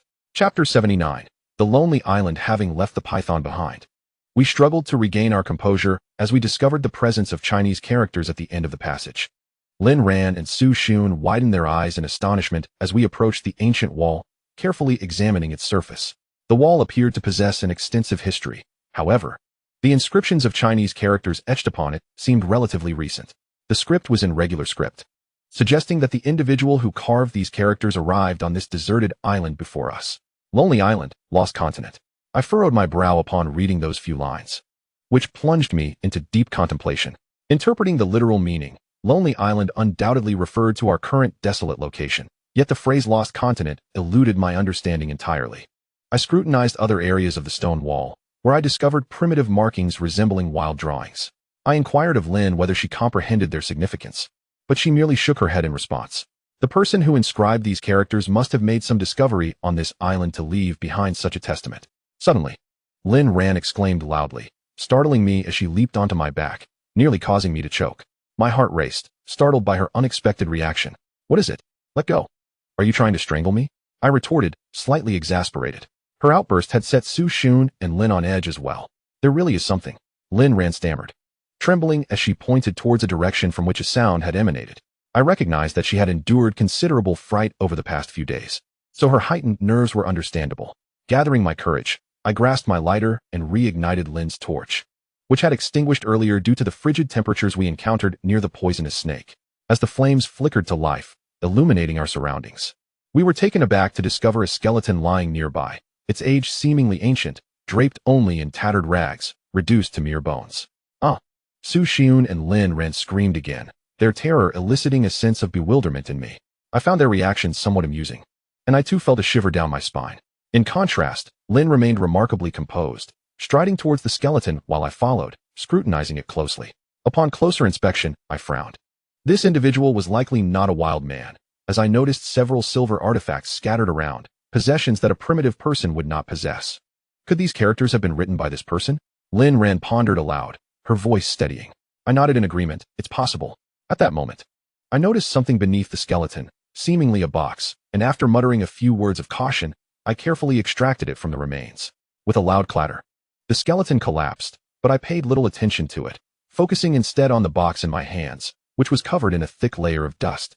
A gentle breath from me sent the dust scattering into the air. At that moment, I noticed intricate patterns adorning the surface of the box. A wave of unease washed over me. Could it possibly unleash some hidden weapon, akin to what one might witness in a television drama? However, my apprehensions were unfounded, as I merely exerted a gentle pressure, and the box opened effortlessly, revealing its contents before us. To my astonishment, it was a sheepskin scroll.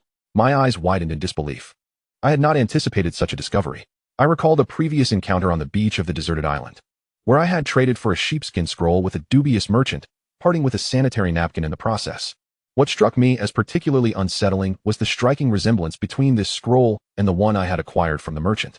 Could there be a connection? Lin Ran inquired. Aware of my possession of a sheepskin scroll, I remained silent, unfolding the scroll before me. It bore cracks, as if it had been torn apart by someone. I was now convinced that this scroll contained significant information or perhaps a momentous secret. While I could not decipher its contents, I felt an intuition that gathering all such sheepskin scrolls would yield monumental rewards, potentially unraveling the mysteries of this desolate island. We should return swiftly. This place feels eerie, and I fear danger may lurk, Su Xun said, her voice tinged with anxiety, as she had been the most frightened by the recent events. Yes, let's south leave this place quickly, I assented, nodding in agreement. After all, we had just escaped from the wild tribe, and there was a real possibility of being pursued by them, which would place us in peril. Upon exiting the cave, we found ourselves in an unfamiliar area. I frowned, realizing that the jungle was still cloaked in darkness, rendering it perilous. When I was alone, I could navigate with caution, but now, with Lin Ran and Su Xun accompanying me, the stakes were heightened. Fortunately, Lin was with us. After surveying our surroundings, she soon discerned the correct direction, and we followed closely behind her. I had countless questions for Lin, including our previous encounter with the boa constrictors and the reasons behind her sudden disappearance today, as well as her connection to the snakes. The enigma surrounding her had become increasingly complex, yet having lived alongside her for so long, I believed her to be inherently innocent and incapable of causing us harm. If she had intentions to harm us, she could have easily acted during our nightly slumber rather than concocting elaborate schemes. Under Lin's guidance, we traversed the jungle for over an hour before finally returning to the marshland we had previously occupied. Hey Kinja, Qinlan, in a hushed tone, I called out from the edge of the swamp, and soon received their response. It was approximately 3 or 4 in the morning, and the girls, likely worried about my well-being, had not yet succumbed to sleep.